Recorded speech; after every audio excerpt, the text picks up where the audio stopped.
Good morning, everyone. We're going to get started here in a moment.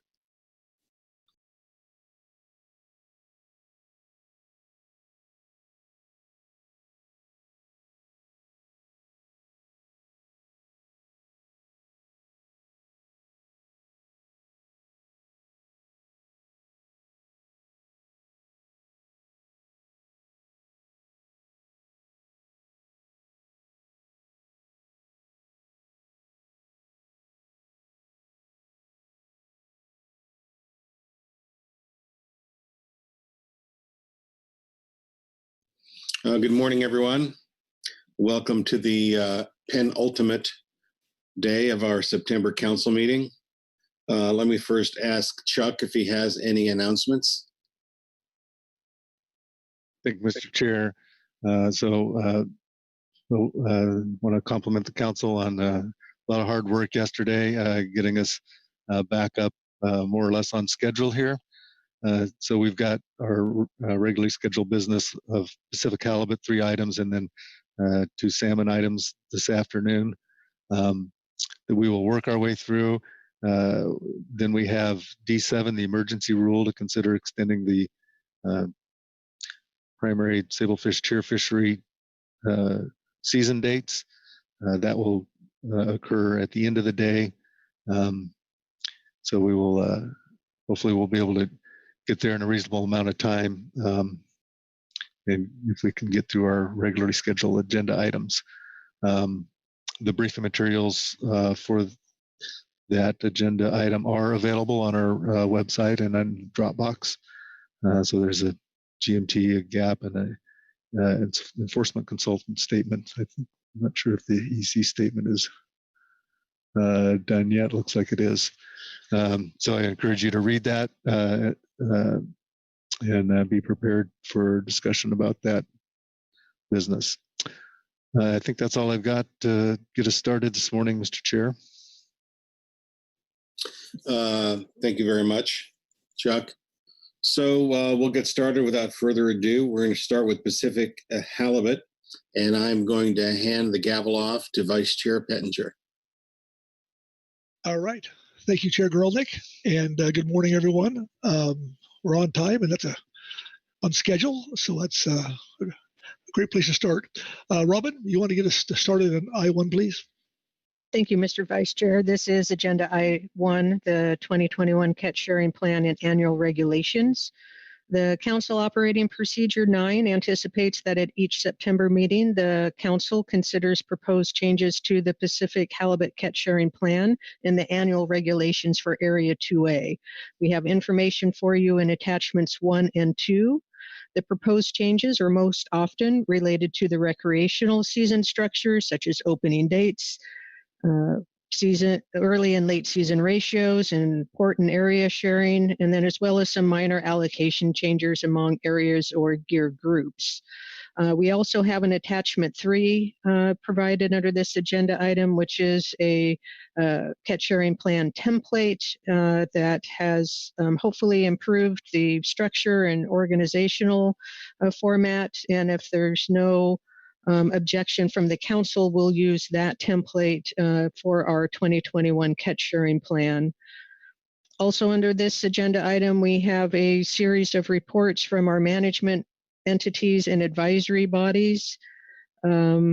Just looking at the list here, you have a NIMS report, 2 reports from the California Department of Fish and Wildlife, a report from Oregon Department of Fish and Wildlife, and 2 Washington Department of Fish and Wildlife. From your advisory bodies, you have a report from the SAS, the GAP, and the EC. Under this agenda item, the council is scheduled to adopt for public review proposed changes to the current catch sharing plan and the annual fishery regulations for 2021.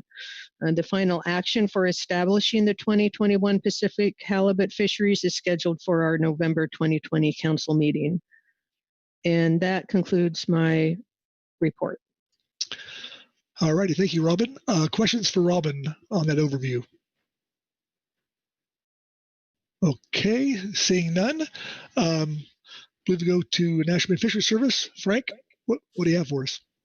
Well, this report that Robin referenced is agenda item I-1A, NIMS Report 1. It is our tradition to not read this report into the record, but rather note that it is in the briefing book, and then if there are any questions, we could take questions at this time. So that's what I'll do. It is there. If you do have any questions, I can try to answer them, but more than likely I'll have to call on Catherine Blair to answer. Okay, questions for Frank? Okay. Okay, so seeing none, we'll move quickly into the California Department of Fish and Wildlife report. And Marcy, I believe you're giving that.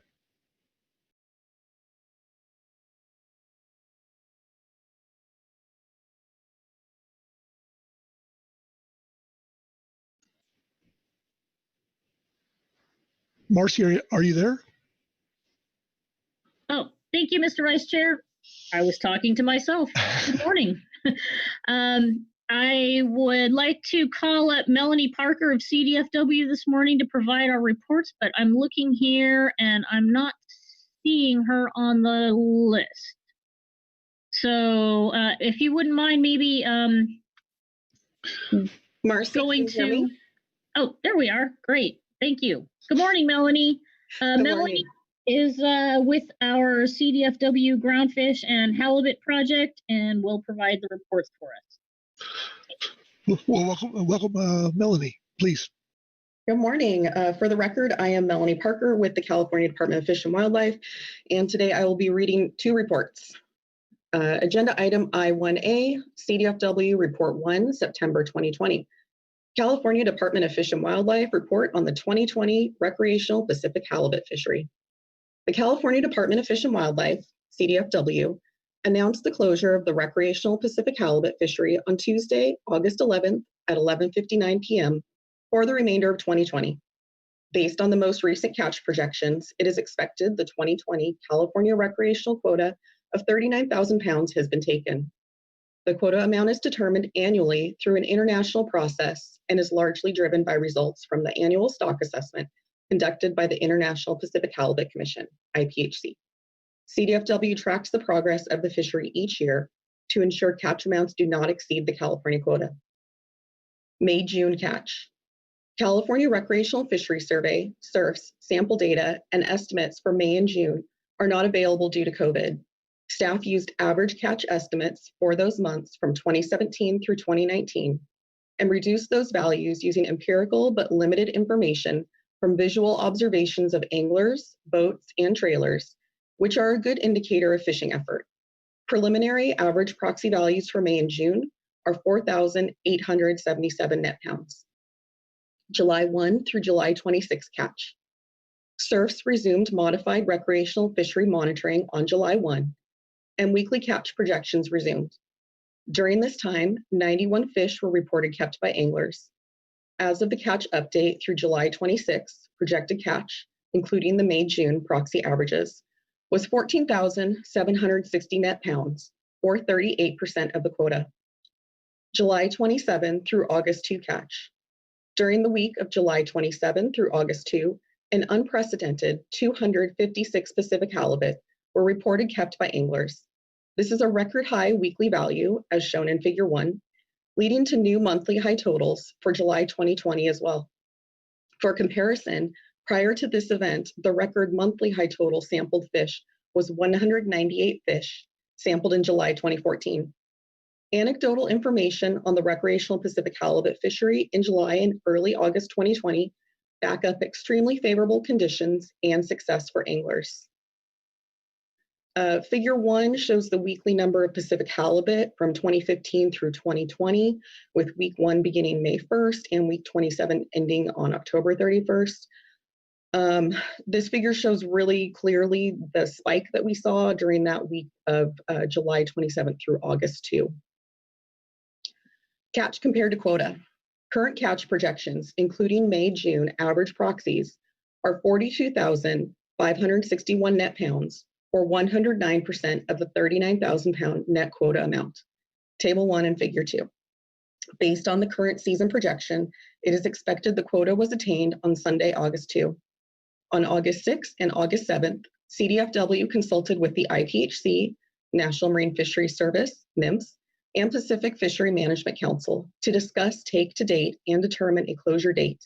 Formal authority to close the fishery resides with NMFS, which took action to close the fishery following consultation with CDFW. Unfortunately, the closure is likely to catch some by surprise, as California did not need to close the fishery in 2019 due to quota attainment. People also may be fishing more now after postponing trips earlier in the spring during shelter-in-place orders. The recreational ocean salmon fishery in Northern California, the KMZ, will close on August 10th, further limiting the fishing opportunities on California's north coast. Reports from the recreational and commercial fisheries this year indicate many fish being caught off California are smaller than the average seen in prior years, 20 to 25 pounds, with this year's fish potentially being in the 10-pound range. However, surf samplers are not examining, measuring, and weighing the fish this year due to social distancing requirements necessary to maintain staff health and safety during the COVID pandemic.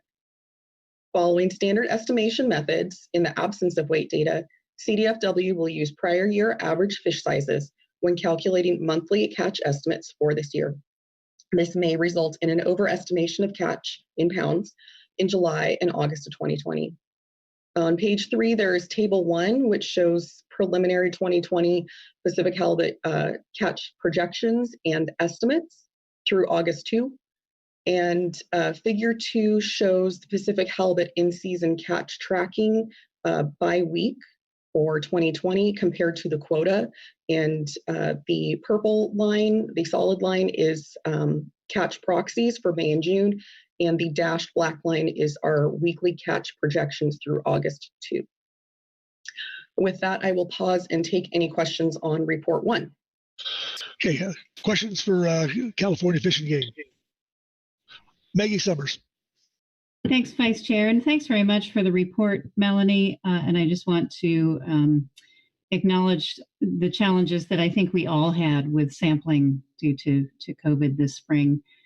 I'm curious, in your section on page 1, talking about May June catch, where you used some average estimates for those months from prior years and then reduced them using limited information, which sounds like a good approach to me. I'm just curious, can you give us a sense of how much of a reduction was made?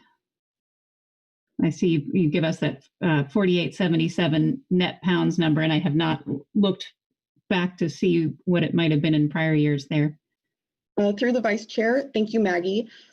Yes, so looking at the observation of anglers and boats and trailer counts for May and June, we compared those values to similar values we would have seen in prior years. And in May, when weather was worse and more people were still sheltering in place and there was still some limited availability of access to ocean points, the catch was reduced more than in June when opportunities and people's actions started to return a little bit more to normal. I believe the proportions we reduced catches in those months ranged between, I want to say 25 and 45% compared to that average from 2017 through 2019. Thank you. Further questions for Melanie? Okay, proceed. All right. Agenda item I1A, Supplemental CDFW Report 2, September 2020. California Department of Fish and Wildlife report on proposed changes to the 2021 Pacific Halibut Catch Sharing Plan. 2021 Catch Sharing Plan, CSP, changes to sport season structure. As part of routine changes to the CSP for 2021, the California Department of Fish and Wildlife, CDFW, proposes including for public review an option to extend the ending season date of the sport fishery in California beyond October 31. The Area 2A CSP states sport fisheries generally occur May through October annually, but seasons vary by geographic sub-area. More specific season structure language for the California sport fishery is included in the CSP and currently states, the fishery will be structured to provide recreational fishing opportunity 7 days per week from May 1 until the quota is projected to be taken, or until October 31, whichever is earlier. Additional closed periods during this season, such as closed weeks or months, and including a later opening date, may be established pre-season by NIMS based on the sub-area quota and projected catch. CDFW proposes an end date to the California sport fishery no later than November 15th, which is based on the availability provided in IPHC regulations for the non-tribal commercial fisheries and other management areas to routinely operate past October 31 to meet management objectives.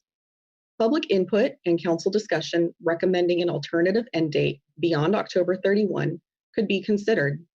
These dates would not be guaranteed fishing days, but would provide maximum flexibility in the fishery. All other season structure and management provisions would remain the same. Extending the season length can provide additional management flexibility, given that over the last several years, the sport fishery performance in California has been highly variable.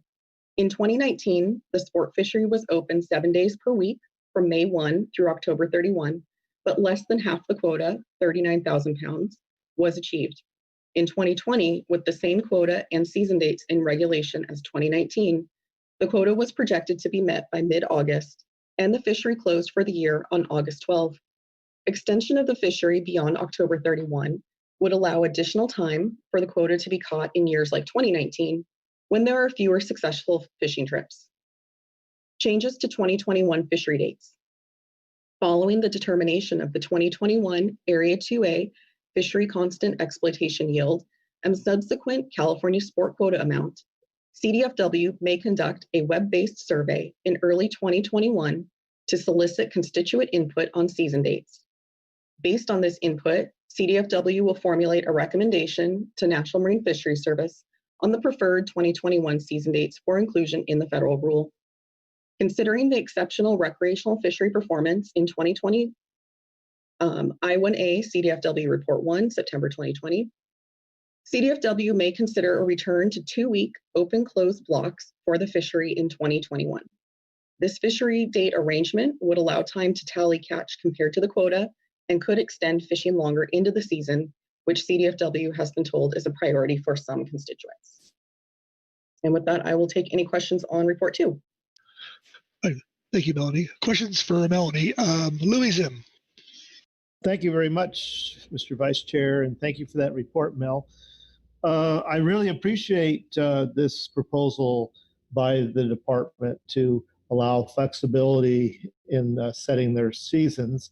But I have one question. If as we discussed in other parts of the council discussion this week, the COVID situation continues well into next summer, are there any thoughts about how to get a handle on weight and length for the next year and to avoid this possible situation where we may have had actually an underage in our weight this year here in California? Thank you. Through the Vice Chair, thank you, Mr. Zim. I think I may need to defer to Ms. Yaremko to answer this question.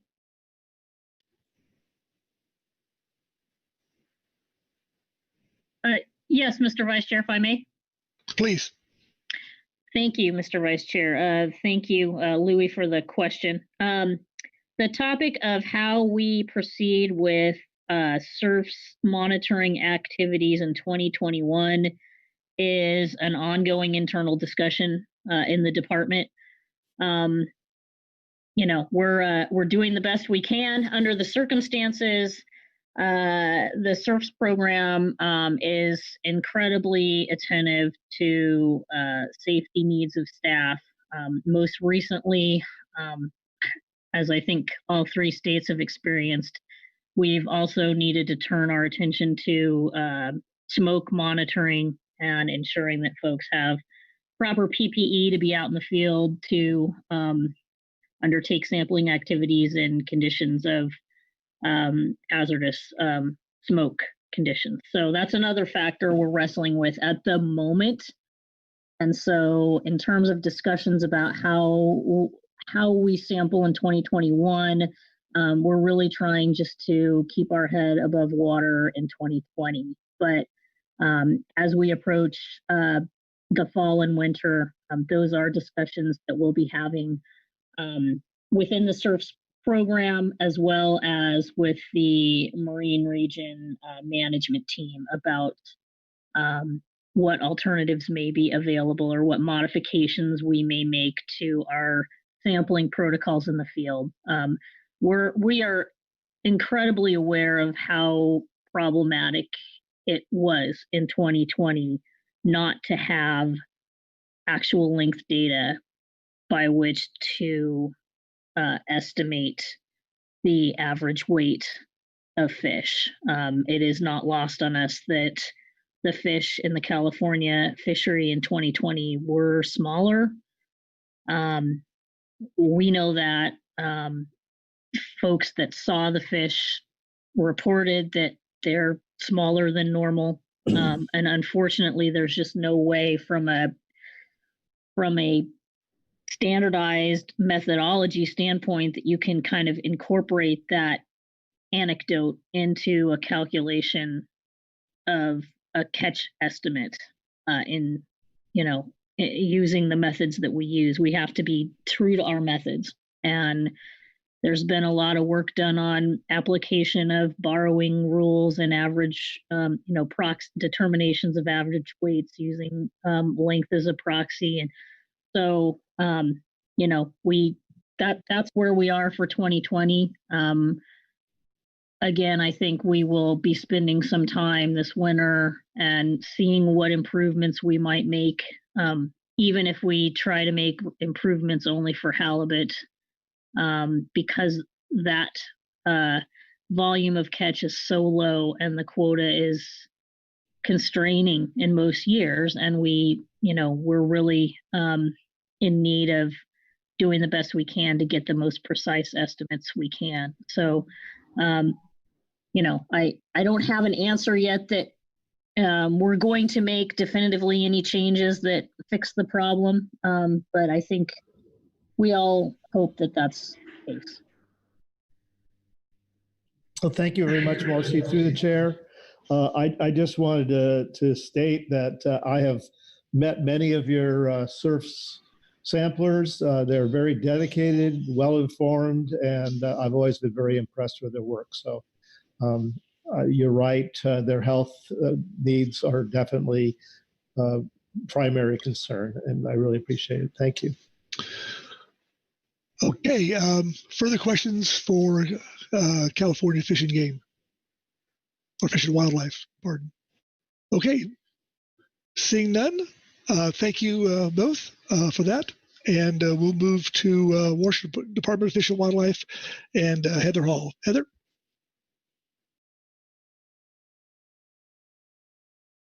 Okay, good morning. I found my unmute there. Took me a second.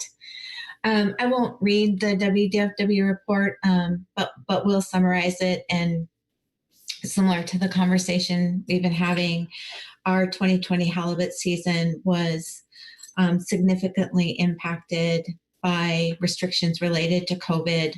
We actually closed all of our recreational fisheries for a period of time this spring. And so then there was quite a bit of coordination and discussion about how they then reopen. And this included a lot of input from our stakeholders, our public health experts, port commissioners, and tribal co-managers. Along with the closure of our recreational seasons, two ports that are really important to accessing our northern ports in marine areas 3 and 4 were closed by the Makah tribe and the Quileute tribe to protect the health of their communities. So this eliminated a couple of really important access points for our fisheries. So we had to also figure out how to navigate providing opportunity in those management areas, but via access from adjacent ports.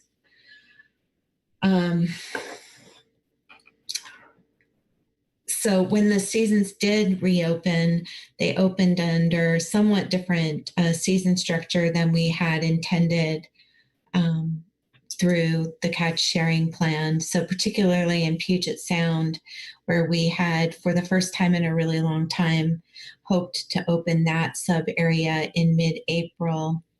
The opening was delayed until May, but it also opened up under an every other day season opening, and that was in response to the governor's recommendation to stay home and limit travel. So by not having back-to-back season dates, folks would be less inclined to spend the night, and that was our way to get things open, but in a careful manner. So given all of that, we are also, for the first time in I don't know how long, our season is still open in all of our management areas in September. We're still, the coastal seasons just opened on August 6th, so they just got underway. And for those reasons, when we met with the public and our stakeholders at our meeting in August, there was a lot of interest in kind of trying 2020 over again and giving the halibut season and stakeholders the opportunity to fish under the season structure that we'd had intended for this year. There were some really exciting changes that we were going to have in place. So I mentioned that this opening in April in our Puget Sound subregion.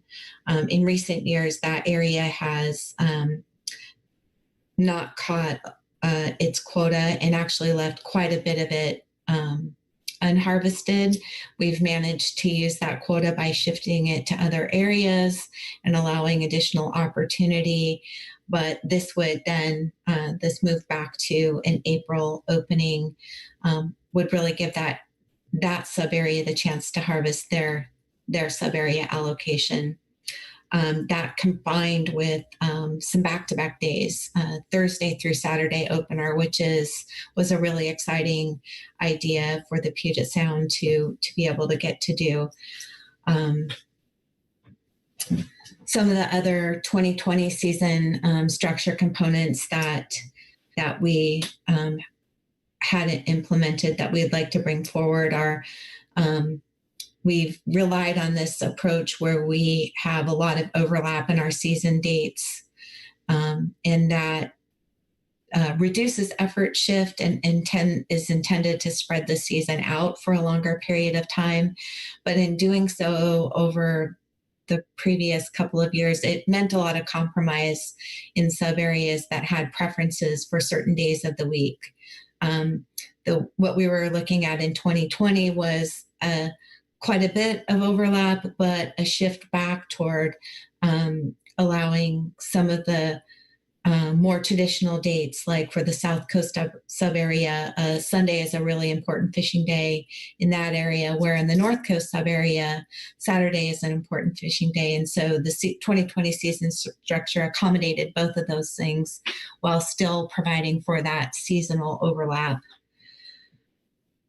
So that is our primary recommendation for 2021, is to just continue to have those general principles in place for next season.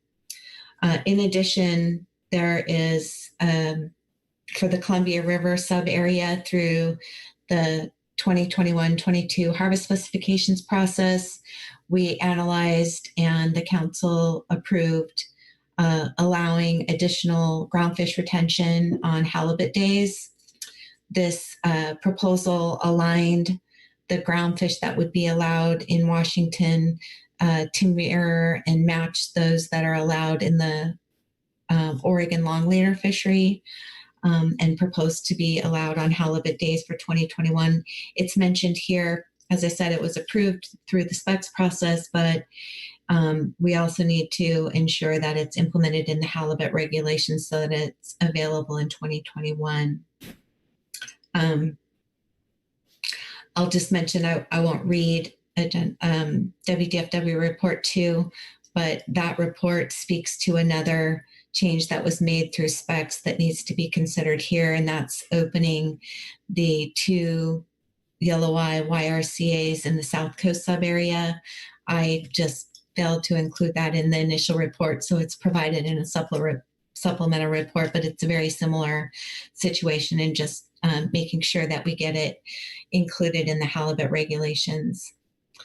And then finally, there was a proposal for the Columbia River sub area to allow lingcod retention on days open to the all-depth halibut fishery in the area north of 4610 north latitude. So for reference, the Washington-Oregon border is at 4615, or depending on the regulations you're looking at, it could be 4616, but right in that area. So our representatives from the Oahu Charter Association, which represents charter vessels in both Washington and Oregon, requested this proposal be considered for public review. We've talked about lingcod retention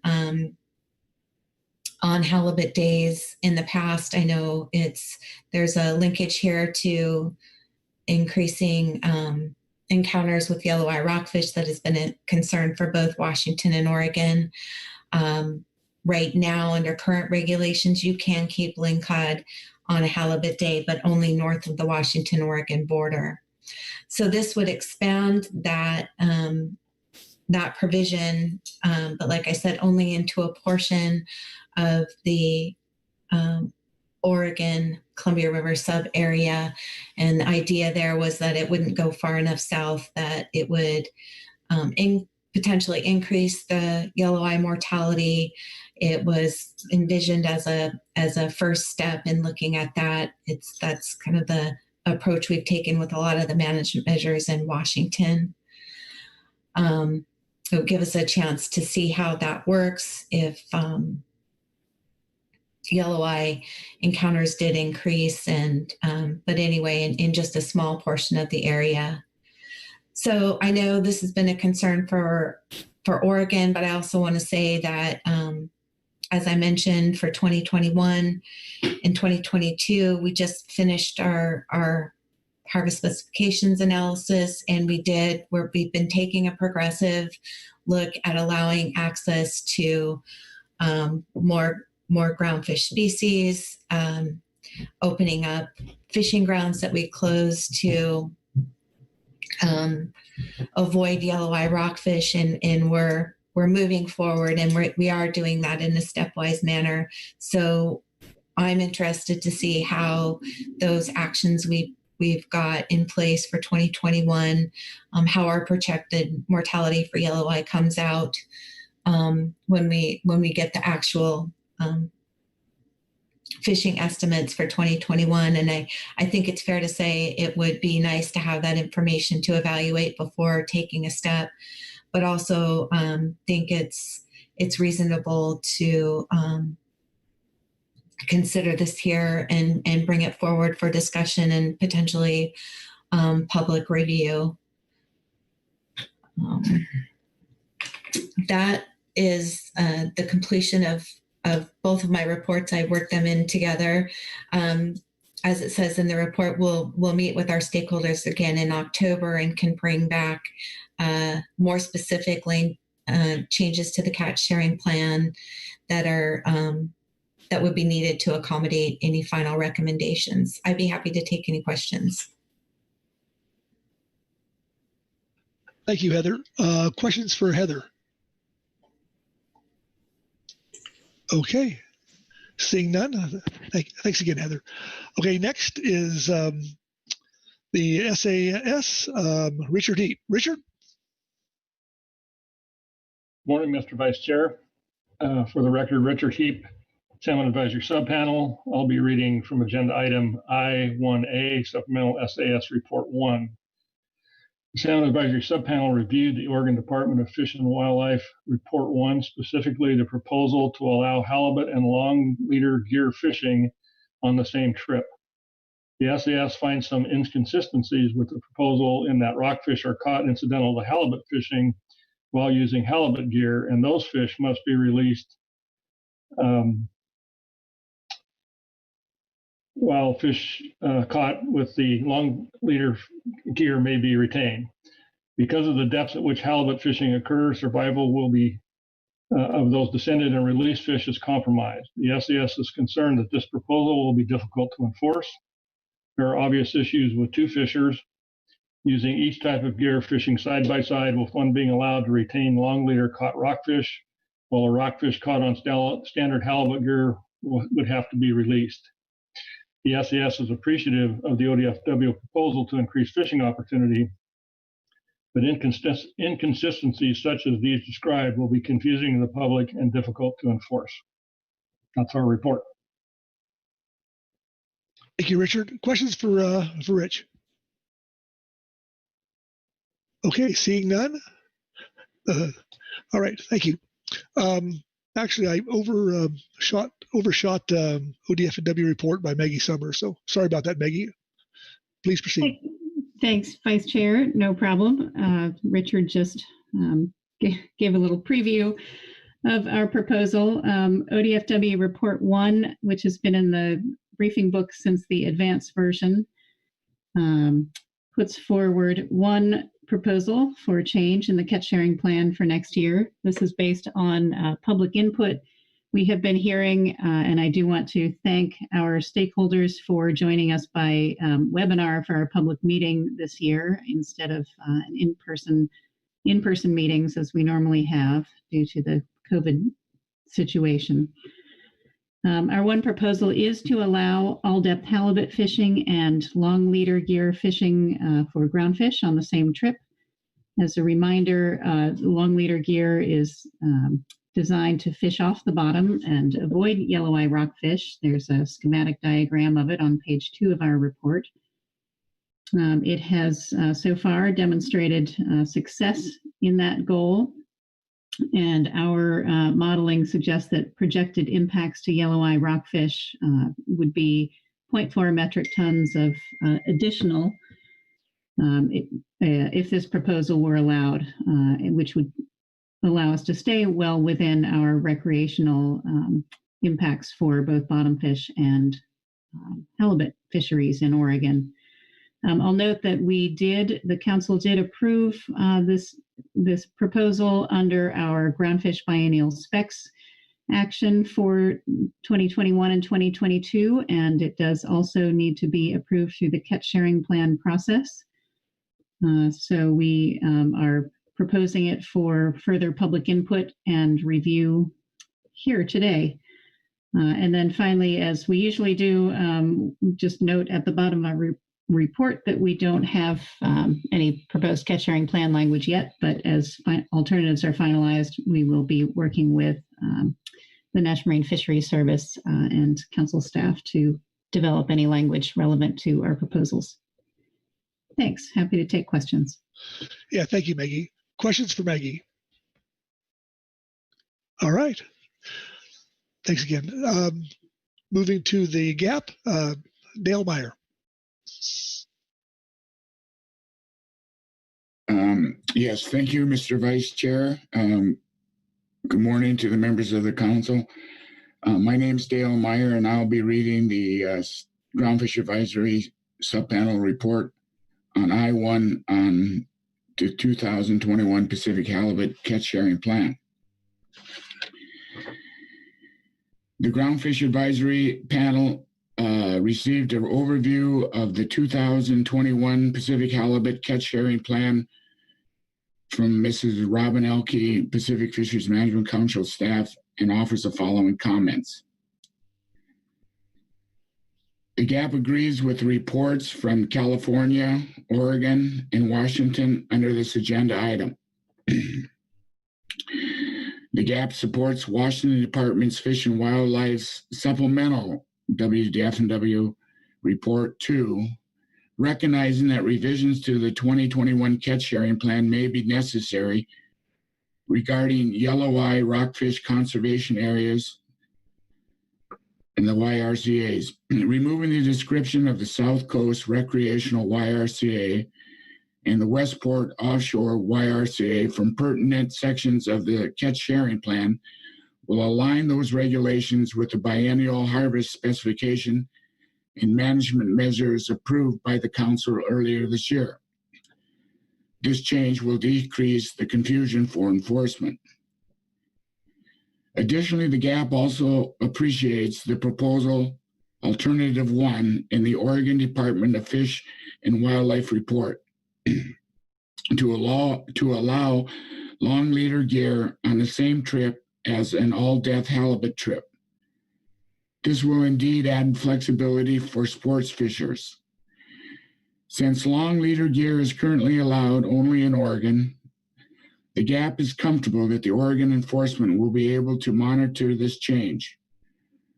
Oregon fisheries managers could change this to be more restrictive than the federal regulations should the need arise. And I'll stand to answer any questions. Thank you, Dale. Questions for Dale? Louis Zim. Thank you, Mr. Vice Chair. And it's great to hear your voice, Dale. I find this particularly interesting because our positions are reversed from the past. You're always very helpful to me when I was speaking to the council. As I read your report, there's one word that stands out, and I have to bring the report back up. In the second paragraph, it says the GAP generally agrees with reports from California, Oregon, and Washington. Is there something here that we may be missing? Was there something, a problem discussed in the GAP that we haven't seen here? Dale? Yeah, Mr. Vice Chair, thank you. No, Louis, nothing in particular, no. Okay, it was super. Well, then that was good. That was good that you left that word out. That makes it much more simple, and we'll go with that. Thank you. All right, further questions for Dale? Okay, seeing none, thank you, Dale, and it is great hearing your voice. So, okay, with that, we'll go to the EC, Ryan Howell. Hey, good morning, Vice Chair Pettinger and members of the council. Ryan Howell representing the enforcement consultants.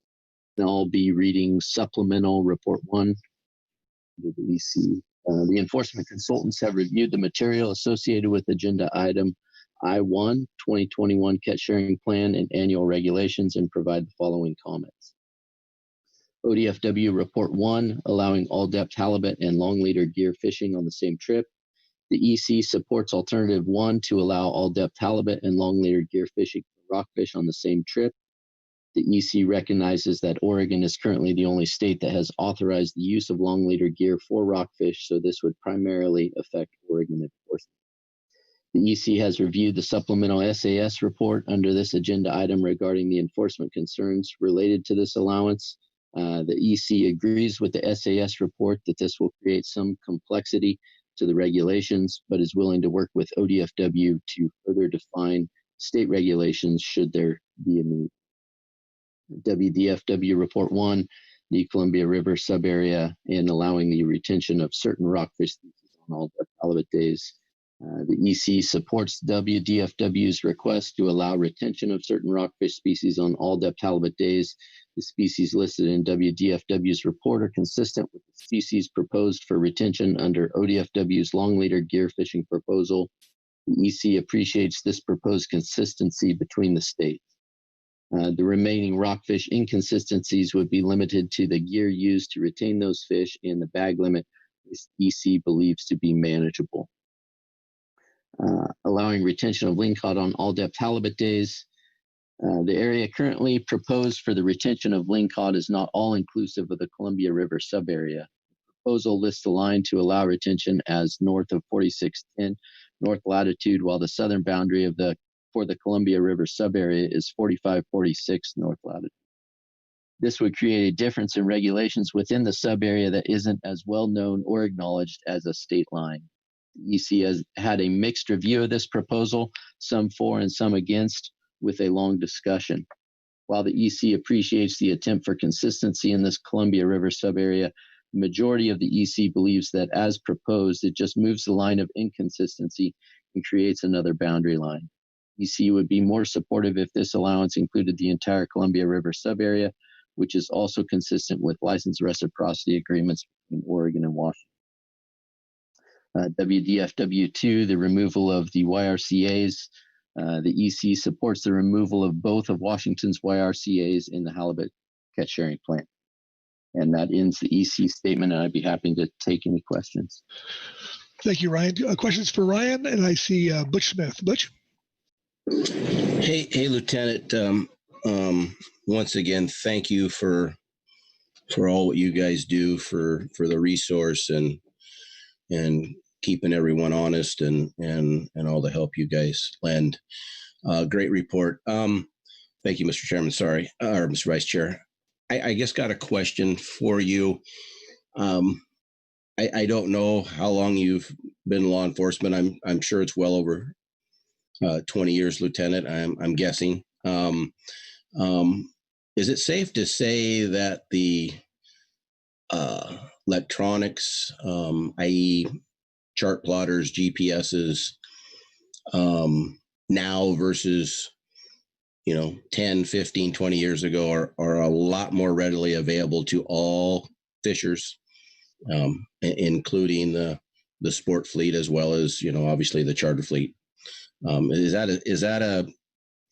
that been your experience, that pretty much everyone now has the ability and has those electronic devices on their boats available to them?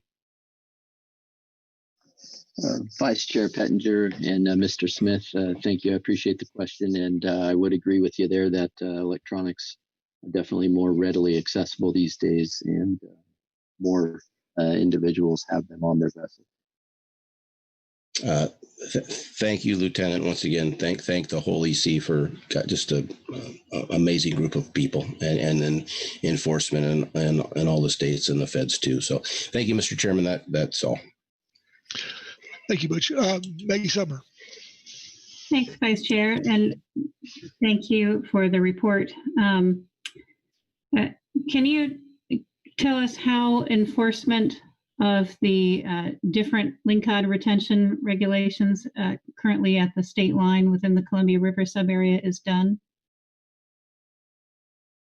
Vice Chair Pettinger and Ms. Summer, currently with the line at the with the boundary line at the state line, enforcement in Oregon at least is able to enforce that line by on the water enforcement as well as dockside enforcement, because those lingcod are prohibited from being landed within Oregon ports.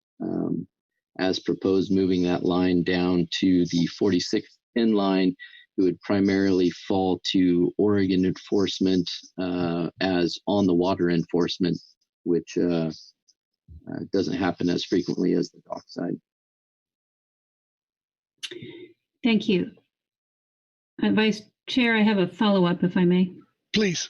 And actually, pardon me, it's not a follow-up. It's a different question, although on the same topic. I note in the report, the EC had a mixed review of this proposal, some for and some against. It goes on to discuss the issue of another boundary line. But could you characterize the support that was expressed in the EC discussions for us? Vice Chair Pettinger, Ms. Summer, yeah, I believe the general EC thought is that we would like to support all efforts to increase the access to these fisheries for the anglers. And so that is definitely a consideration that the EC took at looking at this and just wanting to open up that opportunity to folks. And that's basically how I characterize that. Thank you.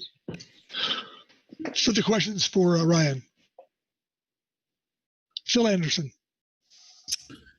Yeah, thanks very much, Mr. Vice Chair, and thanks to the EC for your report. I was a little bit, I guess, confused by your answer relative to your ability to enforce the state line dockside, whereas enforcing some other line, you would need to do at-sea enforcement. Totally understand the need to do at-sea enforcement for a boundary line, be it a state line or some other line. But I don't understand how you can enforce the state line from the dock. I'm not understanding how you do that. I wondered if you could enlighten me. Vice Chair Pettinger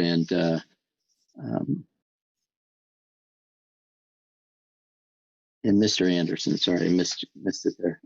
So what I'm referencing there is the Oregon regulations that would prohibit the Oregon individuals that are landing in the Oregon ports are prohibited from landing those lingcod currently. If the boundary line is then moved south, it opens up the opportunity for those same anglers to say that they were fishing north when in fact they potentially were fishing south, and we don't have that ability to enforce that piece of it at the dock. We'd have to take the angler's word for it. Thanks.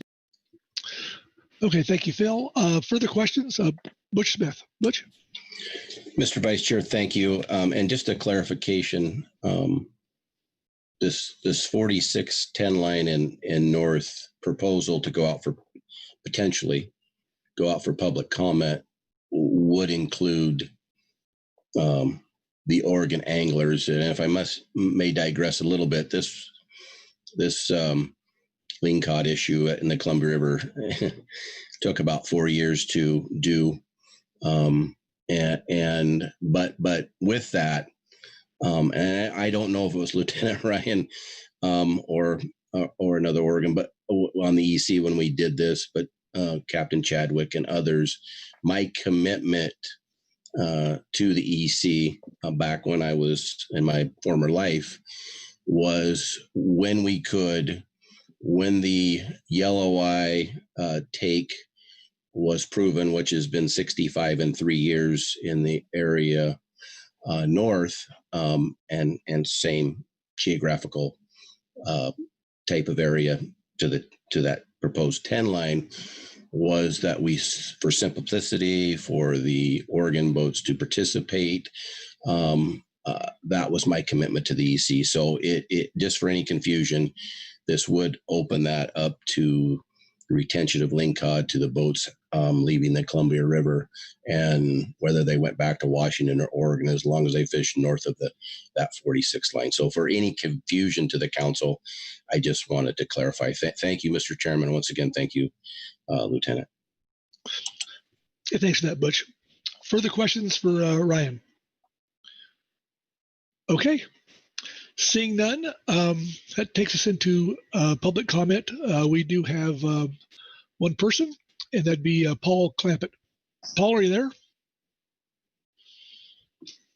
Yes, sir. I'm here. Thank you. I have just a short.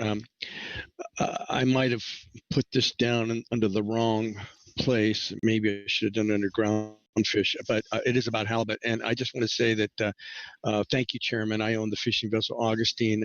We have participated in the fixed gear fishery off the Pacific coast for 40 years. We appreciate increasing the halibut retention in the tiered sablefish fishery from 200 to 250 pounds. But we also want to emphasize that the most important change for us is the emergency action to lengthen the season. We would like both, but if you have to make a choice, please extend our season. Thank you very much. Thank you, Paul. Questions for Paul? Okay, seeing none, all right. Okay, with that, that finished up our public testimony and our reports. And I guess we're looking for some council discussion. Hands up. Maggie Summer. Thanks, Vice Chair. Briefly, I want to just acknowledge the concerns that the Salmon Advisory Subpanel raised about potential confusion or complexity with our proposal to allow long leader fishing, and also acknowledge and thank the EC for their indication of willingness to work with ODFW on that, should that go forward. I do want to address the proposal in the WDFW report to revise the catch sharing plan to allow lingcod retention on days open to the all-depth halibut fishery in Columbia River north of the 4610 line. And I want to thank WDFW as well as Butch for some pre-council discussions on this proposal. And we have given it some careful consideration, and I am not in favor of forwarding it at this time. I certainly understand the desire to retain lingcod on all-depth halibut trips. We hear that regularly by anglers up and down the Oregon coast. I am concerned that adding another management line that would subdivide the Columbia River subarea off of Oregon would make regulations more complex and difficult to understand, comply with, and enforce, even given, as was pointed out, the prevalence of electronics and much better ability for most anglers. There still is I think a lot more potential than I would think about a lot of issues for confusion and misunderstanding by anglers on shore even before they get out onto the water as to what they can do where. So it's more than just an issue of knowing where you are when you're on the water. As noted in the discussion with Lieutenant Howell, having the difference in allowable lingcod retention at the state line currently facilitates dockside enforcement of the prohibition in Oregon. And in addition, I don't feel it would be fair to other anglers in Oregon to allow this opportunity only in a portion of the Columbia River subarea or even to the entire Columbia River subarea. Because, as I said, anglers across the entire Oregon coast would like to be able to retain lingcod on all-depth halibut trips on a regular basis. We did consider the possibility and wisdom of extending the proposal to cover the full Oregon coast. But in that case, we do have concerns about the potential increase in yellow eye rockfish impacts, and possibly also lingcod under that scenario. While we acknowledge the magnitude of increase in each is uncertain, ensuring that our yellow eye impacts remain low and supportive of the ongoing rebuilding of that stock is of utmost importance to keeping our recreational fishing opportunities healthy. In recent years, I think as Heather noted earlier, ODFW has also been relaxing our regulations. We have reduced the duration of the depth restriction in our sport bottomfish fishery, and we have the opportunity to eliminate it.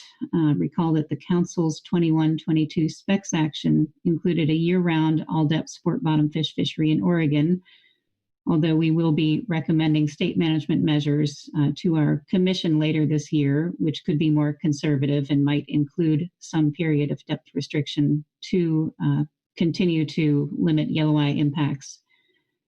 But this is exactly the measured, careful progression toward loosening restrictions on yellow eye bycatch in our sport groundfish fishery, to which ODFW committed several years ago when we revised the yellow eye rebuilding plan. And these changes have been very welcomed by Oregon anglers and charter businesses. We are continuing on that path, and we expect to see corresponding gradual increases in our yellow eye impacts We would like to see how that plays out, at least with the changes possible in 2021, before considering other changes that might add more yellow eye rockfish. In addition, I'll just note that lingcod is obviously a highly valuable stock, supporting many different fisheries. We are looking ahead to a new assessment in the next few years, and it might be wise to see how that turns out before ramping up lingcod impacts, which certainly allowing this across the Oregon coast might do. So, in conclusion, with all of these concerns, I do want to appreciate the proposal and recognize that it is responsive to angler requests that WDFW heard in the discussion leading up to and at this meeting, and recognize that our action today is to put proposals forward for public review and further comment.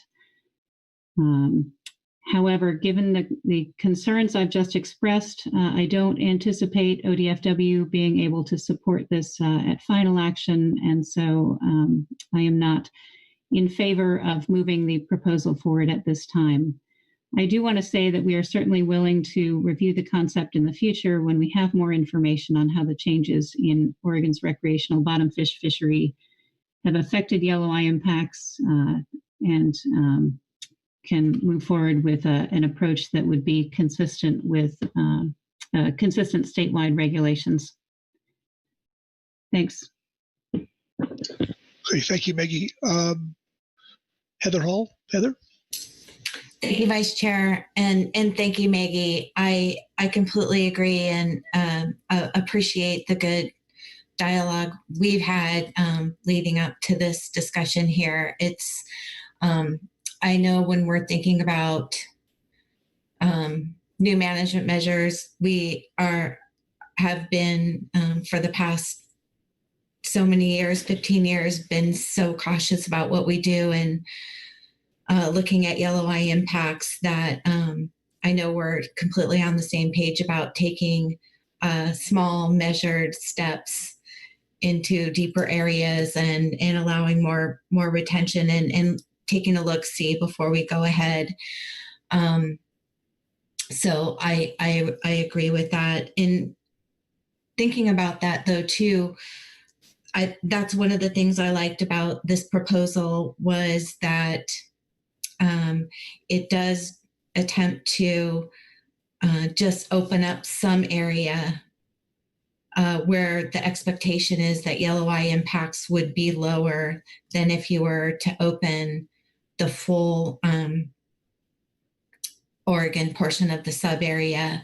I know it makes regulations complex. I understand that.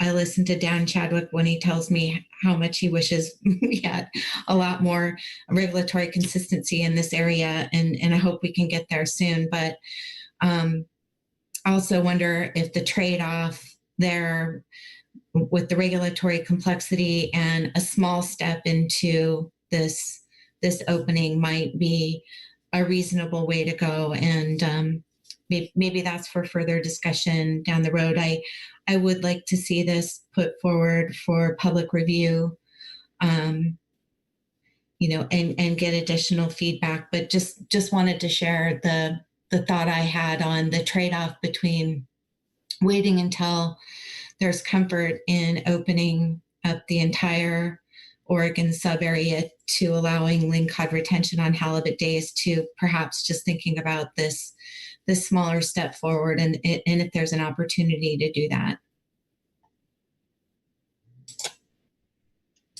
Okay, thank you, Heather. Further discussion? Okay, seeing none, I know we have, Butch Smith. I'm sorry, Vice Chair Penninger, rookie mistake. I'll try to improve on my rookie mistakes, and I hope they're getting a little bit better. I just like to speak to this from a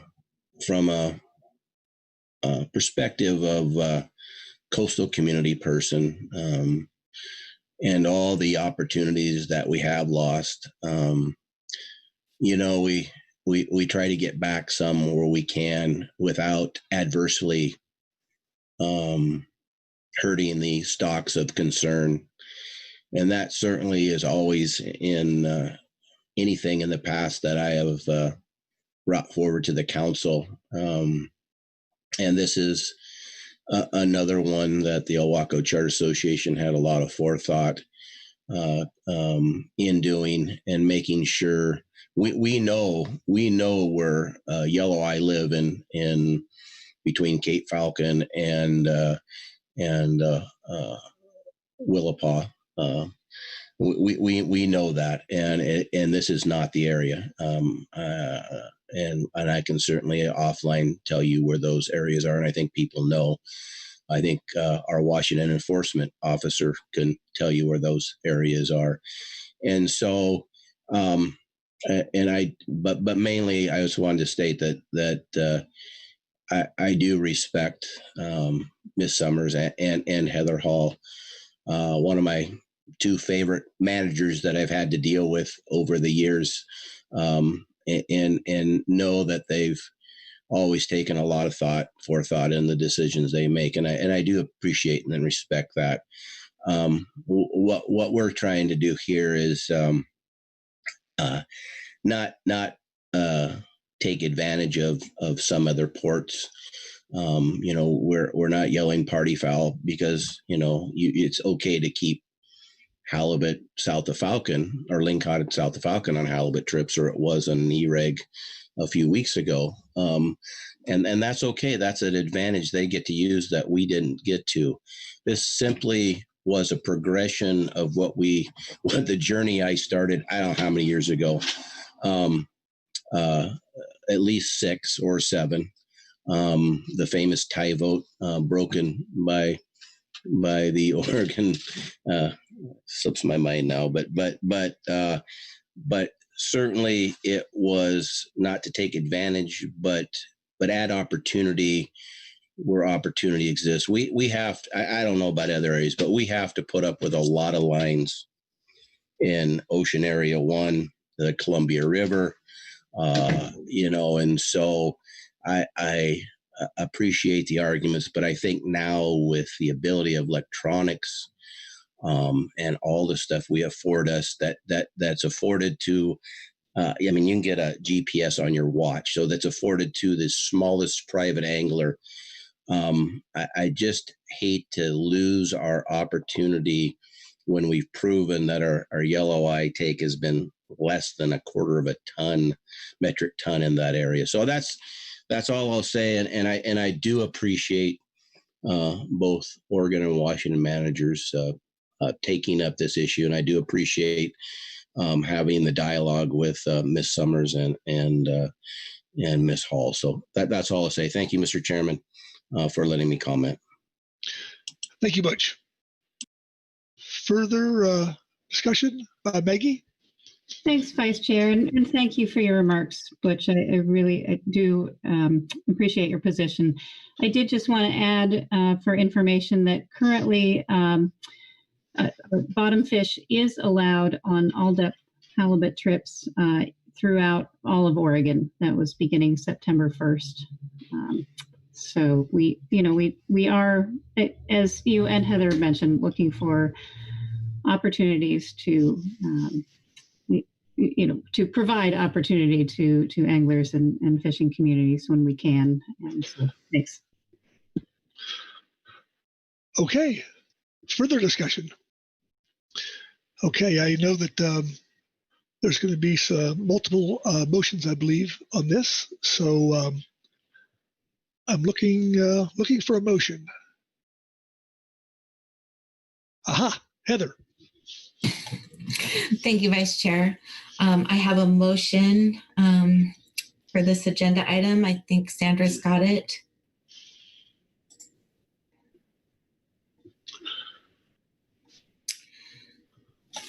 Okay.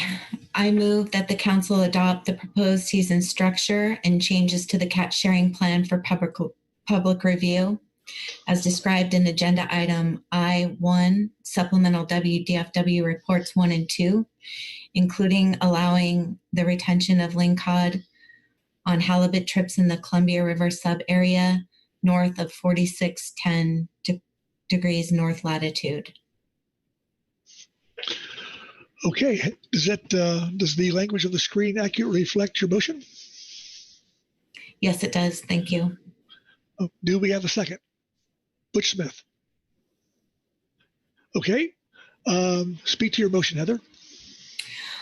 Well, thank you. I think we've just had some really good discussion about this this issue. It's particularly about the lingcod retention in the Columbia River sub-area. The other proposals for Washington are fairly straightforward with just moving forward the season structure we had in 2020. The lingcod retention on halibut trips in this portion of the Columbia River sub-area, I would just like to put forward for public review, get some more feedback on it, if it's a potential idea for the council to then finalize in November. So that's it. Thank you. Okay, thank you. Discussion? Maggie? Thanks, Vice Chair. Thank you for the motion, Heather. I would like to propose an amendment. Okay.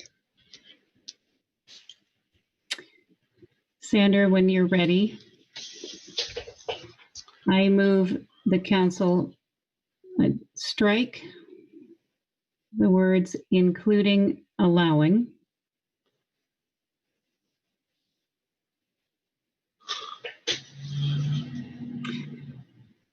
and replace them with except do not include the proposal that would allow.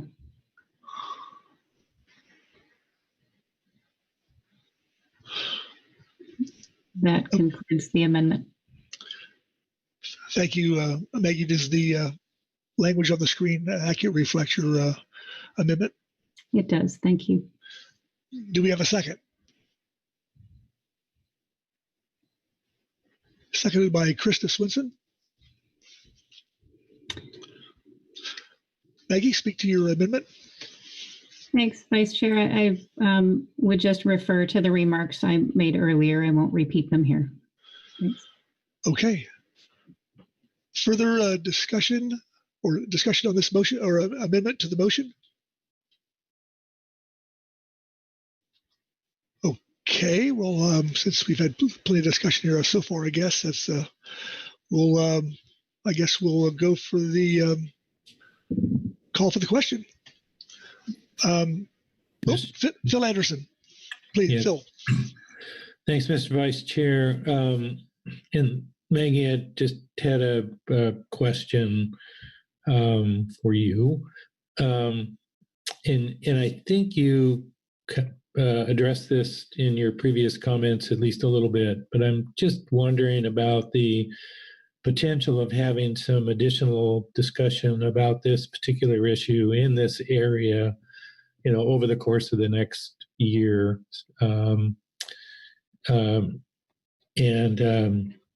If there to see if there is some place that we might land where we have agreement between the two states on this particular matter.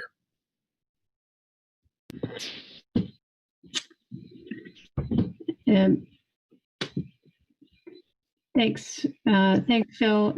Certainly we are willing to continue exploring this idea and would be willing to include it in, as in, I guess, our own internal consideration and evaluation of yellow eye impacts as we go through the next year and evaluate data that we have from after this season and next season, and have more of a conversation with our stakeholders and our Oregon enforcement partners on it. Thank you. Okay, Marcy Urumko. Marcy? Yes, thank you, Mr. Vice Chair. As often is the case with some of these issues in the Columbia, I struggle knowing that ultimately, we will be asked to vote here on the amendment, and puts us in a difficult spot. I think one thing that is troubling me that will affect what to do here is, the discussion that we've been having on yellow eye impacts across a number of fisheries has been very choppy, haphazard. I think here we're talking about small amounts of yellow eye potential impacts, but I'm not sure how that fits kind of in our overall management scheme. And weighing on me, I think more than anything, is the new information we have on the yellow eye impacts in the commercial directed fishery. And meanwhile, the specs package that we just approved contained ongoing continued restrictions on directed groundfish fisheries due to their potential impacts to yellow eye, and knowing that we need to continue to share the yellow eye impacts across 3 states and across a multitude of fisheries. So I think I'm a little concerned about where and when we will have a comprehensive and meaningful discussion about yellow eye again. I don't know that it's in this CSP agenda item. I don't know that we'll be doing that between now and November. And at the same time, I don't know how big a deal this one piece is compared to the overall picture. So I'm kind of struggling with this decision here. Public review is always a good thing. And, I guess that, might tilt me to one side or another. But I think we do need to find a time and space to look at yellow eye in light of changes in new information and new fishery activities. So anyway, thank you. Thank you, Marcy. Frank Lockhart. Frank? Yeah, I was originally not going to say anything, but just kind of Marcy's comments, I agree with a lot of those. About generally, I would, if I'm on torn at this stage, I would support going out for public review. But this, I guess I need to, and then also following up on Phil's question to Maggie, and her response raised another question for me. So you answered for Phil that you were open to further discussion, but this motion would take it out of public review. So I'm just wondering if you could expand a little bit on why you're open to the general discussion, but want to take it off now for public review for further consideration in November. Maggie? Thanks, Vice Chair. Thanks, Frank, for the question. I think was not clear enough in my response. I understood Phil's question to be looking a little farther ahead into the future. I think he said over the next year. And so my response and my intent would be a willingness to consider discussion, and including, in fact, I think more opportunities for public input on this idea, not for the 2021 catch sharing plan, but across the next year, as we have more information on yellow eye impacts to bring into the discussion. And I think some earlier opportunity to get some public input into this. So I didn't mean at all to bypass a public review and input process. Okay, Frank? Thank you. That helped a lot. Okay. And Frank, your hand's still up. Very good. Further discussion? Okay.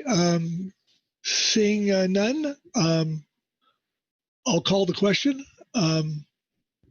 All those in favor of the amendment, say aye. Oh, no. Oh, whoa. Nope. I'm trying to get my hand lowered. There we go. Sorry. Oh, go ahead. I said sorry. That was I hit the raise hand button and then couldn't get it off rather than the mute one. So my apologies for delaying the vote. It happens to all of us at some point or another. Okay. One more time. Seeing no more discussion, we'll call for the question. All those in favor of the amendment, signify aye. Aye. Opposed? No. No.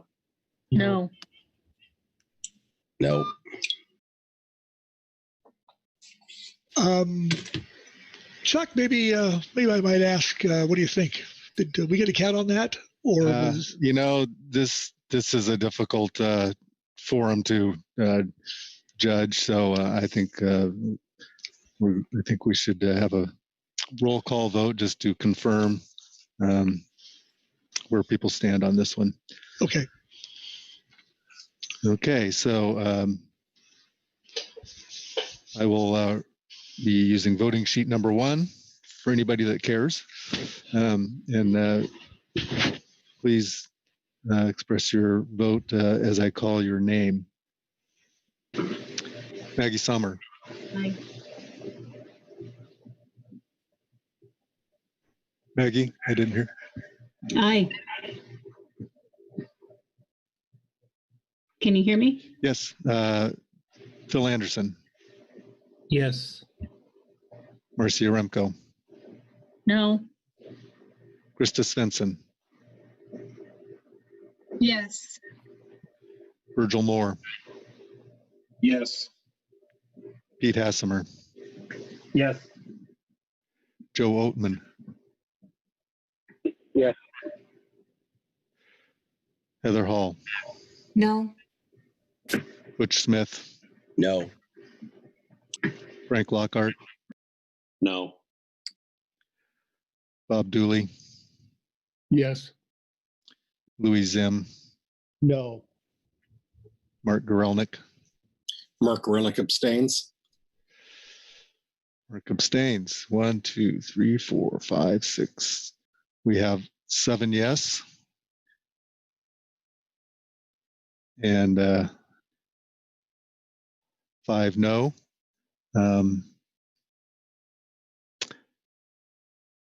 Mr. Vice Chair, the motion will pass.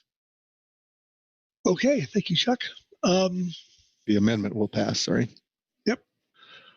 Okay, so any discussion on the amended original motion? Seeing that, I will call for the question. All those in favor? Aye. Aye. Aye. Aye. Aye. Opposed? Abstentions? All right. I believe that is, I believe we have a unanimous decision there. So, all right. Okay, moving along. Further motions? Maggie Sommer. Thanks, Mr. Vice Chair. I have an ODFW motion. Okay. I move the council adopt for public review the proposed changes to the Pacific Halibut Catch Sharing Plan for 2021 as presented in Agenda Item I-1A, ODFW Report 1, September 2020.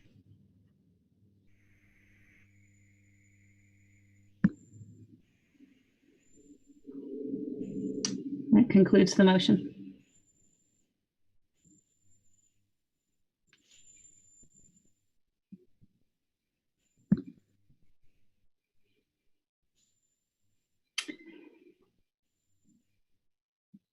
Oh, Maggie, speak to your motion. Sorry.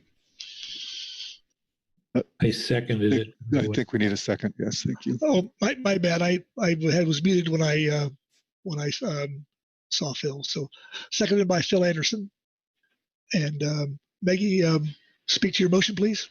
Thank you. This would move forward for public review the proposal to allow long leader fishing for groundfish on the same trip as all depth halibut in Oregon. And again, we have heard consistent angler requests for this since the long leader opportunity began off of Oregon to provide additional opportunity while out on often long all depth halibut trips. As I noted earlier, we did approve this in the biennial groundfish specifications, and so further consideration of it here will allow us to make a decision on it in November for the catch sharing plan. We certainly, ODFW, would be working to develop effective outreach messaging to help anglers understand the regulations and working with our Oregon State Police and other enforcement partners as needed on this. And so we look forward to further public comment on it at this time. Thank you. Thank you, Maggie. Discussion on Maggie's motion. Okay. Oh, Louis M. Thank you, Mr. Vice Chair. And I want to thank Maggie for bringing this forward. I will be supporting this. If I went out and fished for tuna at 50 miles, spending somewhere around $300 of fuel, I often, on the way back, stop on a 9-mile bank or Mexican waters or 50 fathoms in U.S. waters and harvest some rockfish. If I didn't, I have a feeling that my family would not allow me to go out that far. So I'm very sympathetic with this. Thank you. All right. Thank you, Louis. Further discussion on the motion? Okay. Not seeing any. I'll call for the question. All those in favor? Aye. Aye. Aye. Aye. Aye. Opposed? Abstentions? Motion is passed unanimously. Thank you for that, Maggie. Further motions? Marcy? Yes, thank you, Mr. Vice Chair. Sandra, I believe you have a CDFW motion. Great, thank you. I move the council adopt for public review the proposed change to California recreational fishery season end date for incorporation into the 2021 catch sharing plan as presented in agenda item I-1A, supplemental CDFW report 2, September 2020. Thank you, Marcy. Does the language on the screen accurately reflect your motion? Yes, though it could use a the. Oh. I move review the proposed change to the California right before California. Thank you. I guess that's why we asked that question. All righty. Thank you. Do we have a second? Bob Dooley. Okay, Marcy, thank you again. And let's speak to your motion, please. Yes, thank you. I believe the CDFW report number 2 presented by Melanie Parker here today outlines the rationale for the proposal in our 2019 California recreational fishery. We took action to close on October 31st, which is the regularly scheduled end date. And we did have quota left, and there was some interest in allowing continuation of the fishery a little longer.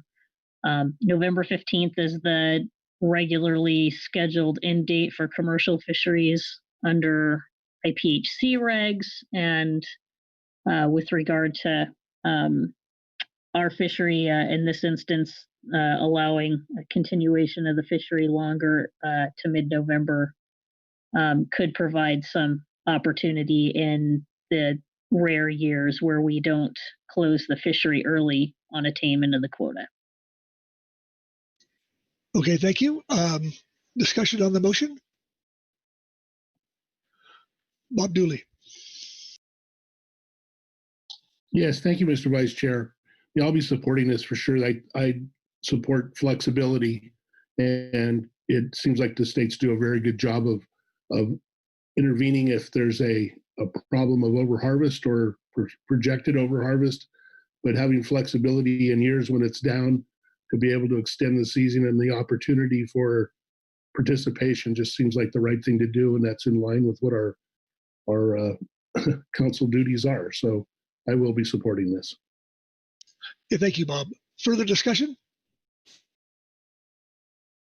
Okay, seeing none, I'll call for the question. All those in favor? Aye. Aye. Aye. Opposed? Abstentions? Motion has passed unanimously. All right. Well, thank you. Are there any other motions by anyone by chance? Or I believe, Robin, are we done here? Oop. Maggie Summer? Thanks, Vice Chair. I don't have a motion, but I wanted to acknowledge what I think were probably Robin's efforts to make some improvements to the catch sharing plan template and really express thanks and appreciation for that. I think it is a really good step in making this document even more readable and using plain language as much as possible, and just making its contents more understandable to users of the document and the public. So thank you very much, Robin. And I certainly support all the changes that are shown in attachment 3. Okay, thank you, Maggie. Robin, do you want to?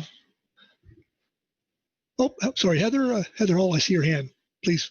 Thanks, Vice Chair. I want to echo that kudos that Marcy offered to Robin. We talked about changing and updating the catch sharing plan for many years.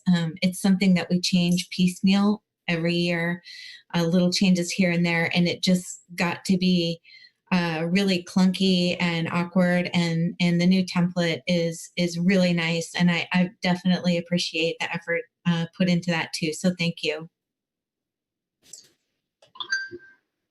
Okay, further discussion? Okay, Robin, back to you. Let's let you do, lead us out of here. Yep, no problem at all. It looks like the council has worked through the proposals for the changes to the 2021 catch sharing plan.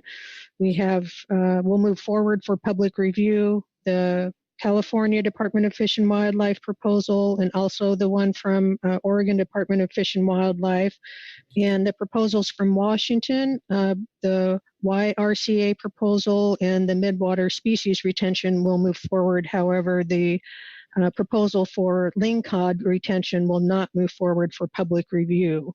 I also appreciate the support for the template of the catch sharing plan. I do want to mention that those changes were reviewed by the tribes, the feds, the states, and there is updated language in there for the tribal areas, and just wanted to note that that is in fact in the catch sharing plan and has been reviewed by general counsel and the tribes themselves. So with that, Mr. Vice Chair, I think we've completed our work under this agenda item. Thank you, Robin, for that. Well, it's we've been at it for about an hour and 34 minutes. We're a little bit ahead of schedule, and so we'll take a much needed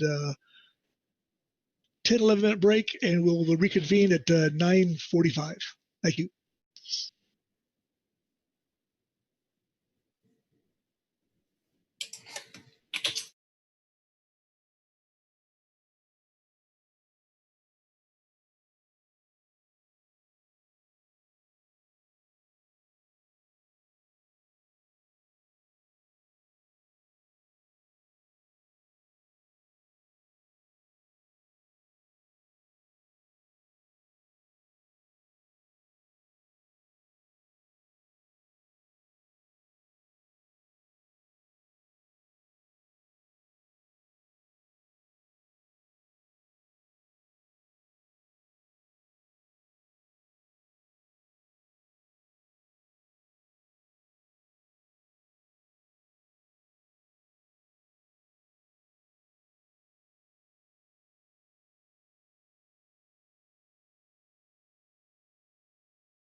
Okay, this is our 60-second notice.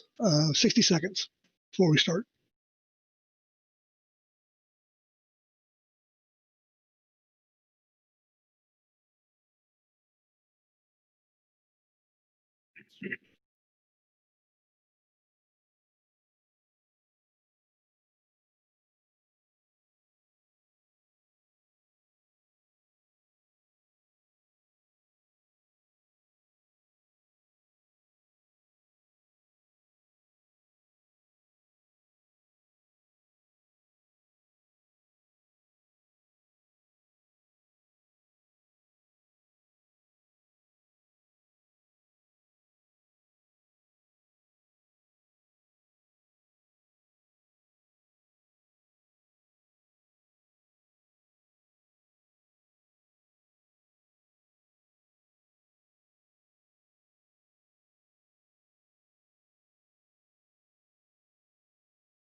Okay, it's 9:45.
Okay, it's 9:46. Are we back? We are. Okay. I'll make sure this mic's working after yesterday's fiasco on my end.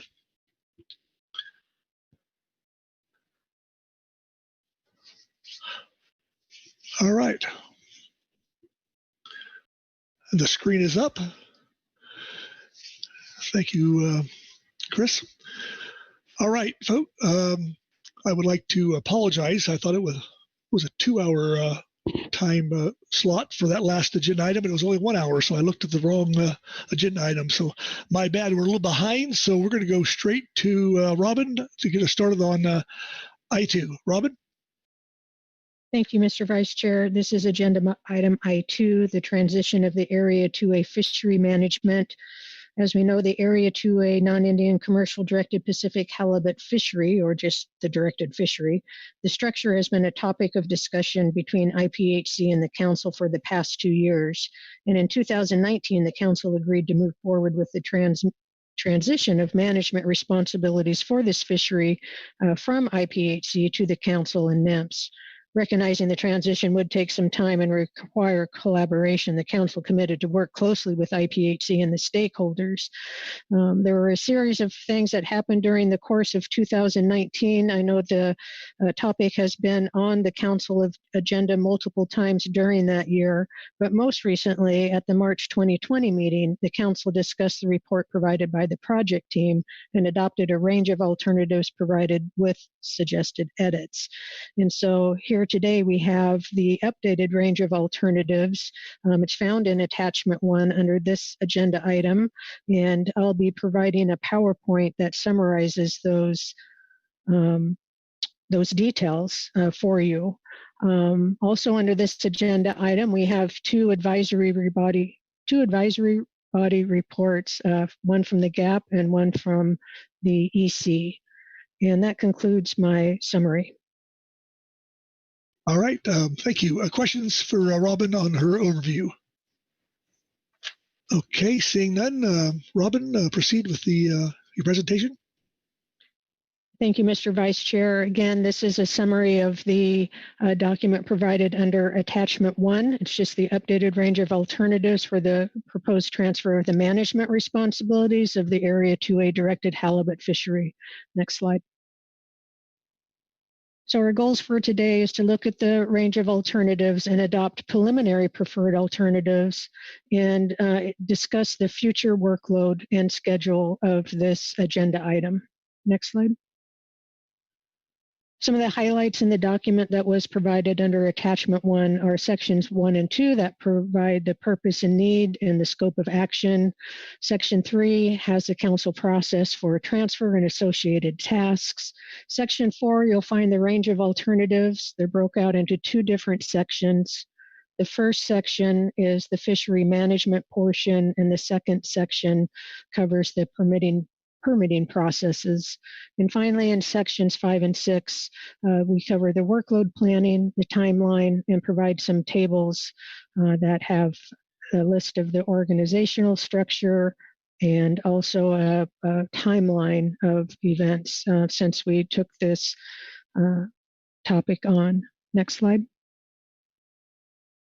So for the purpose and need, they haven't changed since we talked in March, but I did want to note that there was a slight change in the purpose statement that we've provided in Attachment 1 that is hopefully able to reflect the intent of the action a little bit better. In the orange box, you'll see the purpose statement, and obviously what we're doing here today is figuring out, to change the regulation and the permitting responsibilities from IPH and NEMPS, and then for the council to develop a process for future consideration. Previously, it just stated that there would be would provide a direct role for the 2A managers and the stakeholders to engage in this process, which is essentially is a result of the actions that were taken here. So hopefully that provides clarification. I did just want to bring it to your attention that we'd changed it a bit, and the action does remain the same. And next slide. Yeah, sorry. So here's the scope of action. No changes there, just a reminder to folks, the 3 areas of action that we've been considering as we consider this topic of transition. Next slide. So in Section 3, the council process to transfer the management and associated tasks. Part of that responsibility in managing the directed fishery would require the council to establish a schedule. And as we schedule that, we'd want to think of providing ourselves time to consider the preseason process and any in-season guidance. We'll also have to amend the catch sharing plan and council operating procedure 9 and identify agency tasks. We'd look to develop protocols for a new permitting process and then consider establishing an advisory body to help inform the council on fishery management. We remember back in March, there were alternatives provided to the council to consider establishing an advisory body. We don't have alternatives in this updated document. Obviously, the council can establish a advisory body, be it ad hoc or permanent, as they see the need. And I would remind the council that there was a suggestion that if an advisory body was to be developed, the GAP recommended that the membership of that body could be members of both the GAP and the SAS. And next slide. So moving into Section 4, this is the range of alternatives. Again, we've broke it into 2 different sections, the first being the fishery management process, the second being the permitting process. Next slide. And for the fishery management process, again, we want to establish a framework for the pre-season process and think about any guidance that we would want to provide for in-season management. We'd want to decide when the decisions will be made. I think that's pretty much the crux of it all, in the sense of during which council meetings it would be best to consider these things. And then obviously we want to provide for public comment and review. Next slide. In section 4.11 for the fishery management process, we have 3 alternatives for the schedule and process for setting the seasons and potentially initial vessel limits. So these 3 alternatives, the first 4.11 is a no action alternative. Essentially that would mean we're not going to move forward with the transfer process, and IPHC would continue doing the actions themselves and remain responsible for the fishery. The second alternative would be to consider the directed fishery during the catch sharing plan process, which is the September and November council meetings. And so the directed fishery would be considered just like the other recreational fisheries are considered in September. We'd adopt proposals for public review, and in November we would take final action. Alternative 4.13 is the same as 4.12, except for it would allow for some of the guidance or even all of the guidance to be delayed until spring. And so that could be either the March or April council meetings. I understand that under this alternative that NMFS does show some concern about there may have to be 2 regulation packages, and it could cause increased workload. So it may not be the most efficient alternative, but it is there for your consideration. Next slide. So again, I probably got ahead of myself here, but fishery management, alternative 1, no action, no management transfer. IPHC maintains the process. Next slide. Alternative 4.12, again, consider the directed fishery during the catch sharing plan, which is September and November, where we'd in September adopt proposals for the framework, send them out to public review, and then adopt the fishery framework for recommendation to NMFS in November, and then NMFS would implement the fishery, and then no changes would be needed to NMFS rule-making schedule. Next slide. Alternative 3, as I mentioned, is the same as alternative 2, but would delay some or even all of the guidance until spring. We'd start the process in September and November, but delay final guidance on things like vessel limits or in-season changes until the spring period. NMFS would implement the fishery, but it would require a change to the NMFS rulemaking schedule, which would increase workload and reduce efficiency. Next slide. So for the permitting process in section 4.2, we have some areas of discussion, some with and some without alternatives to consider. The first is which halibut fishery permits would be issued.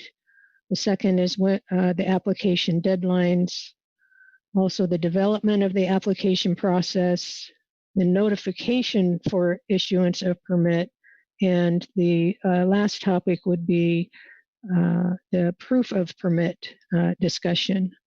Next slide. Under 4.2.1, which permits to issue, alternative 1 is to issue permits only for the halibut directed fishery. Alternative 2 would be to issue permits for all of the 2A halibut fisheries, which is currently what IPHC is doing, and that would include the commercial directed, incidental salmon troll, incidental sablefish, and the recreational charter halibut fisheries. It appears that alternative 1, would be the most efficient approach. It would also relieve IPHC of their Area 2A duties related to licensing. Next slide. So section 4.2.2, application deadlines, we have two alternatives there. Currently, the IPHC deadlines are April 30th for the directed fishery and March 15th for the incidental fisheries. You could consider adjusting the deadlines so that they align better with the council meetings as necessary. Essentially, this would be adjusting them to an earlier date. We know that the Area 2A FCEY is available by the end of January, first part of February, and so you may want to bump those deadlines up earlier so that you have that information, but still have time to get the regulations in place. And information from the applications, there's some that you need to set the vessel limits and other things, and that is the number of permits issued and the vessel classes assigned to each permit. So alternative one would be status quo, and which would be to maintain the deadline for the directed fishery of April 30th. And alternative two would be to let NMFS determine the appropriate application deadline, obviously with consideration to when the council meetings take place and when the regulations need to be in place for that. So they're the ones that would be accepting the application, so they might have a better idea of when they would need those deadlines in order to process the applications. Next slide. Alternatives under 4.2.3, the development of the application process. We didn't necessarily bring forward alternatives for this topic. It's mainly an administrative matter that NMFS can address. We do note that the new process should require, similar information and take about the same amount of time to complete the application form. So under this topic, we feel that NMFS is best suited to determine and implement the most efficient and appropriate application platform. The transfer of these management responsibilities will require a new system to be developed to accept the applications and issue permits. And as you recall, in November 2019, NMFS did provide 3 scenarios that outlined what that new system might look like. Next slide. Under section 4.2.4, the notification of issuance of permit, this again is mainly an administrative matter that can be addressed by NMFS. There is a master log of permits issued that will be maintained. You'll recall in March 2020, the project team provided multiple options for notification, or notification upon approval of the application, that is, either electronic or paper form. But again, NMFS is the one that's going to have to notify the participant of the approval, and we feel that they would be the best entity to determine how that might be done. Next slide. 4.2.5 is proof of permit. Currently, participants are required to carry a paper copy of the permit on board the vessel and be made available to show as proof of permit upon request. There was strong support from the industry and enforcement to continue with this method. Alternative one for status is for status quo, which would require a paper copy of proof of permit to be on board the vessel and made available upon request. We could have NMFS provide the access to a permit in a printable format or send a paper copy directly to the participant. But under this alternative, it would be for the participant to ensure that they had a paper copy on board be ready to show it if requested. Alternative two would be to have no requirement for a paper proof of permit on board the vessel. And essentially, I think this alternative is saying almost no paper proof or other format of the permit, electronic or otherwise. I will add under this for alternative one, it's my understanding that this year IPHC did not send out paper copies of the permit and provided an electronic copy of the permit, which I think was a slight change to past practices. So I'll make note of that. Next slide. 4.3 is roles and responsibilities.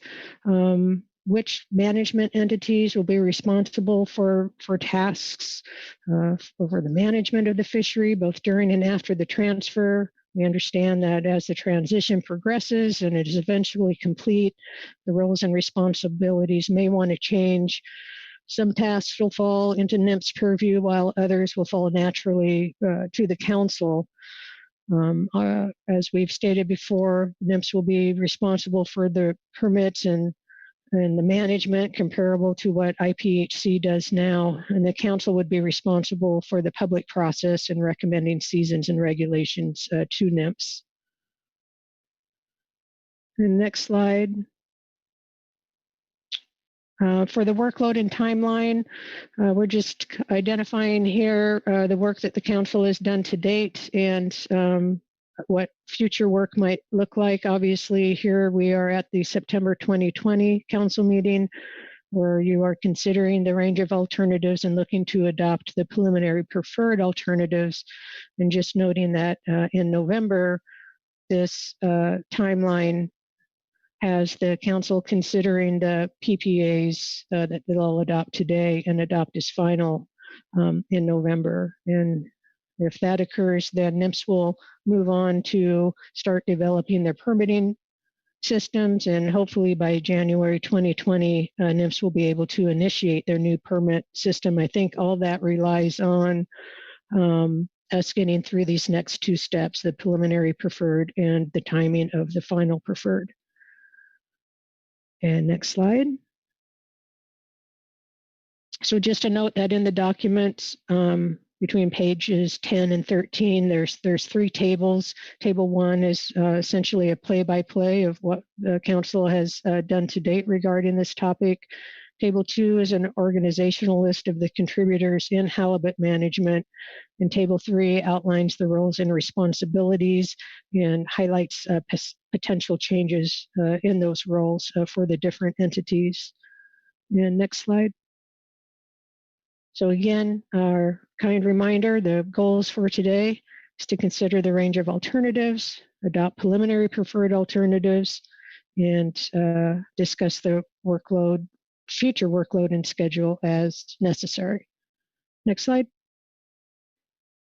There we go. All right, that concludes my presentation. Happy to take questions.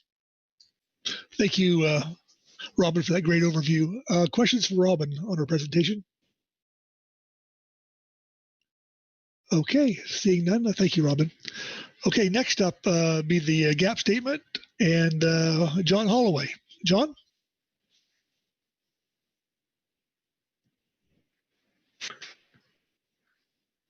John, are you there?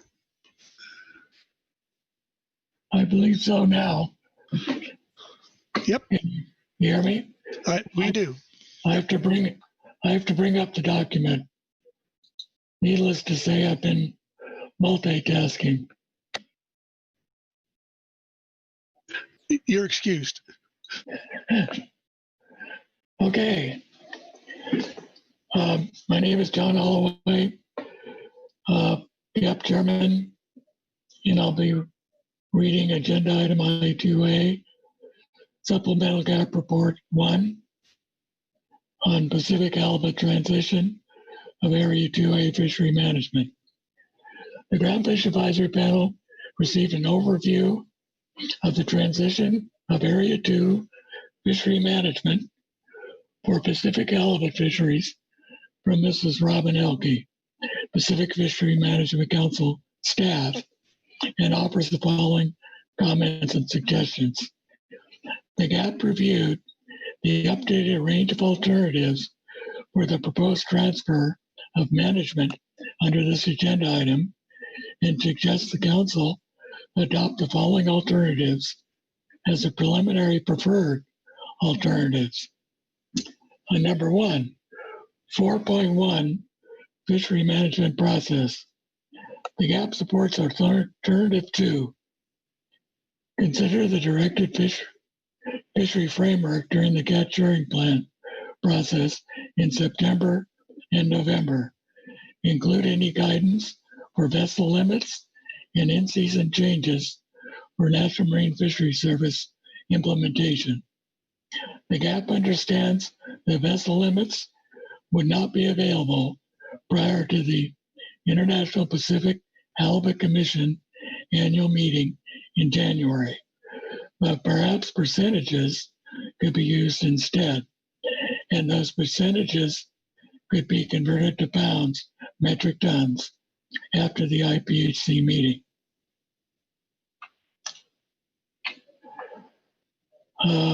Number 2, 4.2.1, permitting process permits to issue. GAP supports alternative 2, issue permits for all Area 2A halibut fisheries, including commercial, directed, incidental salmon troll, incidental sablefish, and recreational charter boat fisheries. The GAP supports this alternative because it mirrors what the IPHC already does and would likely provide the least disruption to the affected fisheries. 4.2.2, permitting process application deadlines. GAP supports alternative 2, allow NIMS to determine the appropriate application deadlines for all commercial halibut applications set to coincide with the council meetings and NIMS processing time. 4.2.5, permitting process proof of permit. GAP supports alternative 1, status quo. Require a paper copy of proof of permit to be on board the fishing vessel. As noted in the report, the GAP has supported this option in the past.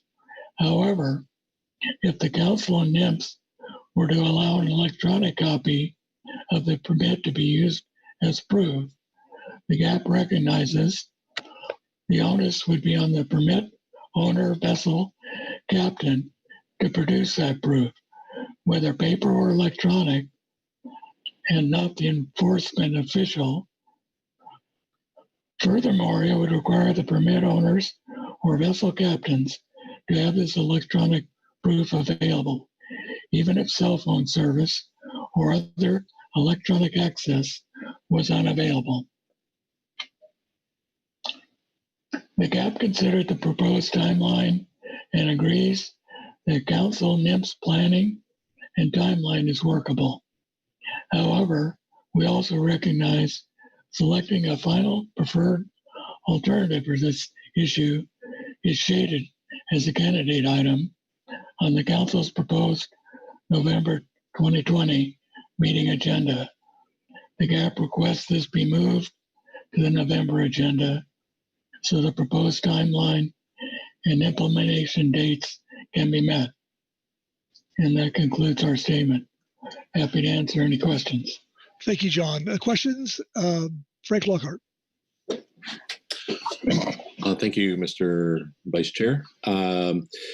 John, thank you for the report. Another good GAP report out, and I always appreciate the thought and effort that goes into the GAP's consideration of these agenda items. So my question is directed to paragraph number 1 on the vessel limits and the percentage idea. I guess my question is, I'm not sure how much in detail you guys went into this, but it seems like you're generally happy with the percentage approach. Did you discuss any circumstances where percentage changes might be appropriate or where you might want to have some sort of flexibility on that? Well, we did discuss that, Mr. Lockhart. We wanted to get it in line with what are done with other sectors. And that's how it's done with the other sectors. And we were concerned about having April or later in the year finalizing it because it would cause confusion for the fleet. Okay, thank you. Okay. Heather Hall. Thanks, John. I appreciate the gaps report. And my question is similar. It's relative to the management process. And so if you could, I'm not sure I'm following it completely. And I do appreciate the idea of using percentages that could be converted to pounds after we know what the quota is. But it's also dependent on knowing the number of vessels that are going to participate. So maybe just I'm missing that piece of it. And if it's in here, excuse me for that. But so maybe the GAP was thinking you would just use the proxy of the ones from the prior year and apply those, and that would at least give a start, or maybe it was something different. But the missing link for me is the number of vessels that would be permitted, as that seems to be part of the equation. Well, we didn't know. We did not discuss the number of vessels in any detail. We just assumed that that would probably be estimated, and that percentage then could be converted after the January IPHC with some guidance available for the directed commercial fleet. Okay, thank you. Okay, further questions for John? Okay, seeing none, we'll move into the EC report and Ryan Howell. Ryan? Vice Chair Pettinger, members of the council, Ryan Howell representing the enforcement consultants, and I'll be reading our supplemental report under agenda item I2. The enforcement consultants have reviewed the material associated with agenda item I2, transition of Area 2A fishery management. The following are our comments. Timing. The EC has no preferred alternative with regard to the scheduling process for setting season and initial vessel limits, provided the regulations are announced at least 3 weeks before the first opener. This timing ensures industry and enforcement have time to review and incorporate any changes into our respective planning process. The EC has no preferred alternatives for which Area 2A permits to issue under 4.2.1. The application deadlines under 4.2.2, the development of an application process under 4.2.3, or the notification of issuance of permit under 4.2.4. Regarding the proof of permit, in our previous report on this subject associated with the November 2019 agenda item F3, the EC recommended maintaining the requirement for a hard copy permit on board the vessel. However, in 2020, the IPHC did not send paper permits to the participants, so enforcement allowed proof of permit in electronic format as well. Considering that we had no issues with electronic or printed permits this year, we would instead prefer that the requirement be changed to proof of permit vice paper proof of permit be readily accessible to ease the burden on industry yet enable compliance. This EC has provided several other reports with our input on the transition of halibut management from IPHC to the council. You can see our previous reports, and we'll also be covering some of those items under our statement in I3. And I'd be happy to take any questions. Thank you, Ryan. Questions for Ryan? Phil Anderson. Phil? Thanks, Mr. Vice Chair, and thanks, Ryan. Just on the proof of permit, indicated that this year the IPHC issued electronic permits and that you didn't find a problem with that. I'm just trying to understand, if you're offshore, you're boarded, you're not in an area where you have cell phone coverage or the ability to access the electronic permit. What did people store their permits on their electronic devices, computers or phones or whatever, and use that as a way to show the enforcement that they had the appropriate permit or license on board or for the vessel?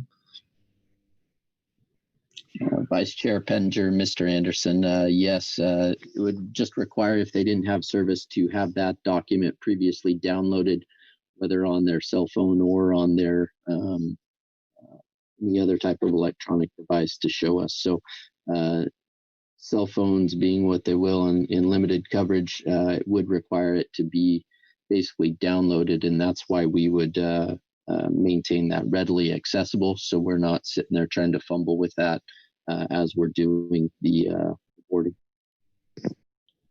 Great, thanks very much, Ryan. Okay, thanks, sir, Phil. Further questions for Ryan? Okay, seeing none, I believe we'll go to public comment, and I have not seen any public comment sent out. So, do we have anybody lined up? We do not. Well, there you go. Okay.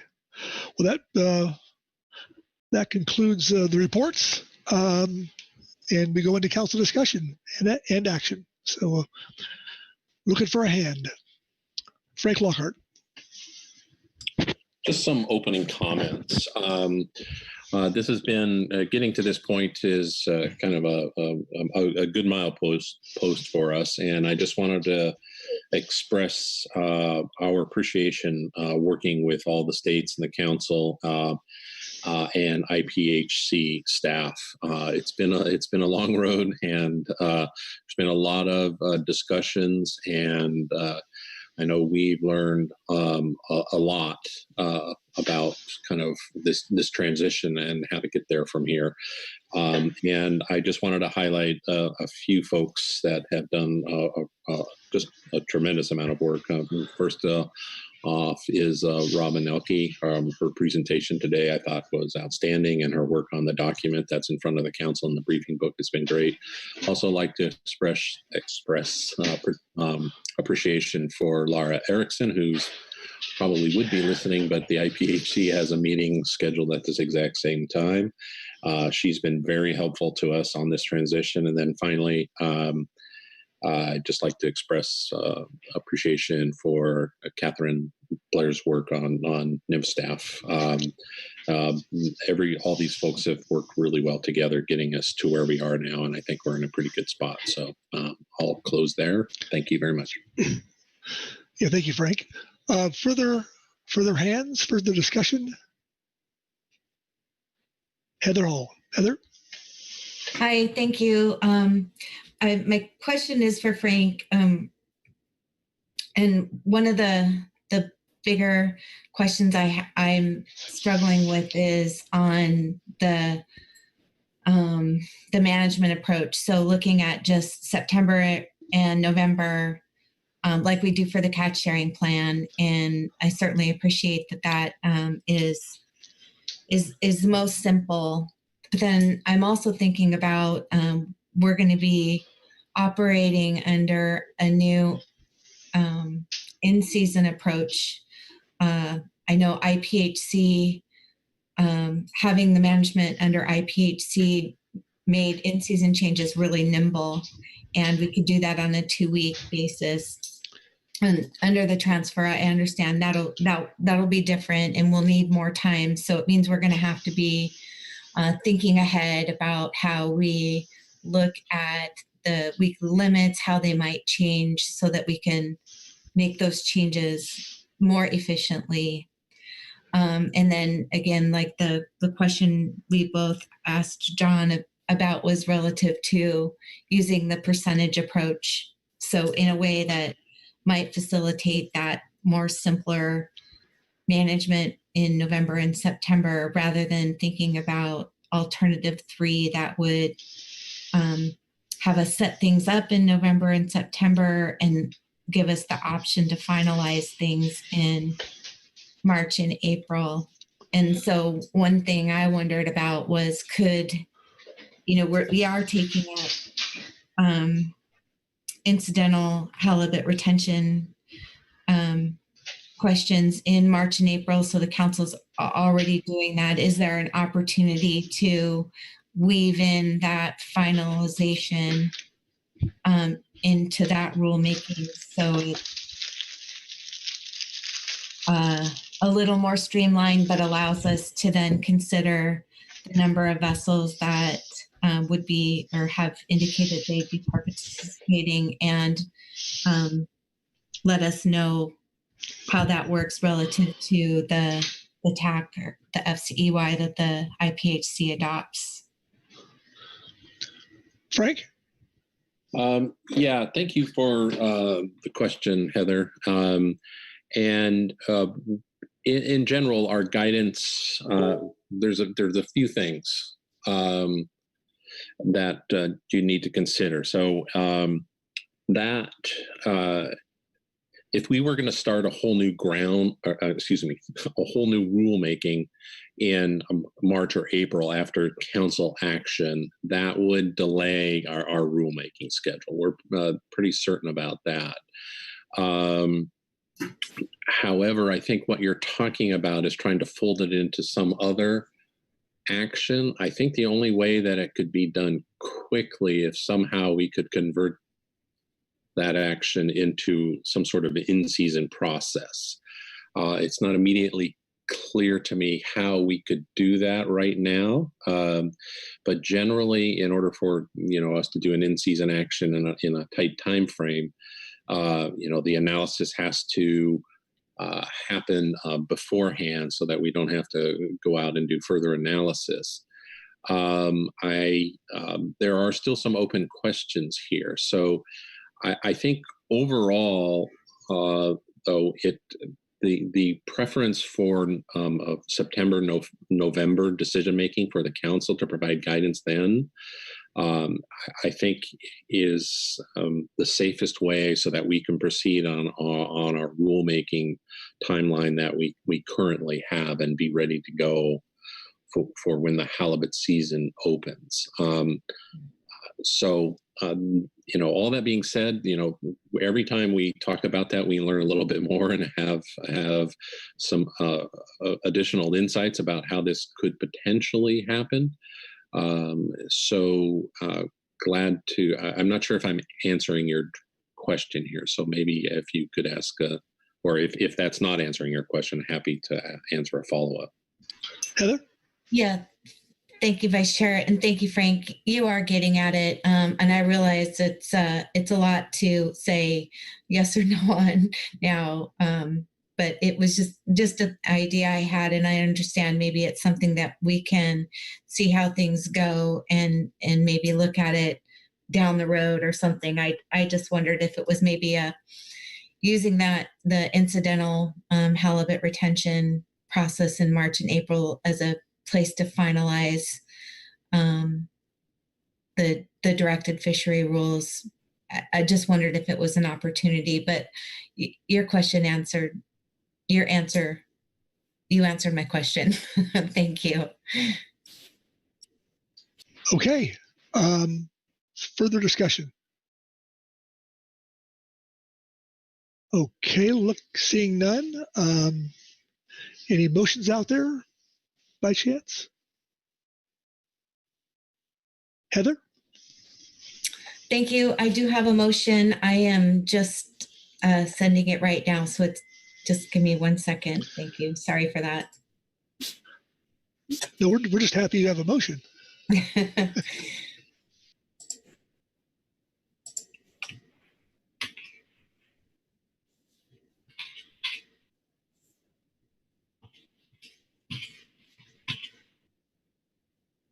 Okay.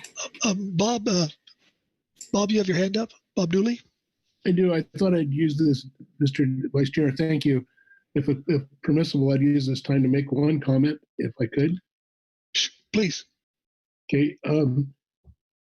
On paragraph 4.2.5, we heard enforcement consultants, Ryan Howell, and we also heard John Holloway from the the GAP issue some guidance on this, and there was a little shade of difference in what they were talking about. And I really did appreciate the GAP's comment about the burden of proof really lying on the the fisherman of the industry or the person that's required to show it.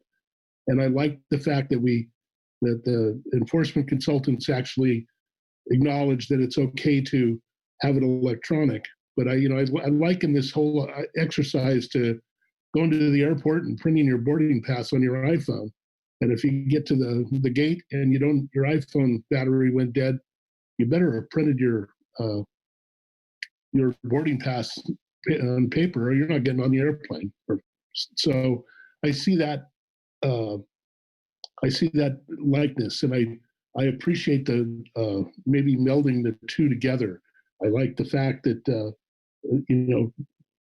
taking out the paper proof of permit from that the enforcement consultants have suggested and make it proof of permit. But I also like what the GAP suggested, that the burden is on the fisherman, and I think that's an important thing. And I think I know in my own case, had all your documents stored away in a safe, dry place. But if you had the ability to show it on some electronic device, and that would suffice, that was good. If it wasn't available, if your electronic wasn't working, you had the paper. So I would just make those comments, and I see that as a real good transition to getting a lot more data electronically rather than having paper everywhere. So thank you. Thank you, Bob. Okay. Sandra, do you have it?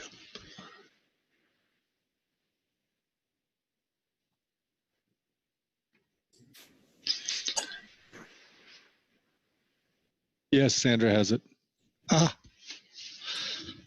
Okay. Thanks. And I'll apologize. I had to send it she's probably send it as a copy and paste into my email. Our agency is still having some issues. We're dealing with the cybersecurity issues, so we can't send attachments quite yet. Understand. There it is. Okay. Please proceed. Okay. I move that the council adopt the following as preliminary preferred alternatives for the transition of the directed halibut fishery from the International Pacific Halibut Commission to the National Marine Fisheries Service and the Pacific Fishery Management Council, as described in Agenda Item I-2, Attachment 1 at the September 2020 meeting. For Section 4.1.2, Alternative 2, consider the directed fishery framework during the catch sharing plan process in September and November, including any guidance for vessel limits and in-season changes for NMFS implementation. Section 4.2.1, Alternative 2, issue permits for all Area 2A halibut fisheries. What's that supposed to say?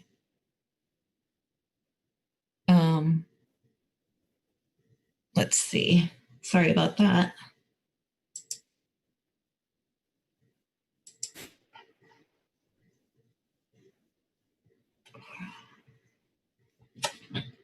Including?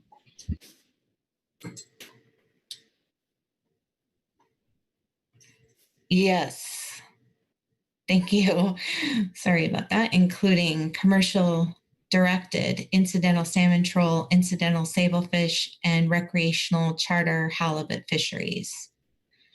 Under Section 4.2.2, select Alternative 2, allow NMFS to determine the appropriate application deadlines for all commercial halibut applications set to coincide with the council meetings and NMFS processing time. Alternative 4.2.5, Alternative 1, and this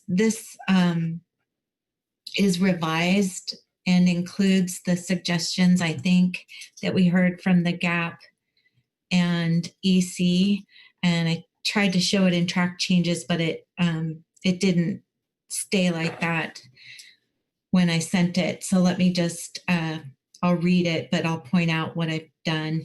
So alternative 1, status quo, revised language would require proof of permit to be on board fishing vessel and made readily available upon request, regardless of the type of permit.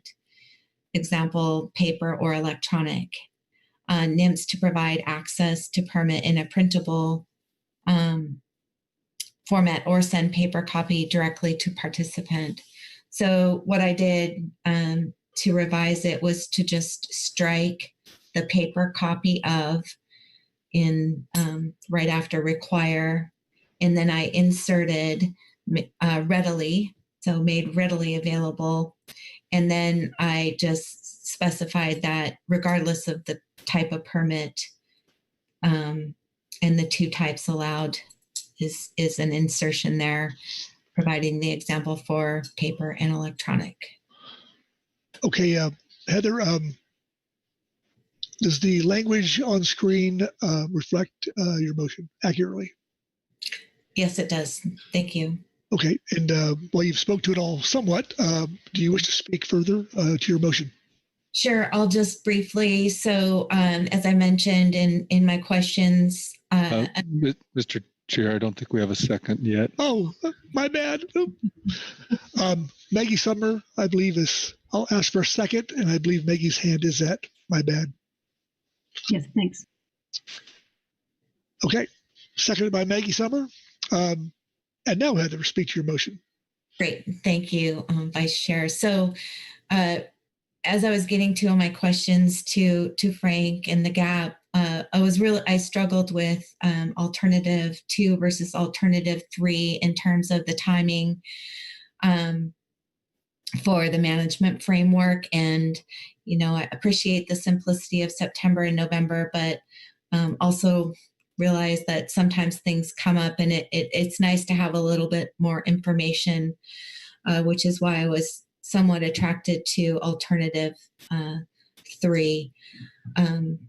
I realize we're not taking final action right now, so I think identifying this as the preferred alternative is a good place to be for now, and we can think more about it between now and November. And then just again, trying to incorporate the good suggestions from the GAP and the EC on this proof of permit and how that just functionally works in a way that that is workable for both fishermen and enforcement. Thanks. Okay, thank you, Heather. Discussion on the motion? Okay, with that, I think we'll see that. We'll call for the question. All those in favor? Whoop. Excuse me. I heard somebody, so. Okay, let's go back to the calling the question. All those in favor, signify aye. Aye. Aye. Opposed? Opposed? Abstentions? Motion passes unanimously. Okay, Robin. I guess back to you. Have we finished up this agenda item? Thank you, Mr. Vice Chair. I wish you could see the smile on my face right now, but yes, it sounds like the council has done their work under this agenda item. I know it's been a long haul. Thank you, everyone, for the conversations so that we could get this in front of the council in a way that was digestible and not too overwhelming. We have adopted the preliminary preferred alternatives, and as I understand them, they are alternative 4.12, 4.2.1, 4.2.2, and then the 4.2.5 proof of permit with some adjustments. And so I look forward to the time when we can get to the final preferred alternatives. I do hope it is soon on your future agenda, but thank you, Mr. Vice Chair. We've completed our work under this agenda item in record time. Well, thank you, Robin, for your great work and getting us here so quickly. So, all right. Well, we're a little ahead of schedule. Vice Chair. Oh, yes, Phil. Sorry, see your hand. Sorry, I just wanted to say I know others have as well. Big thanks to the team that took this from where we started with the IPHC, essentially saying that they were no longer going to participate in the same way that they have in the past in terms of managing this fishery, and they were looking to the council and National Marine Fisheries Service to take this over. It took us a while to kind of get our arms around that and accept that that was the thing we needed to do. And there's just been a whole lot of great work done by a lot of people. But I think in particular, Robin has kind of been the glue that has held all of this together, and been the author in some cases, and the shepherd in others to bring this along to this point. And so just kudos to everybody that worked on it, with a special kudo to Robin for her leadership and dedication to bringing us to this point. So thanks very much. Yeah, thank you for those words, Phil. Anyone else? Okay. Well, with that, say we're slightly ahead of schedule, but keeping on the track we are. Robin, can you take us into I3? Thank you, Mr. Chairman. Let me turn my page here. So this is agenda item I3, the commercial directed fishery regulations for 2021. The Area 2A non-Indian commercial directed Pacific halibut fishery structure has been a topic of discussion, as we well know, between IPHC and the Council for the past 2 years. At the June 2019 meeting, the Council decided to move forward with the transition of the management responsibility from IPHC to the Council for this directed fishery.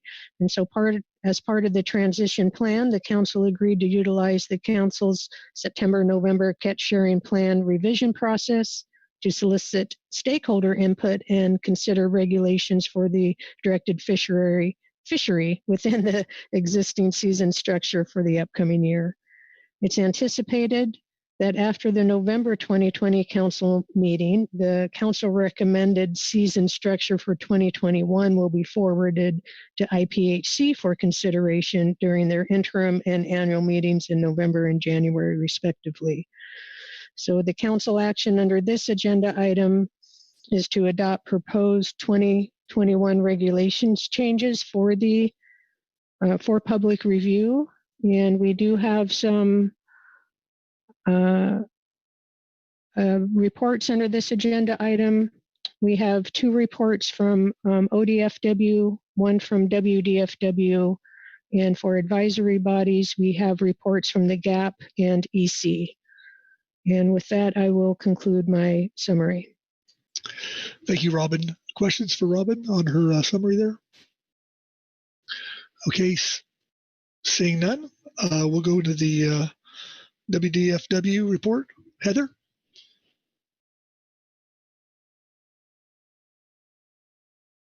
Great, thank you, Vice Chair. WDFW held a meeting with commercial stakeholders to get input on this item toward the end of August. As I noted in my report, the directed fishery in Washington is small. It occurs only south of Point Chehalis, but it's important to the participants in Washington. They do, in the past, have landed about 30% of the Area 2A directed fishery allocation into Washington ports. And so we focused our meeting looking at fishing periods, the season start date, and the trip limit structure in order to contribute to input that we provide to the IPHC for the 2021 season. In general, Washington stakeholders thought that the fishery went went well, although they did raise the issue of small landing limits, especially at the beginning of the season. And I know that's something we heard commonly in Olive Area 2A.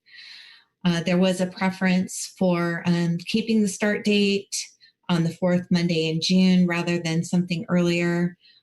There's a lot of concern with overlap between the commercial and the recreational fishery. And then very positive input on the move to a 3-day fishing period rather than the 10-hour openers. The 3-day fishing period allowed people to move around and adjust their fishing location before the end of the fishing period was over. We did have a discussion about the days of the week. So in keeping it to 3 days, but maybe shifting those days to Tuesday through Thursday rather than Monday through Wednesday. And there was some discussion on the pros of that is that it would help with getting ice and getting onto the fishing grounds, which could be challenging on a Sunday. And then the benefit of concluding the fishing period on a Thursday, which helped folks that were selling their landings directly to the public on the weekend, made it a little bit easier in that they didn't have to hold their fish over from landing on a Wednesday.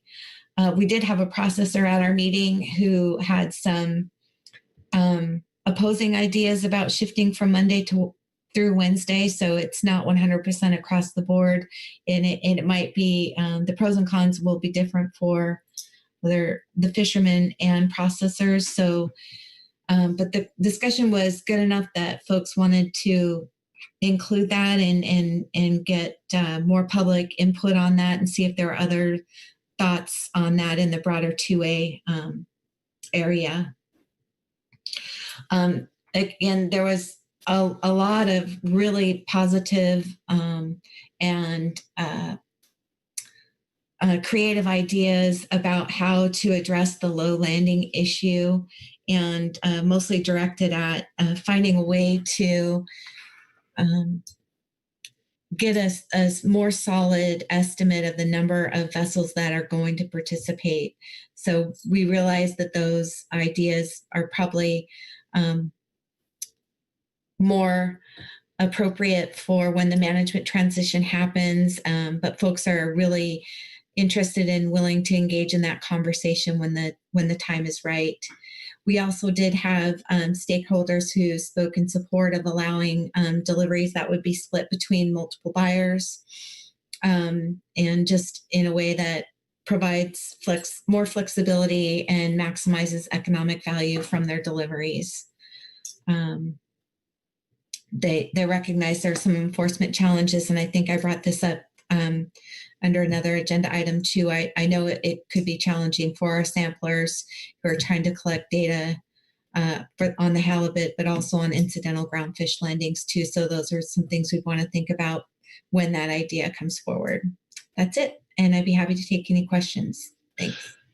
Yeah, thank you, Heather. Questions for Heather?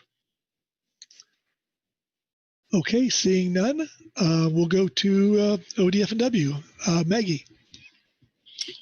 Thank you, Vice Chair. Excuse me. ODFW has 2 reports under this agenda item. The first one summarizes public input we received at a virtual public meeting we held, as well as additional phone calls and emails from halibut stakeholders. Pardon me. This has been in the briefing book since the advanced version. I will run through the report and cover the highlights of it. We had the meeting primarily to discuss items that the council might recommend to IPHC for next year's fishery. I will say the scope of discussions became much broader than that. And we wanted to make sure we captured everything we heard and provided it here as a record and a future reference. So this report is fairly lengthy, but I will highlight the parts that I think are particularly relevant to the Council's action today. I do want to note that this public meeting we had was really very constructive, very solution-focused comments by the participants, and I really appreciated the approach and the creativity that they brought to the discussions we had at the meeting. As Heather indicated, the primary concern we heard too was that the 2020 trip limits were too low, especially for the first opening, causing some fishermen to sit out the first opening because it wasn't worth gearing up for. We heard a lot about the high number of licenses issued in 2020 as the cause of those low trip limits, even though not all of those licenses were fished. We did make it clear to participants in the meeting that IPHC is likely to consider only relatively minor adjustments for 2021. That certainly it will be up to IPHC, but that was our expectation based on what we have heard from IPHC, and we did not want to give our stakeholders any unrealistic expectations. So the input is organized in a few different sections here in the report. Starting at the bottom of page 1, there are some 3 sections underlined there, A, B, and C. We heard those are just general comments on the 2020 fishery to start with. We heard some support for keeping the 58-hour fishing periods. That was not unanimous, but it was, I will say, the majority. Some of that was moderate support. You can see a quote I put in here that somebody wasn't 100% sold on them, but they weren't too bad. And that is representative of more than just one voice we heard from. There are just some additional general comments on the 2020 fishery, how this year went, provided there under section B. I've pulled together some general comments we heard on future management of the fishery, and we think that is more just useful for the council to keep in mind as we move through the transition. And then section C is input we heard specifically for 2021 on fishing periods, season start date, and trip limit structure, or in other words, the questions we intended to focus on at the meeting. As I said, people were generally in favor of the 58-hour fishing periods. We heard some mixed input on season start date, with some continuing support for an earlier start because of a line of thinking that it would make it easier to access halibut before they move more inshore and inside the fixed gear RCA. It might reduce shark interactions and could potentially also help the fleet get out and get their halibut before they start switching over to tuna fishing later in the summer. We also heard some suggestions to keep the status quo, opening on the 4th Monday in June in order to prevent potential conflict with the sport fishery, as had occurred in years past when the seasons overlapped more than they currently do.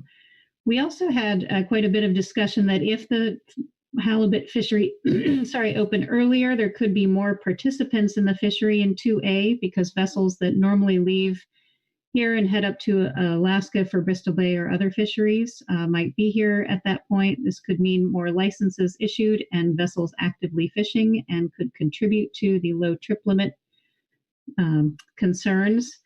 We also heard a point that there's a lot of Alaska halibut on the market in the earlier season in April, May, and the price is lower then, which might be undesirable, along with the effect of tourism on the Oregon coast and the demand for fresh fish in markets and restaurants. Finally, we did ask if there was a preference on the vessel size class approach for trip limits that has been used for a long time, but IPHC seemed to briefly consider doing away with before the 2020 season got started. And we heard some mixed input on that.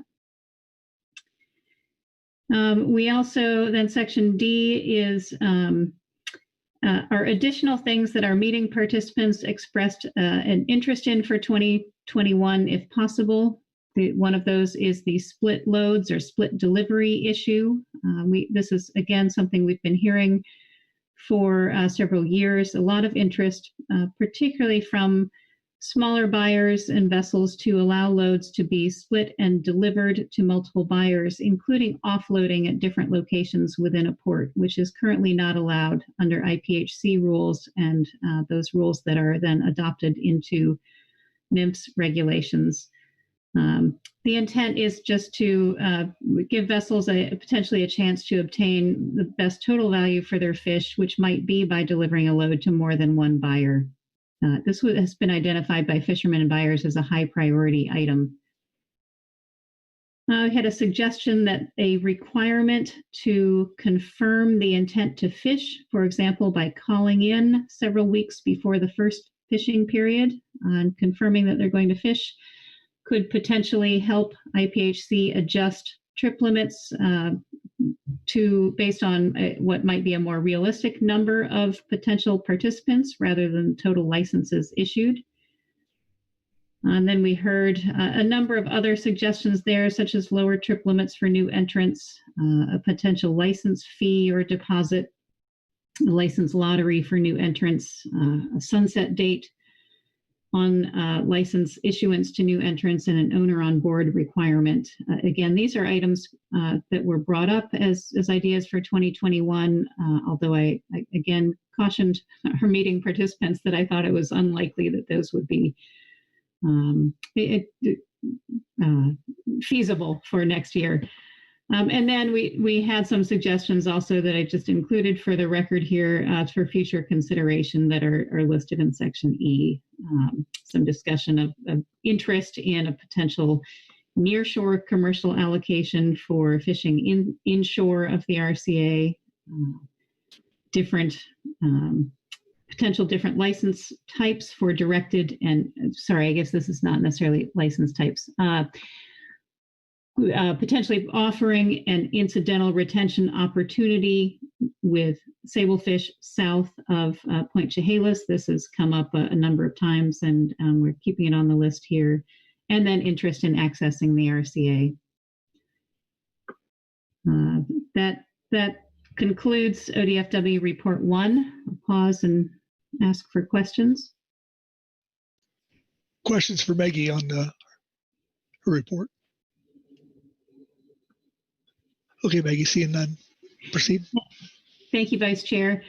We also submitted Report 2 for the advanced briefing book to hopefully help the council and the public and advisory bodies maybe focus after we put in such a lot of information, including things perhaps not feasible for next year in our Report 1. So this one contained a very preliminary recommendation that the council consider adopting a preliminary recommendation for IPHC at this meeting of status quo fishing periods, 58 hours, Mondays, 8 a.m. Mondays to 6 p.m. Wednesdays, and a season start of the fourth Monday in June. And that, again, was based on the public input that I just reviewed under ODFW Report 1. Specifically regarding the season start, I noted that we had some mixed opinions. We found that the concern that an earlier season could lead to additional participation and potentially lower trip limits was a pretty compelling reason to recommend status quo, given the very high concerns we heard about trip limits. And then we also noted in this report that we do see further merit in further exploration of allowing split loads or deliveries to multiple processors with multiple offloads within a port. We certainly are sympathetic to the desire for small buyers to reduce barriers to their access to halibut and potentially increase the overall value. So I wanted to keep this kind of on the front burner for discussion. And that concludes report 2. Happy to take questions on that. Thank you, Maggie. Questions for Maggie? Okay, seeing none, we'll go to the gap statement and John Holloway. John? Thank you. Vice Chair Pettinger, my name is John Holloway, GAP member. I'll be reading agenda item I3A, supplemental GAP report on the commercial directed fishery regulations for 2021. That's for halibut. The Groundfish Advisory Panel received an overview of the 2021 commercial directed fishery regulations for Pacific halibut from Ms. Robin Elke, Pacific Fishery Management Council staff, and offers the following comments and suggestions. The GAP reviewed the reports from the Washington Department of Fish and Wildlife, the Oregon Department of Fish and Wildlife, and their report 1 and 2, and agrees that the 58-hour fishery that took place this year is a good compromise between the single-day, 10-hour openings and proposed 5-day or 10-day seasons considered in the past. However, the GAP suggests considering a Tuesday through Thursday 58-hour season instead of a Monday-Wednesday season. This change would allow fishermen to purchase ice on Monday and avoid weekend ice plant rates that in some places are higher than weekday rates. It also would allow fishermen to deliver fresh halibut for weekend markets. The GAP also supports the proposal for split delivers or split loads as identified in both WDFW and ODFW reports. And that concludes our report. Happy to answer any questions. John, questions for John. Frank Lockhart. Thank you, Mr. Vice Chair. John, I don't know if the GAP had a chance to see the enforcement consultant's report during your discussions, but I'm just wondering if you had any opportunity to comment on their 2-day opener proposal, 34-hour instead of 58-hour. So yeah, that's my question. Okay, Vice Chair Pettinger, Mr. Lockhart, no, we did not have any EC report at the time of our discussion. Thank you. Marcy Remco. Marcy? Thank you, Mr. Vice Chair. Thank you, John.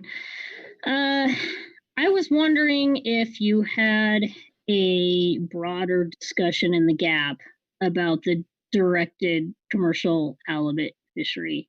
I know your statement provided to us here today is about the recommendations we provide to IPHC, but I'm just wondering if you considered the report provided by the GMT under the NIMS report item, as well as the scorecard information that was tabulated in the GMT's in-season report regarding the estimated yellow eye take in the DC fishery. Okay, Vice Chair Pettinger, Mr. Remco, we did not consider any of those in our discussion. Our discussion centered solely around the department reports from Oregon and Washington. Thank you. Louis Zim. Louis? Thank you, Mr. Vice Chair. Good to hear from you, of course, John.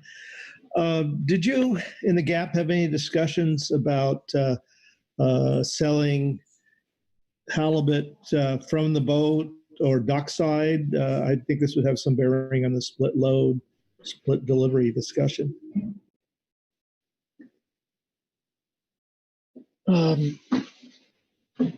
Vice Chair Pettinger and Mr. Zim, we did not have detailed discussions about that, but yes, it was about the selling to the public. And Yes, it was not very comprehensive in our discussion. thank you. Okay. Further questions for the gap? All right. Thank you, John. Thank you. Okay. Now go to the EC report. Ryan Howell. Ryan?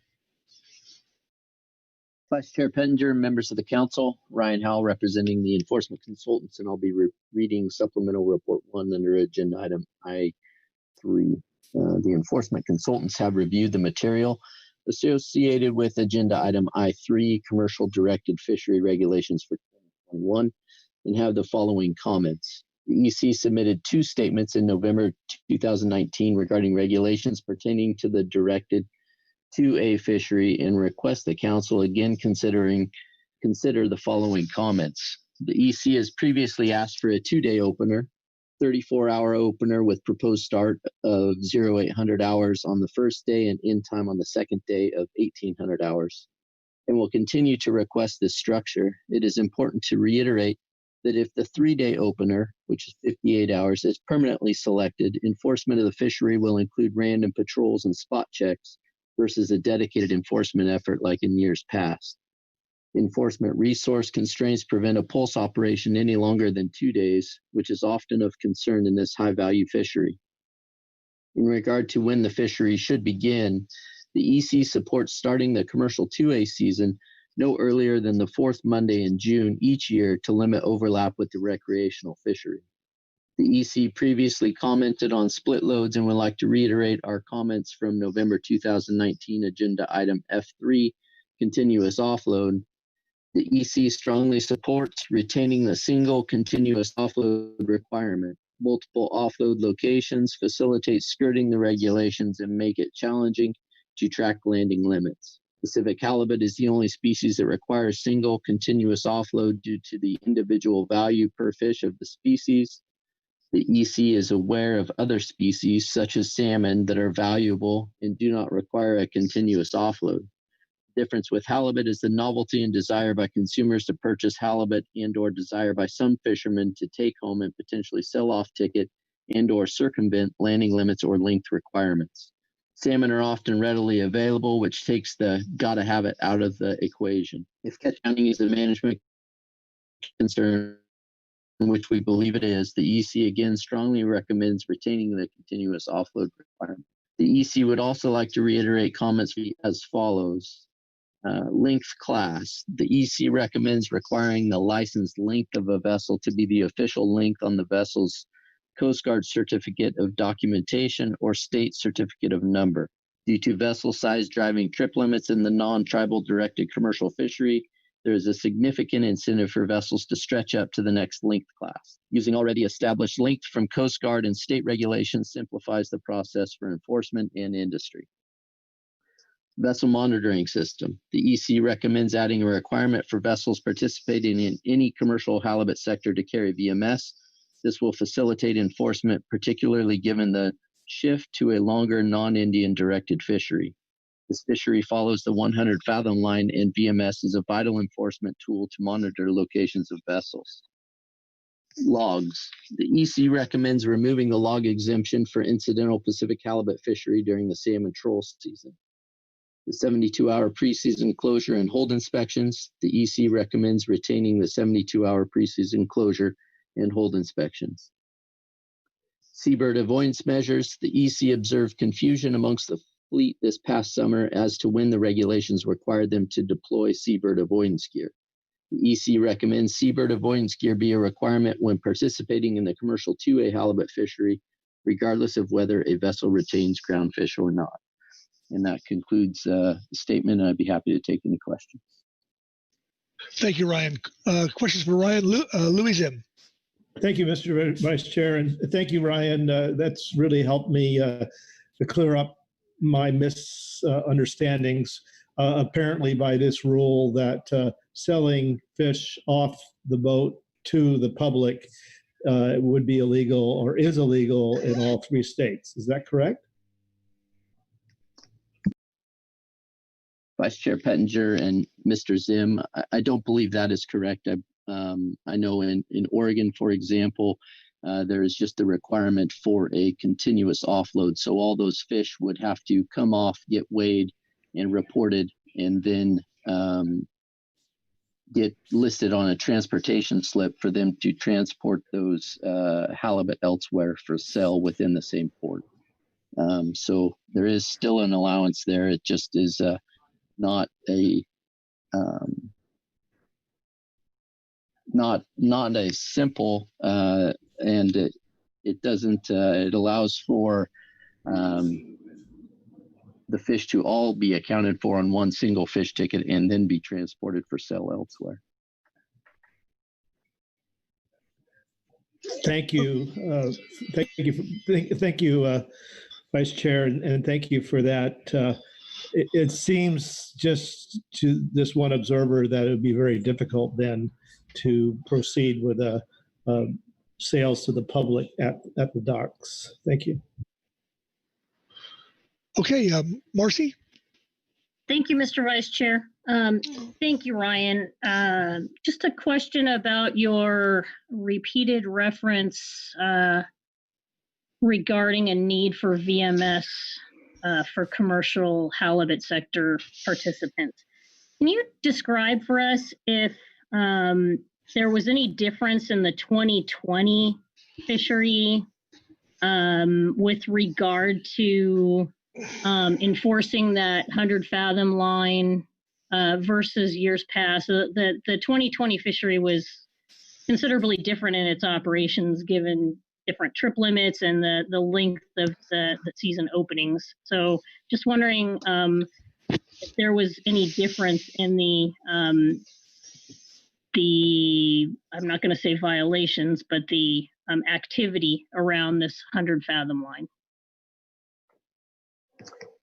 Vice Chair Pettinger, Mr. Imco, I wouldn't say there's necessarily a difference. Just with the longer opener, it would require enforcement to be on the water all the time for those 3 days, basically to enforce that 100 fathom line, whereas before with a 10-hour opener, it's a smaller window where we were out there. We could enforce the preseason time, and then basically once the closure happened, we could get back to the docks and try to monitor those offloads and catch. And so with the 3 days, it just stretches us a little bit as far as our resources, and the VMS would just be another tool to ensure that fishermen are staying outside that 100 fathom line. Marcy? Thank you very much. That's very helpful. Okay, further questions for Ryan? Okay, Ryan, thank you. Thank you. Okay, seeing we have no public comment cards been submitted, we'll go straight into council discussion and action. So looking for hands. Looking for hands with a motion. Maggie Summer. Thank you, Vice Chair. I could offer a motion if there's no discussion first.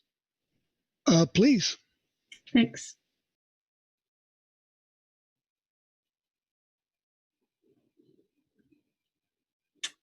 Sandra should have the I3 ODFW motion to put up.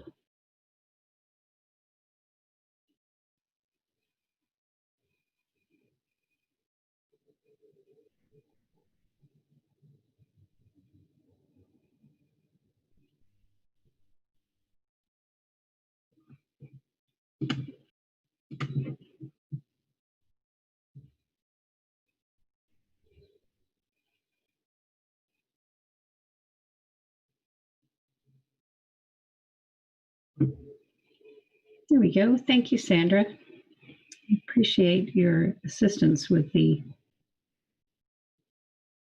motions, as always. I move the council adopt for public review A preliminary recommendation to the International Pacific Halibut Commission for the non-tribal directed commercial fishery in Area 2A in 2021 as follows. 58-hour fishing period duration, 0800 hours day 1 to 1800 on day 3, to be open either option 1, Mondays through Wednesdays, or option 2, Tuesdays through Thursdays. And season start 4th Monday in June. Thank you, Maggie. Does the language on the screen accurately reflect your motion? Yes. Okay, looking for a second. Heather Hall, thank you. Okay, Maggie, speak to your motion. Thank you, Vice Chair. The proposal to recommend the status quo 58-hour fishing period duration, again, is based on public input we described in ODFW Report 1, in which a majority of input favored the 58-hour periods that were used this year. And I'll note we also had some input via the WDFW report and the GAP on this. There are 2 options here for which days of the week to recommend to IPHC based on the GAP report and WDFW Report 1. Several pros and cons of changing from Monday through Wednesday to a Tuesday through Thursday opener were noted. And putting out both options in this preliminary recommendation would allow for more public input to inform the Council's deliberations and final decision in November. Regarding the season start, again, as I noted earlier, we found that the concern that an earlier season might lead to higher participation and lower trip limits, a compelling reason to recommend status quo season start at this time, 4th Monday in June. And I'll note the preference expressed by some of our stakeholders and some in the WDFW report as well to keep it status quo to avoid or minimize overlap with the recreational fishery. And this could certainly help reduce the potential for conflict between the commercial and recreational fisheries, and also the potential to stretch enforcement resources even further if both sectors were overlapping more. Thanks. Thank you, Maggie. Questions for Maggie? It's the Elke or Robin Elke. Robin? Thank you, Mr. Vice Chair. Just a point of clarification, if I may. I'm assuming that with status quo, that would include the fishery continue at that 2-week interval until the quota is reached. I'm assuming that's correct. Just wanted to confirm. Thank you for the question, Robin. That certainly was my intent. My understanding is that IPHC manages it with that interval timing so that there is enough time in between the openings to make some catch estimates and see where we are or see where the fishery is in terms of progress toward the quota. Okay. Further questions for Maggie? Discussion? I'm not seeing any hands. Oh, Heather.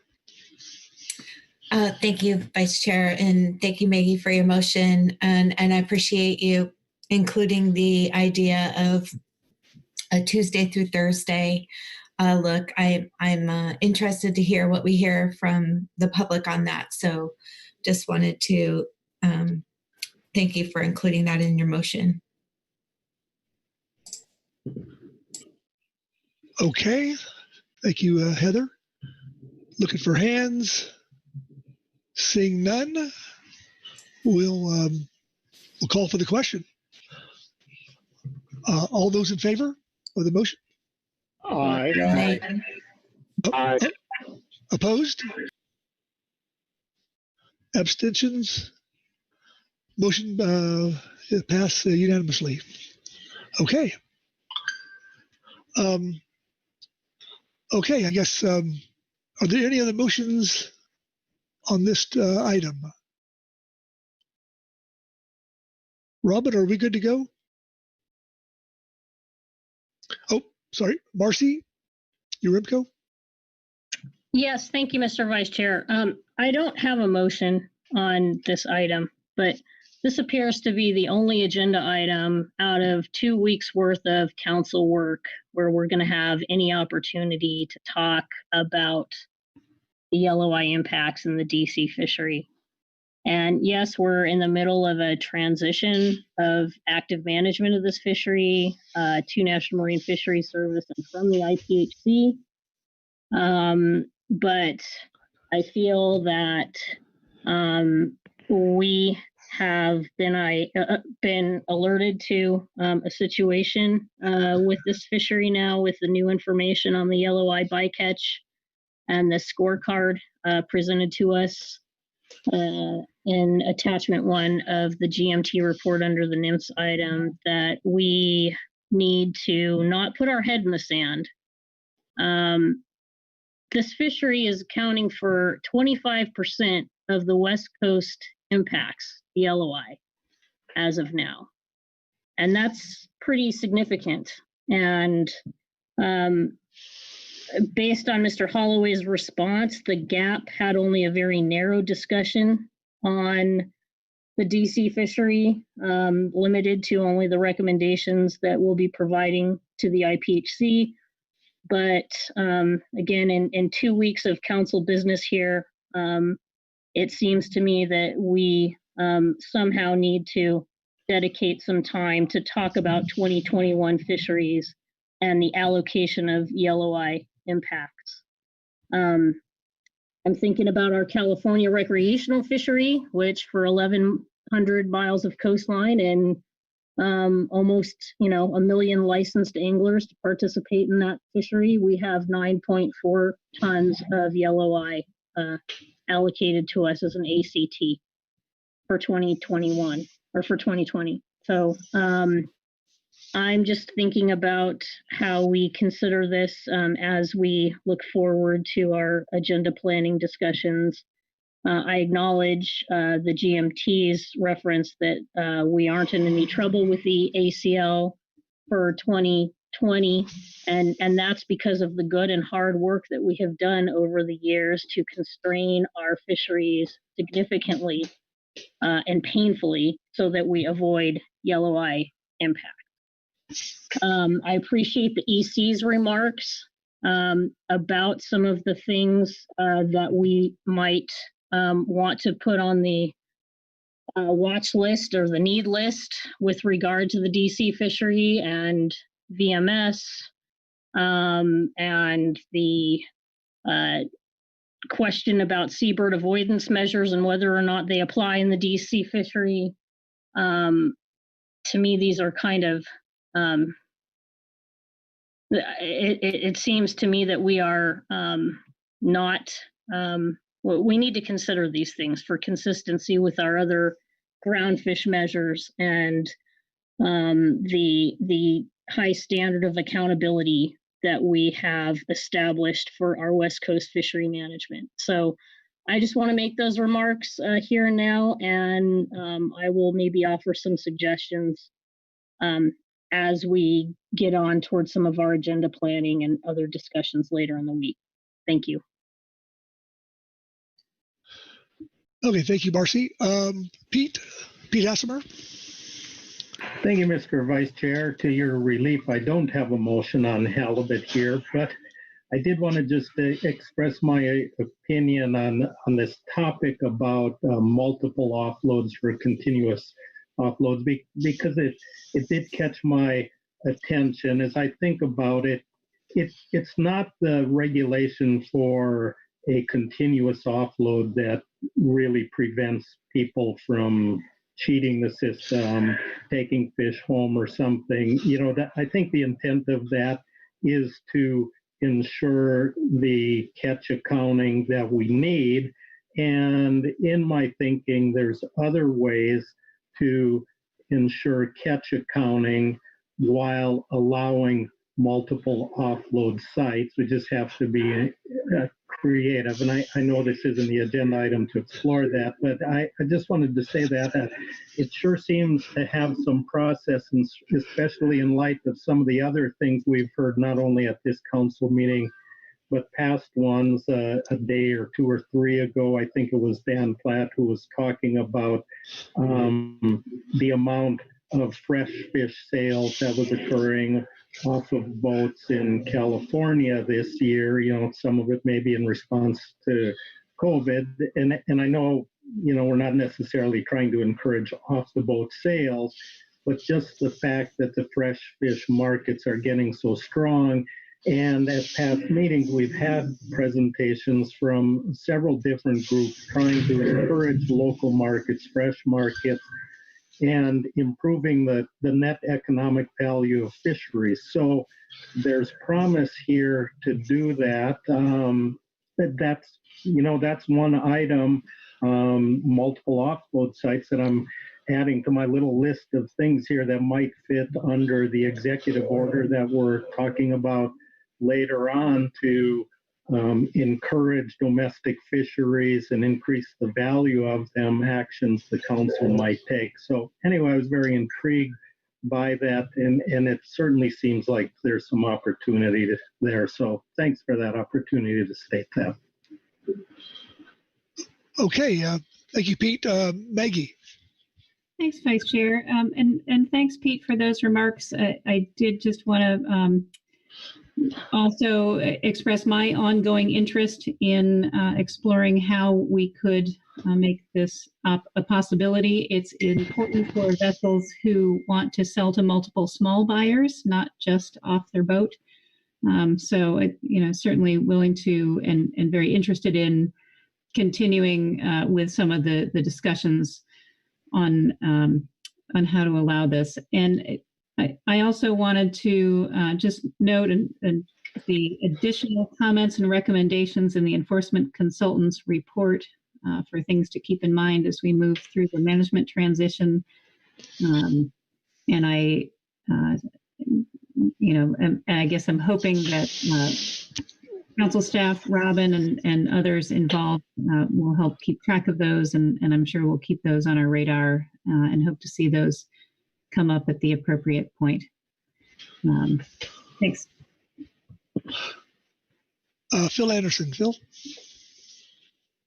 Thanks, Mr. Vice Chair. I guess I just wanted to offer support for the issue that Marcy is bringing forward in terms of the yellow eye bycatch that we're seeing in the halibut directed fishery.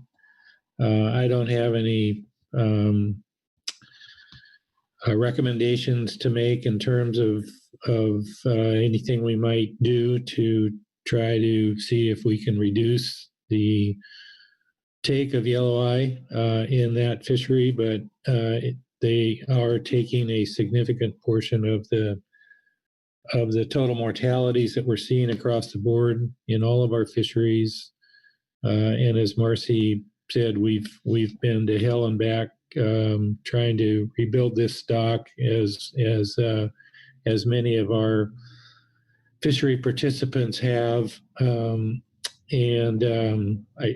there are still lots of restrictions in place, no retention and other things in place here to try to reduce and minimize yellow eye interactions in all of our fisheries. So I appreciate her bringing that topic to the table and making sure that we're aware of it and causing us to give some thought to making sure we watch that and encourage the participants in the fishery to do whatever they can to minimize yellow eye interactions that are associated with the directed halibut fishery. Thanks. Thank you, Phil. Mark Grelnick. Thank you, Vice Chair Pettinger. This is not a fishery that I typically follow very closely, but I am sensitive to the issue that Marcy raised. And the options that we've put forward so far for review may very well raise the yellow eye impacts beyond a level that would be reasonable. So it seems to me that maybe we ought to add an additional option here for that will allow us to consider the impacts at least one more option. I don't know procedurally if this is the right time to do it, but I guess there's no time like the present. So I don't want to, maybe perhaps I can make the motion and then we can have discussion on it. Would that be acceptable, Vice Chair? Please proceed. Okay. I move the council. I'll wait for Sandra to catch up with me here.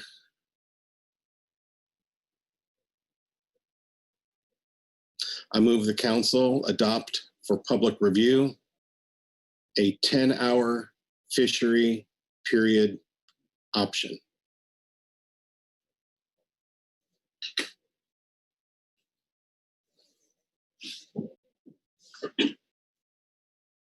Thank you, Mark. Does the language of the screen accurately reflect your intent? It does. Very good. Looking for a second?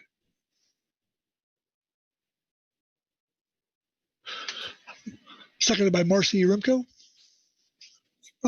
Mark, speak to your motion.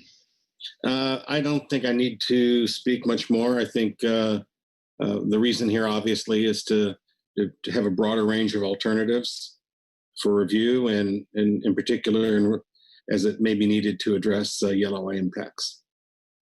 Okay, very good. Thank you for that. Maggie Summer has a question for you. Maggie? Thanks, Vice Chair. Not a question, just a comment on the motion. So if I'm jumping ahead of any questions, I'll pause. Actually, well, Marcy's right behind you. So Marcy, you have a question for the maker of the motion? Yes, just a question of clarification. Mark, do you mean 1 10-hour fishery period option? Well, that's a very good question, Ms. Uremko. It seems to me that, well, I guess that may not be reasonable, but if we have successive 10-hour periods, then we can address bycatch issues as they arise. Yeah. So, but just for purpose of clarification, let me just say yes, a single 10-hour fishery period. And then if someone wants to amend that, they can. Marcy? Thank you, Mr. Vice Chair. I guess I think I understand the intent of your motion, which is to return the fishery to a period where there is better on the water enforcement and hopefully compliance with the 100 fathom requirement, which might improve our yellow eye bycatch. But I guess what I was getting at is if we have a single 10-hour period, the way the fishery normally operates is once the fishery is prosecuted, then there's stop and count activity conducted by the IPHC, and then a determination of whether there's enough fish to proceed with the second period, and then so on down the line until the fish is all fully utilized out of the DC fishery pot.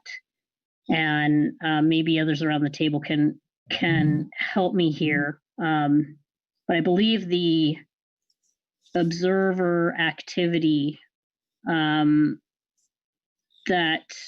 resulted in the bycatch estimate of the 7-something tons in the DC fishery was back from the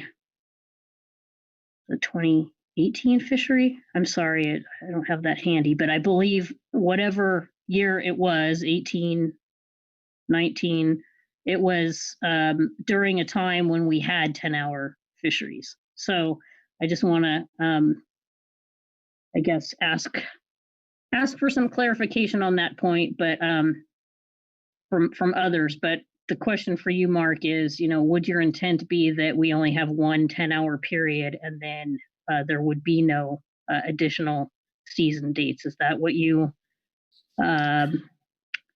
would look to recommend? Well, thank you for the question. I don't know that a single 10-hour period would be appropriate. We don't know what the weather's going to be. We don't know. It does make it easier for management, sort of a stepwise. We take it one bite at a time, and we can see where we are. It seems to be a better way to manage this, at least for public review, at least to get this out for analysis. And so I guess I would say successive 10-hour fisheries until we have used up the resource. I don't know if that answers your question or not. Marcy? I think I'm clear. Thank you. Thank you, Marcy. Phil Anderson. Phil? Thanks, Mr. Vice Chair, and thanks, Mr. Grillnick, for the motion. I think I can't, I believe that what stimulated this, and you can correct me if I'm wrong, to look at an alternative such as this that more mirrors the way the fishery has been managed in the past is the concern about the yellow eye bycatch. And if that is true, I share that. As I mentioned, I share that concern, as was raised by Ms. Yaremko. But I don't think that this is the way for us to get at that concern. It might be, but I would rather try to see if we can get some additional information about the yellow eye bycatch, where it occurred, what depths, whether, any additional information that we can get to glean, why the yellow eye bycatch is at the level it is in this fishery, and then perhaps determine some change or modification in the structure of the fishery that would help alleviate those encounters or reduce those encounters. So I would prefer that approach. And if I understand correctly, that is the intent, essentially, of the motion, is to address that yellow eye bycatch concern, then I think that would be a better way to get at it, and we could make a more informed decision about what changes we thought would address the concern. Thanks. Okay. Marcy?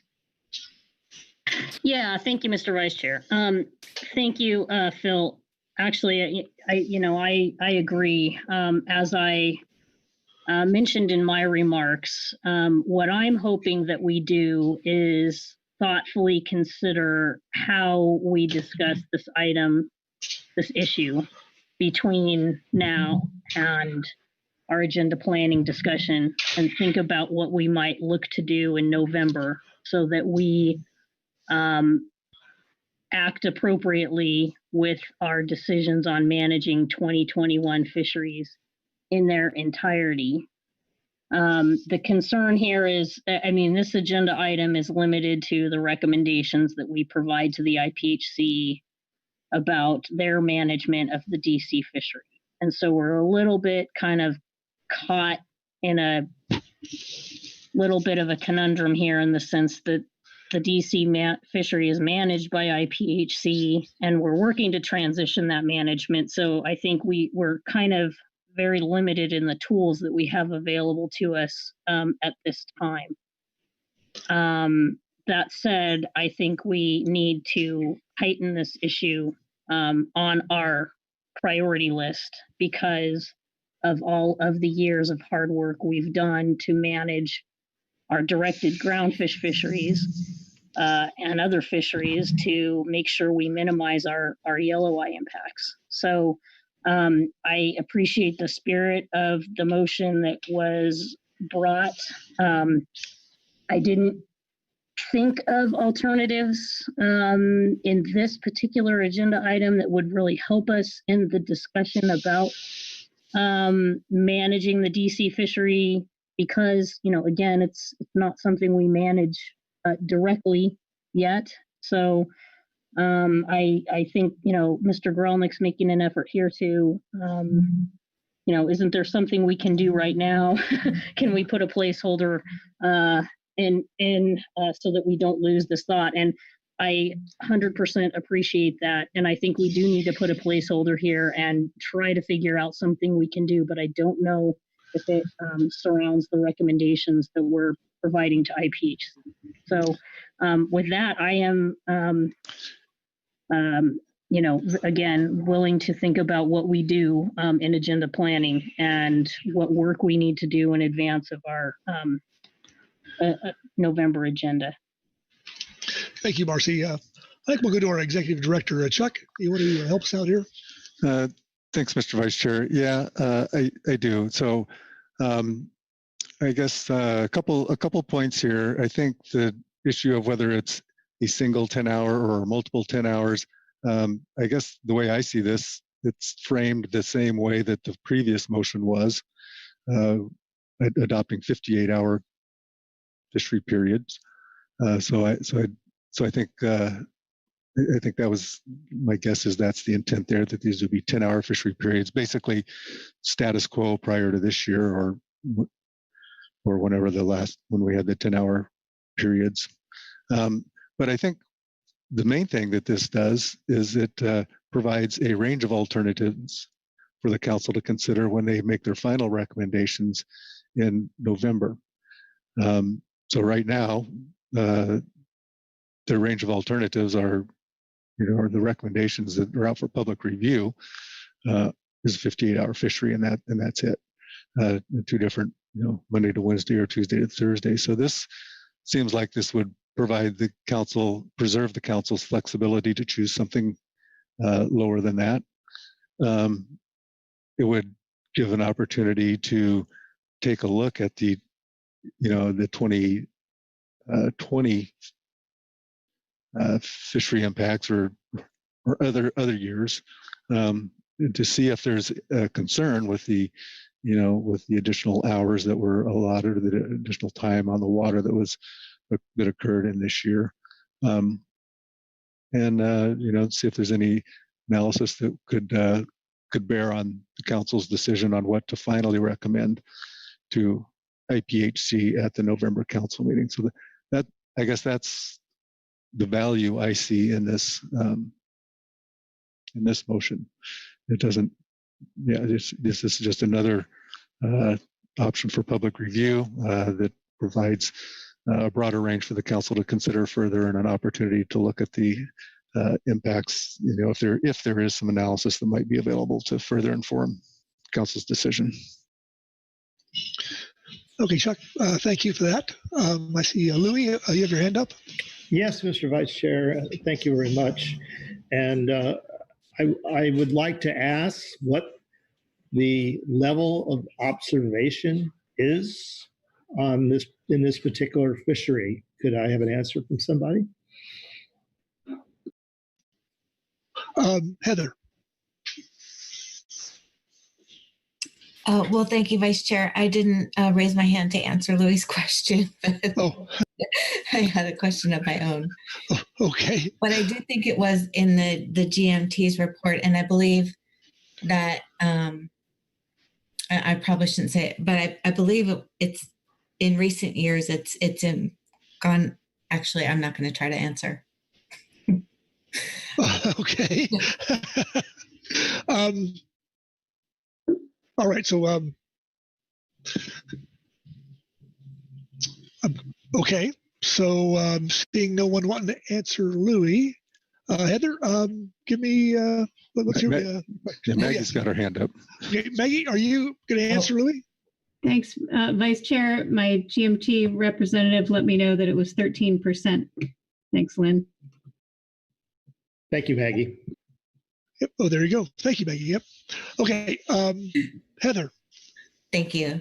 I'm stepping back, thinking about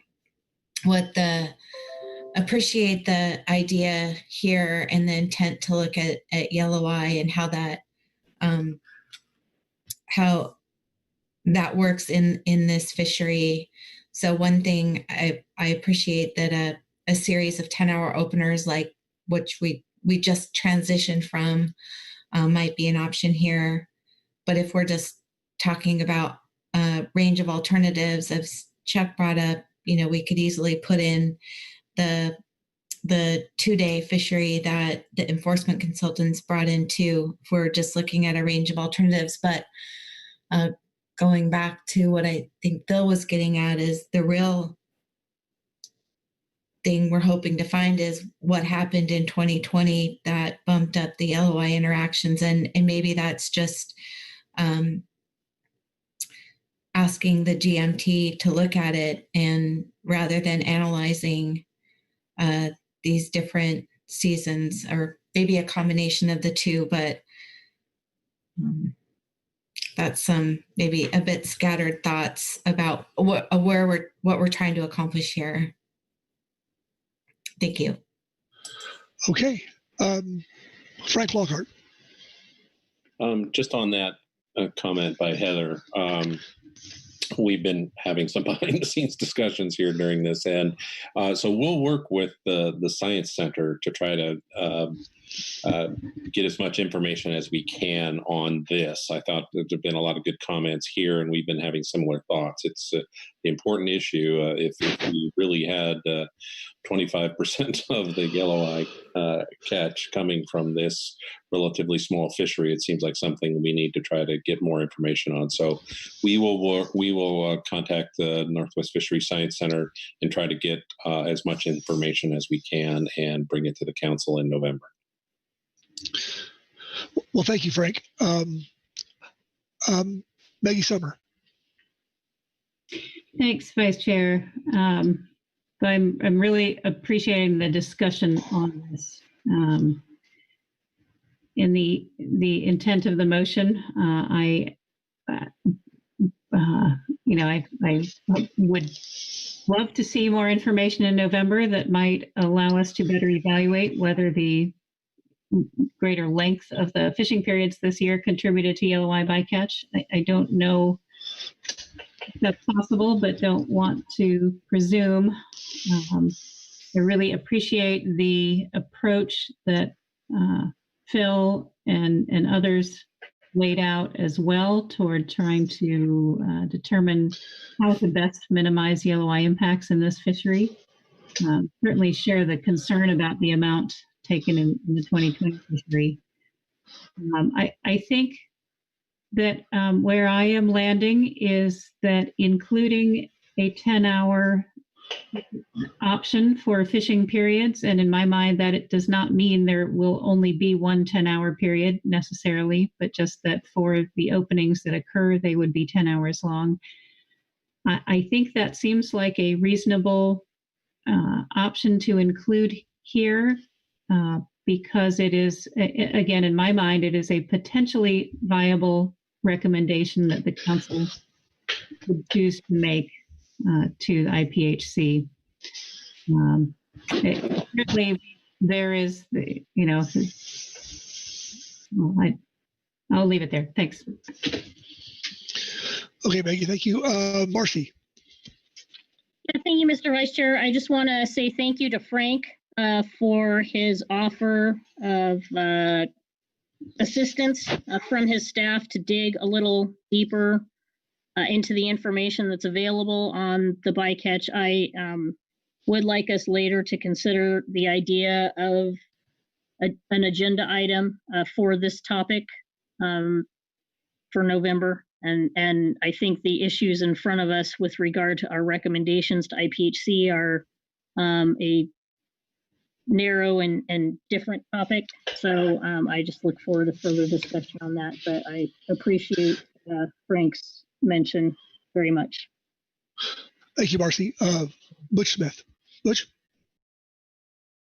Yeah, thank you, Mr. Chair. I was just wondering if this might move this along a little bit, if the maker of the motion could make fisheries period plural, and then that would take care of in case there's more than just one 10-hour period once they got through counting fishing periods option. Just something to think about. Thank you, sir. Okay, thank you, Butch. Frank? I just wanted to follow up on what Marcy said. Appreciate the appreciation, and I can't. I think also following up what Maggie said, can't promise that we'll have a complete report by November, but we will get as much to the council as possible. Also wanted to just comment on Marcy's thought that maybe we need a whole new agenda item. I don't know if that's necessary. I'm assuming that a similar agenda item to this, with a final recommendation on the commercial directed fishery, will be on the agenda for November. And it seems like this discussion is directly relevant to that. So you may be able to put any further discussion on the yellow eye issue under this similar agenda item for November, but I must admit I didn't look at the agenda item for November, so I don't know if a similar agenda item is on there already. That's it. Thank you. Thank you, Frank. Mr. Vice Chair, just to address that, yes, there is a similar agenda item in November for this to come up with final recommendations, so that is on the November agenda, and I think reviewing the options and their, merits is fair game under that agenda item. Okay, Mark Grelnick. Mark? Yeah, I just wanted to respond to Mr. Smith's suggestion that the word period be made plural here. The language there is as Chuck pointed, is somewhat parallel to the language in Heather Hall's motion that was adopted by the council. So I don't know that it's necessary to change that because of the parallel construction here, and we could have successive 10-hour fishing periods, but I would ask the parliamentarian whether that's a change that could be made without having to go through a formal process.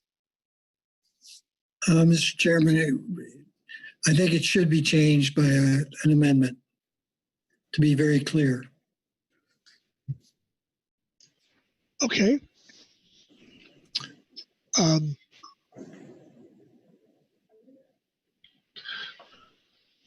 So with that, we need to have someone amend the motion then. Dave? And who might that be? Mr. Vice Chair, I would like to make that. Louis Zim, yeah. Yep. Oh, thank you, Mr. Vice Chair. Yes, I would like to amend the displayed motion to add the letter S to period. Okay, very good. And do we have a second? Butch Smith, thank you. Okay, Louis, does that reflect accurately reflect your motion or amendment to the motion? Yes, it does. Thank you. Okay, very good. Okay, speak to your motion. Well, I think we've had much council discussion on this. I appreciate Mark's original motion. However, I fear that the optics and the perception by the public that we were really talking about ratcheting back to just one 10-hour fishery period, we may have difficulties with that. And so this putting this S in here signals to the public that we are considering a multitude of options and not just this one thing in Mr. Grolnick's motion. Thank you. Thank you, Louis. Discussion? Okay. Well, seeing none, I'll call for the question. All those in favor? Aye. Aye. Opposed? Abstentions? Motion passed unanimously. Okay, we'll go back to the original motion as amended. Further discussion? Mr. Vice Chair, I don't think, never mind. Okay.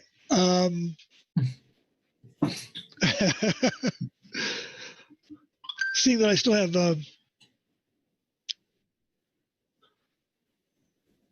I guess given that is I don't see the previous motion. Is there an S in Maggie's motion? And if there isn't, do we need to address that? Maggie. Thanks, Mr. Vice Chair. My previous motion read that we adopt for public review a preliminary recommendation of 58-hour fishing period duration to be open either Mondays through Wednesdays or Tuesdays through Fridays. Okay, thank you for that clarification. Okay. Further discussion.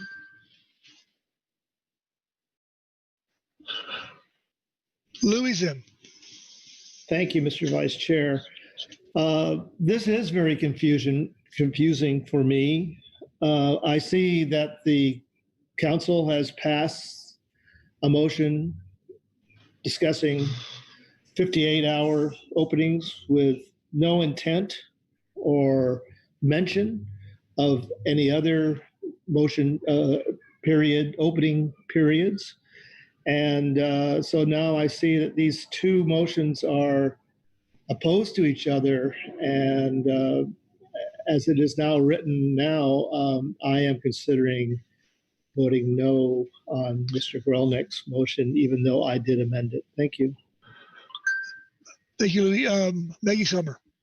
Thanks, Vice Chair. It was my understanding that this motion would add another option for public review, which would not be in conflict with the option we already adopted under the last motion.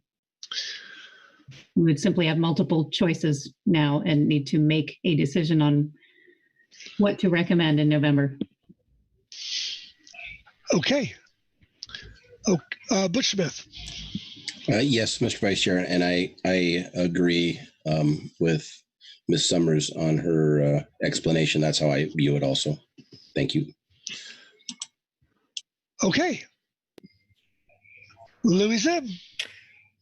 Thank you, Mr. Vice Chair. If that clears up the record, I would be satisfied with that. And I wish to thank very much the council representative, both of them, from Oregon to clear up this matter. Thank you. Okay. Looking for any more hands? Seeing none, Lou, your hand's up. Okay. Seeing no further hands, we'll call for the question on the motion. All those in favor? Aye. Aye. Aye. Aye. Opposed? Abstentions? Okay, motion passes unanimously. Okay. Robin, how are we standing here? Thank you, Mr. Vice Chair. Excuse me, Robin. I see Bob Dooley put his hand up. Thank you, Mr. Vice Chair. I don't want to drag this out, but I just wanted to make a comment on, we've heard some proposals that weren't included in the motions to my knowledge, and and concerns about yellow-eyed bycatch, which I really believe is, it's a concern of every almost every sector on the coast and has constraints, and it's quite enlightening to hear that there's 25% of the yellow eye being caught in this fishery. I think that we've put conditions in here that might address that, but I haven't heard it other than Frank's going to look at it and bring some evidence or bring some more data to us in the future. But also, I see the split delivery issue and some thought process to that. Those are all, to me, really, industry coming forward with their concerns. And I think that we haven't really directly addressed that as something we want to see in the future and be worked on proactively. So there's comments. So I don't know if we need to do anything more there or not. And I would defer to fellow council members to weigh in on that. But I just wanted to bring it to it's a concern of mine that we proactively work on this. So thank you. Thank you, Marcy. Thank you, Mr. Vice Chair. I don't want to belabor this much, but with regard to Frank's agreement to bring back information to us and the placement of that on the agenda, I just, because of the implications to all of our fisheries, I feel like information that comes back to be either in a NIMS report or somewhere else, because we might consider in-season actions, for example, to our groundfish fisheries in response to the information we see. So burying it in an agenda item about recommendations to the IPHC, to me, doesn't seem like a great fit. So I'm hoping that NIMS will consider that in their submission of material. Thanks. Yeah, thank you, Marcy. Okay, anyone else? Okay, seeing no hands. Robin. Thank you, Mr. Vice Chair. Under this agenda item, your goal was to adopt proposed 2021 regulations for public review. You have done that by adopting 58-hour fishing periods and also an alternative for 10-hour fishing periods for that fishery. And then in addition, we will look for a Northwest Fishery Science Center report to the council in November, helping us understand the yellow eye bycatch concerns that were discussed today. And if I've captured that correctly, then your work under this agenda item is complete. And with that, I do want to make one more comment, if I may. Just a reminder, and this might come under workload planning, but the IPHC interim meeting in November is the 18th and 19th, which falls midweek with the council November meeting as well. So just FYI on that. But with all that said, I believe you've completed your work here under agenda item I3. Well, thank you, Robin. Yeah, great work. Okay, well, folks, let's see. We're done with this item, so I'm going to pass the gavel back to our chairman, Chair Grolnick. Mark? Thank you very much, Vice Chair Pettinger. Let me first turn to Executive Director Chuck Tracy and see if he has any pre-lunch announcements. No, Mr. Chairman, I don't. Okay, good. So we will come back at 1 o'clock to start on our two salmon issues, H2 and H3, followed by hopefully by D7, the emergency action. So see you all at 1 o'clock.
So 1 o'clock, we're going to get started here in just a moment.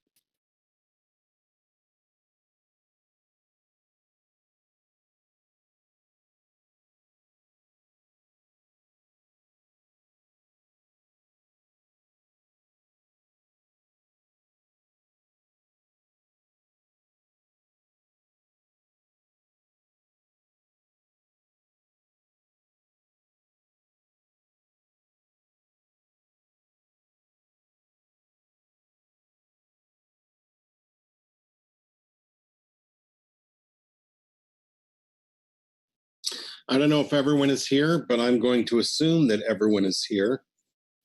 So we can get started on H2 Amendment 20.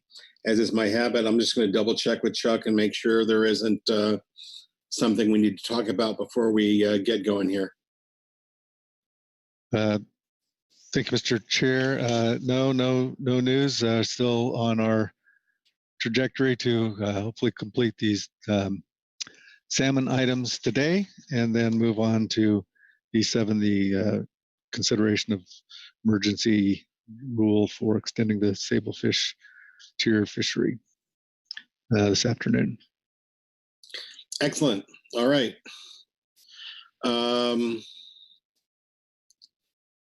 So let's get started on H2, and I'll turn to Robin for our overview. Thank you, Mr. Chair. Robin Elke here for agenda item H2. This is the Amendment 20 Management Schedule and Klamath Management Zone Boundary Change Final Action. If you may recall, back in April of 2019, the Council received a report from NMFS that stated that the 2019 regulations for the ocean salmon fisheries could not be processed in time for the traditional start date of May 1. We found a workaround that, but also recognized that if we needed to change the schedule of that May 1 start date, it would require an FMP amendment. In September of 2019, NMFS provided a report on this salmon preseason schedule and gave the council some time or some ideas for a workaround, a work plan for a potential amendment to the FMP. And the council assigned council staff and NMFS staff to develop some type of a document for their review. Also, at that September meeting, there was a salmon methodology review item where the STT was tasked to do some technical analysis needed to inform the proposed boundary change to the southern boundary of the KMZ. So we got to November in 2019, and the project team did provide the draft work plan for the proposed changes to the salmon preseason schedule. And in addition, the STT provided their report on the KMZ boundary change. And after discussion, the council did agree to move forward with the amendment process for both of these topics, the preseason schedule and the boundary change, which both would require an FMP amendment and would be Amendment 20. And consistent with the Council Operating Procedure 11, that meeting, November 2019, constituted the first of 3 meetings in a typical FMP amendment cycle. So we last talked about this topic in June 2020, where the project team submitted a report that included a range of alternatives for both the topics, and the council adopted for public review a range of alternatives to be considered under Amendment 20. The alternatives were consistent with those described in the original team report, and there was an addition of a third alternative for the proposed boundary that would designate those 5 nautical miles of proposed change as a conservation zone available for years when there are low Klamath River fall Chinook abundance forecasts. So under this agenda item, the project team has provided a report in attachment 1, and it details the updated range of alternatives that we discussed in June. And we have also provided a markup of the FMP showing the proposed housekeeping edits that are provided in what is now supplemental revised attachment 2. So if the council chooses to amend the FMP with the proposed schedule changed. Just to note that some COPs would also have to be updated, the ones that describe the salmon management process. So with all of that, the council action today is to adopt the final preferred alternatives and housekeeping edits for the FMP, which would be Amendment 20. For your reference materials, you have Attachment 1, which is the report from the project team. It does include some analysis on some of the socioeconomic impacts of the boundary change. I have also provided a PowerPoint that will hopefully summarize that report for you in a more digestible manner. And for your other reports, we have 3 advisory reports, one from the STT, another from the SAS, and also from the ECs. And with that, I will complete my summary. Happy to take any questions. Okay. Thanks very much, Robin, for the overview. Let me see if there are any hands up for any questions. Otherwise, I would suggest that you give us your easily digestible version. Thank you, Mr. Chair. That's always the goal. We'll see how we do. Again, this PowerPoint is just reflecting what you will all find in Attachment 1 under this agenda item. This is Amendment 20, the Management Schedule and Klamath Management Zone Boundary Change Final Action. Next slide. Our goals for today is to review the updated range of alternatives, adopt final preferred alternatives, and discuss any future workload and schedule as needed. Next slide. And so again, here's the title of the document we'll be going over. Next slide. In this amendment, there's 2 primary changes. The first, the preseason schedule, and the second, the boundary change. And we also use this opportunity to include some housekeeping edits that will bring the FMP up to date. Next slide. So the next couple of sections cover the purpose and need and scope of action. Next slide. For the management schedule, the purpose is to provide some sufficient time between the council's final action on the salmon management measures and the start of the salmon season, so we can make sure that the federal rulemaking process is complete. This is needed to provide certainty to the fishery and that the management measures will be in place at the expected time. And the scope of the action would be to change the expected annual start date of May 1 to somewhere around May 15th, and also to consider setting a fixed date by which the council will transmit the regulations to the Secretary of Commerce. Next slide. For the boundary change, the purpose was to change the defined boundary of the defined southern boundary of the KMZ from the 4005 North Lat, which is Horse Mountain, 5 nautical miles north to 4010. The need would be to simplify the management of the fishery, so then it would align with the KMZ boundary, would align with the federal boundary used in groundfish fisheries, and it would also fulfill the request of the local fishermen who operate in the area to move the boundary. So the scope of action was to reduce the size of the KMZ and coincidingly increase the size of the adjacent Fort Bragg fishery management area by those 5 nautical miles. So the proposed action would define the boundary between the KMZ and the Fort Bragg area as a line at 4010 north latitude. Next slide. So we can move into the range of alternatives here. And go ahead and do the next slide. For section 4.1, this covers the salmon schedule change considerations. There's 2 proposals, one to change the implementation date and the second to set a fixed transmittal date. A later date in May would allow more time for the federal rulemaking process.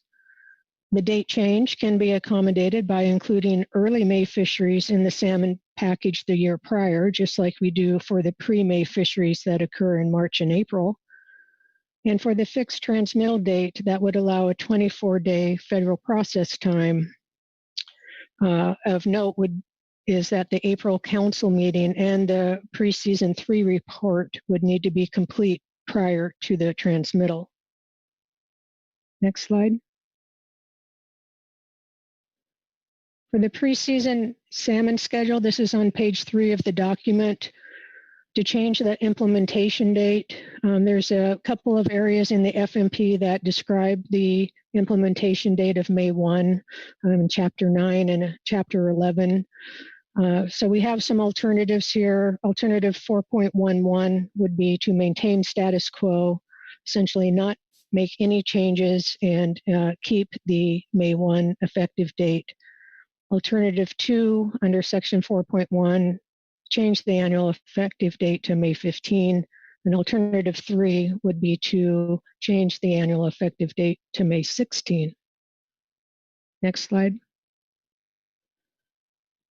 This slide is just a cut and paste of what is in the FMP. We've highlighted a couple of places that the May 1 date, a reference to that May period is highlighted, and that would be an area in Chapter 11 where we would look to see change in the FMP. Next slide. And moving on to the fixed transmittal date in Section 4.1, alternative 4.1.4 would be status quo in that there would be no transmittal date set. And alternative 4.15 would be to amend the schedule so that there is an annual transmittal date that does provide for 24 days for NIMS to get through that process. And of a side note, if May 15th was suggested for the effective date, then that would translate to a transmittal date of April 21. Next slide.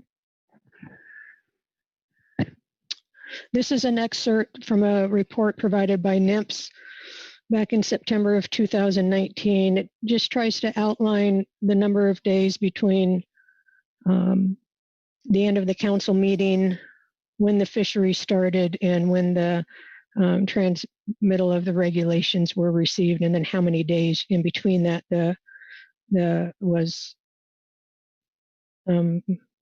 available to process the regulations. So essentially, the transmittal dates have ranged from April 15 to April 24 since 2012, and it looks like there's about an average of 9 days to complete pre-3 and draft the transmittal letter. Next slide. So I'm going to move on to the boundary change. The considerations here is to provide safety, ease in enforcement, and potentially increased fishing. And potential increased fishing area for the commercial salmon trawl. It's known that the data is lacking to estimate any changes to the impacts on the salmon stocks from the proposed boundary change. A lot of that is because it has been closed for many years, and also it's a very small area. Some salmon stocks of concern in that area are the Klamath River and Sacramento River Fall Chinook, and right now both those stocks are considered overfished. And in addition, there's the California coastal Chinook, the Central California coast, and Southern Oregon, Northern California coastal coho, which are ESA listed coho. Next slide. So the range of alternatives in Section 4.2 for the boundary change would be to modify the boundary of the KMZ. There's 3 alternatives here. The first would be status quo. Alternative 1, where you would have no change to the boundary. Alternative 4.22 would be to modify the southern boundary to the 4010 north latitude line. And alternative 3 would be to modify that southern boundary to the 4010 line, but also establish a conservation zone or a conservation measure that would say from the 4005 line, which is Horse Mountain, to the 4010 line during years when there's de minimis fishing provisions for the Klamath River Fall Run Chinook, that that area would be closed, if you will, for the commercial troll fishery. And I believe the intent of that is that it would maintain the existing regulations or protection for those stocks, especially when there's a low abundance of the Klamath River Fall Run Chinook. Next slide. The proposed housekeeping items, we mentioned a couple of them in the document in section 5. We wanted to update the FMP table 3.1. That's some of the status determination criteria. We also wanted to update some of the regional changes and just the naming of some of the NIMS entities, and then insert any clarifying edits that the STT could provide just by going through and scrubbing the document. And all of those changes are provided in supplemental revised attachment 2. They're in-track changes, so we strive to make them very apparent for you all. Next slide. In section 6, we talk about the council operating procedures. Just to let the council know that if we move forward with a proposed change to the schedule, and there's a couple of council operating procedures that would require a modification. That would be COP 9, which has the management and activity cycles, and COP 10, which outlines the salmon pre-season management process. Very simple changes, but of note, it would be extra work we'd want to make sure we took care of. Next slide. So section 7 covers the NEPA aspect of this change. The scoping, we did have a scoping meeting to determine the appropriate level of NEPA documentation for both proposals. The schedule change met the criteria for categorical exclusion, mainly because it was mostly just administrative changes, but the boundary change seemed better suited for an environmental assessment given the limited data and the unknowns. Again, a very small area, which may make it a little difficult to measure change, and because there hasn't been fishing in that specific area for quite some time, there was not a lot of data to draw from. Next slide. So we have done some analysis to help the council in their decision-making process, since we are here at the final preferred action. And the next slide, in section 8 of the document, covers the KMZ boundary change, and we try to outline the affected environment. And I'll just outline some of the different sections here in that.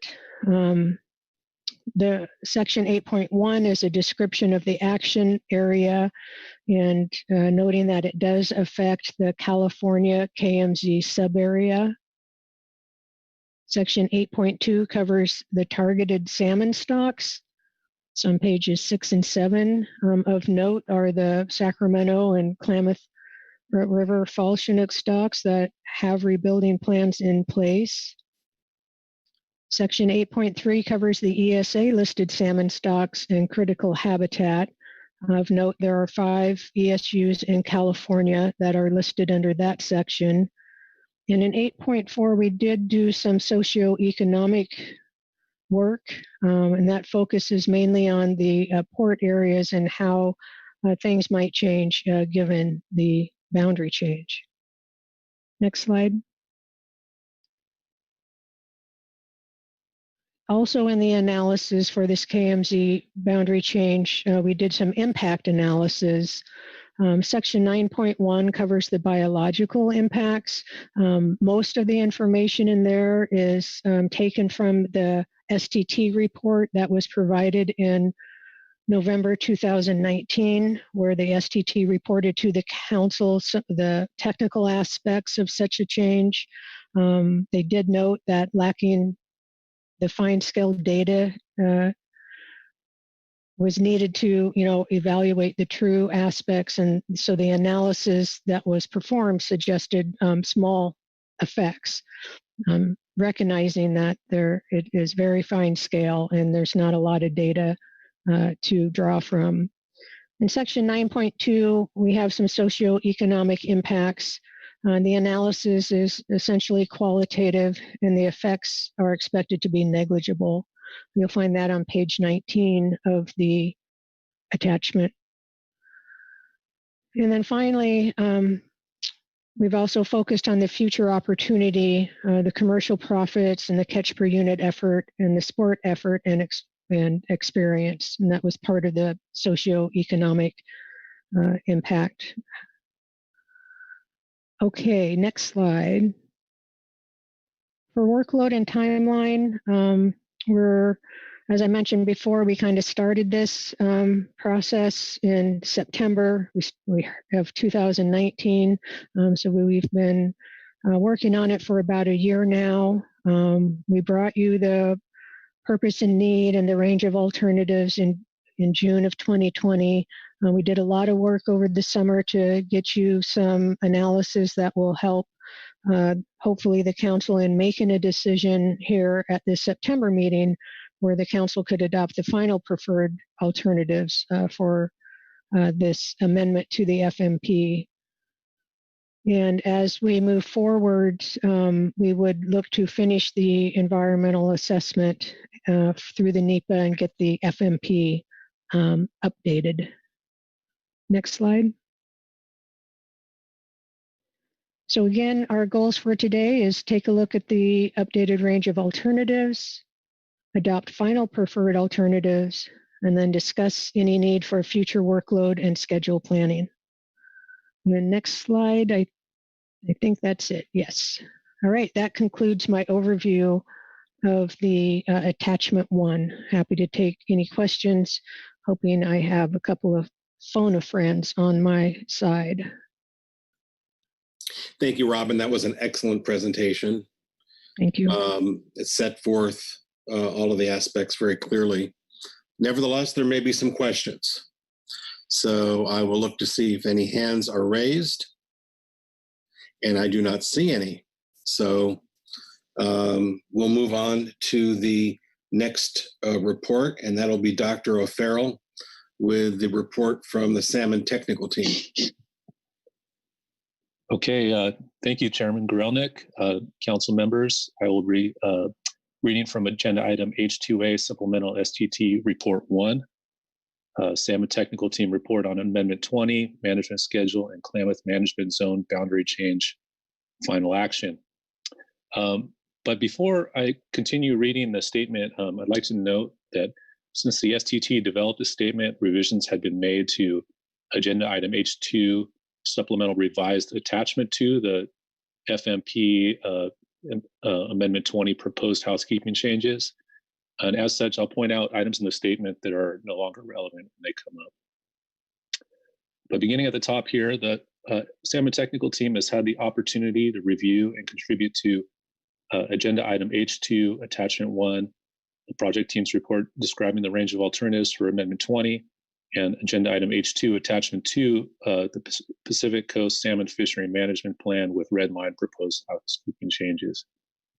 With regard to Attachment 1, the STT reviewed a draft of the project team's report, which covers the proposed change to the management schedule and the Klamath Management Zone boundary. The STT understands the complexities of the federal rulemaking process and agrees that changing the implementation date will help ensure salmon regulations will be processed in time.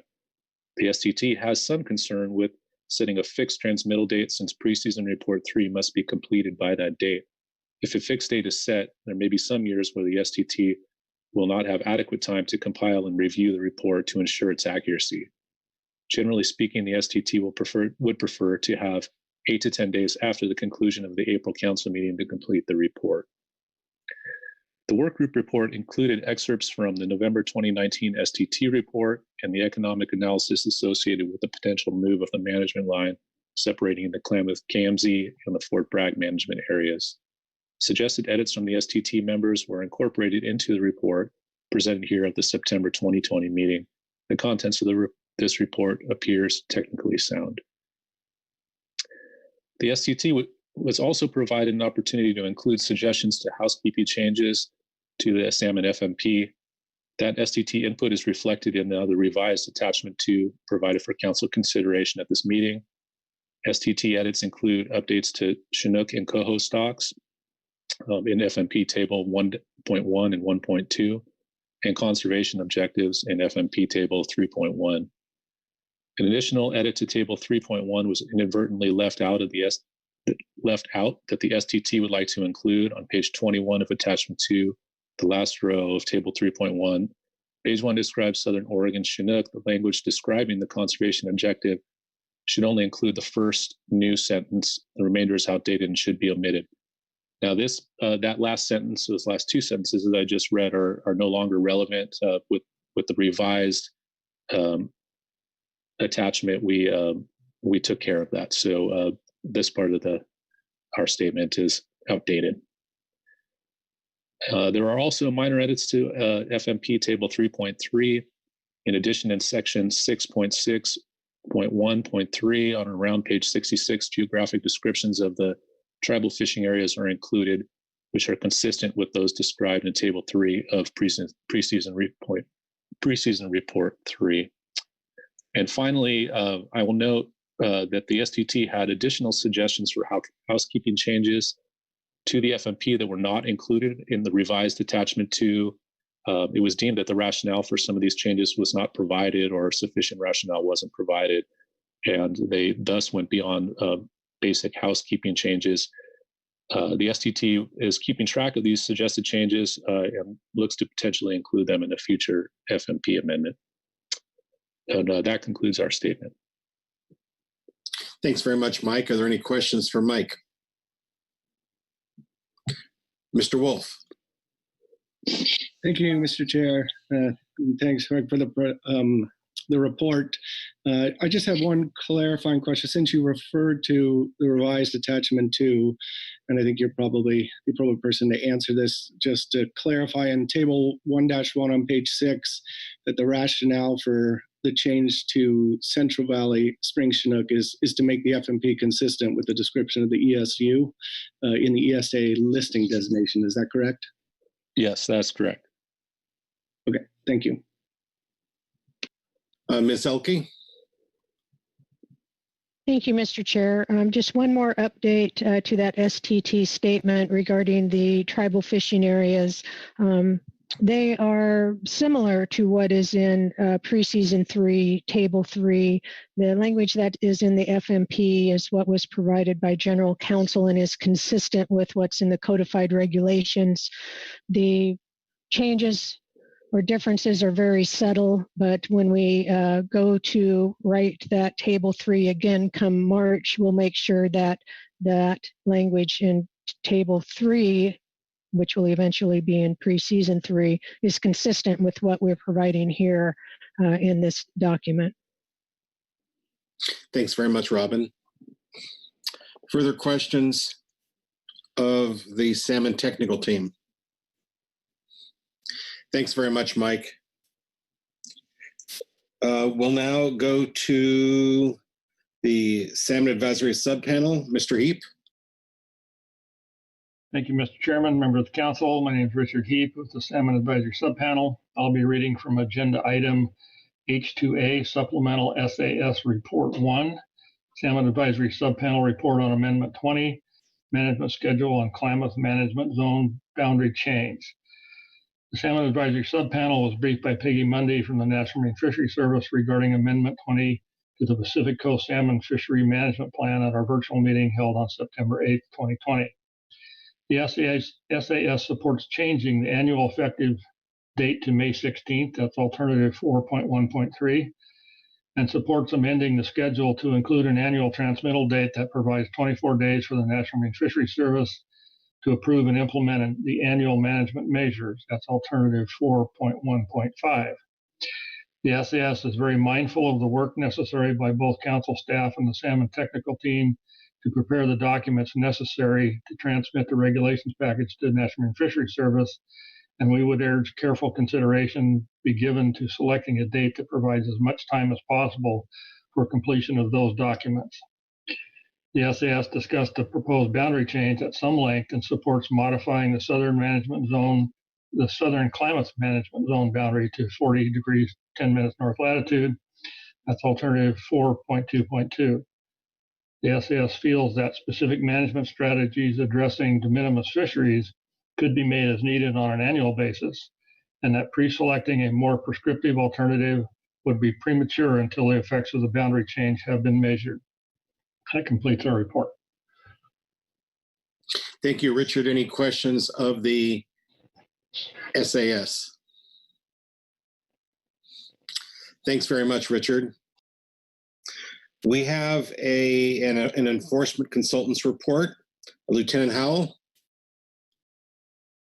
Hey, Chair Grelnick, members of the council, Ryan Howell representing the enforcement consultants. And I will be reading our supplemental report under agenda item H2. The enforcement consultants have reviewed the material associated with agenda item H2, Amendment 20, Management Schedule and Klamath Management Zone Boundary Change, Final Action, and have the following comments. The EC submitted a statement at the June 2020 meeting in regard to agenda item E3, Pacific Salmon Fishery Management Plan, Amendment 20, proposed change to the preseason schedule and to the Klamath Management Zone boundary. The enforcement consultants do not have any concerns with the proposed change to modify the defined southern boundary of the KMZ from latitude 4005 north latitude Horse Mountain to 5 miles north to 4010 north latitude. During the June meeting, a third alternative was added, 4.2.3, creating a conservation zone between latitude 4005 north latitude, 5 miles north to 4010 north latitude. The EC continues to support moving the southern boundary of the KMZ, alternative 4.2.2, as it provides consistency and simplicity for the fishermen and enforcement. The third alternative, 4.2.3, which creates a conservation zone during years when the de minimis provisions of the Klamath River Fall Run Chinook Salmon Control Rule are implemented, further adds to the complexity and negates the simplification of regulations benefit of moving the line north to 4010 north latitude. And that concludes my statement. Thanks very much, Ryan. Are there any questions of Ryan on the enforcement consultant's report? Thank you very much, Ryan. That completes all of the reports, and I see we have one public comment, someone who's known well to the council on this issue. David Hellerwell, please proceed. Good afternoon. Can you hear me all right? You can speak up a little louder, but basically we can hear you. All right, I'll get a little closer to the phone here. Nice to hear you all. Unfortunately, we have to meet under such circumstances, and my comment will be short. It's the following. Back in 1988, the Fort Bragg Salmon Management Northern Boundary Line was inadvertently placed in an awkward position to match a visual landmark on the coast. GPS has since thoroughly replaced landmarks as a primary navigational aid. Moving this line 5 miles north where the prevailing wind is encountered matches it with the federal groundfish line and the natural weather boundary of the area. This proposal has been fully vetted over the last 4 years and creates the following improvements to management and application of the salmon fishery. Number one, it simplifies management and enforcement, making one management line instead of two. Number two, it increases safety by moving a congested traffic area out of the rocks and over an even, flat, sandy bottom. Number three, it improves industry dynamics by creating pressure to divide trip deliveries between two ports, reducing tremendous infrastructure impacts. And I don't think this has been commented on by anybody but the fishermen, but when there's a lot of fish in the zone and all the boats end up back in Fort Bragg, you can't get ice, you have difficulty getting groceries, it's hard to get fuel, everybody's piled on top of each other, and it's way overdone. So with this management line change, there will be pressure to move boats to go to Eureka, because if they finish their trip in that area, they're actually closer to Eureka than Fort Bragg. Number 4, by closer proximity, it encourages more deliveries to the salmon-starved port of Eureka, which has been out of salmon since the 80s when the KMZ was instituted. And it has good infrastructure for handling all the fleet's needs. Number 5, it places the management line at the natural boundary line of the wind shadow and the bottom geography. 4010 is an opportunity to do a service for a beleaguered industry at some advantage and no apparent cost. We have the opportunity to do it now. Thank you very much. Thank you very much, David. Let me see if there are any questions from around the table. Bush Smith. Yes, Mr. Chairman. Just a comment, not a question. And I've had the honor to work with Dave through this inception of his idea, and I just want to commend him on his diligency and his honorable and being a gentleman all through this process. This has been a process that seems simple, but has grown legs, and I just want to commend Dave on his professionalism and the way he's conducted himself, and I want to thank him. So thank you, Dave. Thank you, Mr. Chairman. Thanks, Butch. I agree. I think David's been a model of perseverance on this issue. So any further questions, Mr. Helliwell? I think that concludes my report for today, and thank you very much for the compliments. They're much appreciated. All right, David, take care. That completes public comment on this agenda item, which will bring us to our council action, which is to adopt a final preferred alternative and housekeeping edits to the FMP. And I will turn to Mr. Wolf. Thank you, Mr. Chair. I do have some initial remarks here, but before I do that, if I could ask your notice, I'd like to ask a question of Robin. And I apologize if I missed this, Robin, but did you introduce attachment 3? And if not, or even if you did, could you just remind me about this document, as it does have some slight revisions or at least proposed changes to language for some of the alternatives we'll be discussing? Thank you, Mr. Chair. Mr. Wolf, thank you for the reminder. I probably did overlook the fact that we do have a supplemental attachment 3. The intent of this document was to help the council members identify where potential changes may occur given the alternatives at hand. There is in no way meant to imply a preference of the project team who developed this document, but just to try to put things in places so we have language in front of the council of what the alternatives might look like. It is true that I think especially in section, scrolling down here, in section 9 in the table of page 6, we made reference to the transmittal date. It doesn't quite reflect what the alternative is, but again, the intent is to just show where language might be inserted and does not imply a preference of any way. And I will apologize for not making the language exact in the sense that they follow the alternatives, but was hoping that this would be used as a tool for the council as they move forward with their motion. Ryan, follow up. Yes, thank you, Mr. Chair. Thank you, Robin. That's very helpful, as I do want to refer to that document as well in my remarks. And I appreciate the work that's gone into that, as well as all of the work that has gone in to the materials that we have before us today. I think it's no secret that NIMS strongly supports changing the effective date for the annual management measures for quite a number of reasons. This has been a challenge both regionally and from a national perspective, with our current timeline being so compressed. And even though an additional 2 weeks or 15 days might not seem like a lot. It really has some significant impacts for our ability to commit to greater certainty. So we don't have necessarily a preference between the 15th and the 16th. If others do, obviously the 16th gives you one more day.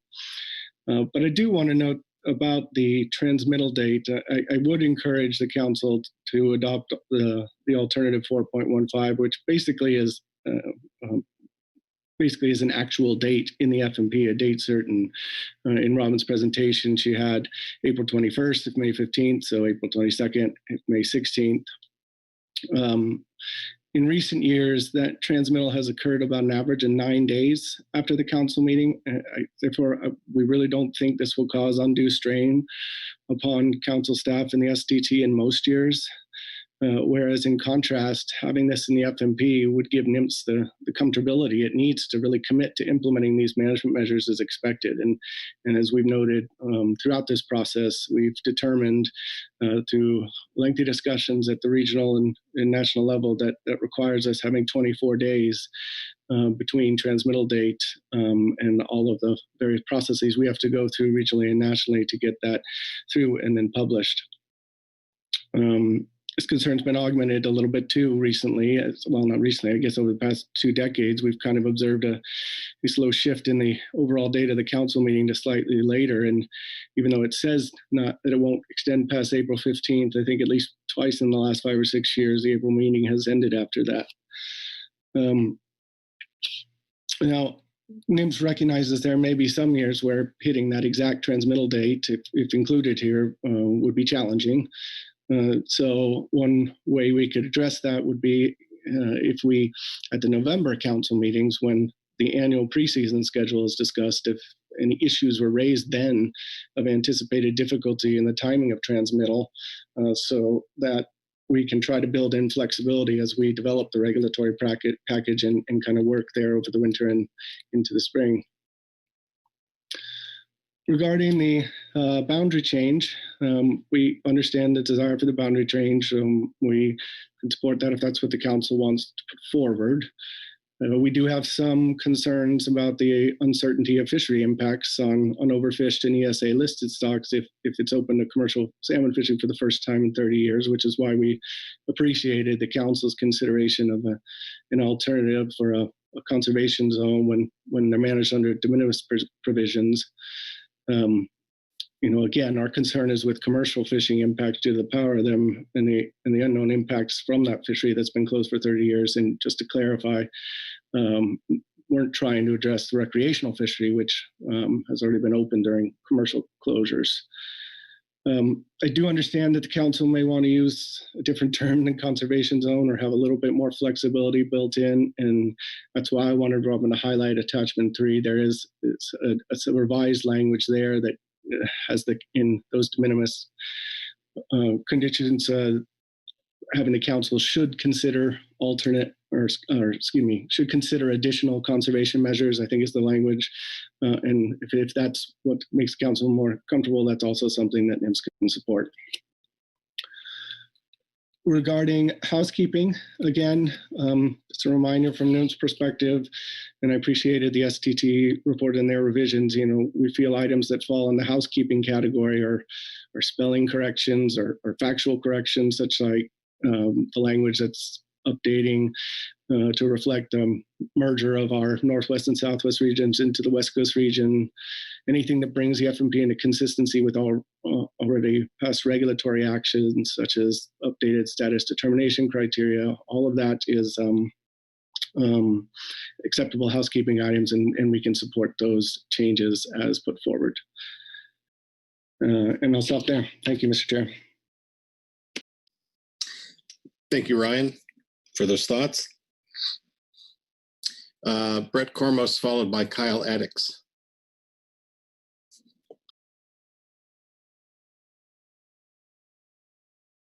Thank you, Mr. Chairman. I'll begin by saying that I think I'll go out on a limb here and say I think we all appreciate the need for a schedule change amendment here to the FMP. we've run into trouble on this issue, at least for the last 2 consecutive years, and all acknowledge how challenging it has been for National Marine Fisheries Service staff, both regionally and nationally, to promulgate the regulations by May 1st. And I'll take this opportunity to once again thank those people for all of their hard work and for the amount of effort and energy it's taken them to get things set by May 1 or even May 6 in the recent years.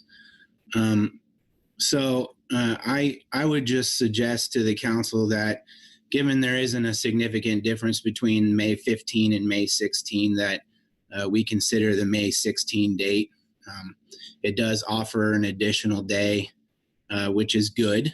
It makes a nice clean split between down the middle of the month of May, and provides a nice, clean, and neat split between spring fisheries that we will set in regulation in the year prior, and summer and fall fisheries that we will ultimately craft in March and April of the same year. It also is going to offer 15 days or close to 2 full work weeks of additional time for NMFS to promulgate the regulations, or at least 10 days greater than they've been able, well, 10 days greater than we've seen the regulations put into place in the last couple of years. Regarding the transmittal date and deadline, I tend to agree with the concerns of the salmon technical team, and have a couple of other thoughts regarding why we might not want to set a transmittal date. But first, I'll point to something that Robin and I think Mr. Wolf alluded to already, which is that in attachment 1, we have language around the 2 alternatives that essentially equates to a yes, set a transmittal date deadline, or no, do not. And the language in attachment 3 is something more of a middle ground, where it's saying the council will strive to submit the package such that there are 24 days for NMFS to promulgate the regulations. And I will point to the fact that the council is already doing that and has done that for as long as I've ever been involved, at least. And I'm sure that those before me, who came before me, did the same thing. And so I'm also a little bit concerned about establishing a submittal deadline and some rigidity in the FMP itself around this concept that would ultimately require a fair amount of work through another amendment process to remove if we ultimately decided it was problematic, or for some reason down the road it became apparent that it was not a necessary feature in the FMP. So I'll suggest to the council that we don't want to set a transmittal deadline. And then apologize for the long-winded comment here, but moving on to the management boundary change. And I appreciate National Marine Fisheries Service concern around the uncertainty that moving the line 5 nautical miles north might introduce to the management process, and how comfortable we are with the projected results of the fisheries that we might craft. But I have a number of comments to make about the need there. And I'll start by just pointing out that, number one, the trigger that is being envisioned here of falling into the de minimis provisions of the harvest control rule as a trigger suggests that adding this conservation zone, or whatever else we may want to characterize it as, really amounts to somewhat of a redundant and unnecessary management action, when we are in the de minimis provisions of the harvest control rule, fisheries in the northern part of California, both the KMZ and Fort Bragg, are highly constrained. As an example, in 2020, the Klamath management zone was closed entirely to commercial fishing, and Fort Bragg has enjoyed only 10 days of fishing in August, well outside of the usual peak or optimal time of year to be fishing there. And so there is very little to be offered in the way of conservation. And in fact, there may be nothing offered in the way of conservation by introducing another closure in a very small 5 nautical mile stretch of water at the very northern end of the Fort Bragg management zone, should this boundary change ultimately be passed. The other thing I want to point out is that as the STT has described, there are no proposed changes to the ocean harvest models for our target stocks in California. And while they have described the likely effect of moving the line as being very small, I would argue that in all reality, the effect is going to be entirely imperceptible. We're never going to know whether or not moving this line did anything significant in the way of our management measures, unless there is a large and sudden and drastic effect, which is, I think everyone agrees, highly unlikely. There's been some discussion about concerns around certain stock types, in particular California coastal Chinook, some discussion about proximity of this new line to the mouth of the Mattole River, and even some reference to our 2 target stocks in California that happen to be overfished at this point in time in the Sacramento River Fall Chinook and Klamath River Fall Chinook stocks. Beginning with Sac Fall and Klamath Fall, those stocks are of concern really for the entirety of the California fishery in all 4 management zones. And in fact, this line change may actually offer benefits to Sacramento River Fall Chinook in some years, and could even conceivably offer benefits to Klamath Fall Chinook. However, that's much more unlikely. The bottom line is that those stocks distribute themselves differently from one year to the next, such that 5 mile change is not going to isolate an effect from the fishery in any way that we can really measure. The closure area itself that we're talking about shrinking by roughly 5 nautical miles actually predates the California coastal Chinook biop itself. So the likely, what I'm trying to say there is that the closure was not imagined or implemented in an effort to protect California coastal Chinook, at least not in any way that we've been able to demonstrate. The last thing that I want to point out about the proposed conservation area and at least my opposition to it is that the purpose of one of the purposes, I'll say, of moving this boundary is to simplify regulations and to align the groundfish fishery management line with salmon, and that introducing this conservation zone negates the effect, as the EC pointed out, and in fact it further complicates things. While it wasn't explicitly stated in the language that this conservation zone would apply only to commercial fisheries, that is the intent. And if that is the case, when we find ourselves in the de minimis portion of the harvest control rule, and we do have this 5 mile closure, you essentially now have 2 management lines for 2 sectors of the fishery. And in that 5 mile area, you can have sport fishing occurring, but not commercial fishing. And it adds to the complexity and the difficulty of enforcement in identifying what boats belong there, what boats don't belong there. They now have 2 management lines that they need to keep an eye on. And that's especially difficult given the remote nature of that portion of California's coastline. It's very difficult to access. So I will stop there and allow some other folks to join the conversation. Thank you.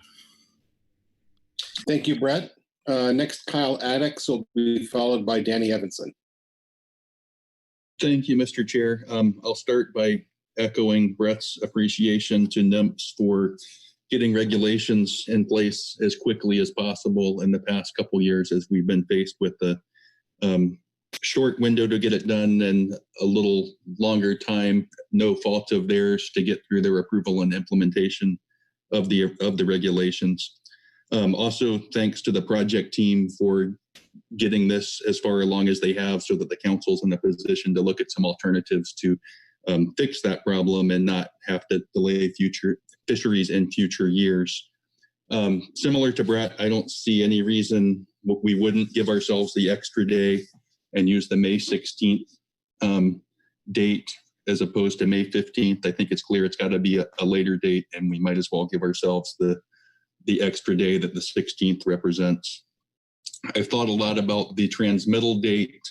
As Brett also mentioned, the alternatives in attachment 1 do have a transmittal date or don't have a transmittal date.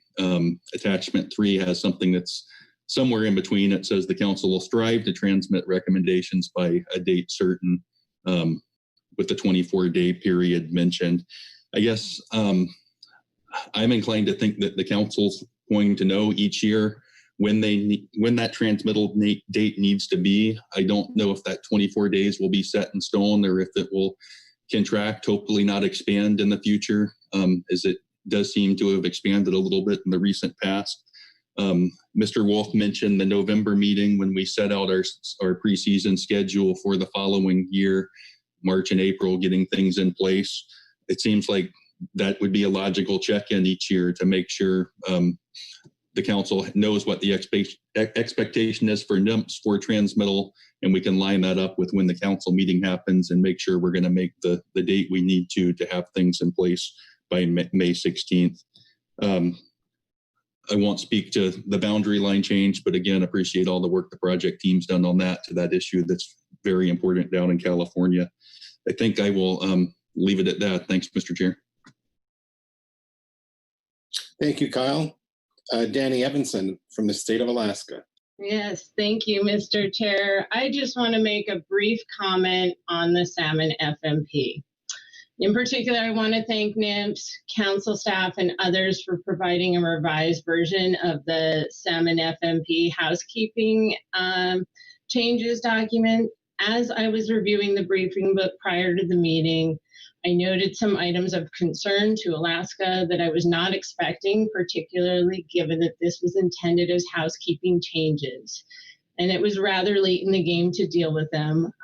Just for the record, I briefly want to flag these. Alaska does have 2 issues that are both in Table 1.1, which lists and describes the Chinook stocks.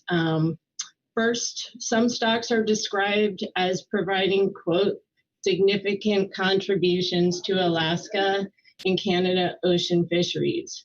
Some of these stocks do not have adequate data to do so, and there was an edit in that table that was moving in that direction.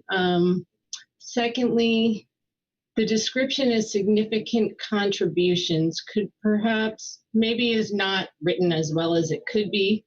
It is something that could be interpreted as a number of the fish from a particular stock in the catch.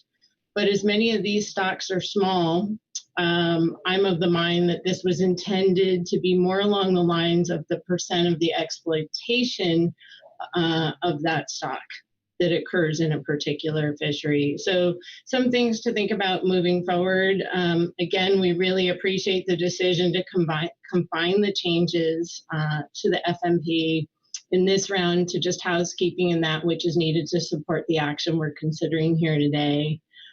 Should there be future opportunity for revisions to the salmon FMP, and particularly this table, the state of Alaska would look forward to working with NIMS, council staff, and others involved on some of these issues. Thank you. Thank you, Danny. So noted. Further discussion on agenda item H2, Amendment 20, either aspect. And if we don't have any further discussion, then perhaps someone wants to offer a motion and we can launch some discussion from that. Mr. Kormos. Thank you, Mr. Chairman. I do have a motion and I'm ready to offer it if it so pleases the council. Please do. Okay, thank you, Mr. Chairman.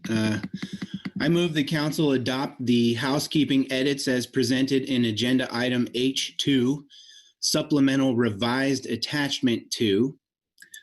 Adopt the final preferred alternatives 4.1.3, 4.1.4, and 4.2.2 as presented in agenda item H2, attachment 1, and adopt the related FMP language presented in agenda item H2, supplemental attachment 3, allowing for minor edits by the project team to ensure the intention of the action carries through to the updated FMP, with the following modifications to that attachment. In the introduction section, draft language describing Amendment 20 on page 1, strike the following language. In response to this boundary change, additional criteria was added to the de minimis provisions for Klamath River Fall Chinook that would allow for a closure of those 5 nautical miles to commercial salmon troll fishing as deemed necessary by the council. Moving to introduction section table 1 on page 2, strike the following language. Number 4, include an additional conservation measure for consideration when the de minimis provisions of the Klamath River Fall Run Chinook KRFC salmon control rule are implemented. Section 3.3.6 on page 3, strike the following language. When recommending an allowable de minimis exploitation rate in a given year, the council should also consider additional conservation measures for the area from 4005 north latitude to 4010 north latitude, which was closed to commercial salmon troll fishing for 30 years when the area was included in the Klamath Management Zone prior to the boundary change implemented in 2021. Moving to Chapter 9, Process and Schedule Table. On page 6, at the bottom of the table, replace second week of May with second or third week of May. And on that same page, that same table, footnote A, strike the following language. The council will strive to transmit recommendations to NIMS so that NIMS will have at least 24 days to approve and implement the annual management measures. And then finally, throughout the document, replace May 1X with May 16. Thank you for the motion, Brett. We can't really view the entire motion on one page, but can you confirm that this language accurately reflects your motion? Yes, it does. Thank you, Mr. Chairman. All right. I will look for a second. Seconded by Kyle Addix. Mr. Kromos, please speak to your motion. Thank you, Mr. Chairman. I'll be brief and I won't belabor all of the justification that I provided during council discussion. I think that we've accomplished, by this motion, I think the council will have accomplished what it needs to do in order to adjust the schedule and allow for the processing delivery of the regulations package and promulgation of the regulations by National Marine Fisheries Service. It doesn't introduce any unnecessary rigidity, and it does accomplish the boundary change in the boundary line between the Fort Bragg and the Klamath management zones without introducing an additional conservation area that complicates regulatory process, complicates enforcement, and doesn't offer much, if any, additional conservation measures to address any uncertainty that might exist there. So thank you. Thank you, Brett. Ryan Wolf. Thank you, Mr. Chair, and thanks, Brett, for the motion. I just have a question for you before discussion. I'm wondering if you could scroll down to the footnote language on page 6. Yes, there you go. I'm wondering, in your earlier comment, you noted that language in this document that's written here that you were proposing to strike represented kind of a nice compromise and balance, as it's not a firm transmittal date. It just says strive to, and it does highlight the 24 days, which we've been discussing. So I'm just wondering why you're suggesting to strike that language. Brett? Thank you, Mr. Chairman, and thank you for the question, Mr. Wolf.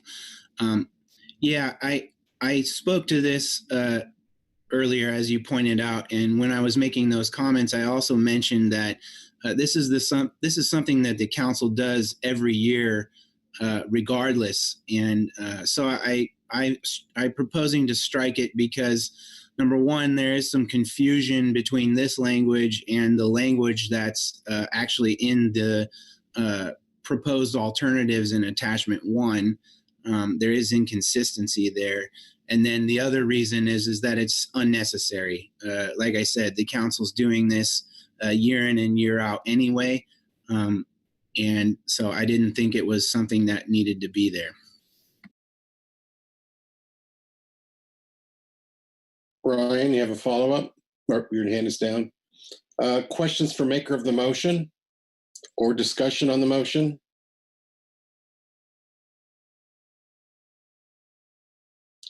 All right, then I will call the question. All those in favor say aye. Aye. Aye. Aye. Opposed, no. Abstentions?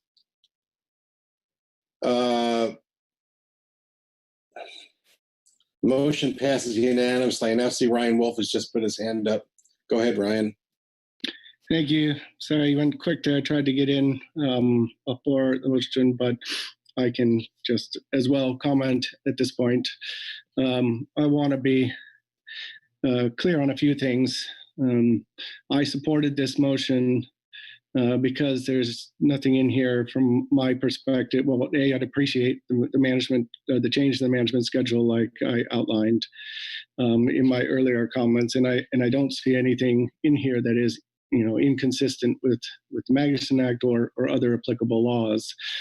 Therefore, can support the motion.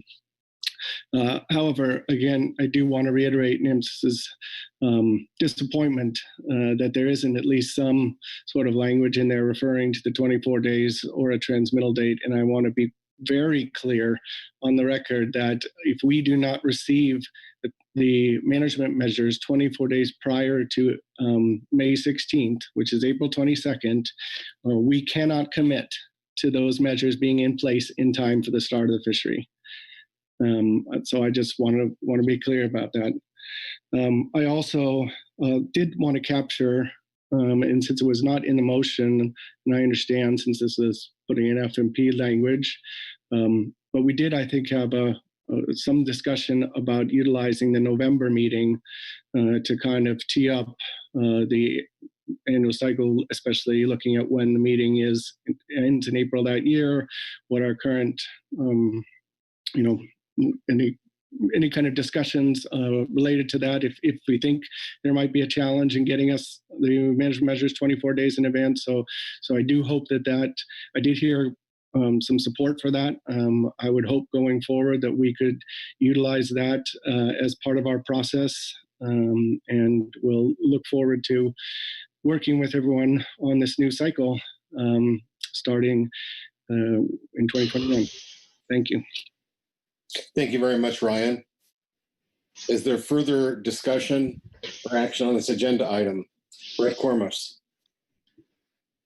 Thank you, Mr. Chairman, and thank you for your comment, Mr. Wolf. I do appreciate the concern that NIMS has with that transmittal date deadline, and we have heard National Marine Fisheries Service loud and clear regarding when they must receive that package in order to get the regulations in place by May 16.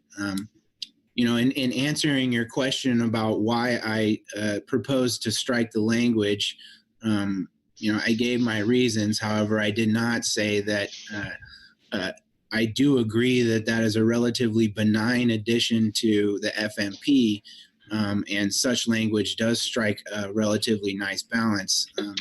However, like I said before, I found it unnecessary and somewhat inconsistent and out of line with what the initial alternatives were that the public had the opportunity to review leading up to this meeting. So I will offer my commitment and that of the department to do everything we can through the salmon management process and through our participation on the STT to get those regulations over to National Marine Fisheries Service and in time to get the regulations in place for our council managed fisheries.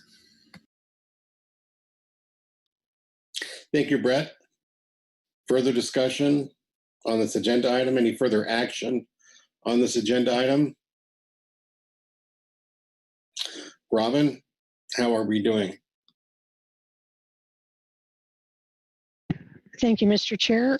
Once again, I think the council is doing a fantastic job today. I'll just recap what I heard. So the action today was to adopt the final preferred alternatives. First, I hear that the council is adopting all of the changes for housekeeping that were provided in the supplemental revised attachment 2. And in addition, relative to the attachment 1, the council has adopted alternatives 4.13, 4.14, and 4.25. I wrote that down right. 4.22, can't read my own writing. And essentially what that means is that the effective date will be May 16th for the salmon fisheries, that we would maintain status quo and that there would be no transmittal date, and that the southern boundary of the KMZ will be modified, but without the conservation language. And I think if all of that is true, you've done your work under this agenda item H2. Thank you, Robin. And I'm not seeing any hands challenging your summation. So I think that concludes our work here on agenda item H2. Thanks, everyone. And since we're kind of on a roll here, we'll roll right into agenda item H3, Southern Resident Killer Whale Endangered Species Act consultation. And Robin, why don't you get us started? Thank you, Mr. Chairman. This is agenda H2 for the Southern Resident Killer Whale Endangered Species Act consultation. In response to NIMS reinitiating the ESA consultation on the effect of the council area ocean salmon fisheries of southern resident killer whales, the council formed this ad hoc work group in April of 2019. The work group was tasked with reassessing the effects of the council area ocean salmon fisheries on the Chinook prey base of the killer whales and potentially recommending conservation measures or management tools that limit the council area fishery impacts on the Chinook salmon prey available for the killer whales. Since May 2019, the work group has focused on developing a risk assessment to help inform the council of potential impacts to the whales as a result of implementing the Salmon FMP. The SSC has conducted a technical review and provided a report in support of the analytical methods and materials in the risk assessment. And in June 2020, the Council adopted the work group's risk assessment report. In April of 2020, the work group began drafting potential recommendations for salmon management measures based on the result of the risk assessment. The shaping of the recommendations is an arduous task, and the work group must review the available information, develop and discuss alternatives, consider public comment, and address the varying levels of endorsement among the work group members. At the June 2020 meeting, the work group provided a supplemental report describing a very general overview of the types of recommendations it had considered to date. So the work group has met in April, June, and August, and has another meeting scheduled in late September.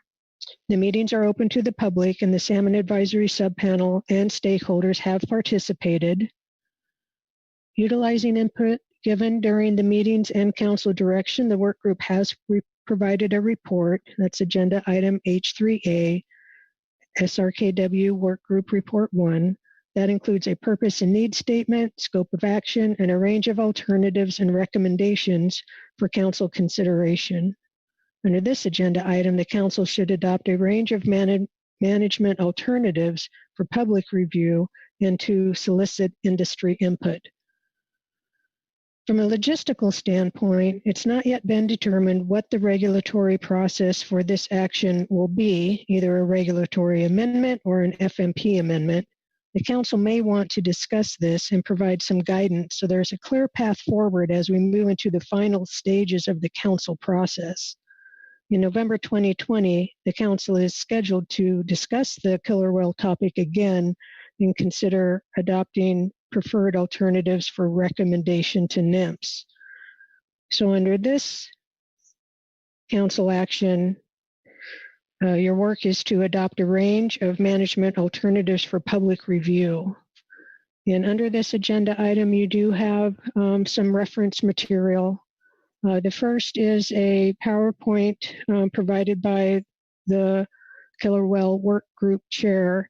It essentially summarizes the report that the work group has provided under H3A, the Killer Whale Work Group Report 1. And so we have the supplemental presentation, which is a PowerPoint given by Jeremy Jordan. In addition, we do have a NIMS report, 2 tribal reports, and from your advisory bodies, you have an SAS report and a GAP report, and additional public comment. So that concludes my summary. Thank you very much, Robin. Let me see if there are any questions on the overview.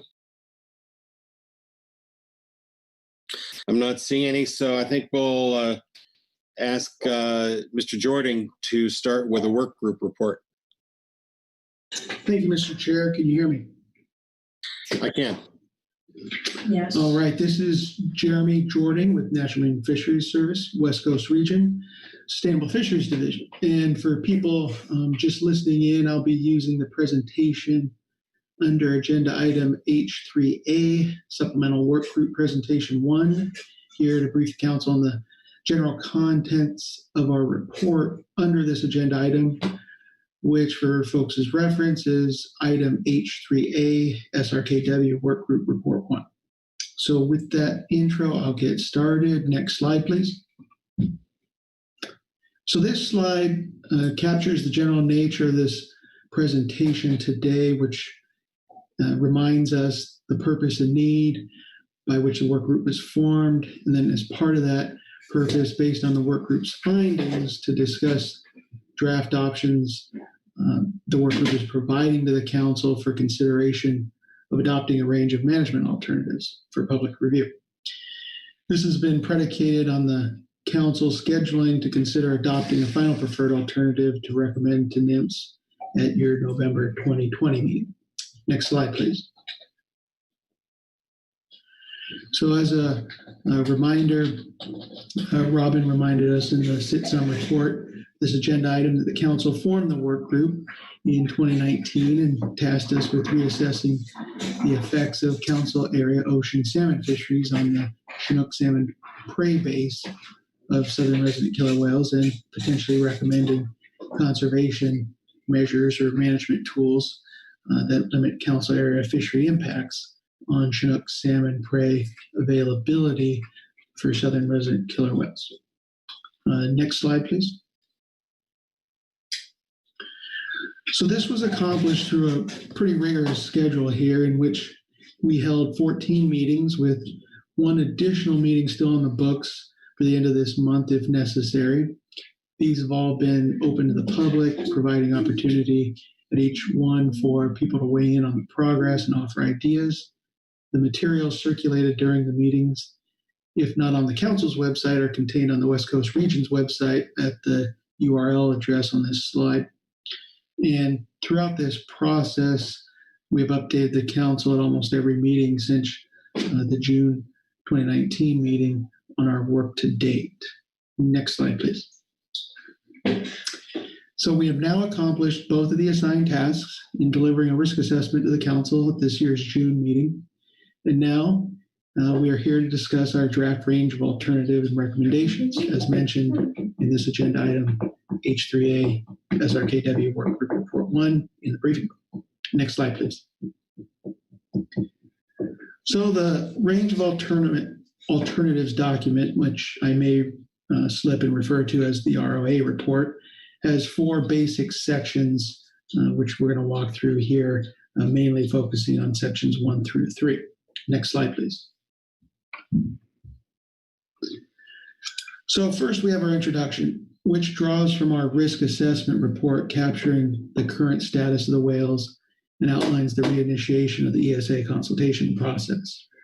I'd like to mention here, while the work group was specifically tasked by the council with a focus task, we acknowledge in the introduction that there are multiple factors that all play a role in the status of the southern residents acting together to impact them. Thus, while the work group was assembled with salmon fishery management and whale biology expertise, it still supports a holistic approach across the realm of activities that affect the status of the whales. Next slide, please. So Section 2 deals with the general requirements under the National Environmental Policy Act, where on page 3 we capture the purpose of the recommendations and proposed alternatives to provide potential conservation measures or management tools in the council's salmon fisheries to further limit impacts on the Chinook salmon prey availability for the whales over the long term. The need here is to manage these fisheries for sustainability, ensuring they will not jeopardize the whales through the effects on the abundance of prey availability. We also explain the scope is in the EEZ since the FMP implements the fisheries in this area, but do note that the council can and does often make recommendations to other entities outside its direct jurisdiction that affect salmon abundance management at council. Next slide, please. Then here in section 3, we get into our 3 recommendations. First, management strategy recommendations start on page 4, which have multiple alternatives. Then our second recommendation, starting on page 15, encompasses certain conservation reevaluations. And to wrap up on page 16, we have one stock assessment recommendation. Next slide, please. So in line with our NEPA analysis, our report contains a description of the no action alternative, which is alternative 3.1.1, which would be continued implementation of the FMP as is, or status quo. This includes continuing the suite of harvest control rules and reference points in the FMP on an annual basis, ensuring they are consistent with current biological opinions, any reasonable and prudent alternatives, and terms and conditions for addressing effect of the fisheries on ESA listed salmon. and complying with accountability measures for stocks managed under regional agreements and international agreements, such as the Pacific Salmon Treaty, all which utilize a weak stock management approach. Next slide, please. So moving into alternative 312, this alternative utilizes the findings in our risk assessment from a spatial perspective and offers the suggestion of establishing a threshold for low Chinook abundance in the north of Falcon area of the EEZ, below which some management action would be triggered. The concept here is that fisheries would be responsive to an abundance-based regime, which intuitively is designed and responsive to the whale's changing status. And as abundance decreases, the effects from low abundances may lead to adverse health effects to the whales.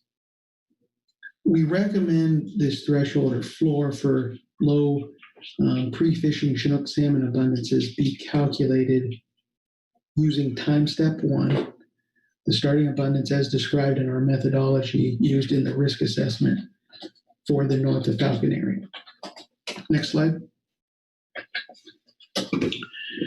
So for this alternative 312, we offer 4 alternate versions for calculating a threshold level. These begin on page 9 on through page 10 of the report, each with an accompanying rationale. Next slide, please. So rather than just reading the last slide, I think this slide depicts it in the ROA report table that compares each alternative from alternative A through D, their individual numeric values, along with the accompanying alternative of adjusting 3 of these for the error associated with the cumulative pre-season forecasting abundances. So here you can see the suite of years that each alternative is based on a bit easier. And I'd like to orient you and point out the footnote to the table, which indicates that what we're really presenting are alternate methods for determining a threshold. And since these are outputs from a combined Fram, Shelton et al. Model and method that we describe in our risk assessment, and these models are recalibrated over time, the point values in this table would likely adjust as recalibration occurs, but the methodology determining each value would remain fixed as we're describing in this report. So next slide, please. So staying under threshold alternative 312, alternative E then provides a list of potential responses if a year's preseason projection were to fall below the threshold. The goal of management responses would be to benefit the whales while still providing some fishing opportunity during years when time step 1 abundance projection was below the threshold. And responses could include, but are not limited to, the following 6 categories. Next slide, please. So the first 4 categories address non-treaty fisheries in the North Falcon area and include, number 1, limiting North Falcon non-treaty Chinook quotas beyond salmon stock-specific needs. There's a regression relationship that is presented in the report, presented for consideration as a potential way to calculate associated levels. Number 2, attaining the North Falcon non-treaty quota incrementally over time, meaning evaluating a set spring-summer split with an option A, no more than 50% of Chinook quota to the spring or value less than the 10-year arithmetic mean. Option B, reduce sub-area quotas during time-space overlap with southern residents. Then response number 3, addressing north of Falcon area closures by maintaining current control zones, but when the threshold is triggered, incorporating additions, like response 3A, increasing the area of the Columbia River control zone through June 15th. Another option, response 3B, would be increase the Grays Harbor control zone closure time to include January 1st through June 15th. Then finally offering temporal management controls in response 4, where north of Falcon fishery starting times would delay opening until either option A, June 1st, or option B, June 15th. Next slide, please. So the last two categories of response are spatially focused on South Falcon fisheries and include number 5, when the threshold is triggered in South Falcon Oregon coastal waters. Option for management responses include delaying opening Oregon South Falcon Shoal until April 1st, closing the Oregon portion of the KMZ from October 1st through March 31st, when the California KMZ portion is also closed. Response 5C, from Cape Falcon to Cape Mears in the Southern Resident Killer Whale Critical Habitat Area 1, delay fisheries until either June 1st or June 15th to match up with response number 4 in the previous slide. And then response number 6 for South Falcon California coastal waters when the threshold was triggered. A, beginning October 1 through March 31, close the Monterey fishing sub-area or close the California KMZ as their primary prey areas according to the draft critical habitat rule. Also consider B, Klamath River Control Zone area expansion remaining in place beyond August, continuing from September through March 31st, and C, ensure other California control zones in effect year-round. Next slide, please.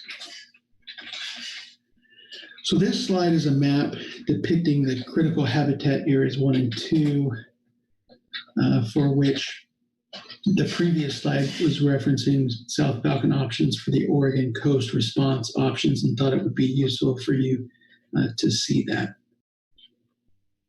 Next slide, please. So the next alternative, alternative 313, introduces a concept for the council to consider that would still establish a threshold and responses, but the triggerable event would be measured as a multi-year metric. So here, the work group is recommending a range of either a running 2-year geometric mean in alternative 313A, or a running 3-year geometric mean in alternative 313B. Now, I think we recognize it's important to point out that these alternatives may decrease how often responses may be triggered, but a single year low abundance would affect the geomean for multiple years, which would increase the chance that the responses would remain in place for multiple years. So we offer these types of approaches for consideration in that multiple years may likely be more important for reproductive success of the southern residents. Next slide, please. Okay, so under alternative 314, this option is introduced for consideration using similar rationale as the prior slide, that a single year below the threshold is a concern, with consecutive years below the threshold are deemed an even greater concern. Therefore, a second consecutive year below a triggered threshold would include a subset of responses from the prior year, plus at least one additional response. And this is the last alternative under our first recommendation. Next slide, please. Thank you. For our second recommendation, we only have 2 alternatives, and they are to review the escapement objectives for the major Chinook stocks in California. Alternative 321 is for the Sacramento River Fall Chinook stock, which is currently a range rather than single point estimate. Alternative 322 is for the Klamath River Fall Chinook stock, which, as we anticipate freshwater habitat changes to productivity from dam removals that are expected in that basin, we expect that review following there. Next slide, please. Our final recommendation is to develop an age-structured stock assessment for the Sacramento River Fall Chinook stock, to use cohort reconstruction methods, which would provide fishery managers an improved estimate of Chinook ocean abundance during the winter period, improving and providing a tool for evaluating Chinook prey availability for southern residents, and better evaluate the effect of ocean salmon fisheries south of Falcon. Next slide, please. Now I recognize this was quite a bit of information for folks to digest, but I hope this presentation oriented everyone by reminding you of the assigned purpose and need you gave the work group, that you now have a summary walk through the options we're providing here for you to consider when developing a range of alternatives for the public that you can adopt. And along those lines, a general reminder that you are anticipated to adopt a preferred alternative at the next council meeting in November. Next slide, please. With that, I'd like to offer a litany of thank yous. First to, I think, Sandra for providing the assist on operating the PowerPoint. Then to everyone for listening to my presentation. And finally, to the help of all my colleagues from the work group for their hard work to get us to this point. And now I'll try to answer any questions you might have. Thank you very much, Jeremy, for the presentation. Kyle Addix, followed by Brett Cormos. Thank you, Mr. Chair. I've got a couple of questions. The first, and I don't know if Sandra can scroll back to slides as I ask a couple of questions here. But on slide 13, you pointed out the footnote on the table for the alternative thresholds about them being recalculated using the methodology if they're recalibrations to the models that we use to develop those abundances. Would that also apply to 312E, the regression relationship that you referenced? Would the intent be to recalculate that relationship if we have changes to the model? My assumption is yes. I just don't think we explicitly said that. We actually didn't explicitly spell out what that regression line is in the report, but my assumption is that would have sort of the same footnote, that it would be recalculated in the future if necessary. Thank you, Mr. Chair, Mr. Addix. Yes, my assumption matches with yours that would affect the calculation of that numeric value similarly. So does that answer your question? It does, Mr. Jordan. Mr. Chair, I'm going to ask my second question. Please go ahead. Thanks, Mr. Chair. And Mr. Jordan, this might be a phone a friend question. I was in the work group meetings with you, but trying to understand the forecast error issue and the calculation that's represented in the alternatives if adjusted for error. Does that assume that there's some bias across the range of abundances in our forecast? And does it assume that that bias is going to continue into the future? Thank you, Mr. Chair, Mr. Addix. To answer your question fully, I would prefer to have, who I do not see on the list of attendees or panelists, a Dr. Satterthwaite answer, but based on your question, yes, I do think based inside your question is the answer you're seeking in my understanding of how the bias would be measured across the years. So I'm not certain that answers your question fully, but I'm wondering if it helps in your understanding. It does. Thanks for that. I'm just in my mind knowing that we're constantly trying to improve forecast and eliminate biases, and just trying to understand why there's this bias reflected and what it might look like in the future. So thank you. Brett Cormos. Thank you, Mr. Chairman. I don't have a question. I just want to offer my thanks and appreciation to Mr. Jordan for doing an excellent job in distilling what was voluminous and complex material into a very well put together and executed presentation for the council. So thank you very much. Thanks for that comment, Brett. Any further questions for Jeremy?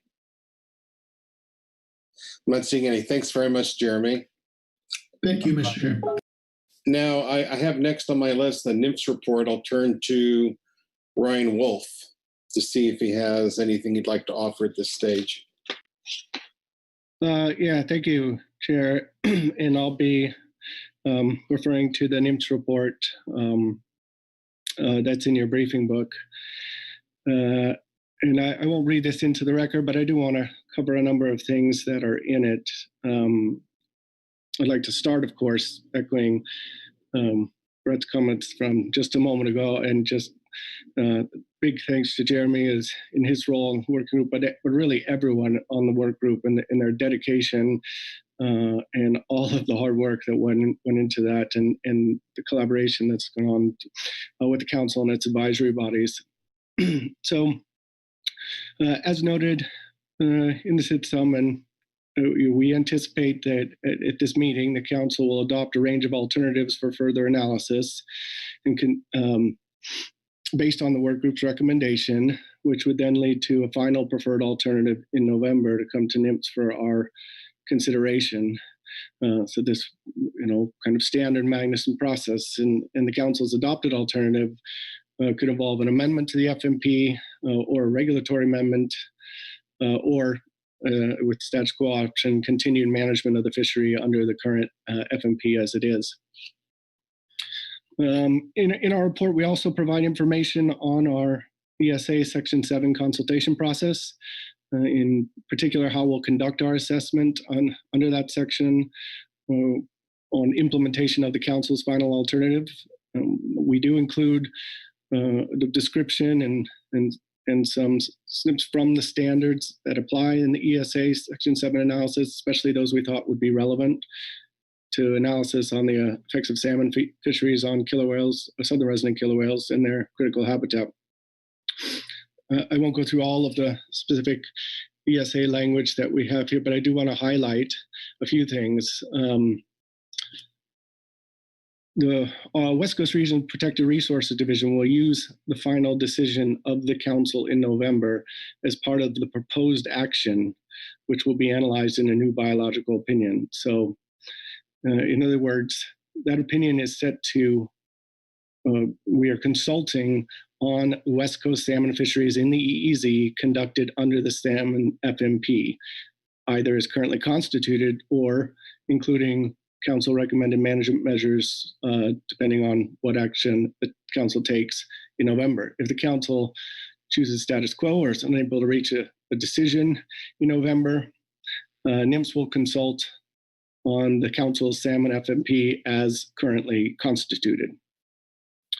It's also important to note that NIMS has committed to finalize that biological opinion prior to promulgation of the 2021 salmon management measures. So it's expected to be May 14th, 2021 or so.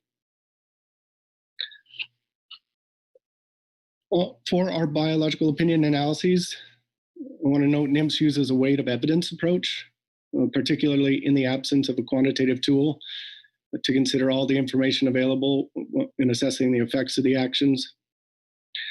And we will rely heavily on the work group's risk assessment, and we will also consider, of course, any analysis that's folded into the council discussion in November, and continue to use a variety of metrics or indicators with varying degrees of confidence in order to formulate our final opinion. We also highlight in a report that effects of the action are defined for ESA Section 7 purposes. In part, they need to be reasonably certain to occur.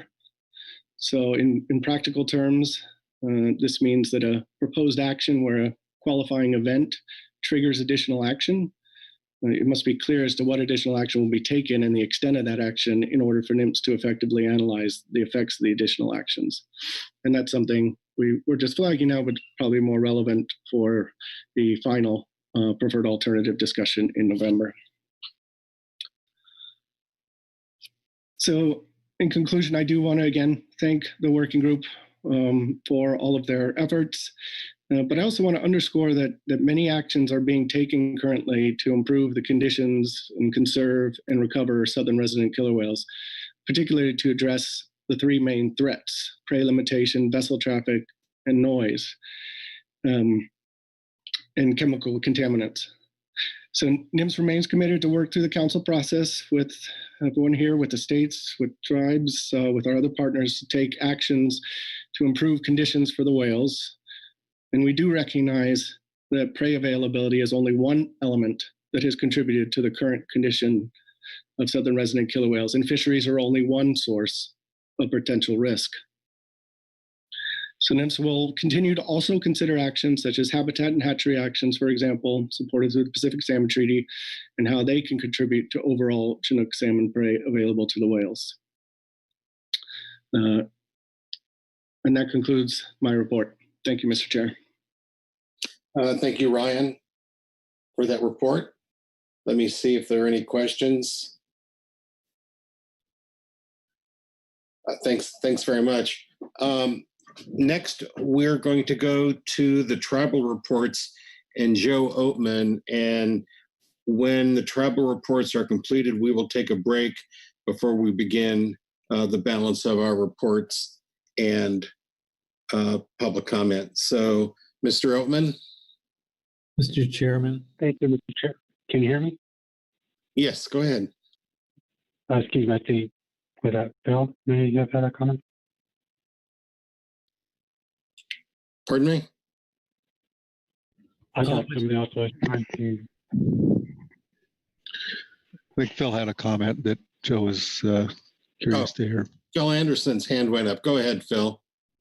Yeah, I'm sorry, Mr. Chairman. I wasn't quick enough on the button here to ask Mr. Wolf a question. Please. Apologize, Joe. I didn't mean to step in front of you. Ryan, toward the end of your statement, you referenced the taking into account the effects of the Pacific Salmon Treaty. I didn't quite catch what you said, and I wondered if you could repeat it for me. Thanks. Yeah, thank you. Through the chair, thank you, Bill, for the question. Again, yeah, that was not in relation to this biological opinion. We are just noting that in addition to the biological opinion and then the work we're doing on fisheries impacts, we recognize that there are numerous other aspects to trying to improve the condition of southern resident killer whales, and that includes other items such as habitat and hatchery actions, such as those that are being supported through the Pacific Salmon Treaty. So again, I'm sorry if that came out like I was tying that to the biological opinion. I was just highlighting that we are engaged on a number of different actions in a number of different arenas to try and help improve the recovery of southern resident killer whales. Thanks, Ryan. Yeah. Thanks, Mr. Chairman. Apologize, Joe. Thanks. All right. Joe, you have the floor. Okay, thank you, Mr. Chair. Can you hear me okay? Yes, sir. Okay, so we have two tribal reports under this agenda item. I intend to take them in the order that they appear. So I'll first start with the supplemental report from the Quick tribes. And then maybe I'll pause after that one to see if there are any questions from the council with respect to that. And then I will then proceed to the second report, which is a joint report. So if that's okay with you, Mr. Chair, I'll go ahead and proceed. That's a good plan of attack. Okay, thank you. So the first report that I will take up now is the Supplemental Quick Travel Report 1. This is agenda item H3A. The member tribes of the Columbia River Intertribal Fish Commission, those being the Nez Perce, Umatilla, Warm Springs, and Yakima, support the recommendations of the Southern Resident Killer Whale Work Group and encourage the PFMC to send the recommendations out for public review. Our understanding is the PFMC will consider adopting measures at the November meeting. The capture of southern resident killer whales for use in aquaria in the 1960s significantly diminished the population. The population continued along at smaller numbers before decreasing to the current population size of around 72 animals. The SRKW faces a number of challenges to restoration. The factors most commonly identified with SRKW population decline are prey abundance, noise pollution, and water quality.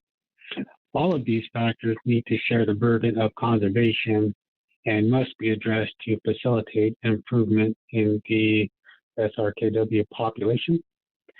We understand that PFMC can only directly address the prey abundance, but the region cannot lose sight of other factors if the well population restoration is to be achieved. The Klamath River tribe support the idea of a Chinook salmon abundance threshold as a danger signal for the health of the whale population. The SRKW work group has offered several alternatives which should be sent out for public review. The concept of a 2-year geometric mean has some merit, given that these animals are long-lived and have a lengthy gestation period. The low abundance of Chinook is concerned not only for SRKW, but for the fishermen that depend on them for commercial, ceremonial, and subsistence needs. Actions need to be taken to increase the production, that be numbers, and productivity, the survival rate of Chinook salmon. Producing additional hatchery fish helps increase the numbers in the immediate future. However, actions to increase the survival of existing natural and hatchery production should occur. Improving hatchery facilities will increase survival of hatchery fish. The actions to increase Chinook production are largely outside the scope of PFMC, but are within the scope of many of the agencies represented on PFMC. It is not enough to simply reduce harvest in PFMC fisheries to address decreased Chinook abundance. The region must work together to increase Chinook abundance for the health of the SRKW population and the health of fisheries. The recommendations of the SRKW work group include fishery modifications when the Chinook abundance is below the threshold. Fisheries are already reduced when Chinook abundance is low. Additional measures might include adjustments in the time and area of fisheries to minimize interactions between fisheries and the SRKW population. It will be challenging to identify the adjustments to fisheries that will significantly benefit the SRKW population. The Klamath River tribes look forward to continued discussions on actions that will produce benefits to Chinook abundance, the SRKW population, and fisheries. With that, that concludes the statement that the Klamath River Treaty Tribes wanted me to provide at this point to the council. Thank you very much, Joe. Are there questions from around the table on the first tribal report? Joe, why don't you please continue? Thank you, Mr. Chair. We'll next go to the agenda item H3A, Supplemental Joint Tribal Report 1. This is the joint testimony from the Makah Tribe, Paiute Tribe, Mo Tribe, and Quinault Indian Nation on the Southern Resident Killer Whale ESA consultation. So the Ho, Makah, and Paiute tribes and the Quinault Indian Nation have supported and participated in the PFMC Southern Resident Killer Whale ad hoc work group and development of the SRKW risk assessment throughout the past year. Following the completion of the SRKW risk assessment in June 2020, the work group developed a preliminary range of alternatives and on-treaty Chinook management recommendations. Those are in the agenda item H3A, SRKW Work Group Report 1. Similar to our testimony at the June 2020 council meeting, we would like to address the preliminary alternatives and provide potential recommendations to consider. Do you have here the footnote from what was provided back in June? So for the topic of treaty reserve fishing rights, the Ho, Makah, and Paiute tribes and the Quinault Indian Nation have treaty reserve rights to fish in their usual and accustomed fishing areas off the Washington coast. Therefore, the coastal treaty tribes will not support restrictions on treaty harvest unless there is a conservation necessity, meaning the restriction is reasonable and necessary for conservation of the species at issue, and the conservation purpose of the restriction cannot be achieved by reasonable regulation of non-union activities. And here is the reference to the Secretarial Order 3206. Our position doesn't preclude states from taking additional voluntary measures, but discussion of proposals for management actions should continue to pertain exclusively to non-treaty fisheries and not affect court-ordered sharing agreements between the state of Washington and the Western Washington Treaty Tribes. Regarding our recommendations, salmon and orcas have significant cultural and spiritual importance to the coastal treaty tribes. We want to see thriving ecosystems that support their biological needs and, in turn, our way of life. We offer the following recommendations to support West Coast recovery initiatives. Recognizing these recommendations are outside the Council's purview, we hope the National Oceanic and Atmospheric Administration, or NOAA, will review and seriously consider how it might help achieve each recommendation. When appropriate, we would like the Council to incorporate these recommendations when writing letters about proposed actions that may affect salmon or SRKW. First one is facilitate multi-agency federal protection for salmon and SRKW. Recognizing the complexities of salmon management and orca recovery, we request NOAA continue to facilitate a multi-agency that involving federal, tribal, and state agencies in an effort to ensure adequate federal protection for salmon and SRKW. We also suggest compiling all federal actions that may have impacted SRKW into a living document, and for such a compilation to be referenced in all future SRKW ESA consultations. Next one involves one, to maintain and restore healthy, resilient, interconnected watersheds. The continued loss of habitat is a major threat to treaty rights and the tribe's effort to recover salmon.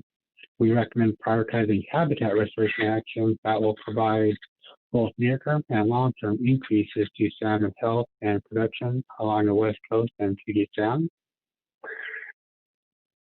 Next one involves one, to increase adult salmon abundance using hatchery best practices. We recommend applying hatchery best practices to increase adult salmon abundance to provide additional foraging opportunity for SRKW based on the current understanding of seasonal distribution and seasonal prey diversity. All watersheds and their salmon populations are unique.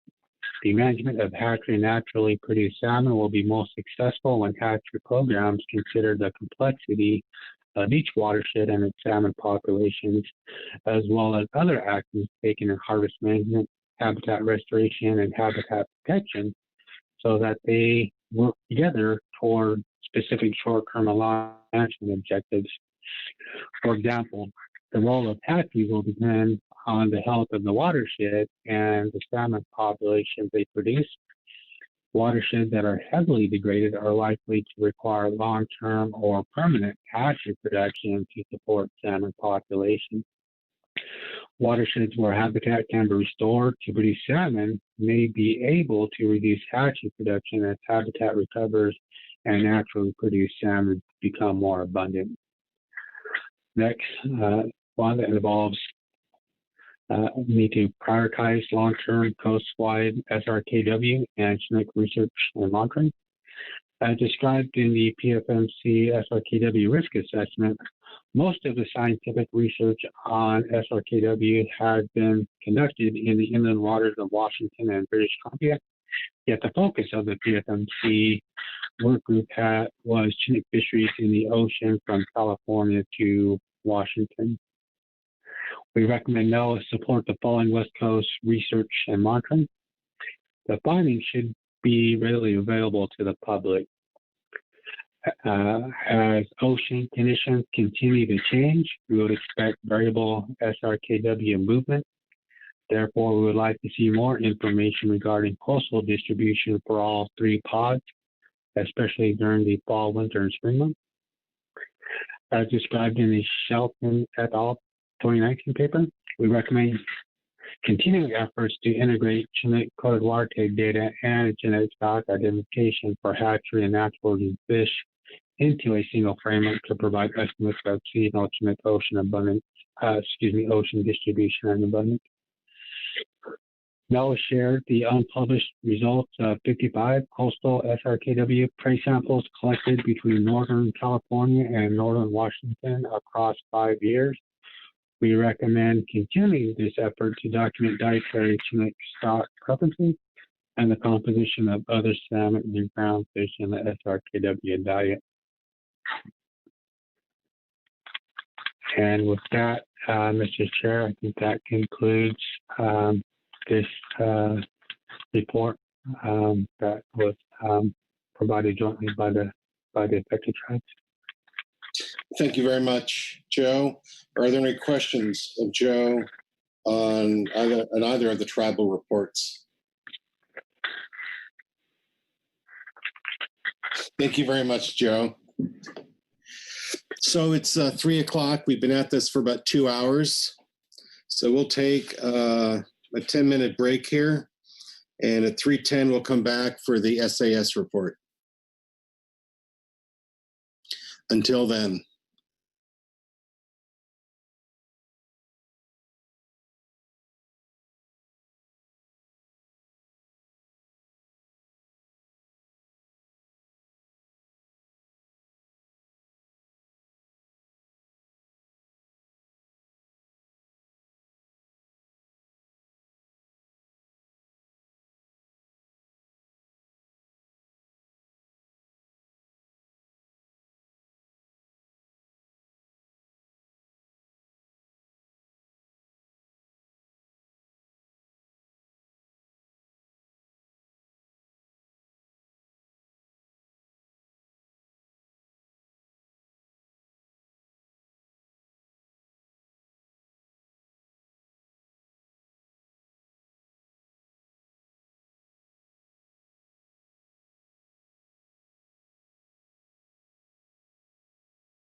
All right, welcome back.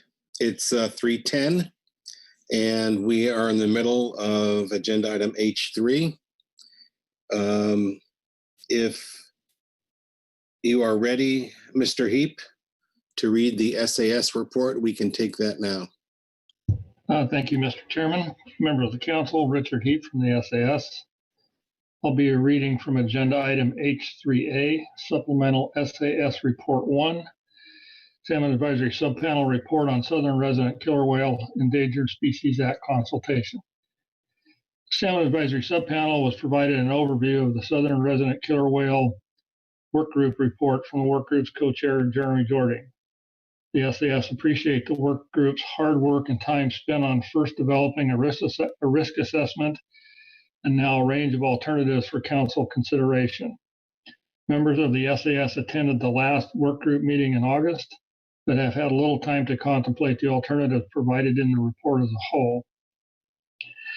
The SAS understands that SRKWs are affected by multiple environmental pressures, with availability of prey being one of those factors. Although noise pollution and toxins in the water are also major factors affecting the whales, the work group was tasked with just looking at the effects of ancillary fisheries on Chinook abundance, the primary prey of southern resident killer whales.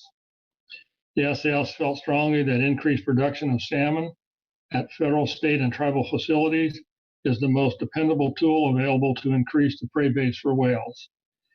Following lengthy discussions, the SAS recommends the adoption of Alternative 3.1.1, No Action, Status Quo Fishery Management Plan Implementation.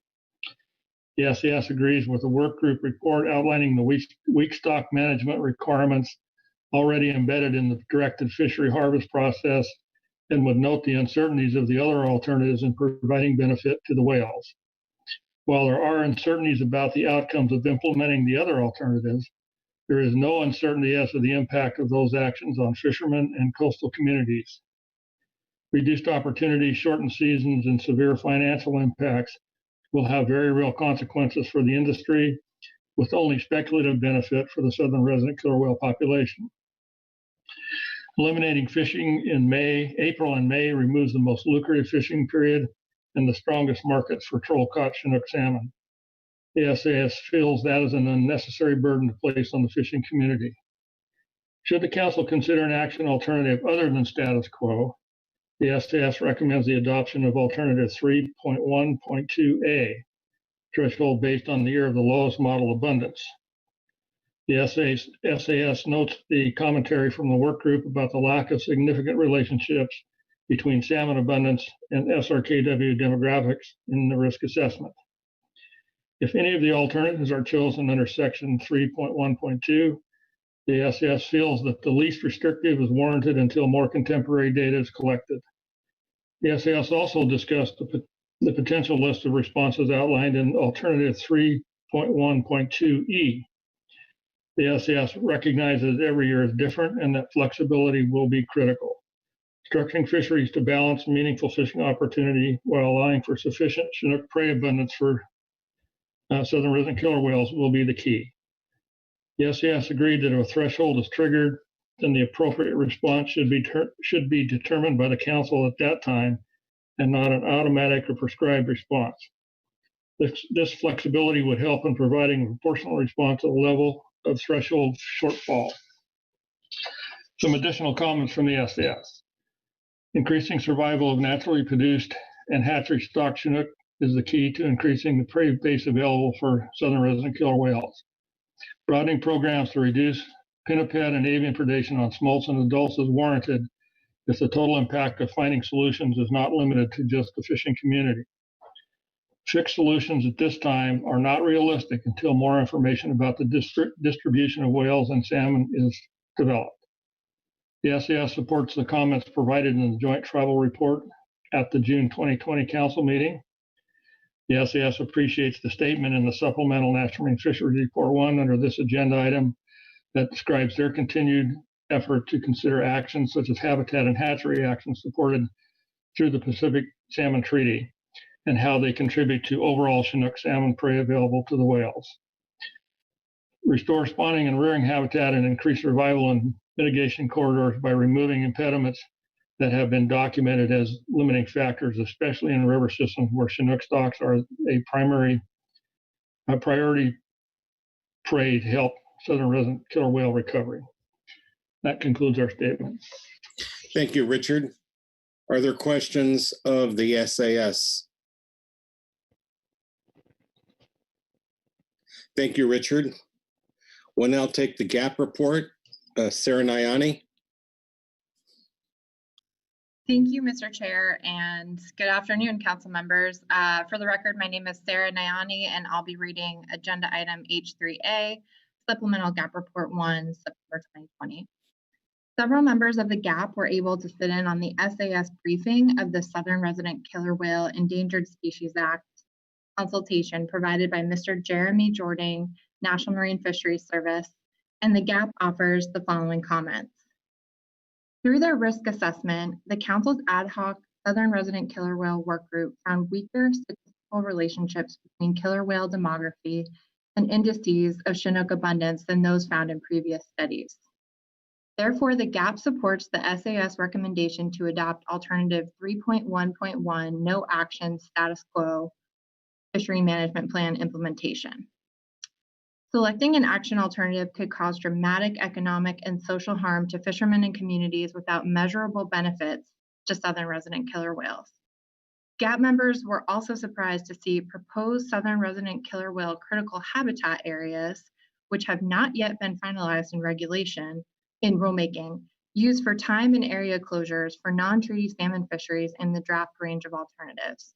And those were alternatives 3.1.2 E4 and 3.1.2 E5C, pages 12 to 13 in the draft range of alternative document. That concludes the GAP report. Thank you. Thank you, Sarah. Are there questions of Sarah on the GAP report? Thank you very much, Sarah. That concludes public comment, or rather that concludes reports and brings us to public comment. We have 10 speakers, and you'll see your name up on the screen there. If you will be so kind as to raise your hand, it'll make it much easier for council staff to identify you and enable your microphone. So we'll first hear from Deborah Giles.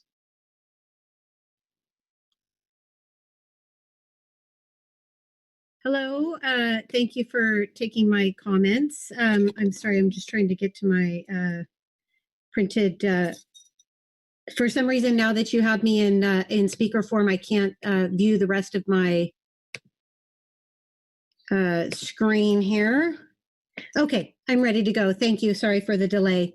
Again, thank you for allowing me to submit public comments.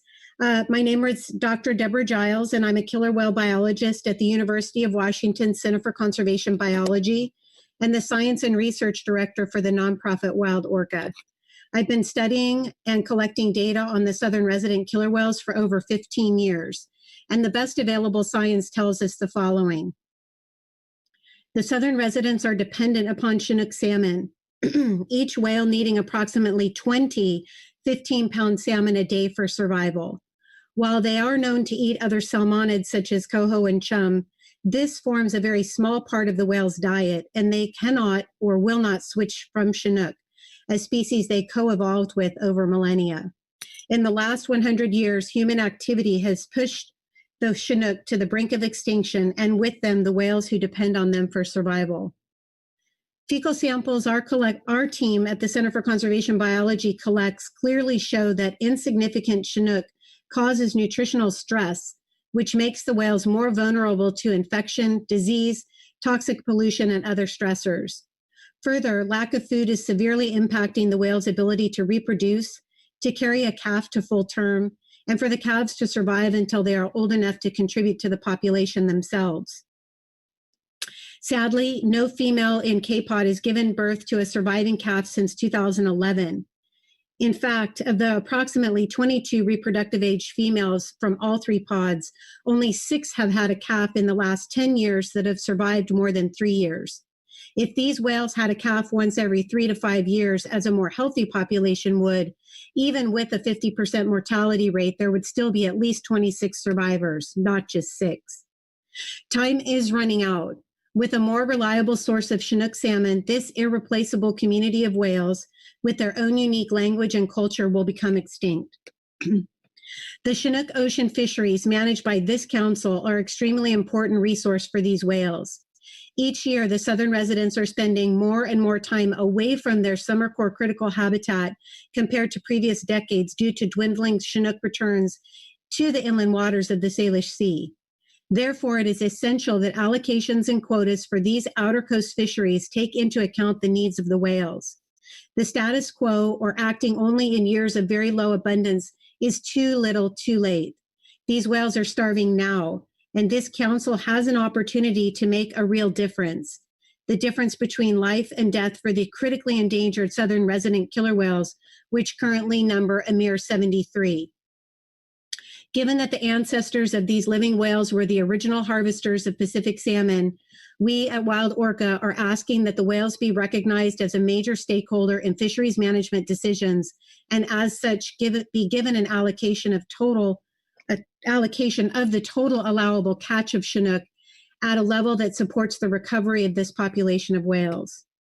2 years ago, J35, also known as Tahlequah, carried her dead female newborn 1,000 miles over the course of 17 days. This tour of grief was picked up by news outlets around the world and did more to highlight the plight of these whales than 5 decades of research has been able to do. This month, J35 gave birth again. Thousands of people are watching, hoping and praying that this young calf, designated J57, will survive and thrive. With the eyes of the world watching these whales, will you deny this mother and her family the right to a share of the Chinook salmon harvest? We sincerely hope not. With gratitude and hope for wise decision-making on the part of this council and its partners, I thank you again for the opportunity to provide these public comments. Thank you very much, Dr. Giles. Are there any questions? Thank you. We will next hear from Ryan Johnson.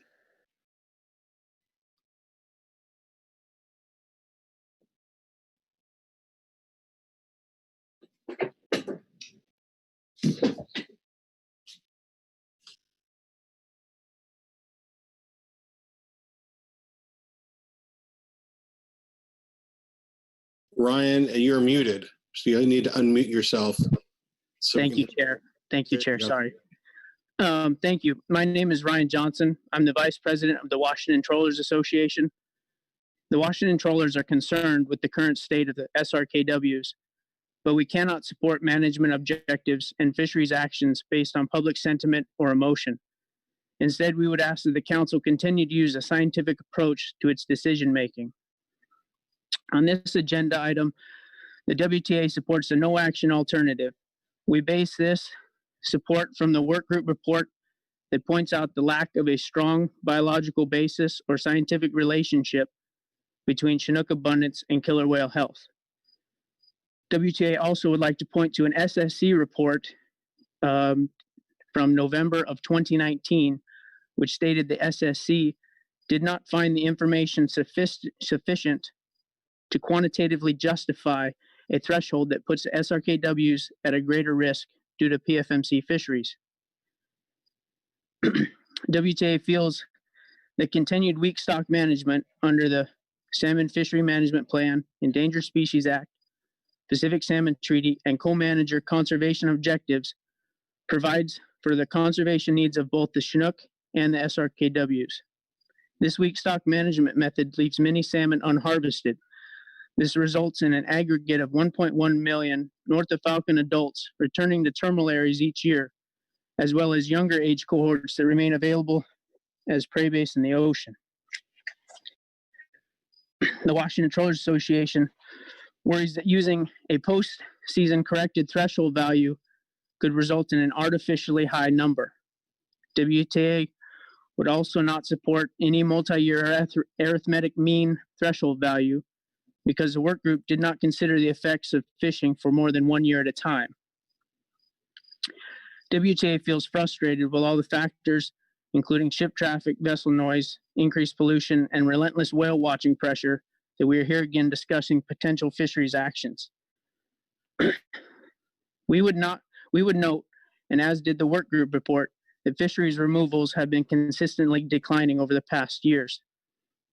In regards to potential responses in a year below the threshold, WTA has very grave concerns about the economic hardship to the fleet and the coastal communities caused by a potential delay to the start of the fishery. This early portion of the season consistently results in the highest average ex-vessel value and quality market opportunities. Due to year-to-year salmon management cycles, we would also oppose a prescribed response to the proportion of spring and summer quota split. WTA feels that the majority of the North of Falcon fishery removals happen after or behind the killer whale's migration pattern. So these adults would no longer be attainable as prey by the killer whales. We would like to ask the council to recognize that North of Falcon trawlers already have had the Cape Flattery control zone in place to meet Chinook conservation requirements in a known SRKW feeding hotspot. WTA would like to take this opportunity today to ask the council to, when it can, to support habitat recovery work, increase pinniped and avian predation management, as well as increased hatchery production to W forage base. With that, I would ask you please turn your attention to the graph on the screen that highlights the decreases in hatchery production from 1989 to 2019. This graph shows 160 million Chinook and coho shortfall from the resulting hatchery cuts, and then the response in the number of killer whales.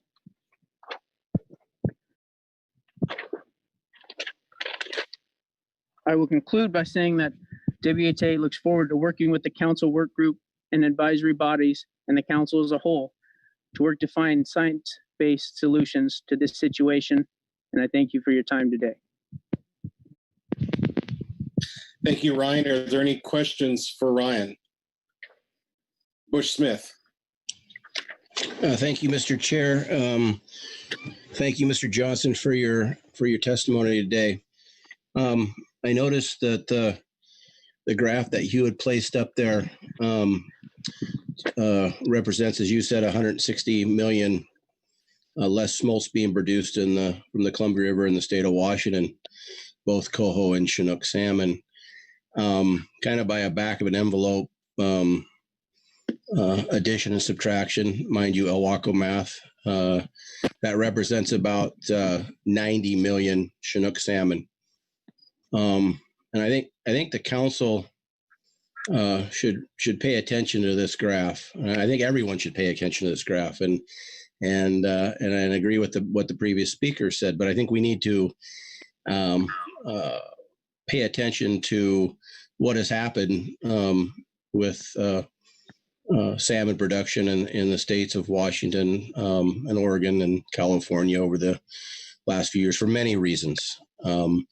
And so I just want to draw your attention to that, and want to thank you, Ryan, for your testimony today. Thank you, Mr. Chairman.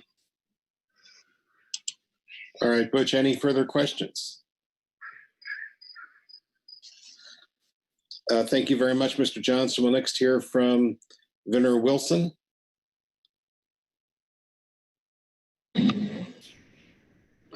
Hello, could you hear me? Yes, I can. Thank you. Hi, I'm Werner Wilson III. I'm a senior oceans campaigner for Friends of the Earth US and a commercial salmon fisherman from Bristol Bay, Alaska.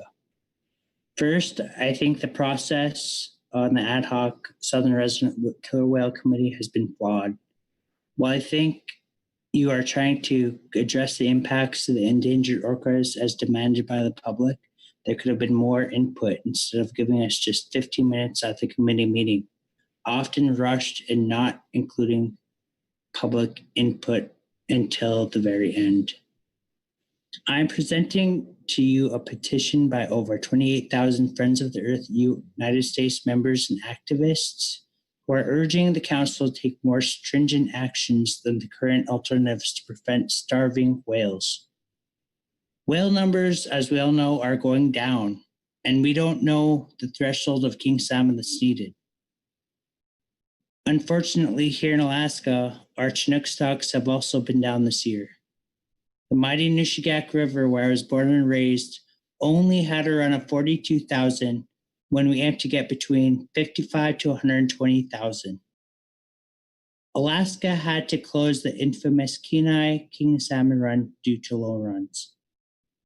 In a study just published months ago by University of Alaska Anchorage, pinpointed climate change is ruining all of our Chinook runs. So it's the council's duty to have precautionary principles for these endangered fisheries. The proposed alternatives are not enough.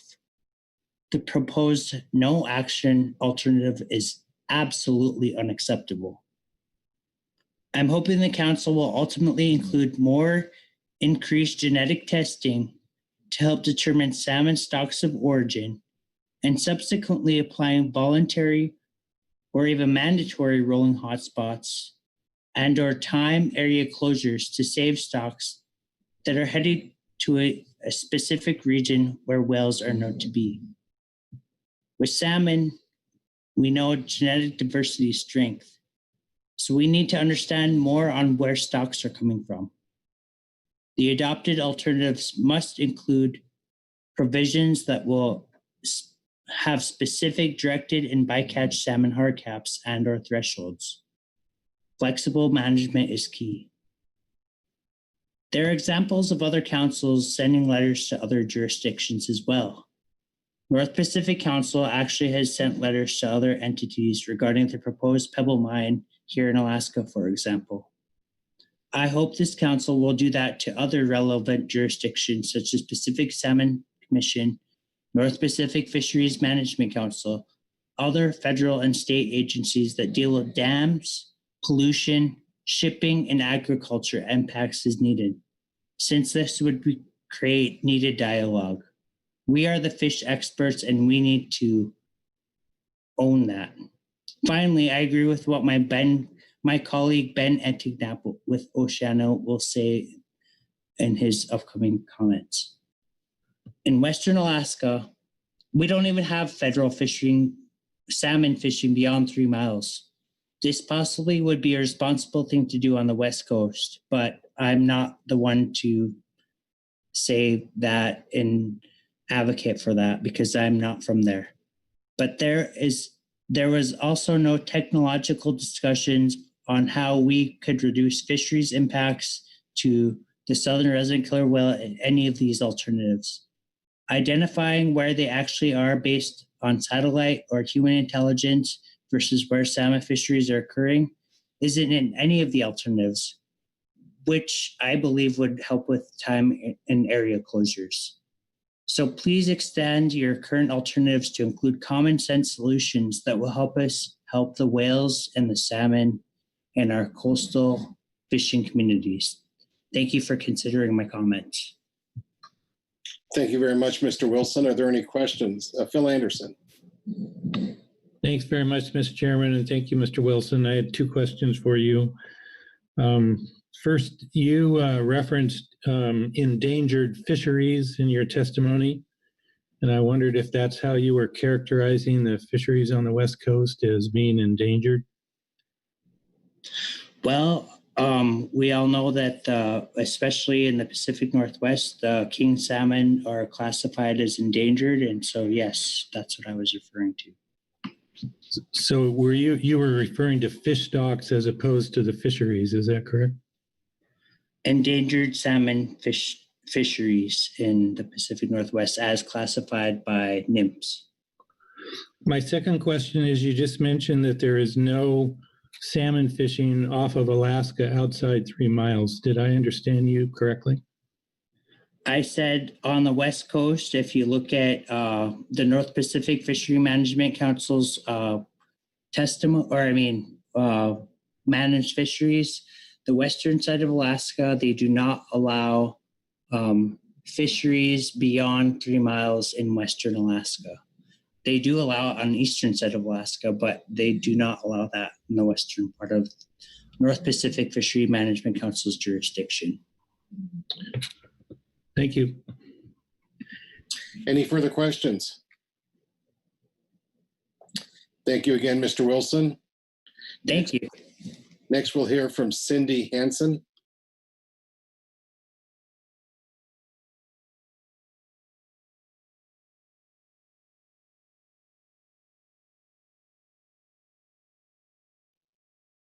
Cindy does not appear to be on the webinar at this time. All right, I concur. I just looked at the list of attendees. Next on the list is Gloria Pancrazi. I also don't see that name.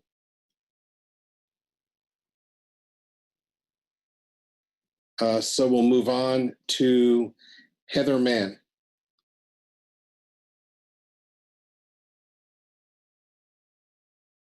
Good afternoon, Mr. Chairman, council members. My name is Heather Mann. I represent the Midwater Trawlers Cooperative. MTC represents 29 trawl catcher vessels, and we participate in the at-sea and shoreside whiting sectors, as well as traditional bottom trawl and midwater trawl rockfish fisheries. Similar to my testimony yesterday on the rebuilding plan for sardine, I'm commenting on this item today because management decisions that are made that impact salmon fisheries also impact groundfish fisheries. None of the decisions that you make have impacts that occur in a vacuum. I'm particularly sensitive regarding the commitments that I and my vessels have voluntarily made to our salmon colleagues continue to do everything we can to minimize our Chinook interactions while we prosecute our directed groundfish fisheries.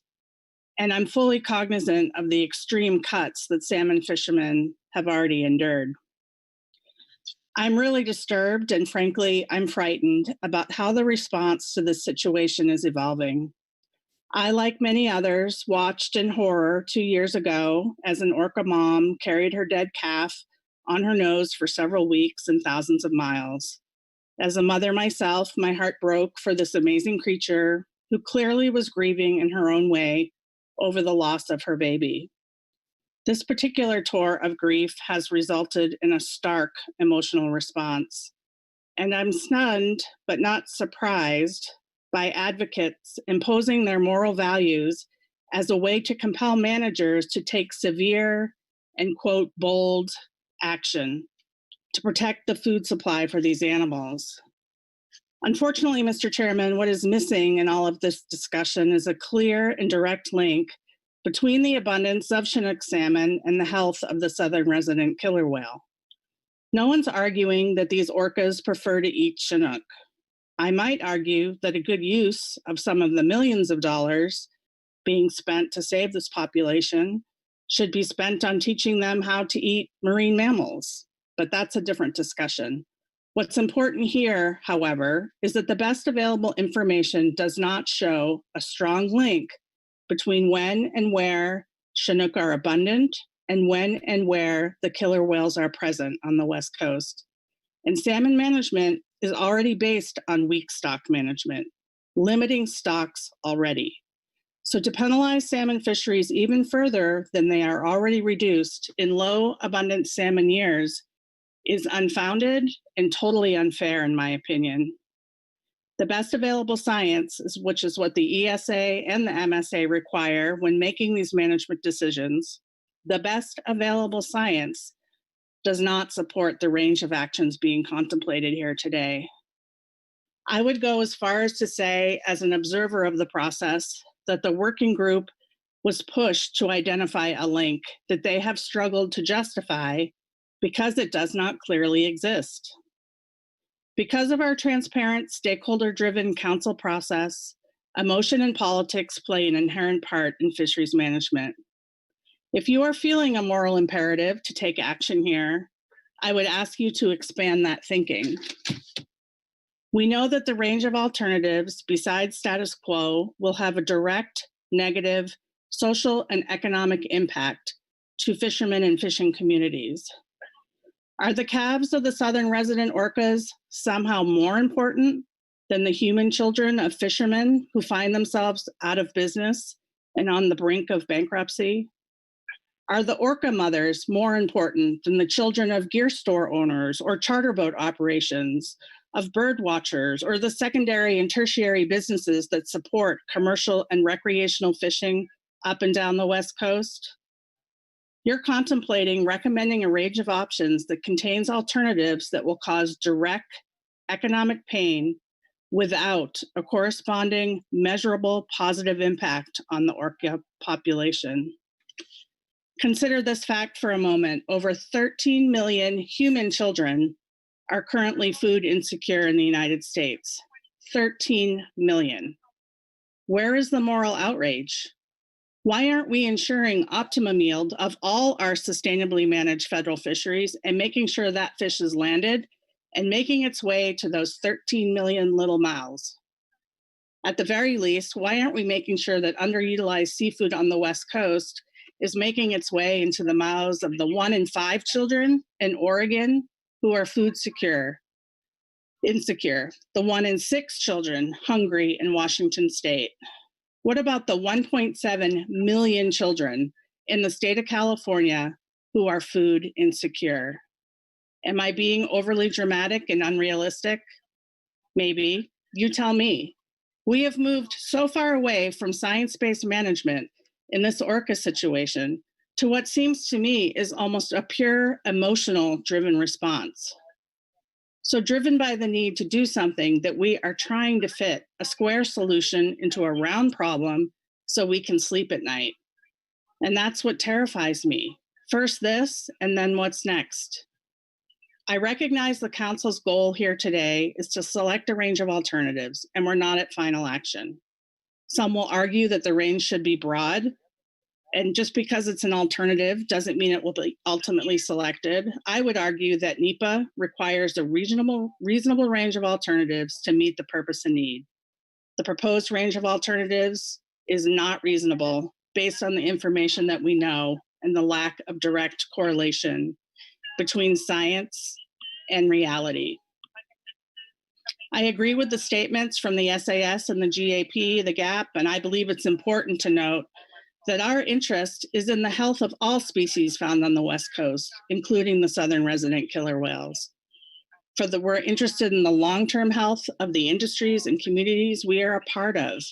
We also have similar interests in ensuring that unwanted reductions to fisheries are not made when they are not supported by the best available science. Mr. Chairman, I'll close with this question. Is anyone celebrating the fact that Tallulah has recently had another calf and that calf is healthy and frolicking and thriving? It complicates the narrative, I know, but it's true. Contrary to earlier testimony, there is nowhere near the media coverage now. No one is following the mother around, glued to the screen and reveling in the joy. It isn't as compelling as her former tour of grief. But I would argue that it is as important, if not more important, because something is going right without our intervention. When whales are stressed, their pregnancies tend to fail. This one was successful. Let's bring rational thinking to the table here. Let's make decisions based on the best available science, as required by the ESA and the Magnuson Act. Let's not manage based on value judgments and our emotions. I respectfully ask you to consider a narrower range of alternatives, which can show a scientifically sound link between the action and the results you desire.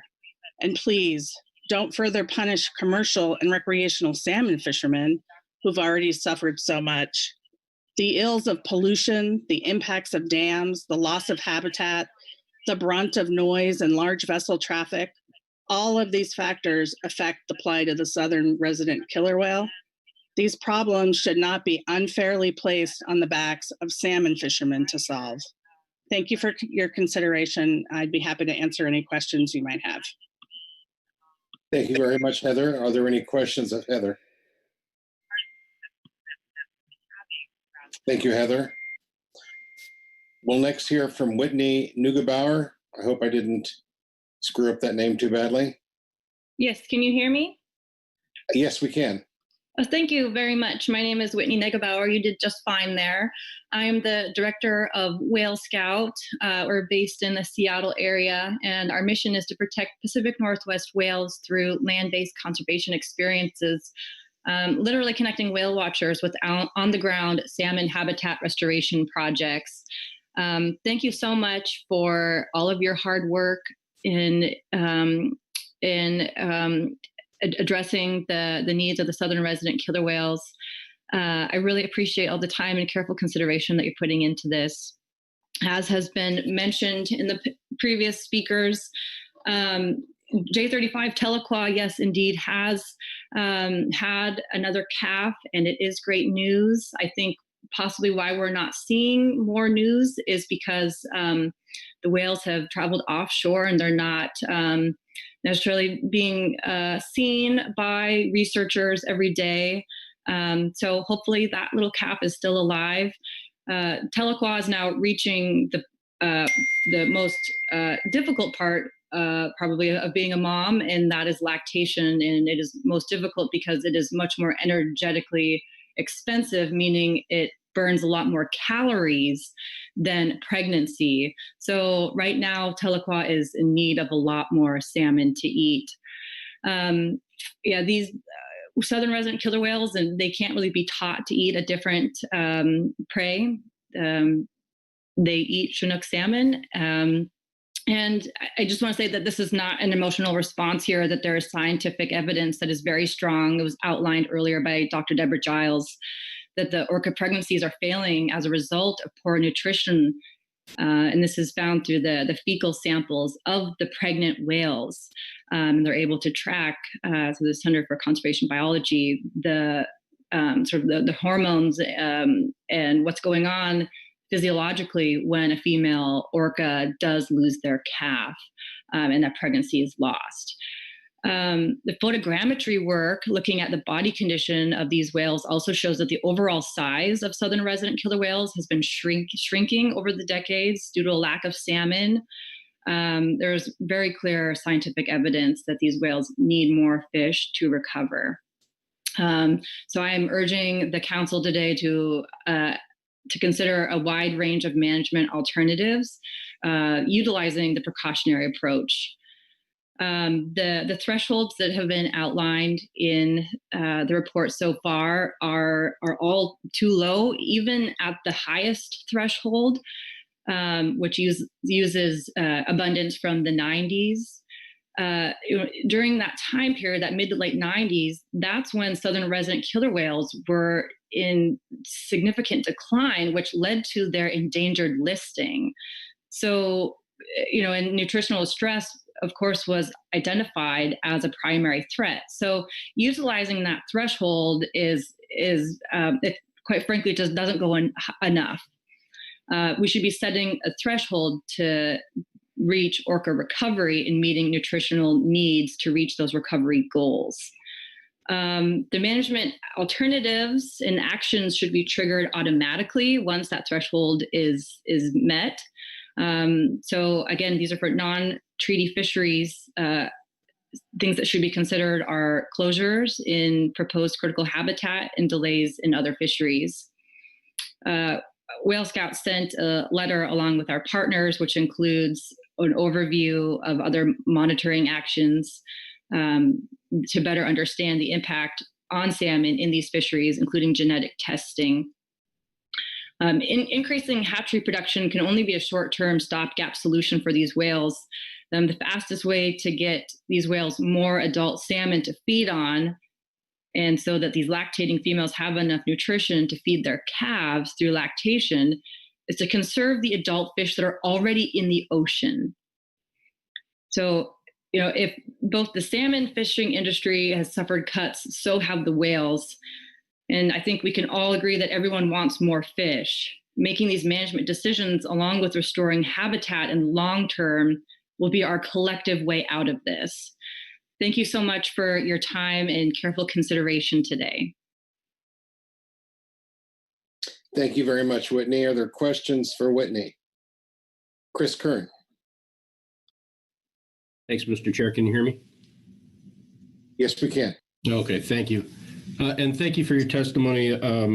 I'll start back to front. I appreciate your comments about the need for long-term significant restoration of salmon populations, not only to affect fisheries and fisher folk, but also for the benefit of killer whales. That's something I completely agree with, and I think many on this council would echo that. I had two questions based on your testimony. One was on the photogrammetry. I believe you mentioned that there were a time frame you referenced in terms of the data available on those, and I believe you said something on the order of decades. I wondered if you could clarify that and maybe point us to that information, because when we were in the work group discussions, I was under the impression that that sort of study had been going on for quite not very long, and that was one of the reasons we weren't able to really use it. Could you comment on that? Yeah, so I guess what I'm meaning to say here is that yeah, you're right in that the photogrammetry work has been done recently, but what they're looking at is the age of the whales. So the younger whales aren't growing as long as the older whales are. So when they reach that mature adult age, they're not as long as the whales that were born previously. Does that make sense? It does. Through the chair, I appreciate that clarification. Thank you. Could I ask a second one, Mr. Chair? Please go ahead. Okay, thanks. And I'll try and be brief. You had mentioned that the thresholds in the alternatives were currently too low, and I think you had some comments about potential alternatives. I guess if you could briefly recap that for us, either is there a number that you think is appropriate, or a methodology for calculating a number that you would recommend in the alternative? Well, I'm not a fisheries manager, so I don't know. And I know a great deal of work has been put into creating these models. And I appreciate all of that. I just, the highest threshold that has been set forward has been for, taking a number of years that are from the late 90s. And those were the same years that the southern resident killer whales were in decline that led to their endangered listing. So just intuitively, that doesn't seem like it's the right number of fish. That seems like it's too few fish. If it didn't support the whales back then, how would it support them today, reach their recovery goals? So I know that NIMS has set forward recovery targets for southern residents, 2.3% growth rate. So, and I don't know if there's a way to backtrack how many fish would then need to be there for that growth rate. But I think that's, that would be the magic answer. Thank you very much. I appreciate the clarification and also your testimony. Thanks, Mr. Chair. All right, very good. Butch Smith. Thank you, Mr. Chair, and I don't want to screw up your last name, so please excuse me. Whitney. Don't want to be too forward, but I appreciate your appreciate your comments and so I just want to ask you a couple questions about your organization. May I ask where your organization is from? What area? Sure. We're sort of headquartered in Bothell, Washington, and a lot of our work is centered in Puget Sound.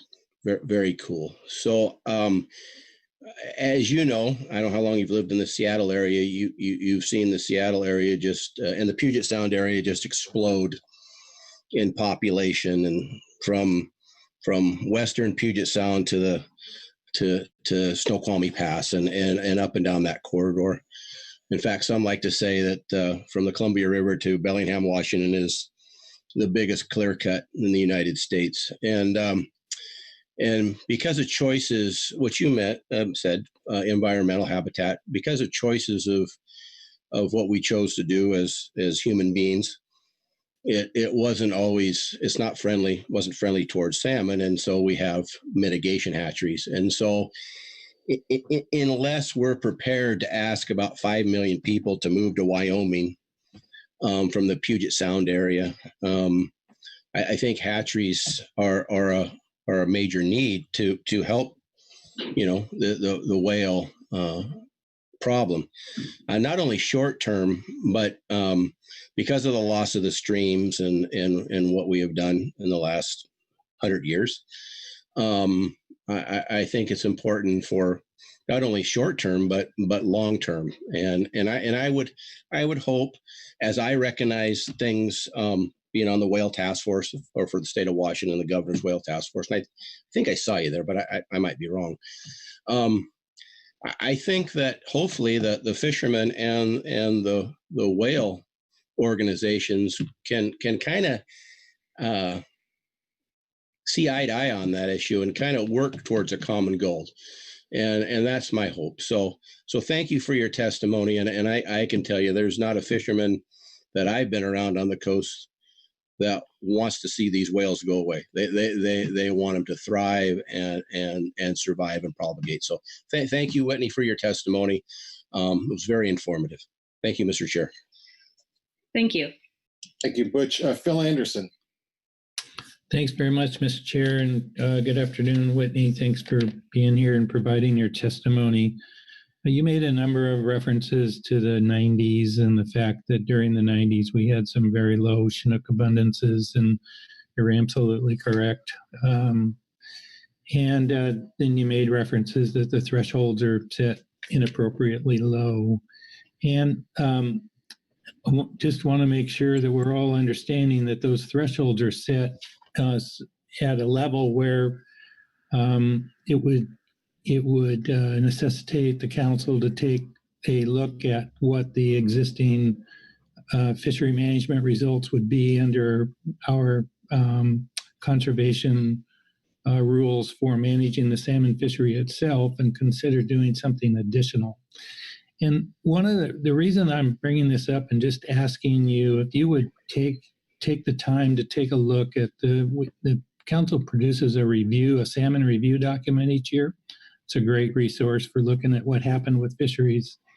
And if you go back and look in that 94, 95, 96, 97 timeframe, and take a look and see what the council authorized in terms of Chinook salmon opportunity in the area north of Falcon, you will find it was zero or almost zero in all of those years.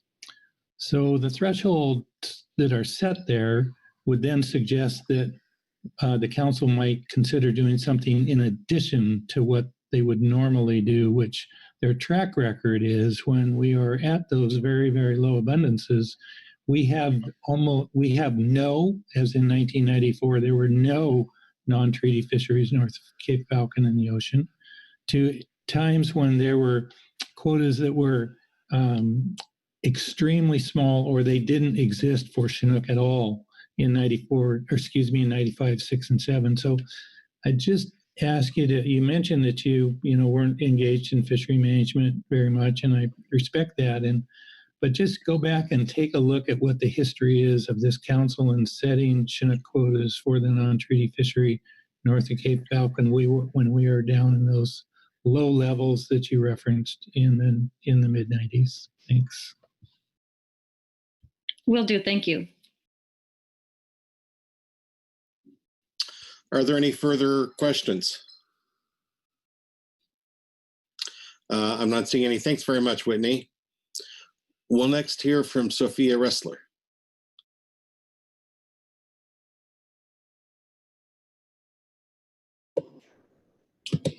Good afternoon. I just got a message that said my internet is unstable, so I hope that everyone can hear me.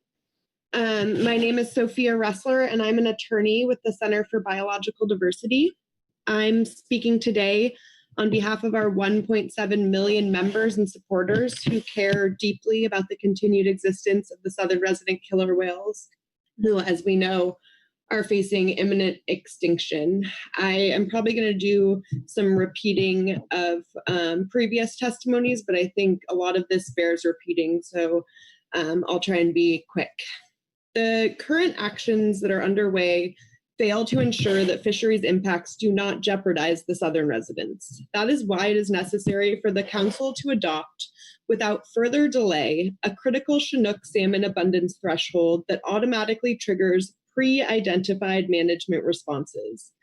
This threshold should be set at a number that is higher than the highest threshold option currently presented by the work group in order to properly support the fecundity, survival, and improved body condition needed to protect and recover these critically endangered orcas. The center urges the council to consider a new alternative that would adopt time area closures for ocean salmon fisheries in southern resident foraging hotspots, including proposed critical habitat north of Falcon, when Chinook levels fall below that threshold. The council must also commit to improving measures to monitor and manage salmon stocks for the benefit of southern residents, including better data collection, analysis, and transparency. We recommend, for example, vessel monitoring systems on commercial ocean salmon fishing vessels and collection of refined spatial data on ocean salmon recreational fisheries to better understand the overlap of ocean salmon fisheries with orca foraging areas and priority prey stocks, as well as to enforce the conservation areas. In addition, the Council and NMFS should collect stock-specific harvest information and disclose incidental salmon mortality in other fisheries. The Center further suggests that as a baseline for comparison, the Council analyze and consider benefits to Southern residents from no ocean salmon harvest and/or closure of the fisheries. I'm not suggesting this as an alternative, but instead as a point of reference. The Center fully supports tribal treaty laws and recognizes that such management measures, if ever implemented in any form, would first be subject to government consultation and could be modified as a result. Lastly, the Council and NMFS should analyze the potential positive and negative impacts of moving non-treaty ocean salmon fisheries to terminal areas at or near river mouths. I appreciate you taking the time to listen to my testimony today. Thank you. Thank you very much. Are there questions? Thank you very much, Sophia. Next, we'll hear from Ben Entiknap, and I think Ben has a presentation.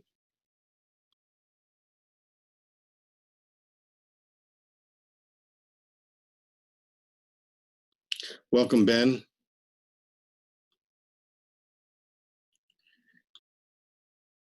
Your microphone is muted.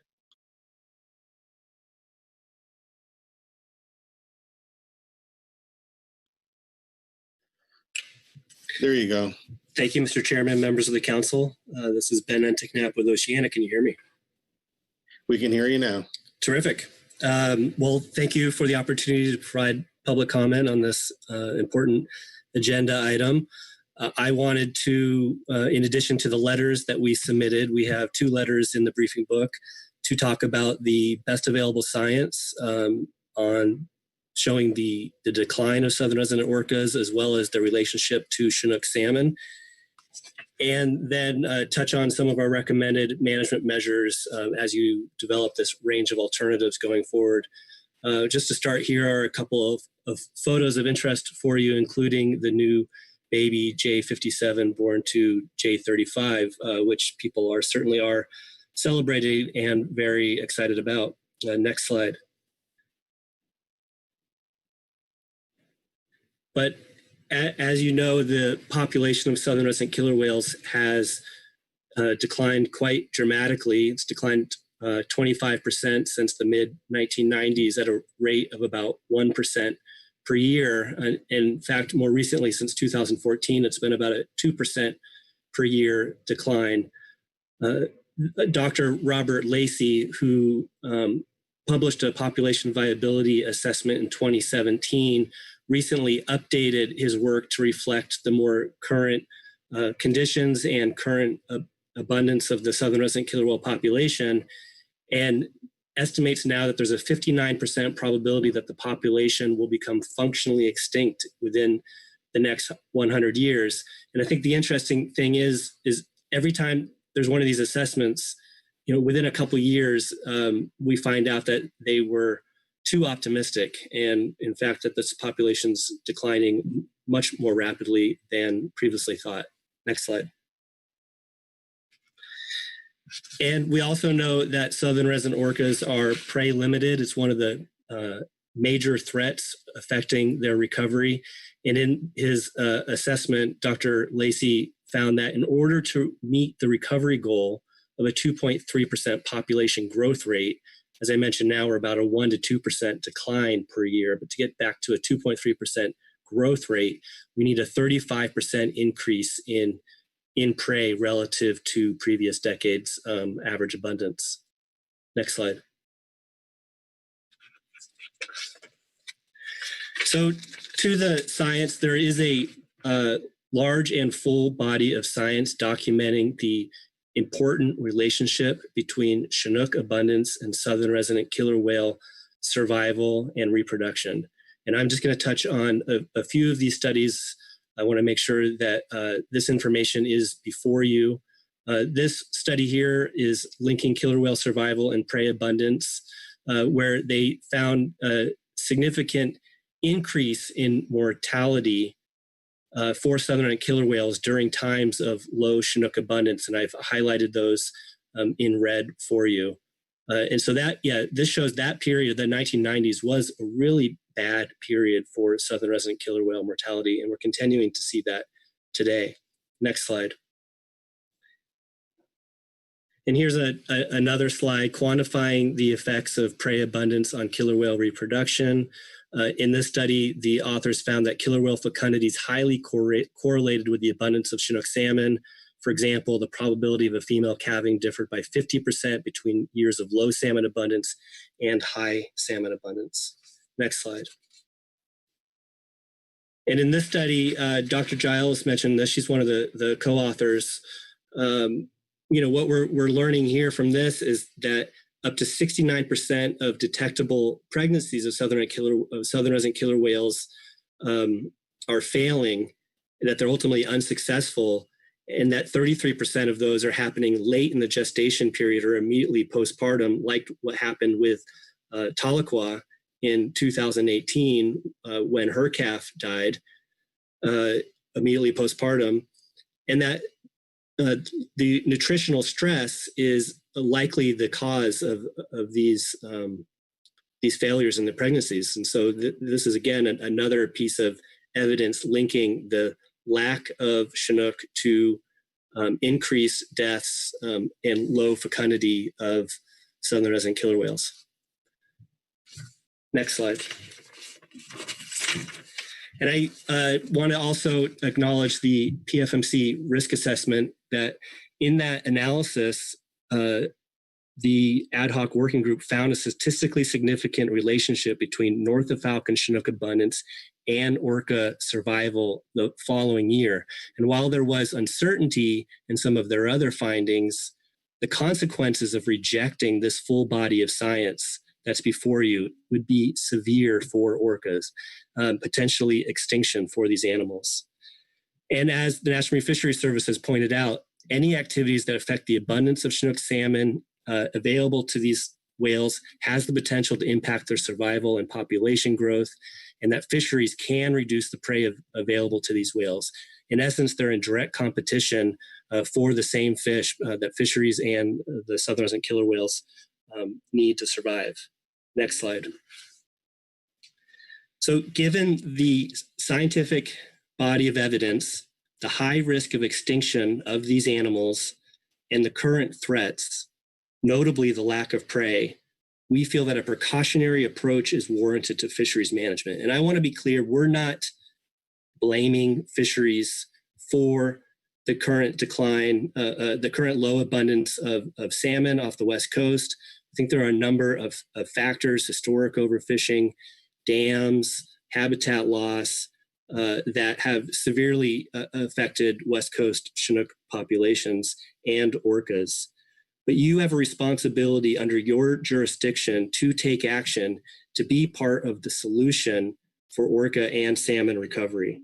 And so to the agenda before you, to minimize risk to these orcas, we would like to ask that you take some specific actions. Next slide. And the first is to identify and adopt a critical Chinook salmon abundance threshold. Oceana supports alternative D. That's in the range of alternatives before you. It's about 1.1 million Chinook. And that is the highest abundance from that 1990s period where we saw increased mortalities and decreased fecundity in the orca population. We think that's a pretty good threshold, and that, in general, a recovering orca population needs about 1 million Chinook available to them. The other alternatives for thresholds are really too little, too late, and akin to only putting on the brakes after speeding through a dangerous intersection. And so, we really feel this is the only one. And once we're at that low level, increased precaution is certainly warranted. And I want to just make sure that what we're saying is this is a backstop. when the population is above this threshold, you would continue to manage Chinook fisheries responsibly in the fashion that you're currently doing it. But this is a backstop. If the population drops to these low levels, if we're not doing our job to recover Chinook on the West Coast and to recover orca, then we need to take additional action for fisheries management. Next slide. And so our recommendation is to have time and area closures built in, an automatic response, not a discretionary response, if that threshold is reached.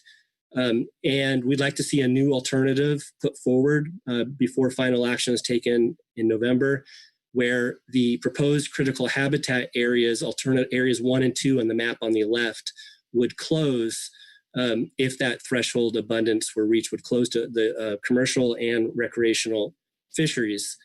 And we do this because we recommend this because this is a very important foraging area for southern resident killer whales. And they're not only found out in this area in the late winter and spring months, but they've actually been documented out in that area year round. Next slide. And lastly, our third recommendation is we would like to see an alternative and consideration of requiring BMS or AIS on commercial ocean salmon fishing vessels and collecting refined spatial data on the recreational fisheries. Absent in all of this process, absent in the BIOP, absent in the risk assessment, is any spatial information on where the fishery is actually occurring. And I find that troubling, especially given what we know, about groundfish fisheries and EFH and how much more information was made available in that process. And I think it would just really shed a lot of light on the overlap between the fisheries and proposed habitat and foraging areas for orcas, as well as enforcing time and area closures. And so we'd like to see that brought forward. And that concludes my comments. Happy to take any questions, and I greatly appreciate the others who also testified today. Thank you, Ben. You timed that perfectly. Let me see if there are any questions from around the table. Kyle Eddix. Thank you, Mr. Chair, and thank you, Ben, for your presentation. And I know you've been one of those that followed the work group process as closely as anyone as we worked our way through it. Had a question for you on, I think it's slide 4, and you referenced the Ford 2009 paper and the relationship there and indices of mortality for SRKW and Chinook abundance.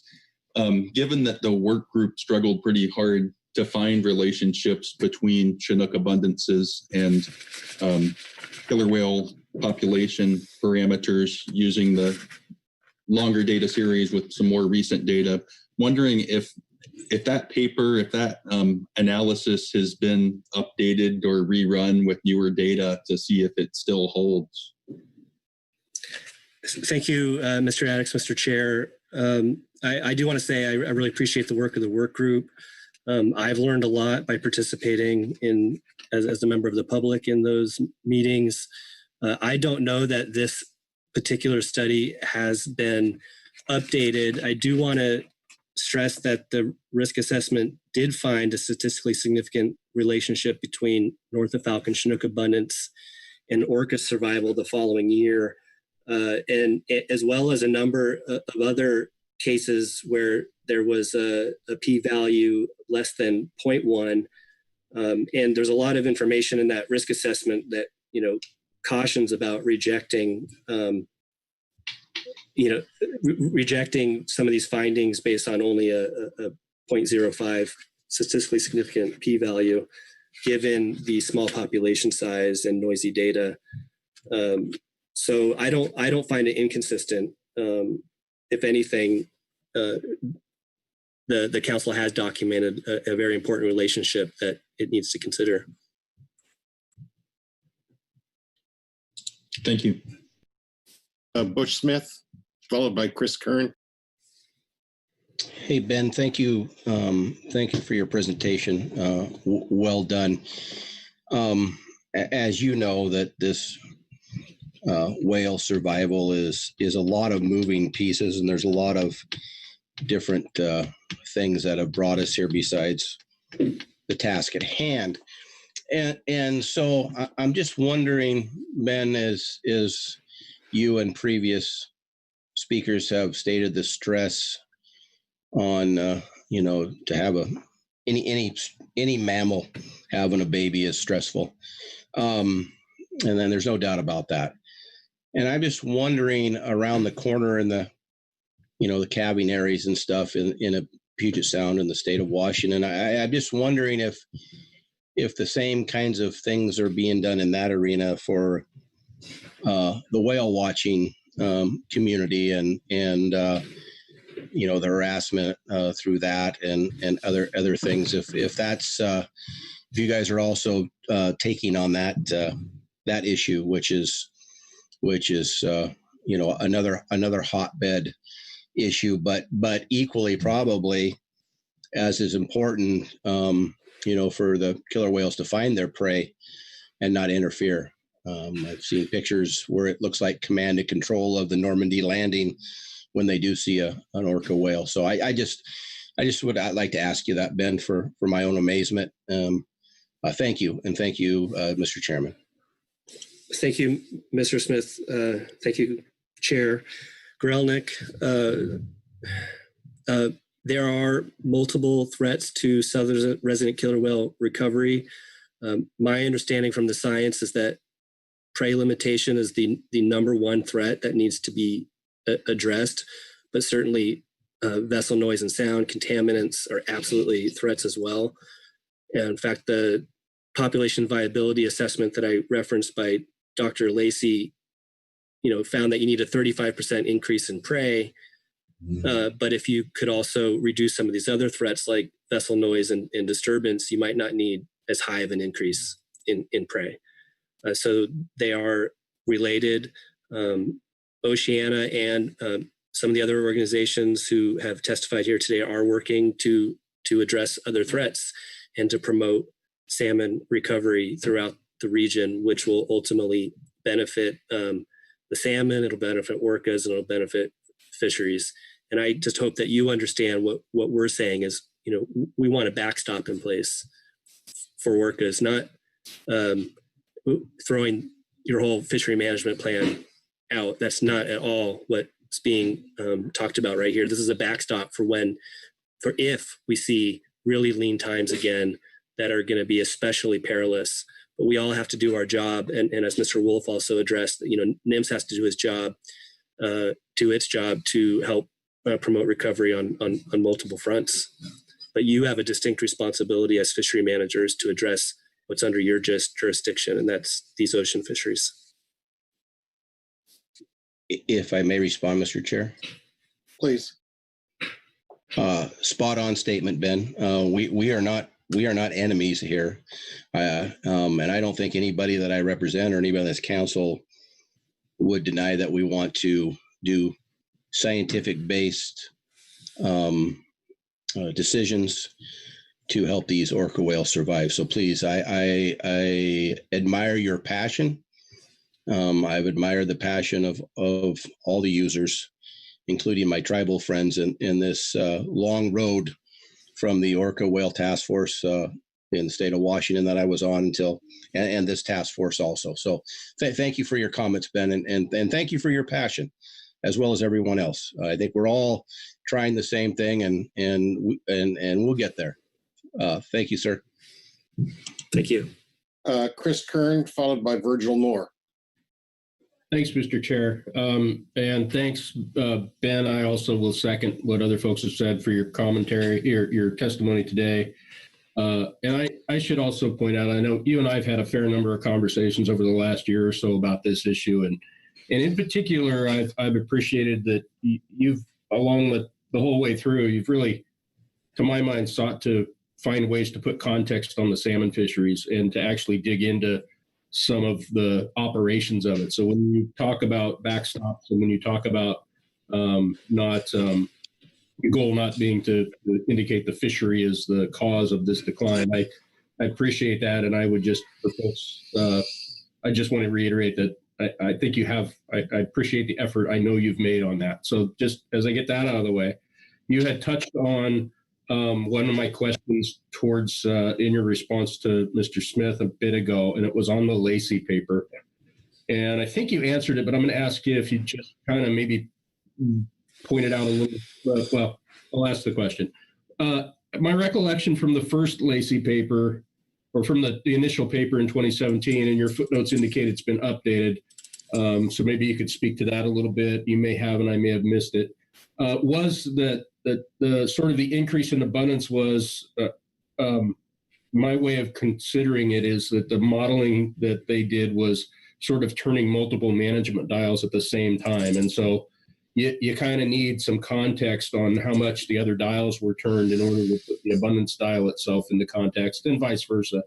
And I don't need to get into that, but could you address the update that is referenced here and just maybe confirm for me that this updated number does include some set of turning of the other dials, but I do not need to know, unless you know offhand, I don't need to know the numbers associated with that. I'm just looking to confirm if that situation is still the same. Thank you, Mr. Kern. So in the original Lacey population viability assessment, they found that prey limitation is the most important factor affecting population growth. And however, you can get there by addressing multiple threats. So, for example, what they found in their paper is that if you reduce the acoustic disturbance by 50% combined with increasing Chinook by 15%, you could start to achieve that 2.3% growth rate. The slide that I showed you is addressing the Chinook side only, but I think so. You'd probably be similar. If you reduced acoustic disturbance by 50%, then you could probably get there instead of a 35% increase in abundance. Maybe get there with like a 20% increase in abundance now, but it's more because we've lost more orcas since then, and that was kind of the main point to his update. And his update was contracted by the Wild Fish Conservancy, and he did that for them, and it's out there. I can get it for you if you like. Thanks, Mr. Chair. Quick follow-up, please. Yeah, thanks. And Ben, if you could get that to me sometime in the future, that I'd appreciate it. The next one I had, and this is the only other one I had, was on your, this is related to a comment we heard a bit ago too, on sort of more spatial temporal resolution on the fishery side of the house. And maybe I'm just oversimplifying it in my head, but to me, while I can see the value in that, it seems like it is much more value if it's paired with something approximately similar on the killer whale side. And my understanding is that's been pretty hard to get through monitoring, although acoustics have helped. Would you similarly value trying to seek improvements on that side too? Might be the simplest question I could ask. I would just say absolutely. I mean, I think Dr. Giles has pointed out at the working group meetings that when the whales are out in the ocean, they're extremely difficult to detect. Even when we did have animals that had satellite tags on them, they were hard to see, in the troughs of the waves. But there's also the acoustic monitoring that can continue to be done and other ways to get there. And absolutely, we should be continuing to collect information on these whales. They're some of the most studied whales on the planet. But even so, and even having all the scientific information, unfortunately, they're trending towards extinction. And we are really looking for action at the same time as we learn and collect science. So it's not too late. Thank you. Thanks, Ben, and thanks, Mr. Chair. Certainly. Virgil Moore. Thank you, Mr. Chairman. And Ben, my question is directed at a previous testimony we had from Ryan Johnson that showed us a slide of orca populations and salmon production. And I guess it gets to the question, you talked a lot about abundance of these fish, but I'm interested in where we have a specific job here relative to harvest, and I get your testimony and I appreciate that. But I'm interested in where Oceana is relative to hatchery production as part of the solution to this declining prey population. We've heard from the tribes today, we've heard from others relative to the hatchery issue, but it seems like we're beating around the bush a little bit on the production side of this. Thank you, Mr. Moore. I thought that slide was really interesting too. I hadn't seen that before, and to me, I thought it made the point that with fewer salmon, we're having fewer orcas, and that's certainly a concern.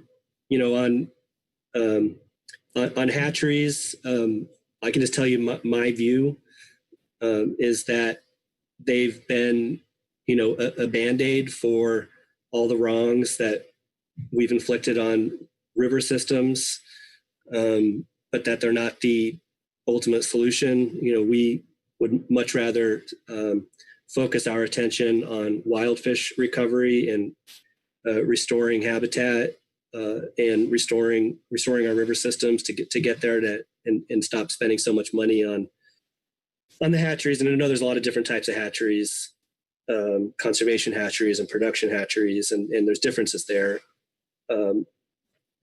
But there's a direct relationship, right? We need more salmon for orcas. I just don't think that more hatchery production is the only solution to get there. And it certainly is a solution, and people are promoting it and funding it, and it's happening. Thank you. Thanks, Virgil. And thank you very much, Ben. I'm not seeing any other hands up, so you can take a rest here. And next, we will hear from Chris Connolly. Although I don't see a Chris Connolly on the attendee list. If there is a Chris Connolly, I would encourage Chris to speak up. And not hearing any Chris, we'll go to the next speaker, Glenn Spain. And Glenn, you'll need to unmute your microphone and you'll be away to go. Okay, can you folks hear me now? Absolutely. Good. Well, thank you for the opportunity to testify. My name is Glenn Spain. I'm the Northwest Director Regional Director for PCFFA. PCFFA has been following this process closely, of course, and in fact, we intervened in the litigation that triggered this analysis and will continue to participate. We are all concerned about the plight of the southern regional killer whale orcas. It's an ongoing tragedy. But it's clear from the ad hoc working group's risk analysis and from the science that it is not fishing take per se of Chinook that is a significant cause of their declines. Their findings include the following. Number one, only one of 129 different regression correlation runs looking at the potential correlation between orca mortality factors and ocean harvest levels showed a significant correlation at a 5% confidence level or greater. And then only in the Puget Sound area, feeding areas where the orcas and Chinook are known to directly and frequently overlap. In fact, of the 129 correlation runs they did, 120 of those showed no significant statistical relationship. In other words, they simply reflect no more than random chance noise in the numbers. In other words, fisheries take of Chinook is generally not statistically related to orca population declines, at least at the current Chinook ocean abundance levels and under the current management. And for reference on that, you can look at the draft range of alternatives report in front of you, page 6. There are generally, number 2, there are generally a large number of Chinook in the ocean at any given time. Current ocean Chinook abundance levels already generally result in terminal runs at, conservatively, about 3 times the total energetic feeding needs of all the orcas combined in that area. Again, look at the draft range of alternatives report, page 5. Number 3, ocean abundance levels of Chinook have in fact been increasing over time, not declining, as fisheries have already been considerably curtailed under modern abundance-based management quota rules. These are an improvement over past management. For that, you can look at the risk assessment itself, particularly the graphs on pages 69 and 72. They show that fisheries are a very small impact on the total abundance, and in fact have been increasing. Abundance trends have been increasing over time. Number 4 is, while some sort of minimum abundance level might be chosen to trigger further analysis, the Council's own SSC itself noted that it, quote, did not find the available information sufficient to quantitatively justify a threshold at which risk may be greater for SRKW orcas due to the effects of the PFMC salmon fisheries, unquote. In other words, as far as the science is concerned, at least, whatever low abundance trigger might be chosen is nothing more than a wild guess. This isn't the best available science. It's a more political issue. Out of the admirable concern for the orcas, which many people in our fleet share, there is unfortunately enormous political pressure for the Council to do something, anything, purely on the assumption that current management of Chinook fisheries have a major impact on the orca prey source. The science, however, clearly does not show that this assumption is correct. Multiple other factors likely have far greater cumulative impacts than our already highly constrained and highly regulated ocean fisheries. But by all means, put out these options for public comment. However, it is clear that the risk assessment science, from the science, that whatever you do toward curtailing ocean commercial fisheries will likely have little or no demonstrable benefit to the orcas, at least as current abundance levels. But without any science to support them, it is quite possible that major closures could do a great deal of economic damage to coastal fishing economies in return for little or no biological benefit to the orcas. In the big picture, we all know that the overall coast-wide Chinook productivity has been declining for decades, affecting both whales and fisheries. These declines, however, are not fishery related. They are directly related to multiple assaults on our region's inland watersheds, including ongoing dewatering and blocking of multiple salmon-producing rivers, and the destruction of inland salmon spawning and rearing habitat on a massive scale over decades. In the long term, it is these habitat losses that must be reversed if the whales and the humans who depend on healthy Chinook stocks for their livelihoods are to prosper. So that is where we really need to be looking in the long term. Anything else is a Band-Aid approach that is probably not going to be effective. And personally, everyone in our fleet is willing to accept restrictions when there is a scientific basis for them. But if it's mere guesswork and really a political decision, it's going to be very, very hard to accept. And I'm happy to answer any questions. Thank you, Glenn. Are there any questions for Glenn?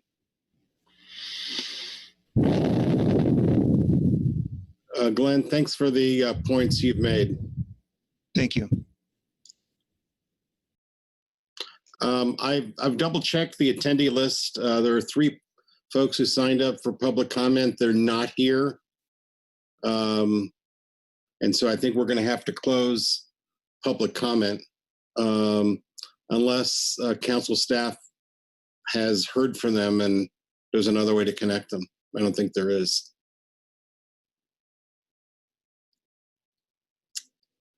Okay, not hearing anything from council staff. That completes. Yep. Chuck? Agreeing with you.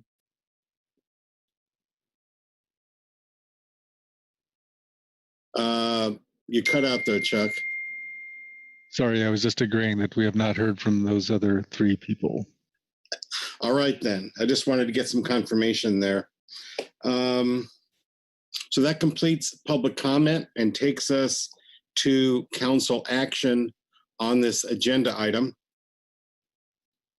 We'll have that up on the screen shortly. And that is to adopt a range of management alternatives for public review. We received considerable input. We've had great presentation from the work group. We've had tribal perspectives. We've got the perspective from stakeholders on the Salmon Advisory Subpanel and the Groundfish Advisory Subpanel, and some very specific and impassioned input from the public.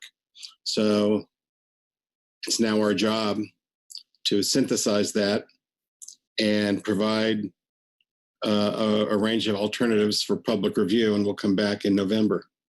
So let me see who wants to get us started.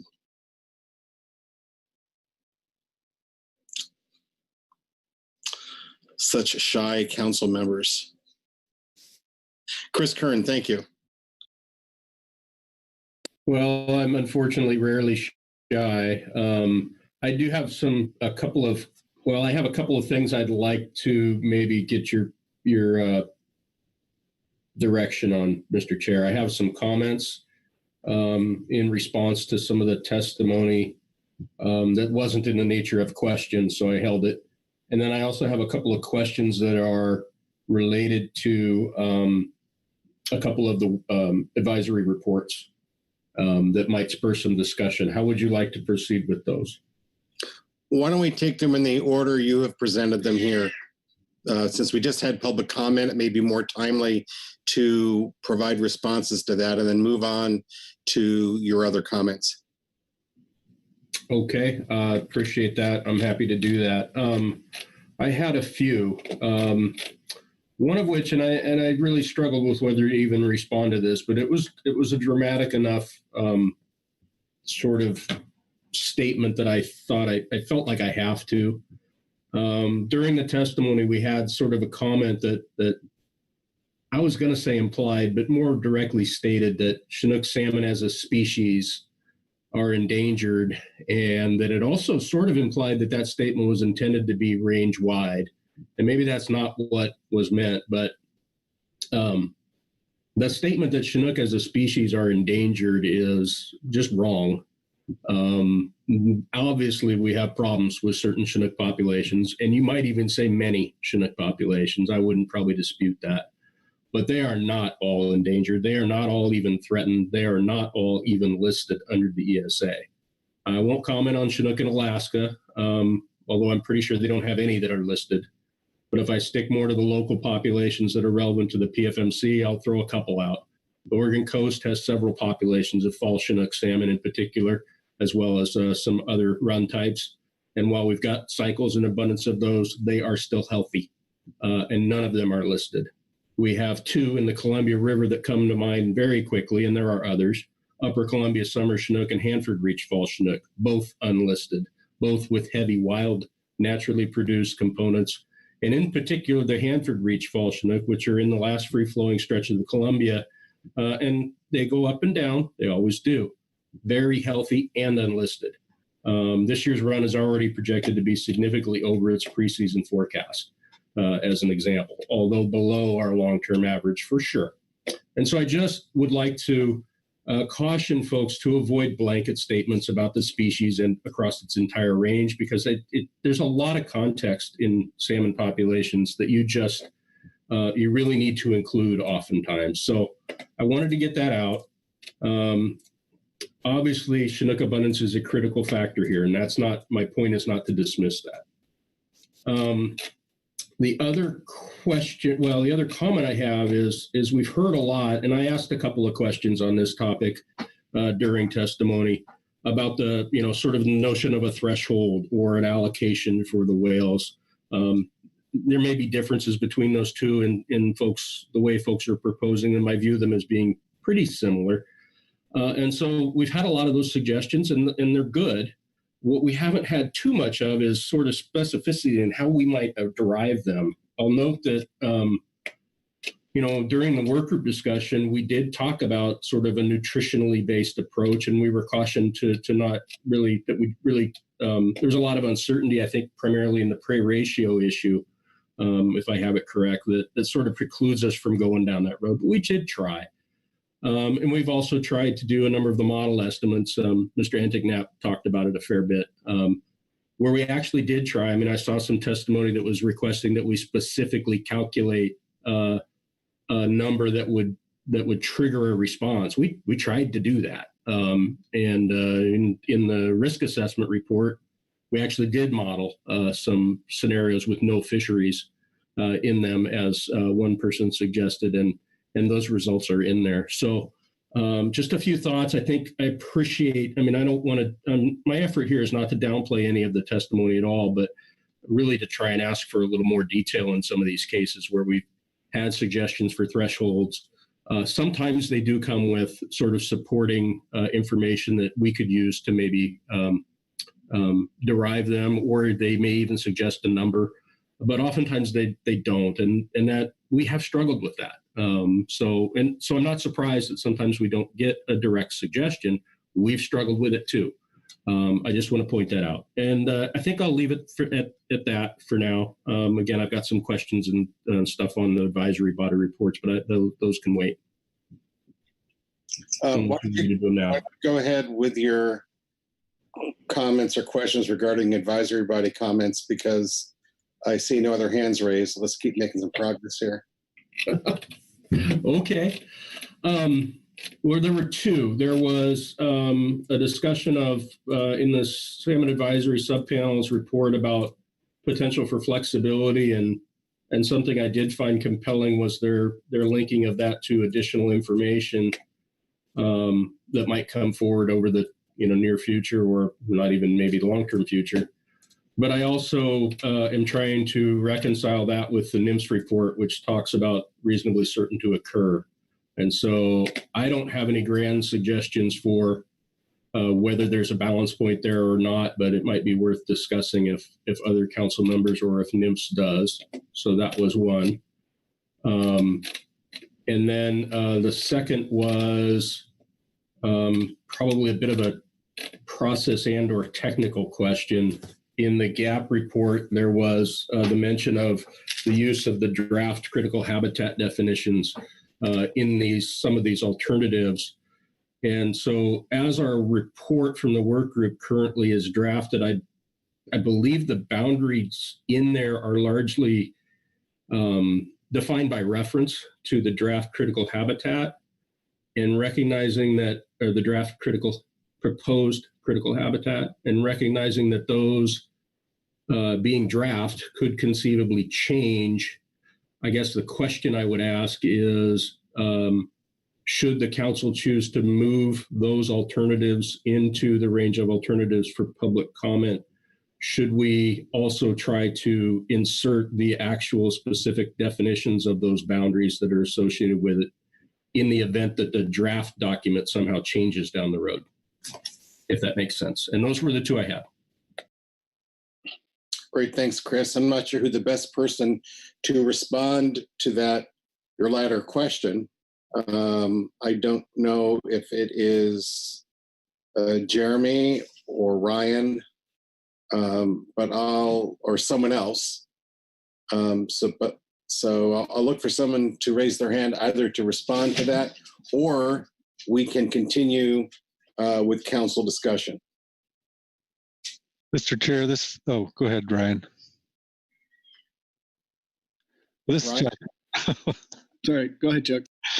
I was just going to say that I think those could be, those could be incorporated by reference, citing the draft critical habitat designations, and that probably would suffice. Thank you. Does that answer your question, Chris? Yes, it does. Thank you. Much more simple approach. All right. Further discussion?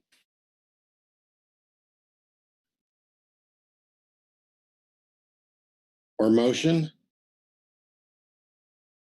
Oftentimes people need that motion to stimulate the discussion. Kyle. Thank you, Mr. Chair. Maybe a tiny bit more discussion before a motion. I'm prepared to make a motion that speaks to the range of management alternatives from the work group report. What I hadn't really thought up leading to this is that there are some recommendations from the work group in the report. I didn't have anything to address those, and I was thinking those were something that didn't need to be in a motion, but if there are other views on that, I can make my motion on the range of alternatives, and then we can take that up, or however you think is best to proceed. Well, were you going to, was it your desire to include those suggestions in the effort going forward until November? Thank you, Mr. Chair. I guess that's I know the action was to put out a range of management alternatives for public review. Just wasn't sure what the intent was with those recommendations, which I believe some of them even had a range of recommendations, whether the council was going to be looking for public review on those recommendations or just on the management alternatives portion.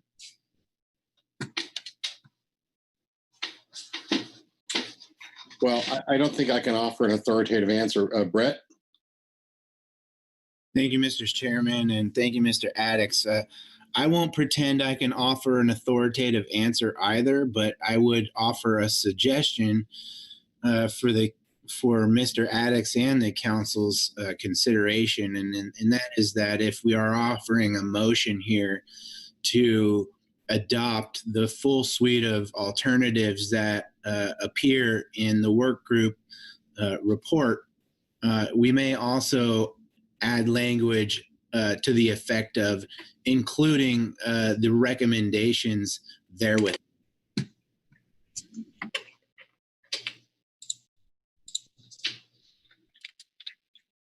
All right, unless I receive a better answer than that from council staff or NIMS, that should work. But again, let's see if there's more discussion. Ryan Wolf. Thank you. No, I was just going to support the suggestion by Mr. Cormos. I think it would be appropriate to have, in some way, incorporate those other additional recommendations out for public review, since there's some alternatives in them. Thanks. All right. Thank you very much, Ryan. Well, Kyle Addix. Thank you, Mr. Chair.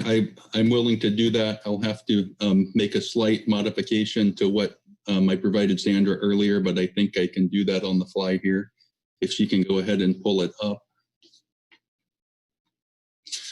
So Sandra, I'll just add to the end of this sentence, comma, including the recommendations included in that report, period. So, Mr. Chair, my full motion would be, I move that the council adopt for public review the range of management alternatives for council salmon fisheries as described in agenda item H3A, SRKW Work Group Report 1, including the recommendations included in that report. All right, Kyle, it looks like the language on the screen accurately captures your motion. It does. And I'll look for a second, seconded by Phil Anderson. Please speak to your motion. Thank you, Mr. Chair. I think we have a thoughtfully and thoroughly considered range of thresholds and potential actions and recommendations in the work group report. The work group struggled with the lack of clear linkages between Chinook abundance and SRKW demographics through their process. We consider the ideas that were brought forward by all the work group members and others that provided input throughout the work group process. There still may be some items that need a little more clarification. The regression relationship I mentioned in my question of Mr. Jordan after his presentation that probably need to be spelled out as an actual equation before we get to a final adoption. And maybe that's the kind of thing that the work group continues working on. We've got another work group meeting scheduled and can talk before we conclude about what other work group there is, what work group work there is to be completed. But again, it's been a long process with a lot of hard work, and the work group has thought through this carefully, considered what we've heard from the public that's participated as well as the work group members. And I think we have a solid range of alternatives here for review. Thank you very much, Kyle. Are there questions for Kyle on his motion or discussion on the motion?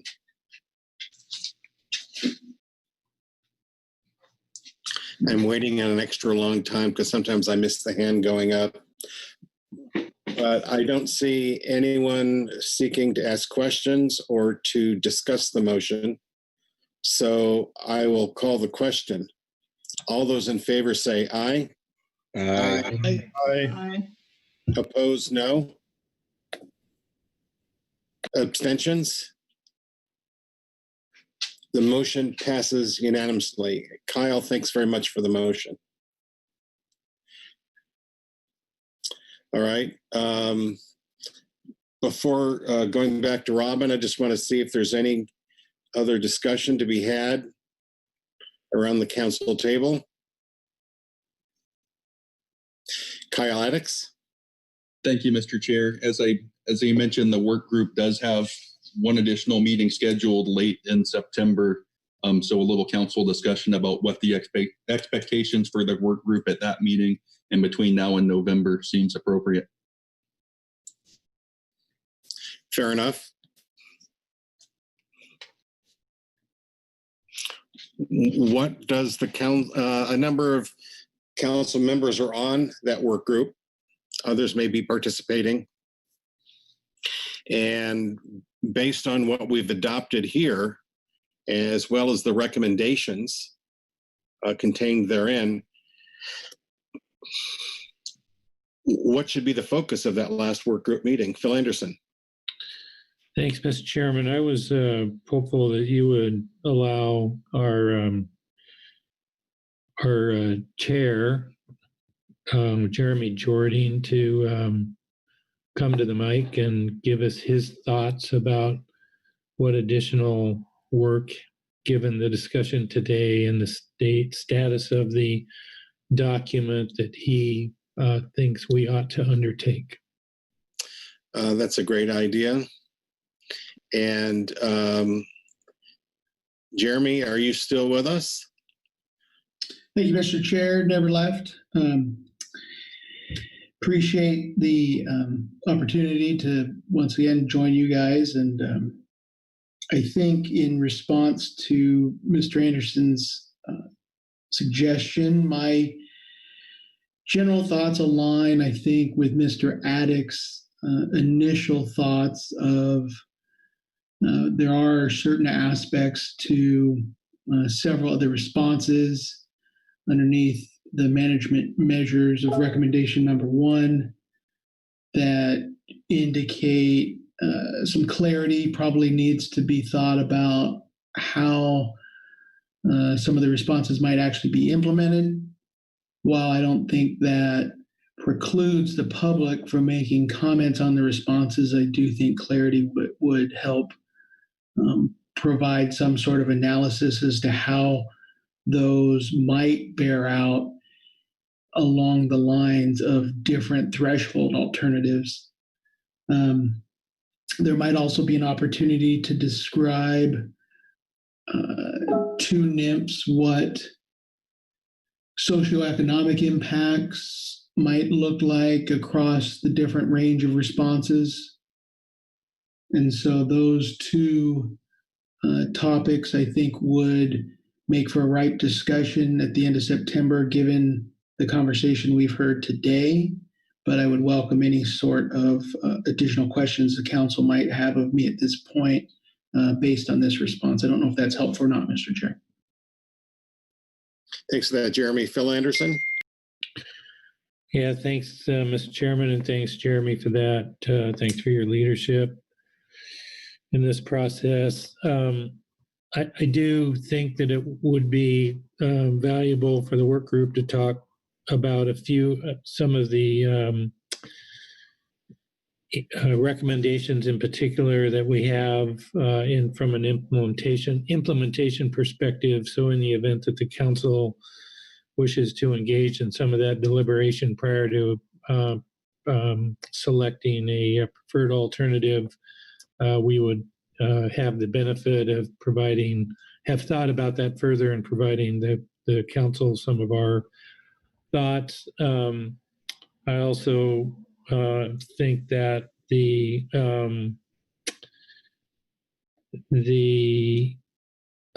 adjustments for error and in the modeling that you see displayed on table 3.1.a deserve some additional thinking by our modelers as well as the balance of the committee members to think about a little further.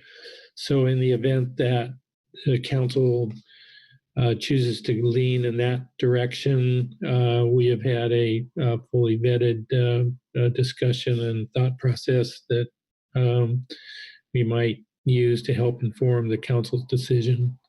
There's also a couple of other pieces relative to the potential expansion of areas that are currently closed for salmon fishing that are contained that might warrant a little bit further discussion on the part of the work group, just so, again, if those are part of the elements that are ultimately selected by the council, that we have had an opportunity to thoroughly discuss those and provide any thoughtful feedback to the council prior to moving forward with those elements. Thanks. Thank you, Phil. I think both your suggestions as well as Jeremy's would be good for that final work group meeting. Further discussion? Anyone disagree? Anyone have anything additional they'd like to see addressed at that final work group meeting?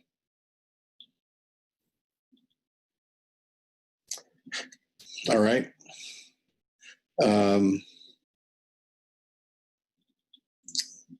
I think there's some suggestions there for that last meeting, and hopefully we'll look forward to the November meeting and hearing how that last meeting went. Anything further under this agenda item? Robin? Mr. Chair. What are we doing here? Yeah, we're doing good. I think the council has just done an awesome job all day. I just have to say thank you for that. But as far as agenda item H3, the Southern Resident Killer Whale Endangered Species Act consultation topic, where the council was charged with adopting a range of management alternatives for public review. The council has done that. They've elected to adopt all of the alternatives provided in that work group report 1, along with the recommendations. They've given some direction to the work group for discussion during their next meeting, the end of September. And we'll look forward to meeting with the council again come November. In the meantime, there will be plenty of work to do to keep everyone busy, to get everything in a package that the council can work with and the public can provide input on. So thank you, Mr. Chairman, we've completed your work under this agenda item.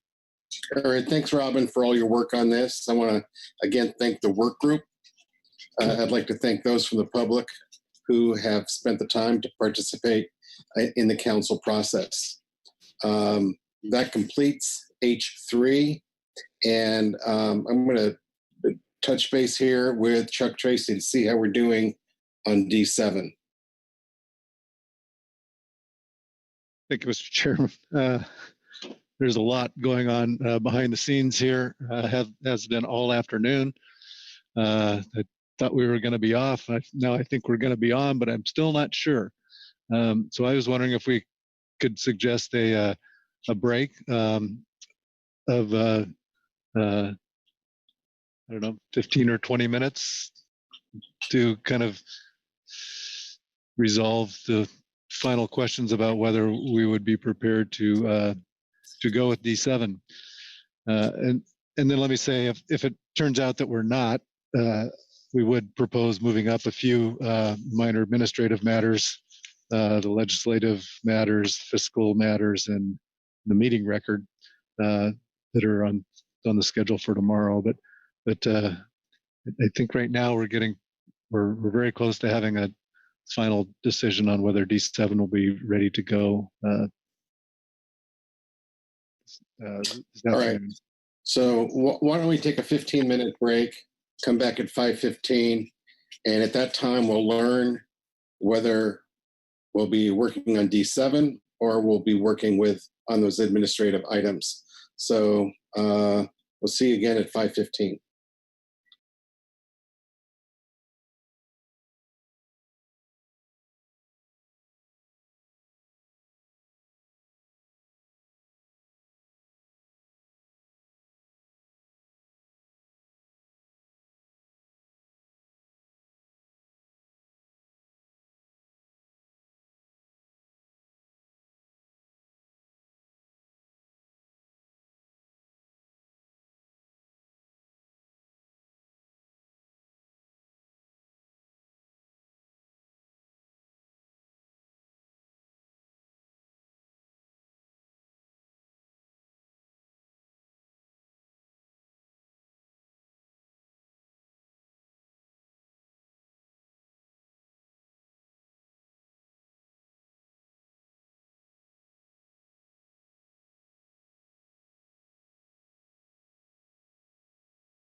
Hi, if anyone is there from council staff, could we do a quick mic check?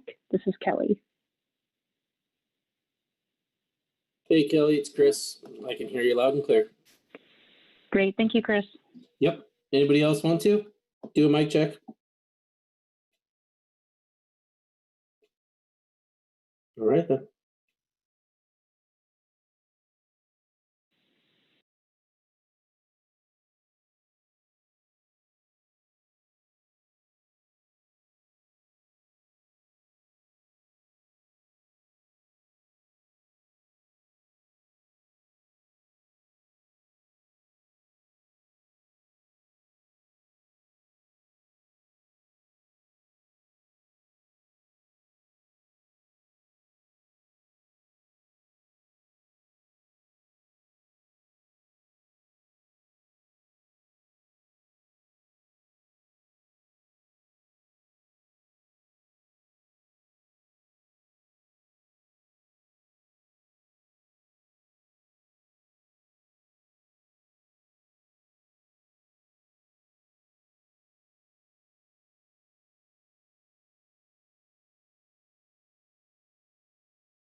All right.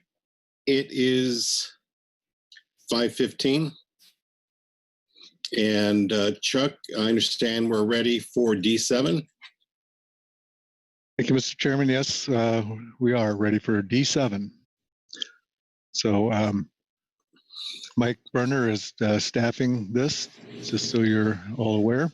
He's been the conductor, the orchestra master on this, so so all the blame can go to him if it goes sideways. No, he's done a great job. I really appreciate all the work he's put into this and coordinating this and getting conversations going and discussing some difficult issues. So thank you. Well, I'm hoping that Mike will conduct a sweet symphony without too much percussion. So, Mike, do you want to get us started with a situation summary? Yes. Gavel? Oh, I'm sorry. This is Brad's item. I'm taking a break from the gavel. Brad, go ahead. Sure, Geraldic. All righty, Mike. Take us away on D7, please. Okay, thank you, Mr. Vice Chair. Turning the council's attention to agenda item D7, emergency action to consider a season extension for the 2020 limited entry fixed gear primary sablefish fishery. So as I think most know, the council took action earlier this week to add this item to your September meeting agenda here this week to consider an extension of the season end date for the limited entry fixed gear primary or tier sablefish fishery, which is currently set to end October 31st, but to consider an extension to December 31st, 2020. The item was added in response to requests from industry representatives, the Groundfish Advisory Subpanel, and the public for council consideration this week.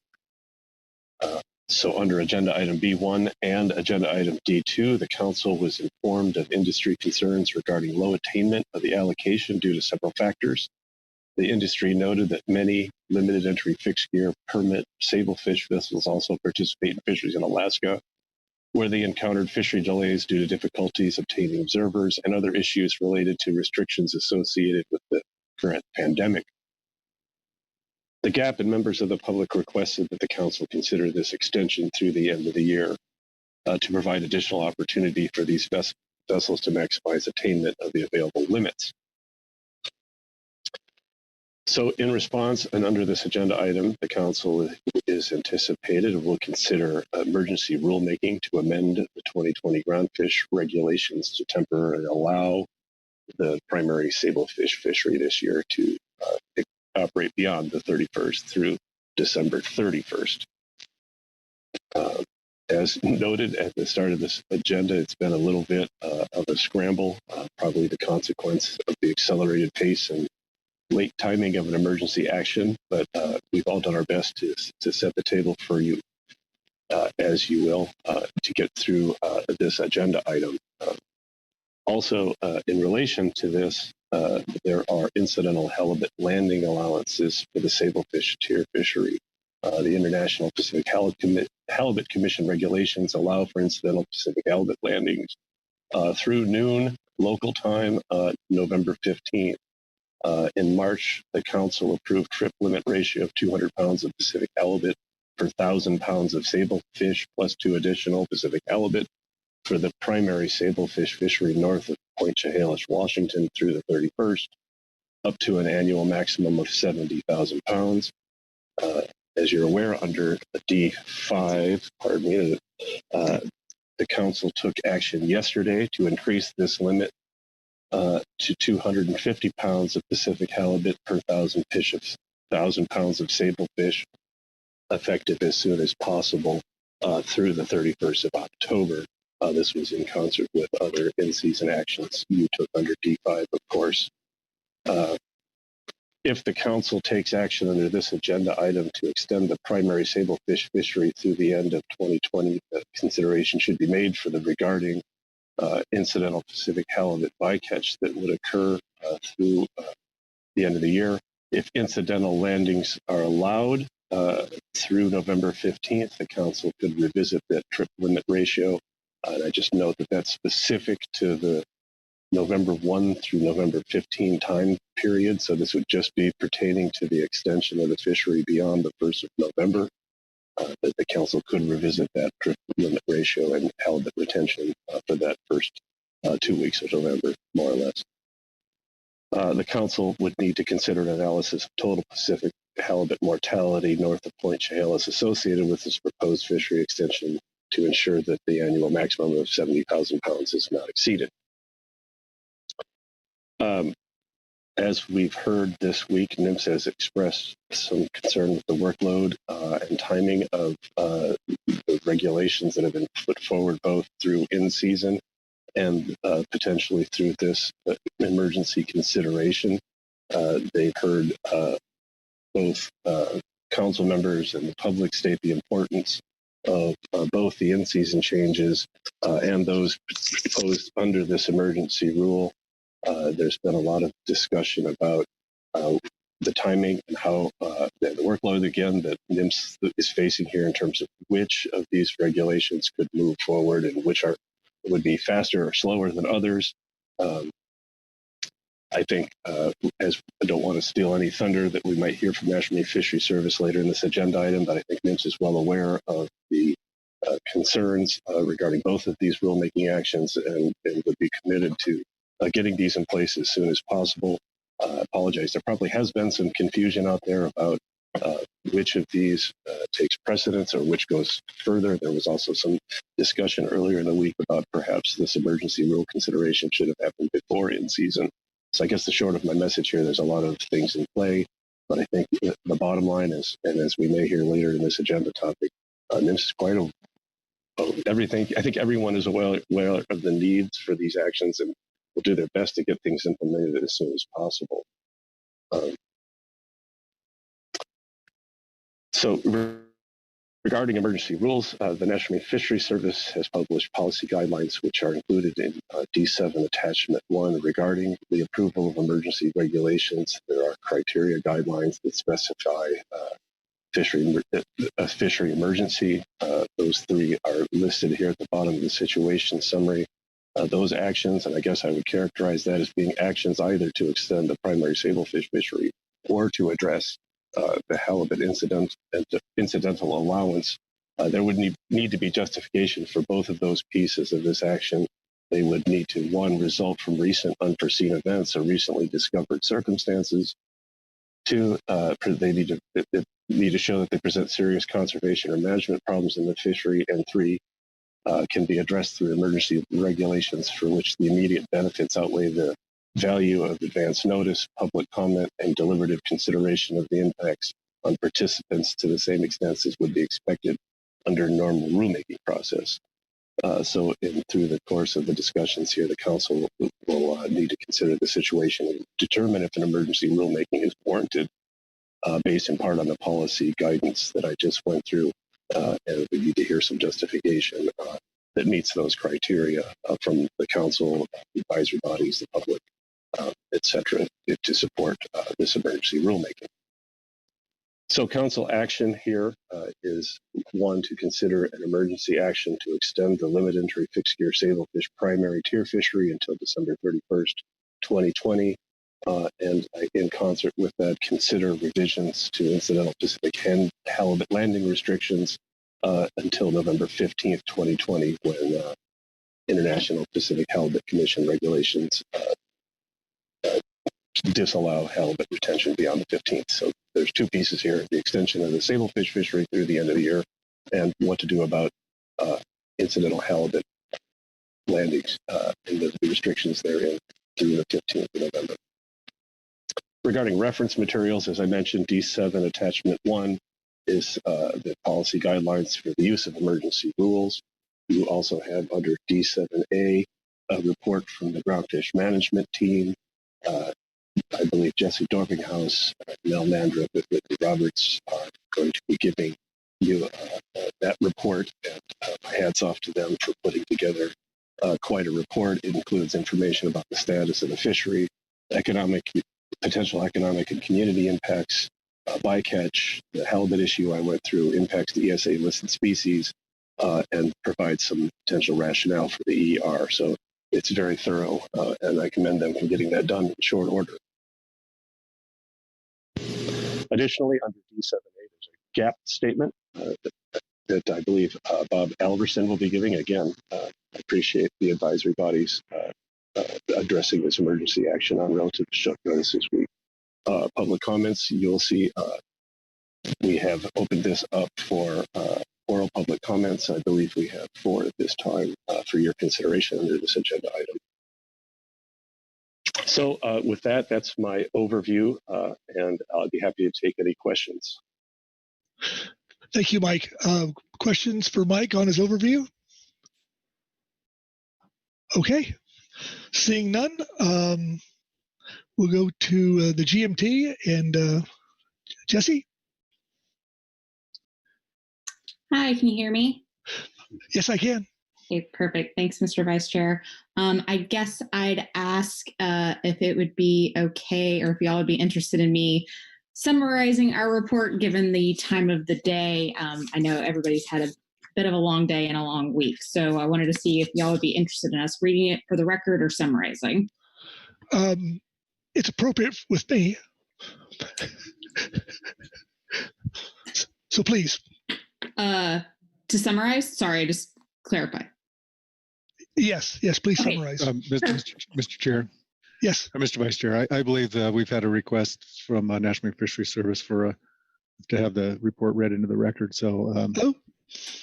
Okay. Or not. Okay. I think the administrative record's pretty important on this emergency action. I think we need to make sure we're thorough. Okay. Got it. No worries. So I'll be reading the first half, and then Mel will take over partway through. So I'll be reading from Supplemental GMT Report 1, September 2020. Under Agenda Item D2 at this meeting, the Council added an agenda item to consider an emergency action to change the primary tier Sablefish Fishery end date from October 31 through December 31st. The GMT provided background information on this issue in our report in Agenda Item D2. This report provides some additional information for the Council to consider in determining if an emergency rule is warranted. Use of emergency rules. Under NIMS policy guidelines for the use of emergency rules, the phrase "an emergency involving any fishery" is defined as a situation that meets the following three criteria: results from recent unforeseen events or recently discovered circumstances, and presents serious conservation or management problems in the fishery, and can be addressed through emergency regulations for which the immediate benefits outweigh the value of advance notice, public comment, and deliberative consideration of the impacts on participants to the same extent as would be expected under the normal rulemaking process. Our analysis below suggests that the current situation involving the tier fishery meets the criteria of an emergency in a fishery. Current fishery conditions have resulted in vessels delaying the start of their primary season and would likely prevent them from fully attaining their limits by the October 31st end date. Given the limited time remaining in the primary season and significant management differences between the primary and DTL fisheries, no other mechanism, such as a routine in-season action or rulemaking process, would be sufficient to provide participants access to their quota in the remaining status quo season. Current status of the tier fishery. As described in Report 4, the primary Sablefish fishery averaged 93.4% attainment of their allocation, with 65% of their landed share taken through September 13th from 2011 through 2019. In comparison, the fishery in 2020 has only landed 519.66 metric tons out of the 1,578 metric ton landed share in the same period. Since 2011, approximately 35% of the catch is taken between mid-September and the end of the season. However, as described in public comment, many vessels have been delayed in Alaska due to ongoing local travel restrictions, postponed season start, and quarantine requirements. It is unlikely that participants will be able to harvest their full tiers before the end of the season. In the last 3 years, from the start of the season through September 14th, between 36 and 52 vessels have harvested 99% of their Sablefish tier limits, with an average of 69 vessels making at least one landing. In 2020, only 18 vessels have harvested their full limits to date, and 53 vessels have made landings against their tier. And you can see this in Table 1. Additionally, 40 vessels with assigned tier limits have made 0 landings thus far in 2020, compared to an average of 26 from 2017 to 2019. And I'll just orient y'all really quick to Table 1. This shows the number of vessels from 2017 through 2020 from April 1 through September 14th in the brackets of their percent attainment of their tier limits that were stacked on this vessel. So you can see, for example, in 2017, 44 vessels had already pretty much attained their tier limits by September 14th. However, in 2020, it's been about 18. And then on the bottom, you can see that the total vessels with tier permits compared to the total vessels participating through September 14th. And then Table 2 is just a reproduction of the Sablefish primary tier mortality and allocation and percent attainment, both annual and through September 13th. That was in our report 4 from agenda item D2. The total vessels with tier permits declined in 2018 and 2019 relative to 2017 due to consolidation of stack permits on a smaller number of vessels. The percent attainment distribution to date in 2020 is almost the reverse of prior years, with about half the vessels close to full attainment and about twice the vessels with 0 landings to date. There are 19 additional vessels with less than 50% attainment to date than in the previous year, which the GMT believes that these vessels may be the most likely to benefit from this rule. Table 3 shows the number of vessels associated with the number of stacked tier permits for those vessels that have made less than 50% of their tiers, including those with 0 landings to date. As a reminder, in 2020, a Tier 1 permit is allocated 48,642 pounds, Tier 2 is 22,110, and Tier 3 is 12,634. Therefore, there may be up to 8 vessels that still have more than 100,000 pounds to harvest by the end of the season. And Table 3, just to orient you, this shows the combination of stacked tier permits, which a reminder, you can have up to 3 in the tier fishery. So the first column is the number of Tier 1, and the second column is the number of Tier 2, and then Tier 3, and then the number of vessels that fit within that category.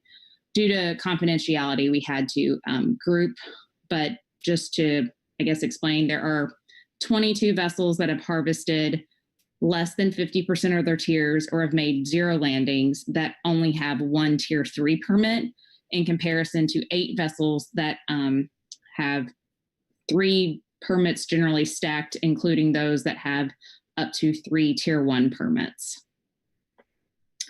Economic impacts. In the first 2 weeks of September 2020, the average round weight price for sablefish landed in the primary fishery was $2,505 per metric ton, and vessels caught approximately 66.7 metric tons. The GMT discussed market challenges for sablefish in our statement under agenda item D1. Prices declined for sablefish caught by all fishery and gear types. Primary prices are summarized by month in table 4 below. Even if landings stay flat through the surge of a late season effort and possible season extension, revenues and associated community impacts will be a fraction of relative to recent years, based on approximately 50% decrease in price relative to 17 through 19. West Coast primary fishery sablefish prices generally increase in the fall relative to the spring. Trends in year-round DTL prices indicate that sablefish prices typically do not fall in November and December relative to the fall months. So September price is a reasonable estimate for the remainder of the year, barring unforeseen changes in market demand relative to the status quo. And table 4 is just the price table I mentioned. This shows the inflation adjusted price per pound in the primary sablefish fishery by month and by year, with the average at the end in the far column. If the fleet maintains that catch rate through the end of October and assuming a constant price at $3,329 per metric ton, approximately 858 metric ton of the sablefish primary allocation, or an estimated value of $2.8 million, would remain unharvested. Table 5 compares the distribution of the primary fishery revenue to date in 2020 compared to the past 5 years in West Coast port communities. And so at the top of page 5, this shows the port groups in the first column, the IRPAC port groups that are pretty standard to our groundfish process, the 2020 revenue to date in those port groups, and then in the right-hand 3 columns, there is the average revenue, income impacts, and jobs that are based out of the primary sablefish fishery or associated with the average number from 2015 to 2019. Let's see here. Comments from the public at this meeting indicated that the inability to harvest up to the sablefish tier limit on permits may cause a financial hardship on vessel operators, especially those that either lease permits or have financed the purchase of permits. Based on publicly available data, 42 vessels leased a total of 60 permits in 2019. As of September 16th, Dock Street brokers list the price of Tier 3 permits between $165,000 and $200,000 and Tier 2 between $325,000 and $375,000. In addition to the short-term drastic financial hardship to individuals, the cumulative impact of multiple borrowers defaulting on loans could decrease future financing options and negatively impact the fishery as a whole. In the past 3 crab seasons, an average of 32 vessels participated in both the crab and primary tier fishery. In order to participate in the crab fishery, vessels generally cease their effort in other fisheries several weeks prior to ready the vessel and gear. With a season extension, vessels that elect to participate in the crab fishery could recoup some of the losses in the tier fishery through releasing their permits to other operators not active in the crab fishery. The level of demand for leasing permits is unclear, as there has not been an option to participate in the tier fishery in November through December in the past. There is also overlap between tier fishery participants and IFQ program and DTL fisheries in the last 2 months of the year. Public testimony and available evidence indicates that the DTL fishery, even with expanded trip limits considered under agenda item D, I think that should be 5 at this meeting, would not offer sufficient harvest opportunity to tier vessels to make payments on leased or mortgage permits. Between 2015 and 2019, 8 vessels participated in the IFQ fixed gear fishery in November, December, which is after the close of the primary season. Less than 3 of these vessels seem poised to achieve their primary catch before the October 31st season end date. Whether these participants will elect to fish in the primary or IFQ fishery in the final months of the year is unclear. The IFQ fishery has buyback fees, cost recovery, and monitoring expenses not incurred by primary fishery participants, which amounts about 10% of the revenue according to EDC. However, the IFQ program may offer an additional opportunity compared to the tier program, as was discussed under agenda item D1. Community impacts. Of the 64 vessels that have yet to take at least 50% of their Sablefish tier limits to date, 21 are from California, 20 are from Oregon, and 23 are from Washington. The permits on these vessels are owned by entities across all 3 states, 30 from California, 37 from Oregon, and 45 from Washington. A small number of additional permits are currently not registered to any vessel or owned by entities outside the West Coast. If the primary tier allocation is not fully landed, impacts would extend beyond potential individual revenue loss to negatively affect communities along the West Coast. For example, in 2019, the LE fixed gear fishery, of which the tier fishery is the main contributor, was estimated to bring $4.1 million in wages to fishing crew and captains. Table 5, which we discussed above, shows the recent 5-year average of ex-vessel revenue and associated income, impacts, and jobs supported by the primary Sablefish Fishery report group. Note that these are the sum of the local community income impacts and do not reflect the impact of one community on another or the larger state and regional economies. In other words, these values may be seen as the lower bounds of expected impacts. With the decline in prices, and that should be from table 4 above, and decrease in landings related to declining prices as well as unique barriers to fishing with local travel restrictions and health guidance, revenue to date is substantially below annual averages in the prior 5 years with 6 weeks left in the season.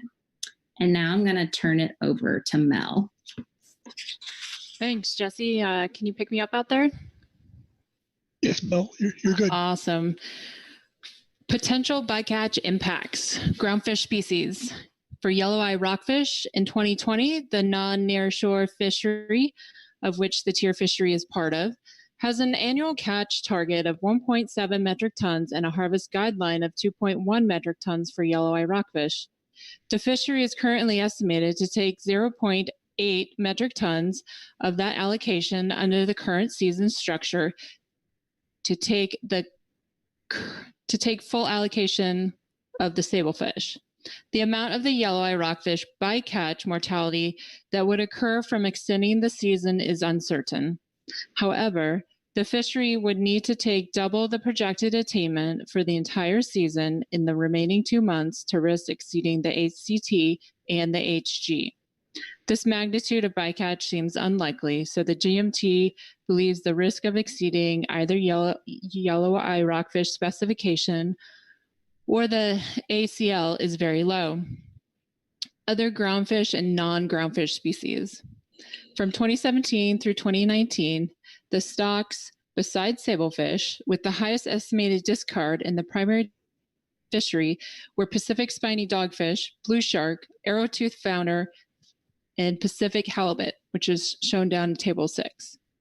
In addition to providing a very rough estimate of in-season bycatch, the stocks, besides sablefish, with the highest landings through September 14, 2020 are shown in 26 as well. If the primary tier fishery continues to catch the stocks in Table 6 at a similar rate, the mortality impacts could be higher than originally projected, whether or not the season is extended.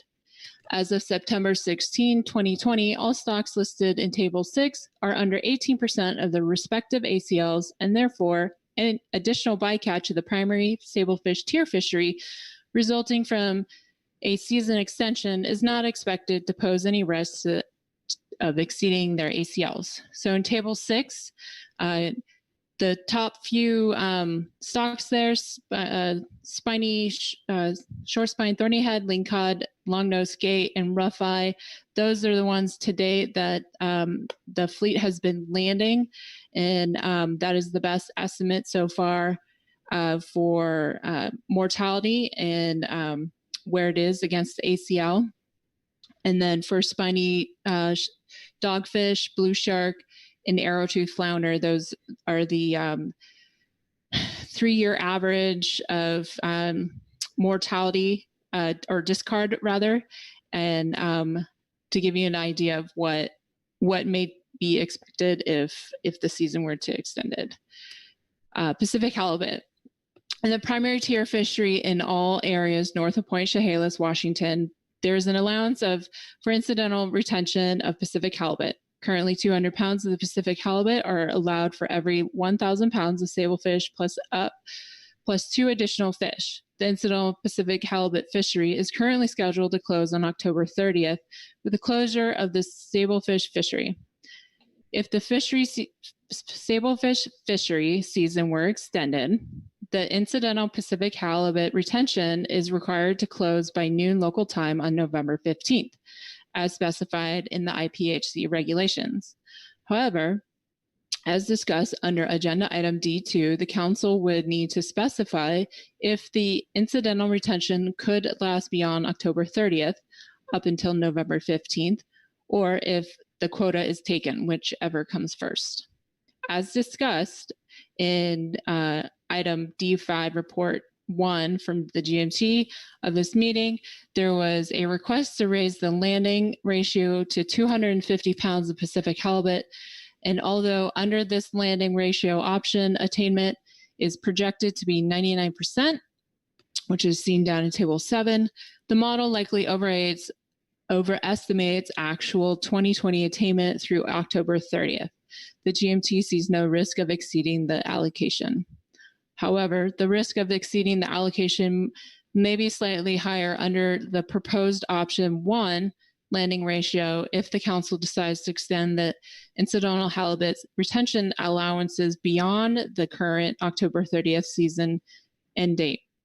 But the extension would only provide 14.5 additional days to land Pacific halibut. If this expanded tier fishery exceeded the 70,000 pound allocation, the overage would come from the allocation for Washington Rec fisheries, which are currently tracking well below full attainment. Therefore, there is minimal risk to exceeding the Washington allocation and no risk to the Area 2A fishery constant exploitable yield. The GMT discussed mechanisms used to closely monitor incidental Pacific halibut landings and to quickly close the fishery if needed, as described in GMT Report 1 under D5. So in Table 7, these are the similar trip limits you saw under D5 with the status quo landing ratio and then the proposed option of 1 increasing halibut up to 250 pounds. If the season were extended, it is uncertain how much Pacific halibut bycatch, and associated discard mortality would occur both after the incidental closure north of Point Chehalis, as well as during the additional 2 months of the Sablefish fishery in areas south of Point Chehalis. The GMT would like to remind the Council that all bycatch of Pacific halibut outside the directed or indirected Pacific halibut fisheries are accounted for in the reduction of the total constant exploitable yield to calculate the FCEY. The FCEY is the value that the allocations outlined in the Pacific Halibut Catch Sharing Plan are calculated from. The value for all non-directed or incidental Pacific halibut commercial groundfish hook and line fisheries used in the 2020 calculations is 38,000 pounds.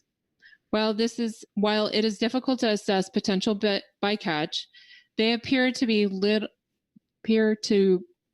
little seasonal differences in bycatch rates throughout the regular tier season, suggesting that bycatch would likely not be higher than assumed by IPHC.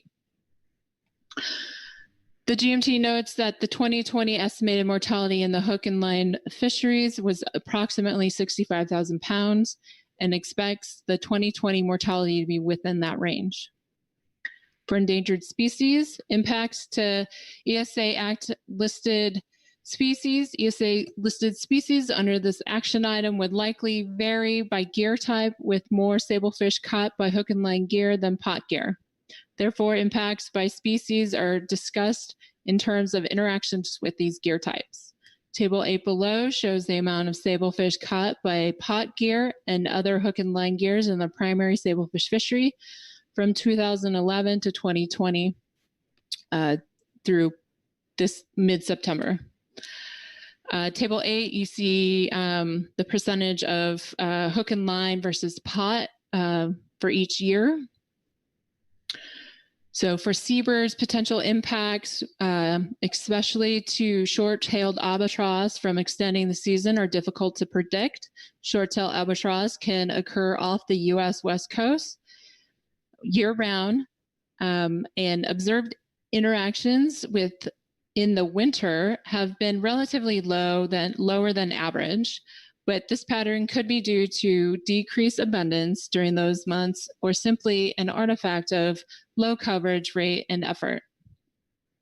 The GMT notes that between 2011 and 2020, on average, approximately 75% of the tier fishery was harvesting using hook and line gear. However, as of 2020, streamer lines used as a mitigation measure are in effect year-round and could be expected to minimize interactions. As there are no expected gear configuration changes or changes to fishing methods that would impact seabirds, it is expected that encounter rates will remain similar to those noted in agenda item I-4 in NIMS report 6 from June. For humpback whales, the incidental take of humpback whales occurs as a result of entanglement with fishing gear and as consequence of fishing activity. This take is expected to occur in the sablefish trap and pot fishery. The incidental take statement specifies a take limit for humpback whale as a 5-year average of 1 humpback whale injury or mortality per year and up to 3 humpback whale injuries or mortalities in any single year. Yeah. There have been 2 documented takes since 2012. One of the limited entry fixed gear, one in the LE fixed gear sablefish pot fishery in 2014, and one in the open access fixed gear sablefish pot fishery in 2016. As noted in the Groundfish Endangered Species Workgroup report, estimated methodologies used to calculate incidental take show the LE sector was consistently below the 5-year running average threshold, while the OA was consistently above 5-year running average threshold over the time period examined from 2002 to 2017. These results indicate the incidental take amount has been exceeded. While the timing and distribution of humpback whales during their migration periods, as well as locations of resident animals, varies. Some distinct population segments are known to travel south to their overwintering grounds during November and December along the Pacific West Coast. Additionally, it should be noted that the marine heat wave 2014 and 16 disrupted the typical migratory pattern, and significant numbers of whales remain off the coast through the winter. As the fishery has not been prosecuted previously during these months, it is unclear how increasing the tier season could potentially affect interactions. As stated above, in the last 10 years, the only groundfish fishery related entanglements were attributed to pot gear. However, based on the 10-year average from 2011 to 2020, the tier fishery operates using 25% pot gear versus 75% longline gears. Considering anecdotal information from Washington industry participants who are utilizing a gear modification commonly used in Alaska sablefish fishery, which would be the slinky pots, off the West Coast to avoid sperm and killer whale depredation, impacts could potentially be lower than those under the traditionally used longline and pot gear. There may be interactions between sablefish and crab pot or other fishery gears that impact whales, where whales get entangled in an initial gear followed by a secondary gear caused by trailing debris or other gear. However, these interactions are not typically observed in the primary fishery, as the season does not typically overlap with the Dungeness crab fishery. The Dungeness crab fishing can open in early November for tribal fisheries pending shell condition, and generally opens in December, but may be delayed to January due to meat fill requirements and or biotoxin issues for state fisheries. While incidental take of humpback whales from this action is a possibility, the past performance of the fishery suggests that the likelihood of take will remain low. However, due to the inherent stochastic nature of humpback whale interactions with this fishery and the unknowns related to potential fishery effort in these months, it is important to note that while expectations of incidental take are low, they could occur. Additionally, as no new gear or fishing practices that would negatively impact whales are expected, the fishery will operate in the extended season as it does in regular season, thus no mechanisms or other than potential increased effort should create new risk to humpback whales. Salmon. The groundfish fishery operates under specific bycatch guidelines for salmon, and the threshold for fixed gear is 5,500 Chinook salmon. Historically, the fixed gear fishery has had a low Chinook salmon, had low bycatch rates. As of this writing, this total Chinook salmon bycatch count for the fixed gear fishery is 0. While the possibility of salmon bycatch exists, based on the count of salmon to date, is highly unlikely the fishery will exceed its guideline threshold. Observer availability. The majority of observers employed by the West Coast Groundfish Observer Program end their contracts at the end of October. From November to March, the WICUP contracts only about 1/3 of the number of federally funded observers contracted the rest of the year. Given the reduced number of observers for the November to March period, coverage during the season extension would almost definitely be lower than the average 44% annual from 2015 to 2019, and possibly lower than the average 25% observed from 2002 to 2014. Low coverage during a potential season extension would increase uncertainty in the 2020 mortality estimates above and beyond an already reduced coverage rates resulting from protocols to minimize risk of the COVID-19 spread, as discussed in the recent public notice, which is linked. If the Sablefish tier fishery was extended, observer coverage would likely predominate in California relative to coverage rates in Oregon and Washington, reflecting the typical distribution of observers and fishery effort, as well as coverage priorities in November to March. Coverage in the primary fishery could be prioritized above other sectors, such as California halibut trawl and pink shrimp trawl, but this would increase uncertainty in estimates for those sectors. North of California, where effort could be highest, coverage rates would likely be very low. If vessels or permits that have not yet made landings in 2020 enter the fishery, these coverage rates could even be lower coastwide. The degree to which NIMS has funded for additional observers and the feasibility of retaining or recruiting observers on this short timeline is unknown. If this rule moves forward, NIMS should work with industry to identify the vessels that plan to continue fishing after October 31st as soon as possible to allow for the maximum time for WICUP to plan for and deploy observers. Lastly, assessment of emergency rule criteria. One, results from recent unforeseen events or recently discovered circumstances. Historically, the primary tier fishery has succeeded in attaining more than 90% of their allocation between April 1 and October 31st. Based on public comment at the September 2020 council meeting, for the first time in almost 20 years, participants forecast not being able to obtain a significant portion of their allocation and have requested a season extension.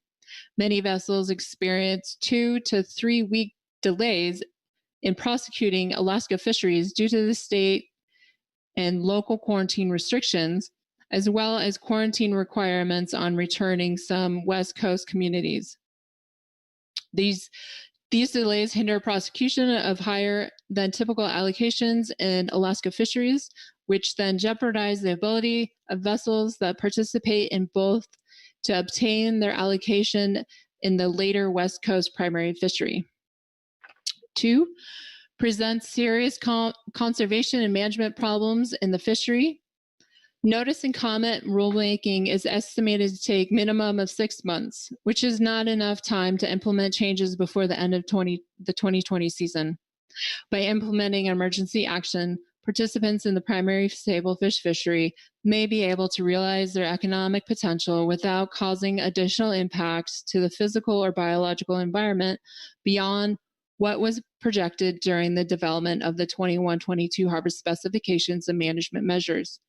If the council chooses not to recommend an emergency action at this time, it is clear that participants in the primary fishery could leave about 858 metric tons of sablefish in the water based on recent harvest rates, which could affect up to 126 jobs and a loss of $2.8 million in ex-vessel revenue. Not providing this opportunity when there is no known conservation issue would result in economic harm to the fishing industry and the communities that rely on the revenue of these fisheries.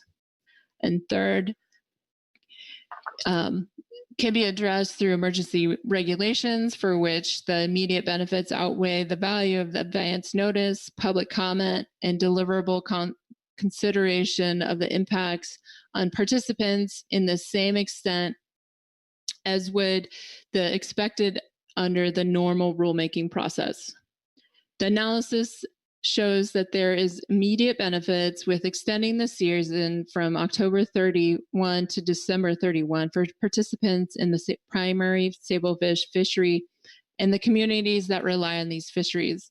As described above, the ex-vessel revenue with the remaining quota could be around $2.8 million, affecting participants in all West Coast states. Further, given the current season end date in 6 weeks and the inability for the council to address this issue is a meaningful way through a routine in-season action, an emergency regulation is the only mechanism to implement changes to the season end date and address this management problem. And with that, myself and a few others are willing to take any questions. Thank you, Mel, and well done. Questions for the GMT? Corey Niles. Yeah, thanks, Mel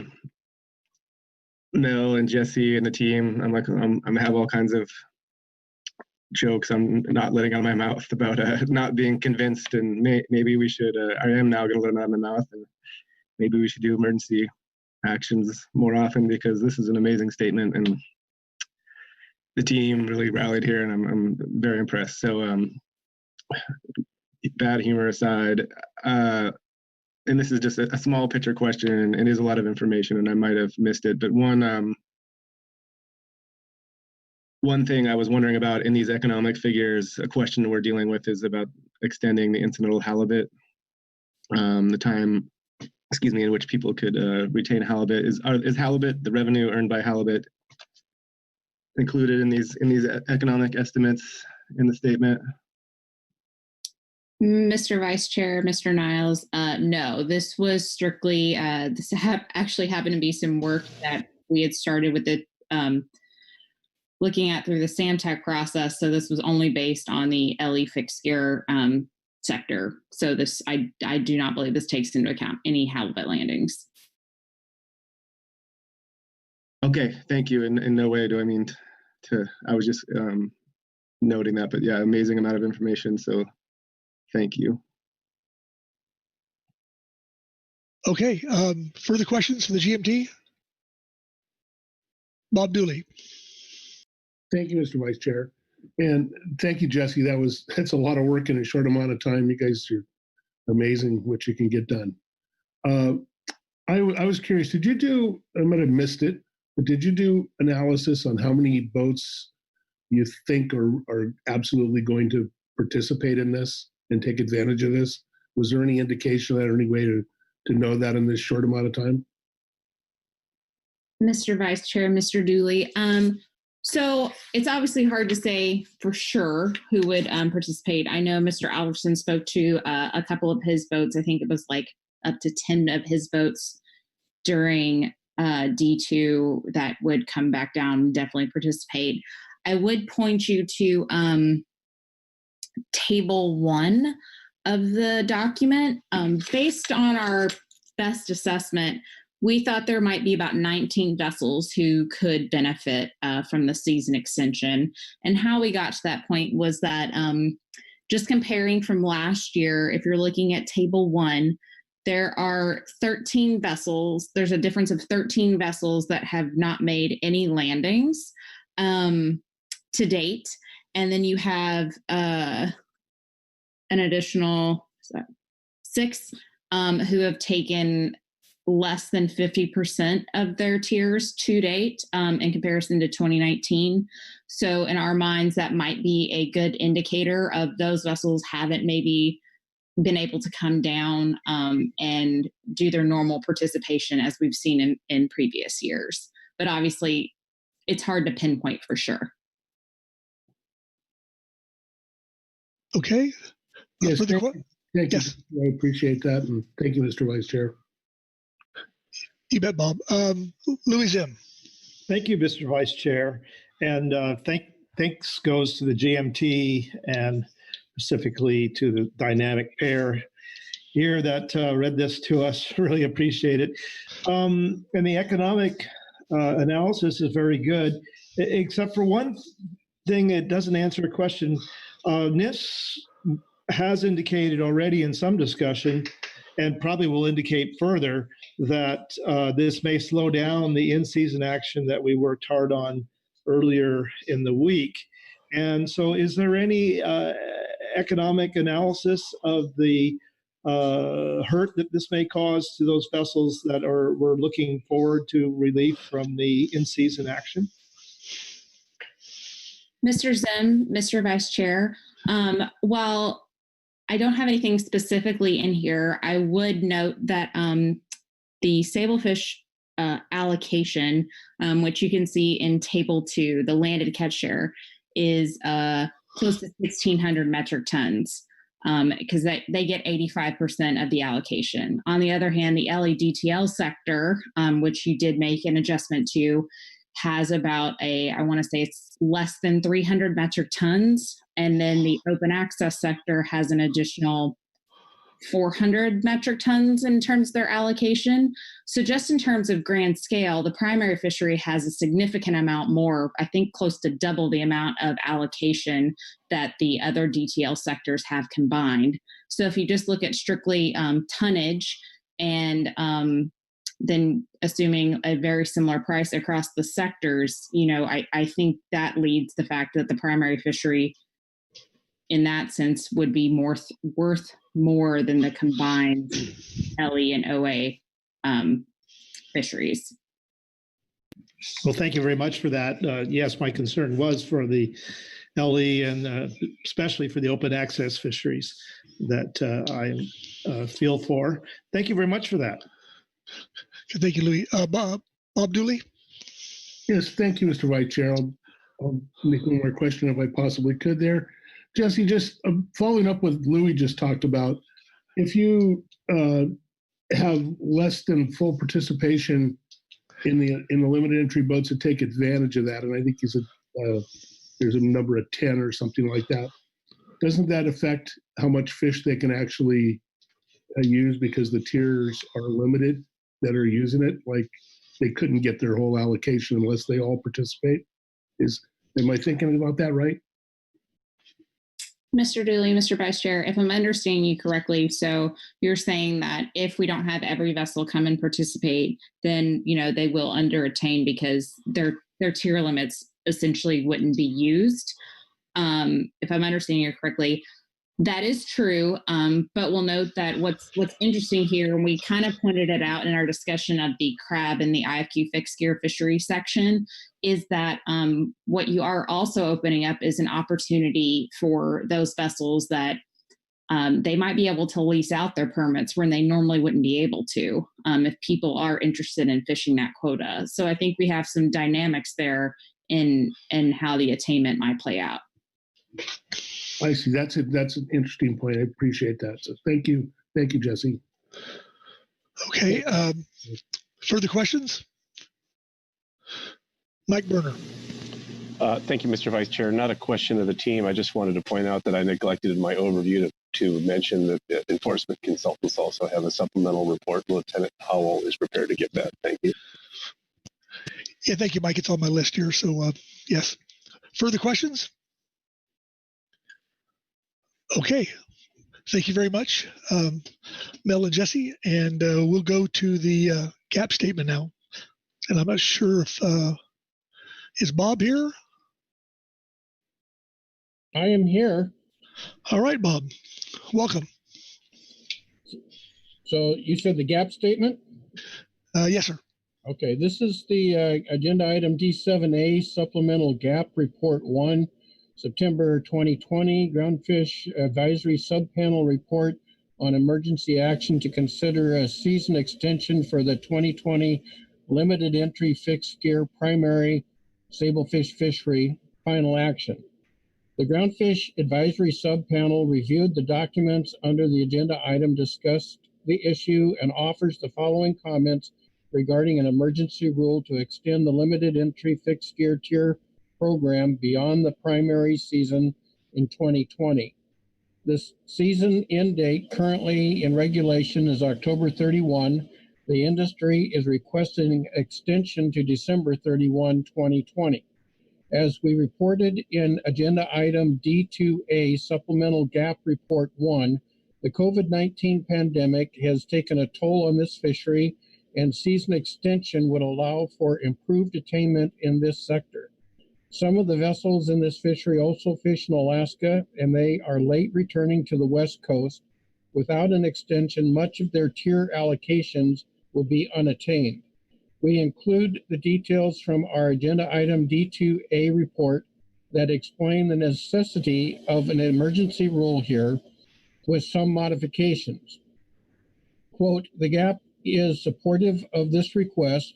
Limited entry fixed gear representatives on the GAP report that only about 35% of the tiered sablefish harvest limit has been caught for 2020. Many of the vessels that participate in landing this fish have been delayed due to COVID-related developments in Alaska, and that's from the GAP report on D2A. The GAP notes that the GMT verified in its report 4 to the Council on September 15th that only 32.9% of the tiered fishery to date has been landed. GMT report 4 also states that by September 13, 60 to 70% had historically been delivered. The report also verified in tables 1 and 2 that a considerable number of the vessels that normally have participated by September 13 have not yet participated. The D2A GAP report continues with these points that also support the emergency action. 1, the state of Alaska requires all catcher vessels, particularly coming from out of state, to quarantine their crews and develop a COVID safety protocol for each vessel operating in Alaska.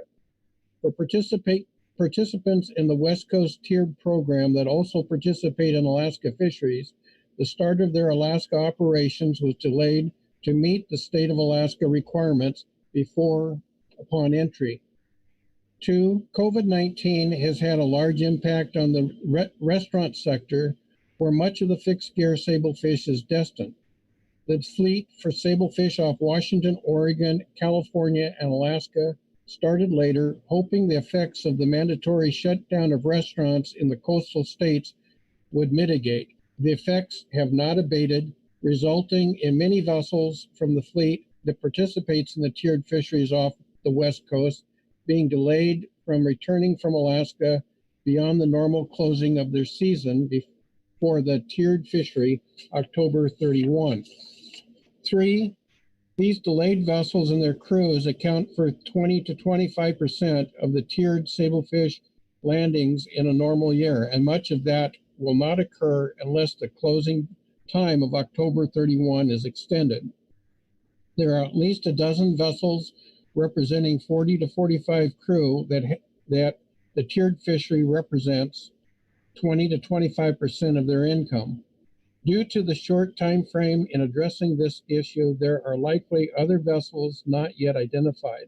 Many of these vessels have payments coming due on West Coast permits they have purchased and need the income from the fishery to continue to meet their business payments.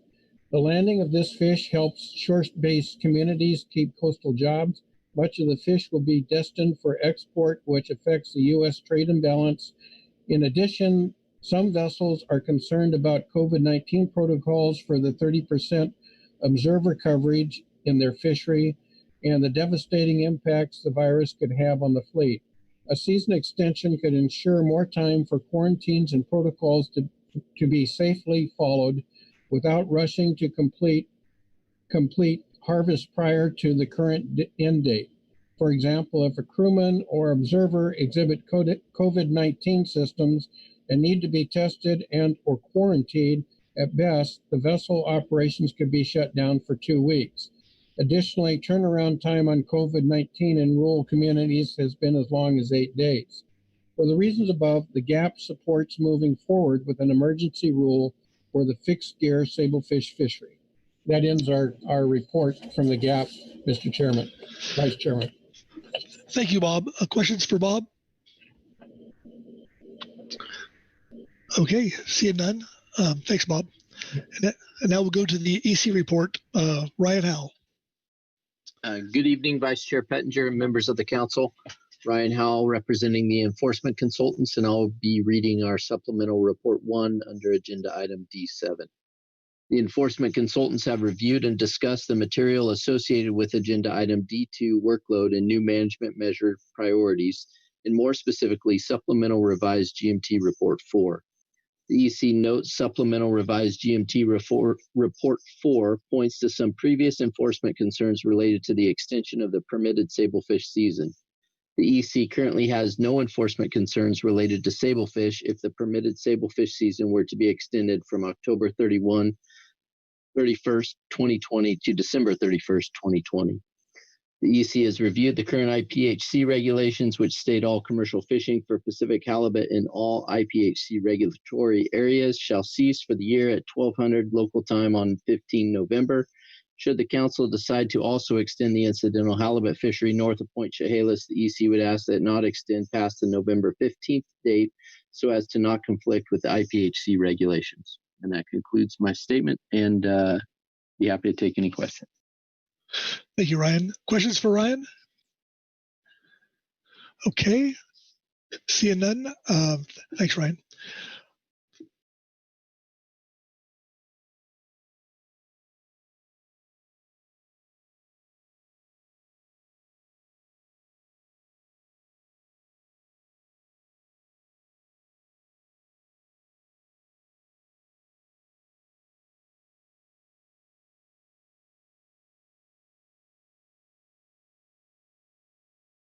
Okay, sorry. That finishes up our reports. We'll go to public discussion or public comment, and we have 1, 2, 3, 5 names. Starting out with Bob Alverson. Bob. Mr. Vice Chair, thank you for the opportunity to testify. You've allowed me to testify. This will be the third time on this issue from Fishing Vessel Owners Association. I'm not going to repeat a lot of what I have. I want to compliment the GAP and the GMT. The GMT report is one of the finest reports I've seen, and it's really outstanding on its economic information. And I'd like to focus on page 3 of the GMT report and build on their comment. In the report, they say, if the fleet maintains a catch rate through the end of October and assuming a constant price of $3,320 per metric ton, approximately 850 metric tons of the allocation would be unharvested, or $2.8 million. I'd like to point out, Mr. Chairman, I know you're with the Otter Trawl Commission, that this is an ex-vessel price and does not incorporate the value of the shore-based processing sector. The processing of sablefish, if it's headed and gutted, you clean it and freeze it, and that has generally been about a 35-cent a pound or an additional $700 a ton value at that level, and then a profit structure for the processor. For export value, the value would be more in the $4,300 to $4,500 a ton. And for the 20% of this fish that will probably be consumed domestically, the Commerce Department used to use a 3-to-1 ratio for ex-vessel fish that went through U.S. processing and distribution and to the restaurant trade or retail trade. So that would be close to $9,000 a ton. So I would, the ex-vessel value, I don't argue with at 2.8, but there's at least a $5 to $6 million total economic loss potential here to the communities if this fish is not allowed to be land. And then a little personal information from the fleet. I have talked to the Golden Chalice and to the St. John II. The St. John II fished part of his tiers earlier this year. Then we went to Alaska, and he just called me, and both those boats have confirmed they would come back and complete their tier fisheries if they have the time. Their crews on these boats probably average 3, 4, and 5 crew for each one of these boats. And depending on the number of permits and the poundage, the economic loss to each one of those crewmen is somewhere between $6,000 to $17,000 for this last fishery that they participate usually in the longline fishery. So this is a significant amount of personal income to the crews, particularly with those that will be able to land halibut. And that price is about $4.50 a pound to $6 in Bellingham anyway. So, you know, that's going to add another $1 million to the overall economic input and potential loss as well. So I just add those economic observations from the crew, the additional boats, and looking at a value that incorporates the processing addition as well as an export value per ton, Mr. Chairman. That completes my comments. Thank you for the time. Thank you, Bob. Questions for Bob? Seeing none, next up is Paul Clampett, followed by Tyler Goodnight. Thank you, Chair. Can you mic check? Can you hear me? Yes, yes, Paul. You're coming. Thank you, Chairman. My name is Paul Clampett. We own the fishing vessel Augustine, and we have participated in the fixed gear fisheries off the Pacific coast for 40 years. I just want to thank the GAP and the GMT for recognizing the need for this emergency action. The GMT report caught all the nuances of the issue, and my hats are off to them for putting the report together so quickly. I hope that this council also recognizes the need to move forward on this emergency action. Having said that, I'd like to remind you that this emergency action was brought on by a virus and then the government's reaction to that virus. Fishermen have had no control over that, and now we are asking the government to help us out by simply giving us more time. I understand that this may cause some government's employees to have to put in more hours to get it done, and we appreciate that, and we will be grateful when the task is complete. I will also say that my crew is putting in 20 hours a day trying to get this fish harvested. We are doing our best too. Also, my two sons each have a permit with mortgages, and they need to make payments. So please help us out here. Thank you very much. Thank you, Paul. Questions for Paul? Okay, seeing none, we'll go to Tyler Goodnight, followed by Michelle Etter. Tyler?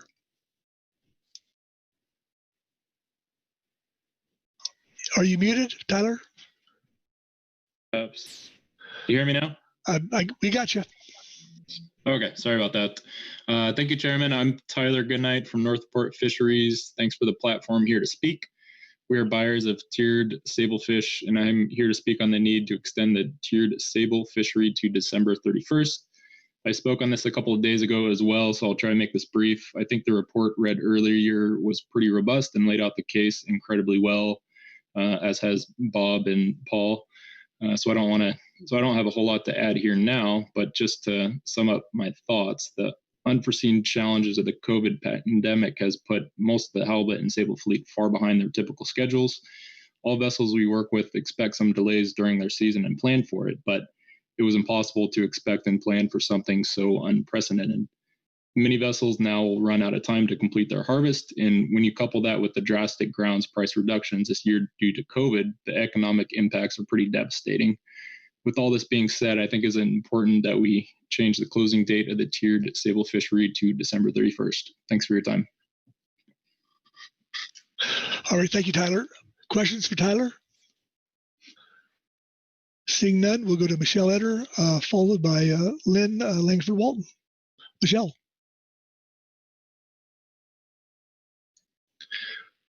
Thank you, Vice Chair.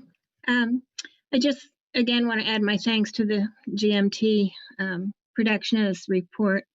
Was super effort, and we really all appreciate it. I'd like to emphasize page 6 of the GMT supplemental report about the community impacts. And I'm going to repeat some of their language just to emphasize it. Of the 64 vessels that have yet to take at least 50% of their sablefish tier limits to date, 21 are from California, 20 are from Oregon, and 23 are from Washington. And the permits on those vessels are owned by entities across all 3 states. 30 permits from California, 37 from Oregon, and 45 from Washington. And again, those are vessels, 64 vessels that have yet to take 50% of their sablefish tier limits, which is a huge change in what the pattern's been in years previous because of the reasons that other people have identified. If the primary tier allocation is not fully landed, impacts would extend beyond potential individual revenue loss to negatively affect communities along the West Coast. I just kind of have to tongue-in-cheek point out Frank Dulcich when he testified the other day. I don't expect a CEO to know everything that's going on the floor of all of his plants, but he does process fixed gear tier permit fishery. Both the fishing vessel Michelle Ann and the fishing vessel Timmy Boy are delivering that fish, and it is being cut on the floor. At the plant in Newport, generating income not just for the vessels, but also for in Newport, Oregon processing plant.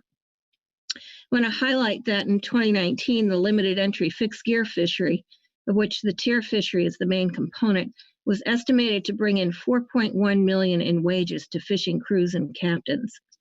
Again, take a look at Table 5 that shows the recent 5-year average of ex-vessel revenue, associated income impacts, and jobs supported by this primary sablefish fishery by Port Group. These are the sum of local community income impacts and don't reflect the impact of one community on another or larger state and regional economies.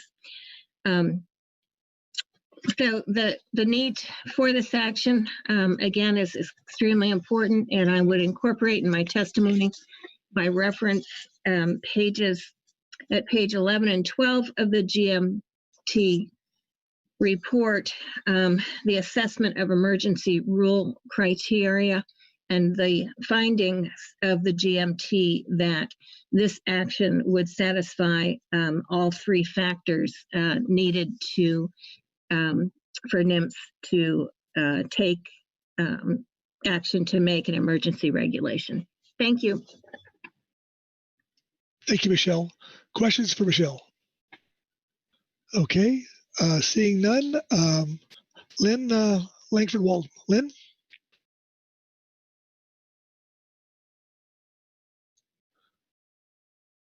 Lynn, are you there? Can you hear me now? I can. Thank you. Thank you, Mr. Chairman and members of the council. For the record, my name is Lynn Langford-Walton. I offer comments on behalf of my clients who participate in the tiered sablefish fishery. I will keep them very brief.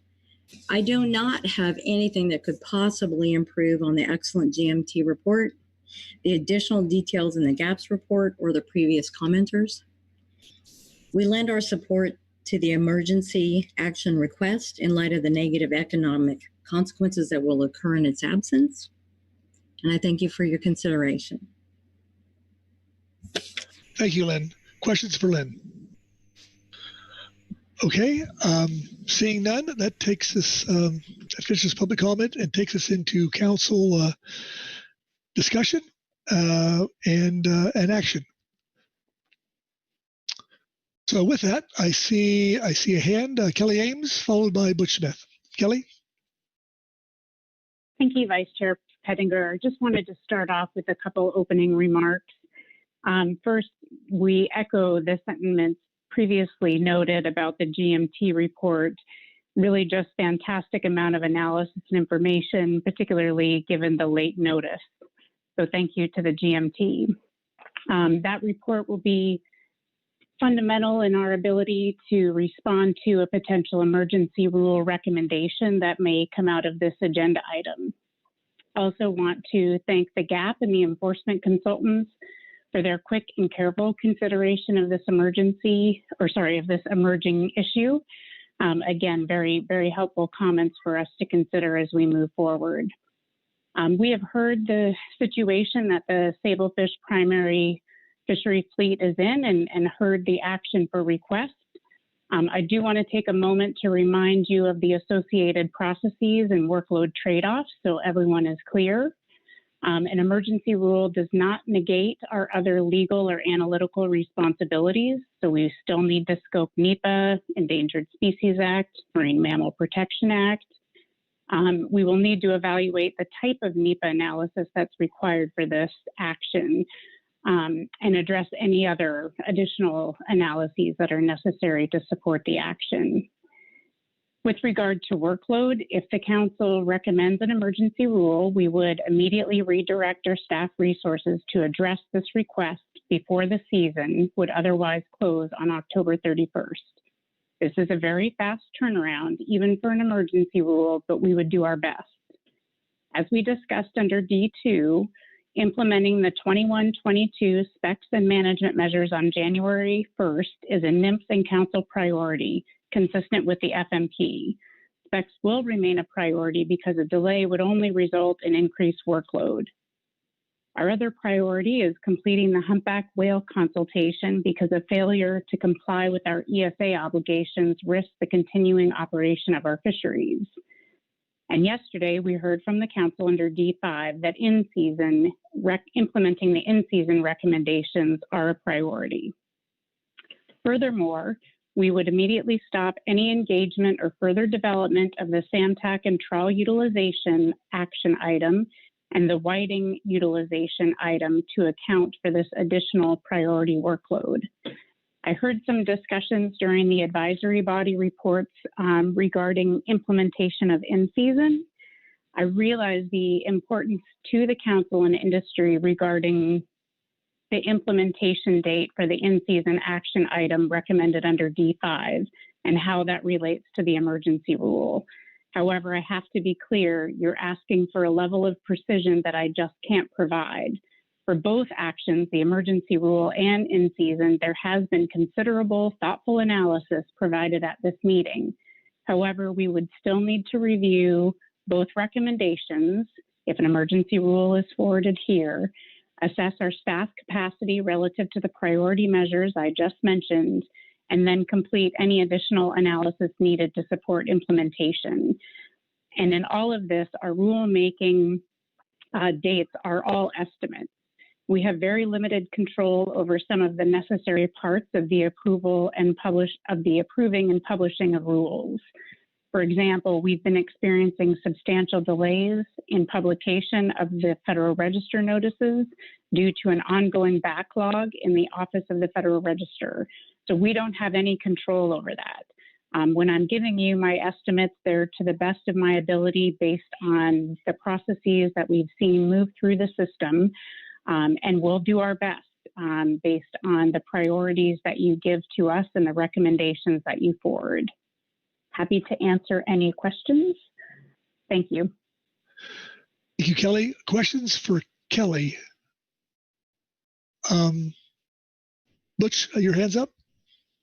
Mine's not a question for Kelly, so if Bob's got a question for Kelly, I yield the floor. Bob?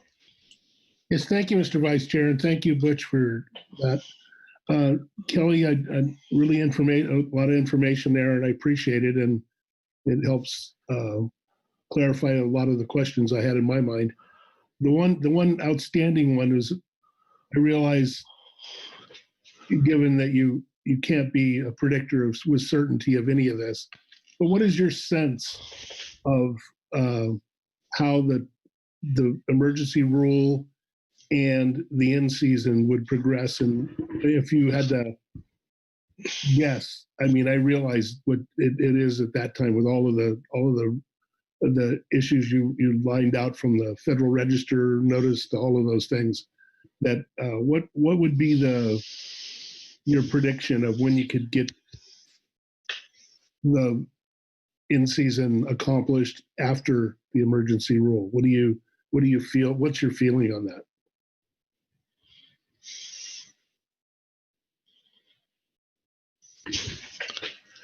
Kelly?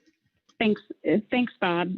Through the Vice Chair, Bob, I just can't commit. I mean, you're looking for a level of precision that I don't have right now. Again, after this council meeting, we will go through, we will look at the analysis that has been completed.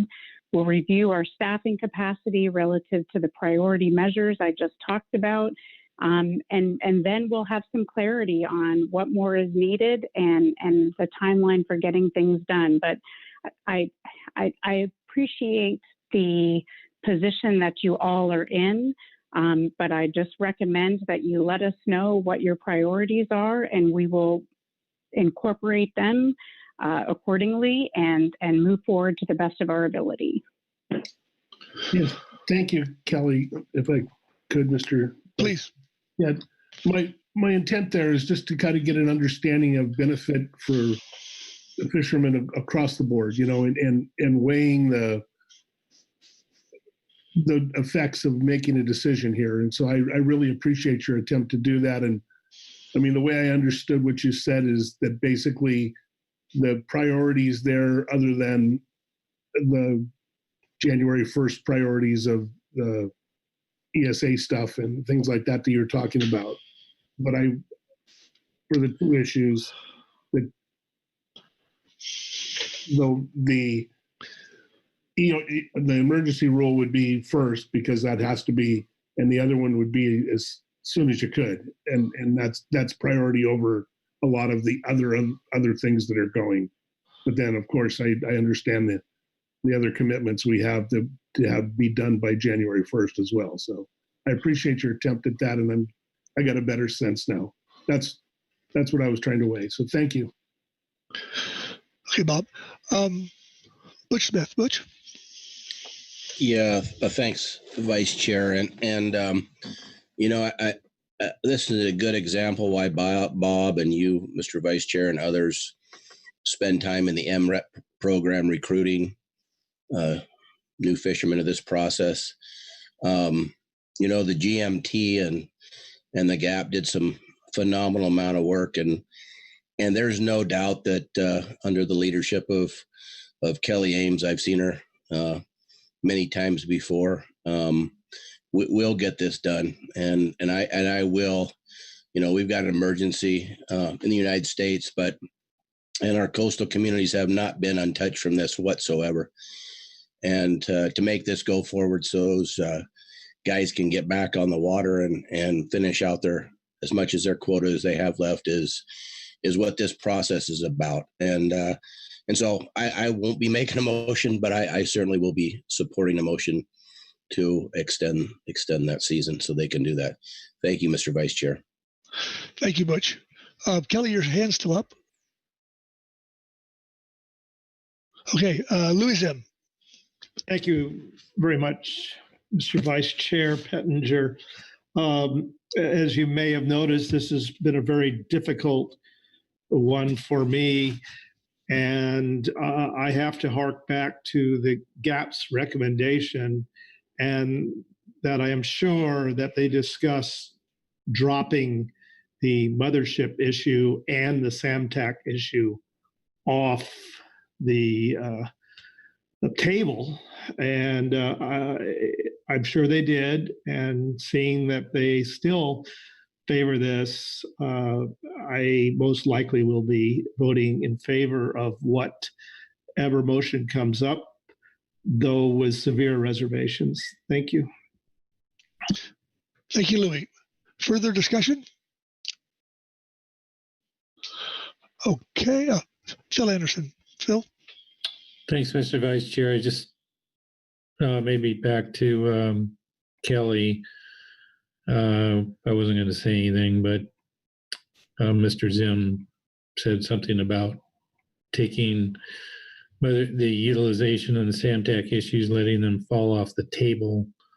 I didn't think that's what we were talking about. I thought they're going to stay on the table. They're just going to they're going to move through these higher priority items first. We'll be getting to those, but maybe not as timely as we thought. And frankly, after the discussion relative to SAMTAC, I didn't really think we were going to be doing much of anything in November anyway. But Kelly, I just want to make sure that I have that understanding correct. Kelly? Through the Vice Chair, thank you, Mr. Anderson. That is a helpful clarification. Yes, we're not saying in perpetuity we will not be working on those actions, but certainly not in the short term while we are working on these emerging priorities will we be putting any time and space into the SAMTAC and the whiting utilization issue. Okay, Louis, your hand up again? Yes, it is. And thank you, Mr. Vice Chair. And thank you for that clarification, and I misspoke when I said table. I should have said November's agenda, and I will grant you that is very likely that we'll have to deal with those things next year. So I really thank you, Phil. I very much value your experience in this, and it's very helpful. Okay. Looking for any more hands for discussion? If not, I'm looking for a motion. Maggie Summer. Thanks, Vice Chair. And I'm sorry, I do not have a motion. I was a little slow. I don't want to draw this out. I do want to make one comment following up on just this recent discussion of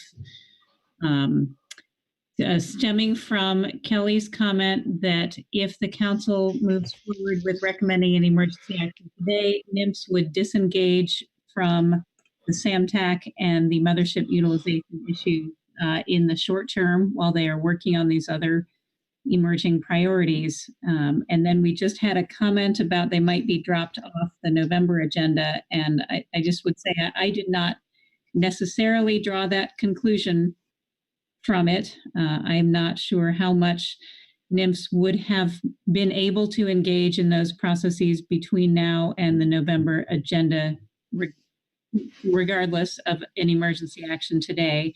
And I think we still need to have our discussions tomorrow under workload planning on whether and how we want to address any aspects of those items in November. So I did not want to leave it with the impression that recommending an emergency action today necessarily means those will not appear in any form on the November agenda. We have not yet decided that is my understanding.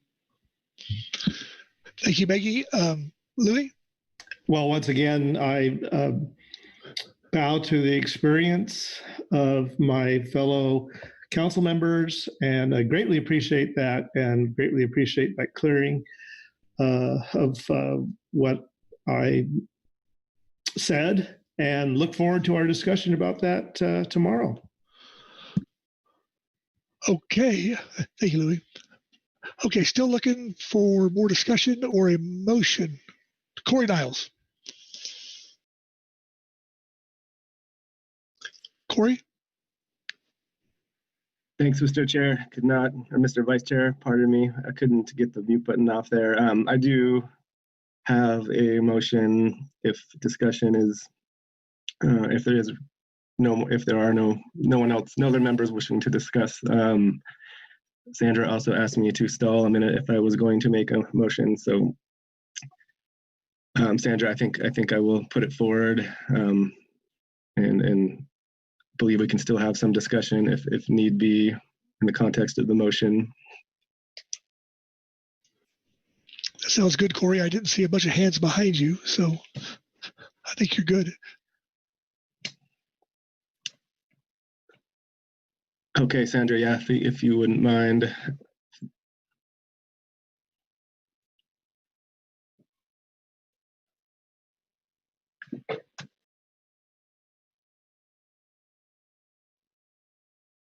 And apologies to Sandra. As folks have heard, we are in an email situation at WDFW and we're not allowed to do attachments. So created some extra effort for her there. And thank you for that.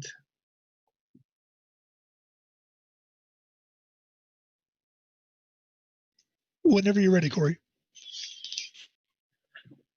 Yeah, I think Sandra might still be getting it together. There was supposed to be a couple numbered. I can try to describe it out loud if it's helpful, Sandra, or I can just keep waiting there.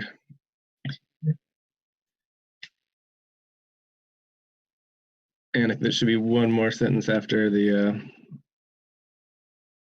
at the end there. And again, apologies for not putting this together in a document.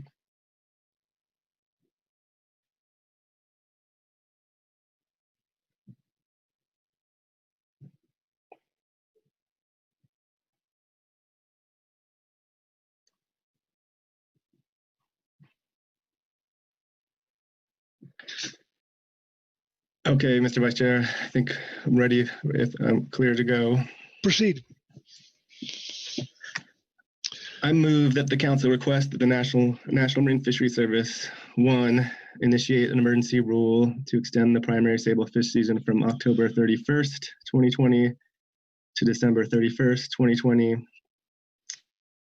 and extend the period allowed for incidental halibut retention until November 15th, 2020, the maximum allowed by International Pacific Halibut Commission regulations. And the council's request for item 2 is contingent upon it not interfering with timely implementation of item 1 or the council's recommendations made under agenda item D5. Okay, Corey, thank you. Does the language on the screen accurately reflect your motion? Actually, I threw, as I read, I put an and in between paragraphs 1 and 2, if that's acceptable to make there. Okay. Are you good now? Yes, sir. Fantastic. Do we have a second? And I see Phil Anderson. Thank you, Phil. Okay, okay, Corey, speak to your motion. Well, first, I want to thank everyone from council staff to the GMT, to the GAP, to all our stakeholders for taking this up. You know, emergency rules are, you know, for emergencies and last minute and take a lot of time. So again, very much want to acknowledge everyone's effort. Those of us not involved in the salmon items today had some really good discussions about how to get this done. And the motion here reflects the outcome of those discussions to the best of my knowledge and recollection. And I won't go into the rationale quite yet for why the emergency rule is justified. That is pretty clear from the record. But just to explain the 2 paragraphs and, you know, flagging nymphs to hopefully correct me if my understanding is wrong. But the 2 aspects of this action are extending the primary season, and that will require the emergency rule. We have no other pathway for that. The second piece is extending the time period with which people could retain incidental halibut to November 15th, and that they might have other authorities under the Halibut Act to actually implement that change, and possibly faster. On that note, the intent is to get these done as fast as possible, and we're trusting the agency NIMS to pick the pathway that is most efficient for them. It is crucial that these get into place in time. And second, on that last paragraph there, we've had a lot of talk and some questions here about the effect of all of this emergency rule on the action we took under agenda item D5. And also, so this motion would make the council's request contingent upon that second piece, not slowing down or making it effective the major ask here, which is the extension of the season. And same goes for the changes that were made under in season. And again, I won't speak too long. I think I'll ask my colleagues to talk about the situation here. To me, it's clear from the GMT report we're talking about substantial disruption here and significant amounts of economic benefit at stake. The team went through the criteria really thoroughly. So the gap in public testimony provided even more. Under those criteria in the guidelines, you'll see the paragraph called emergency justification and justifying it based on one of the following situations: ecological, economic, or social. And I think this fits clearly under both economic and social. And yeah, again, I'm going to stop because I don't think it's necessary. I think the record's clear and others can pitch in and the importance of this fishery, and especially I will point to the importance of this fishery to our state here in Washington. But then I will leave it there and hope we can add justification as needed. Okay, thank you, Corey. Kelly Ames. Thanks, Mr. Vice Chair, and thanks, Corey. I too appreciated the coordination we had earlier today to think through some of the complexities surrounding these issues. I do want to let folks know that for procedural reasons, I will be voting no on the motion to avoid a unanimous vote. Under the Magnuson-Stevens Act, a unanimous vote on an emergency measure requires the Secretary of Commerce to implement the action. This no vote is meant to preserve the discretion of the Secretary and is NIMS policy for all of the emergency actions. This no vote should not be seen as an indication that NIMS does not favor the action or does not think it can be implemented. If not for the procedural issue, I would vote in favor of the motion. Thank you. Thank you, Kelly. Further discussion? Marcy? Thank you, Mr. Vice Chair. I want to start by thanking Gary Richter for his counsel to me and to our delegation on some of the interplay between the primary tier fishery and the other sablefish sectors. I think I've learned an awful lot through this process about how the fisheries work together and how things are prosecuted and what's important to who and when, and that's been extremely helpful. Also want to, I think, highlight something Corey mentioned, but has really resonated with me as we've proceeded with this discussion, starting with open comment and through D2, is that, the GMT and NIMS really did look very closely at all of the possible options and what tools might be in our toolbox. And I think the first place that they looked, that I might have looked, would have been in our in-season toolbox, because we do routinely make adjustments to season dates for recreational fisheries in our in-season item. So this too has been educational for me to recognize the difference here in the commercial regs, and that we do not have the ability to act timely through in-season to adjust this particular commercial season date.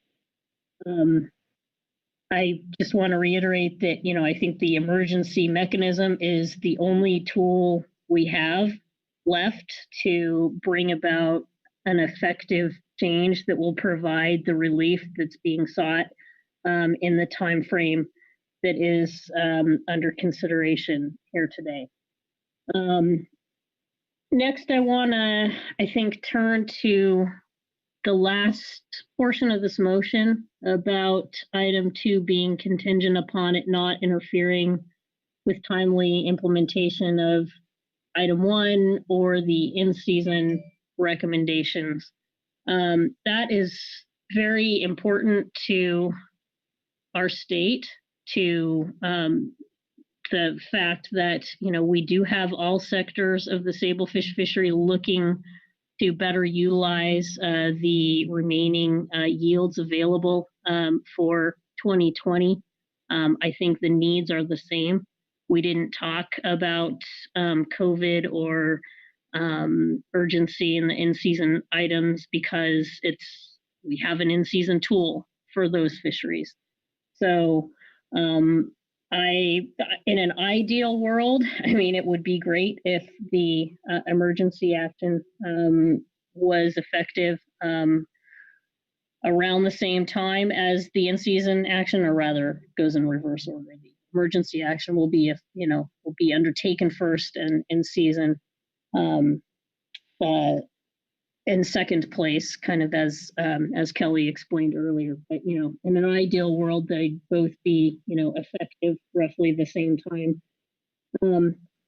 But I appreciate everything is going to be out of West Coast Region's control on the emergency rule as things proceed. But I appreciate the clear description that they've offered us on the pathways forward for both the emergency rule and in season.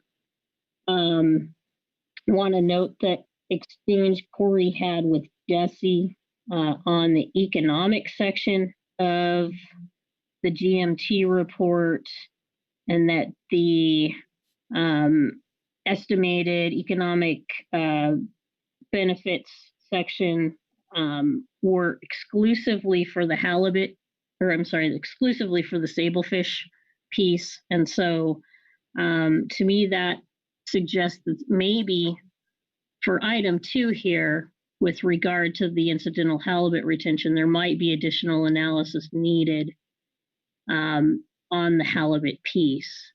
And as a result, I very much support the language here that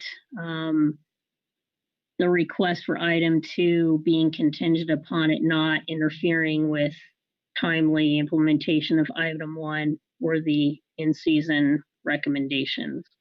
I think we have a great analytical document already in front of us with the GMT report, but I just want to flag that this piece of the motion is very critical in my mind, and I appreciate its inclusion. Thank you. Yeah, thank you, Marcy. And before we go to Bob, Chuck, you had a question of clarification? Yeah, thanks, Mr. Vice Chair. Just on number 2, there's no landing limit specified there. I just did want to bring up that the current landing limit is 200 pounds per 1,000, 200 pounds of halibut per 1,000. The action under in season was to increase that to 250 through October 31st. So I just want to be clear what what's going to happen on November 1st. Either if the rule change occurs, or if the in-season rule changes occurs, or if it does not. So it's kind of silent to there, and just the fact that in the in-season rule, it did specify a date through which that change was effective. So maybe that's a question for National Marine Fisheries Service. Okay. Thanks, Chuck. To the Vice Chair. Please. To the Vice Chair. Thanks, Chuck, for the question. So because the way this agenda item was noticed, you could include in your motion the limit you would like to have in place. So the 250-pound limit that was moved through D5, as you noted, would expire October 31 in the existing regulations. And that would is an option to be in place, or you could make a recommendation for something else. Okay.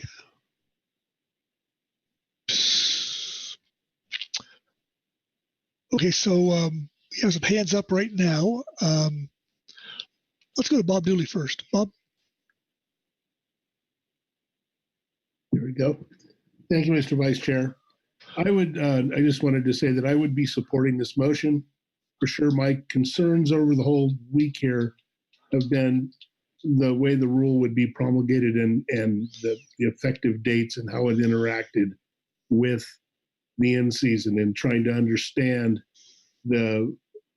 how to benefit the biggest amount of value and fishermen in this industry, in this procedure. And I think that I'm pretty satisfied that from Kelly's statements earlier, they're going to be working diligently to walk and chew gum, do all of it at once, but priority is in the emergency rule. If I understood it correctly, it seems to me that October 31st is going to be think Kelly said it might be a push to get this done by October 31st. And if that's the case, I would intuitively think that the rule for in season would be after that. So the 250 pounds per halibut probably wouldn't even come into effect, but I guess it's a possibility. But maybe that should be talked about a bit too. So, but more importantly, I wanted to thank everyone for the diligent work on this and putting forth all the work, and also to put together Corey to put together a good motion for this. So thank you, and I'll be supporting this. Okay, Maggie. Thanks, Vice Chair. Let's see. I guess first, I certainly want to join in the thanks to the GMT for a really very helpful statement, and to the GAP and the folks who have provided public comment on this topic at several points throughout the meeting. I do find that the information provided presents a compelling need for emergency action to preserve a significant economic opportunity that might otherwise be foregone and prevent significant community impacts. We have focused our attention on the economic sections of the GMT's report, and those were quite clear. And I appreciate the testimony and remarks from Mr. Alverson in pointing out that the impacts really would be much broader than just the ex-vessel value numbers reported there, really reaching farther out into communities and the jobs associated with this opportunity that we would be hoping to preserve for longer through this year. So I guess also one thing, we've been talking about the tier fishery participants and the limited entry and open access participants, and I certainly, as we talked about under the in-season action, support the opportunity for increased potential attainment there with the trip limit increases.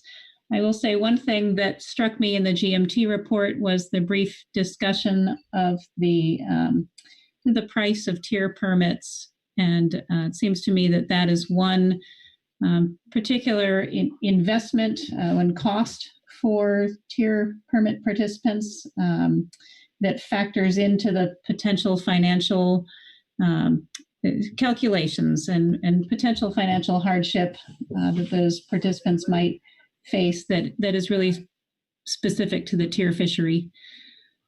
So overall with that, I am supportive of recommending an emergency action today. I did want to switch over to the discussion that we just had of the halibut retention issue, and the fact that the in-season action specified an end date of October 31st. A note from the GMT report that they did say, this was in supplemental GMT report 1 under D5, that if the primary season was extended, would only provide 14.5 additional days to land incidental Pacific halibut, and does not greatly increase the risk of exceeding the allocation. So, and that would be the halibut allocation. So it seems like we have the opportunity to, if the period for which incidental halibut retention is allowed is extended, to also extend the incidental landing increase throughout that. And despite being tongue-tied here, I would be happy to offer an amendment that would add that. But I'm happy to wait and see if there's further discussion on that. Well, Maggie, Corey's right behind you with his hand up, so let's go to him and maybe come back to you. How's that sound? Great, Corey? thank you. Yep, okay, thank you. Corey? Yeah, thanks, Mr. Vice Chair. I know Maggie was going where I was going, I can't amend the motion. But I think in answer to Chuck's question, and I don't know if it was earlier or later yesterday evening than it is now, but I think we had a pretty good discussion about what went there and what goes here. And so we weren't, the October 31st was the status quo date, so to speak, and we were going to talk about changing the date here.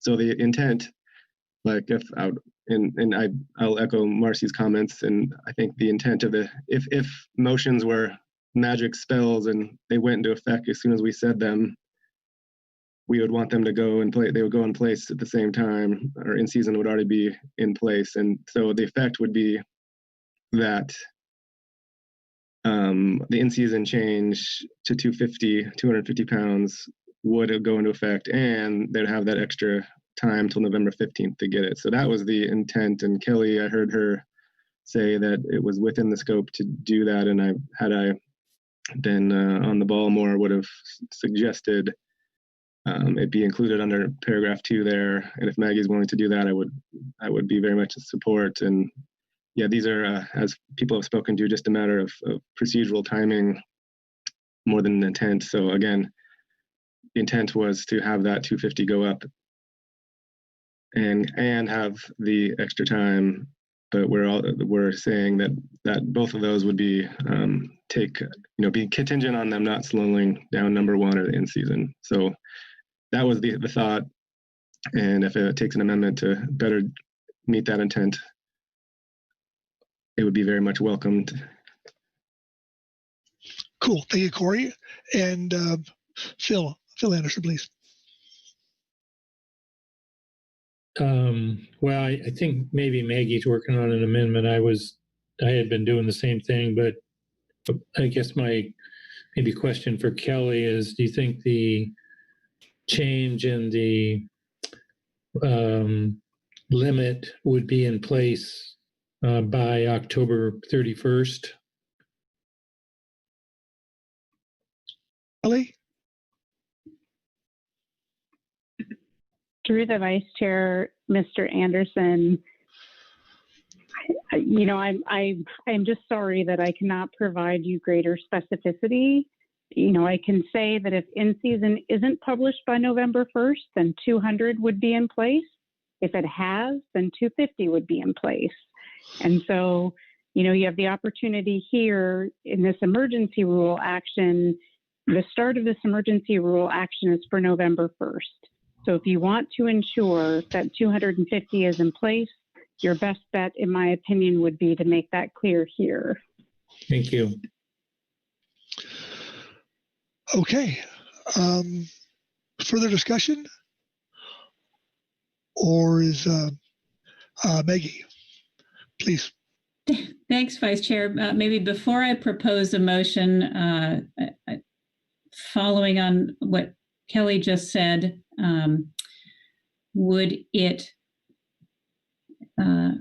would just perhaps adding to the existing motion at the end of number 2, a specification that says with an incidental landing ratio of 250 pounds, et cetera. Would that suit? Or I'm sorry, I was a little bit lost about the November 1st part. Would that be you, Kelly, to answer that? Yes, thank you. Through the Vice Chair, Maggie. So the tier fishery ends on October 31st. And so my understanding of the emergency rule that's being proposed here would be in effect starting November 1st to then allow the tier fishery to continue. And so you should decide what halibut limits you would like in place on November 1st. Maggie? Well, thanks, Vice Chair. I'll try an amendment. Okay. Sandra, at the end of the statement that's numbered 2 there, if you would just delete that period and replace it with a comma.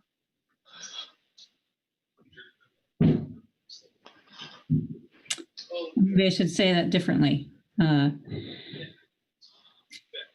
At the end of number 2, following regulations.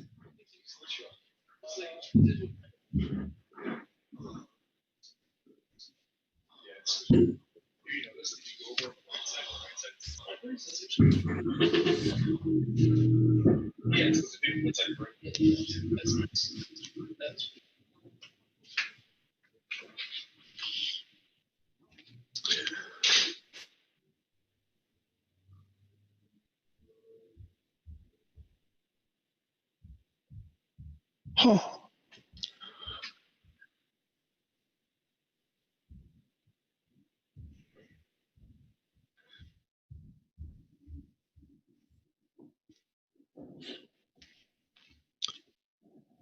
So everybody's still there, right? We are still. Okay.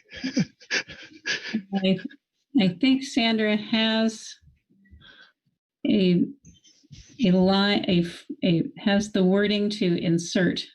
Okay. Okay. The internet is working correctly. I've had my share of glitches this week, so I just want to make sure I'm not talking to myself. I do that enough. There we go. Sandra, thank you. So I will, right, let's see. The amendment would be to add, under item number 2, delete the period following regulations and replace with a comma. Let's just say replace with colon. And then if you would just perfect and then add a comma before with, and then the language you have there, which is with an incidental landing ratio, please add of after ratio. 250 pounds halibut per 1,000 pounds sablefish landed, and up to 2 halibut in excess of the limit. Thank you. That's the amendment. Okay, Maggie, does the language on the screen reflect your amendment? Yes, thank you. Okay, wonderful. Do we have a second? Krista Swinson. Thank you, Krista. Maggie, you speak to your amendment? Thanks, Vice Chair. The intent is to continue the increased landing ratio of halibut incidentally encountered in the Sablefish Fishery north of Point Chehalis through November 15th. Again, noting that this potential was addressed in the GMT report, and they found no risk to the halibut allocation with this action. Thanks.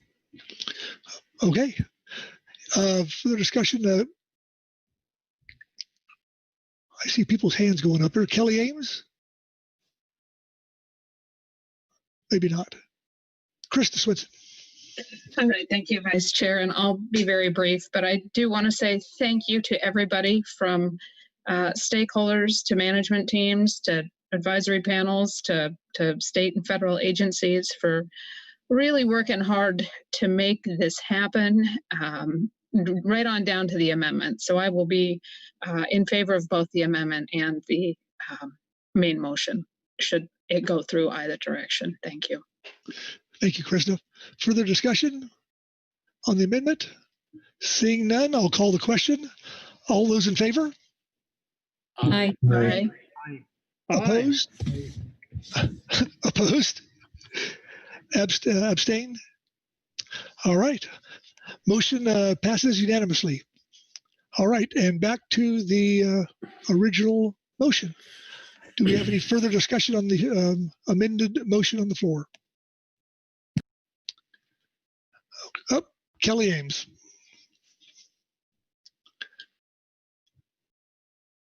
Kelly, you're muted.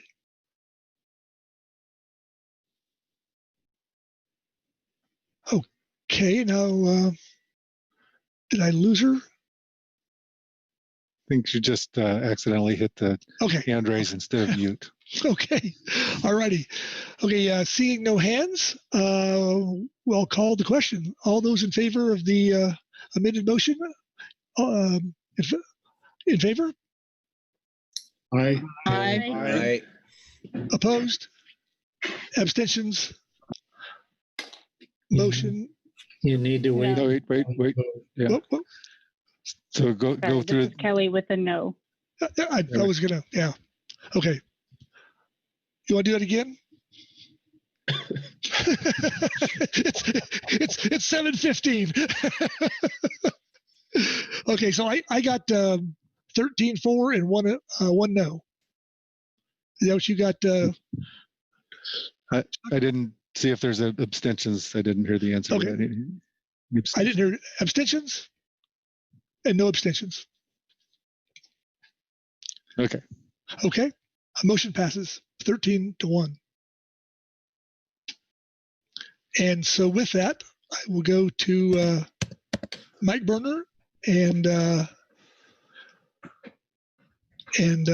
Mike. Yeah, thank you, Mr. Vice Chair. I believe you have completed the action under this agenda item by extending the primary sablefish fishery through December 31st of 2020 and making provisions for incidental halibut landings for the period of November 1st through the 15th at the landing ratios that match what you did under D5 at 250 pounds per thousand, et cetera. So council will work on getting this drawn up in a letter to transmit to National Marine Fishery Service, and I believe we're all set. Thank you, Mike, for that summary. And just was pointed out that it's 8:15 in Idaho to Virgil and Pete. And with that, I'll hand the gavel back to our chairman, Mark. Thank you very much, Vice Chair Pettinger, for getting us through D7. I guess that puts us on schedule for the meeting. I'll turn in a second to Executive Director Tracy. I just want to, express my regret. We've gone late every single night. It's obviously these virtual meetings are not as productive, and maybe tomorrow when we're talking about workload planning, we can keep that in mind in terms of how much work we lay into every day. And with that, I'll turn to Chuck Tracy to see if he has any comments for us to consider overnight.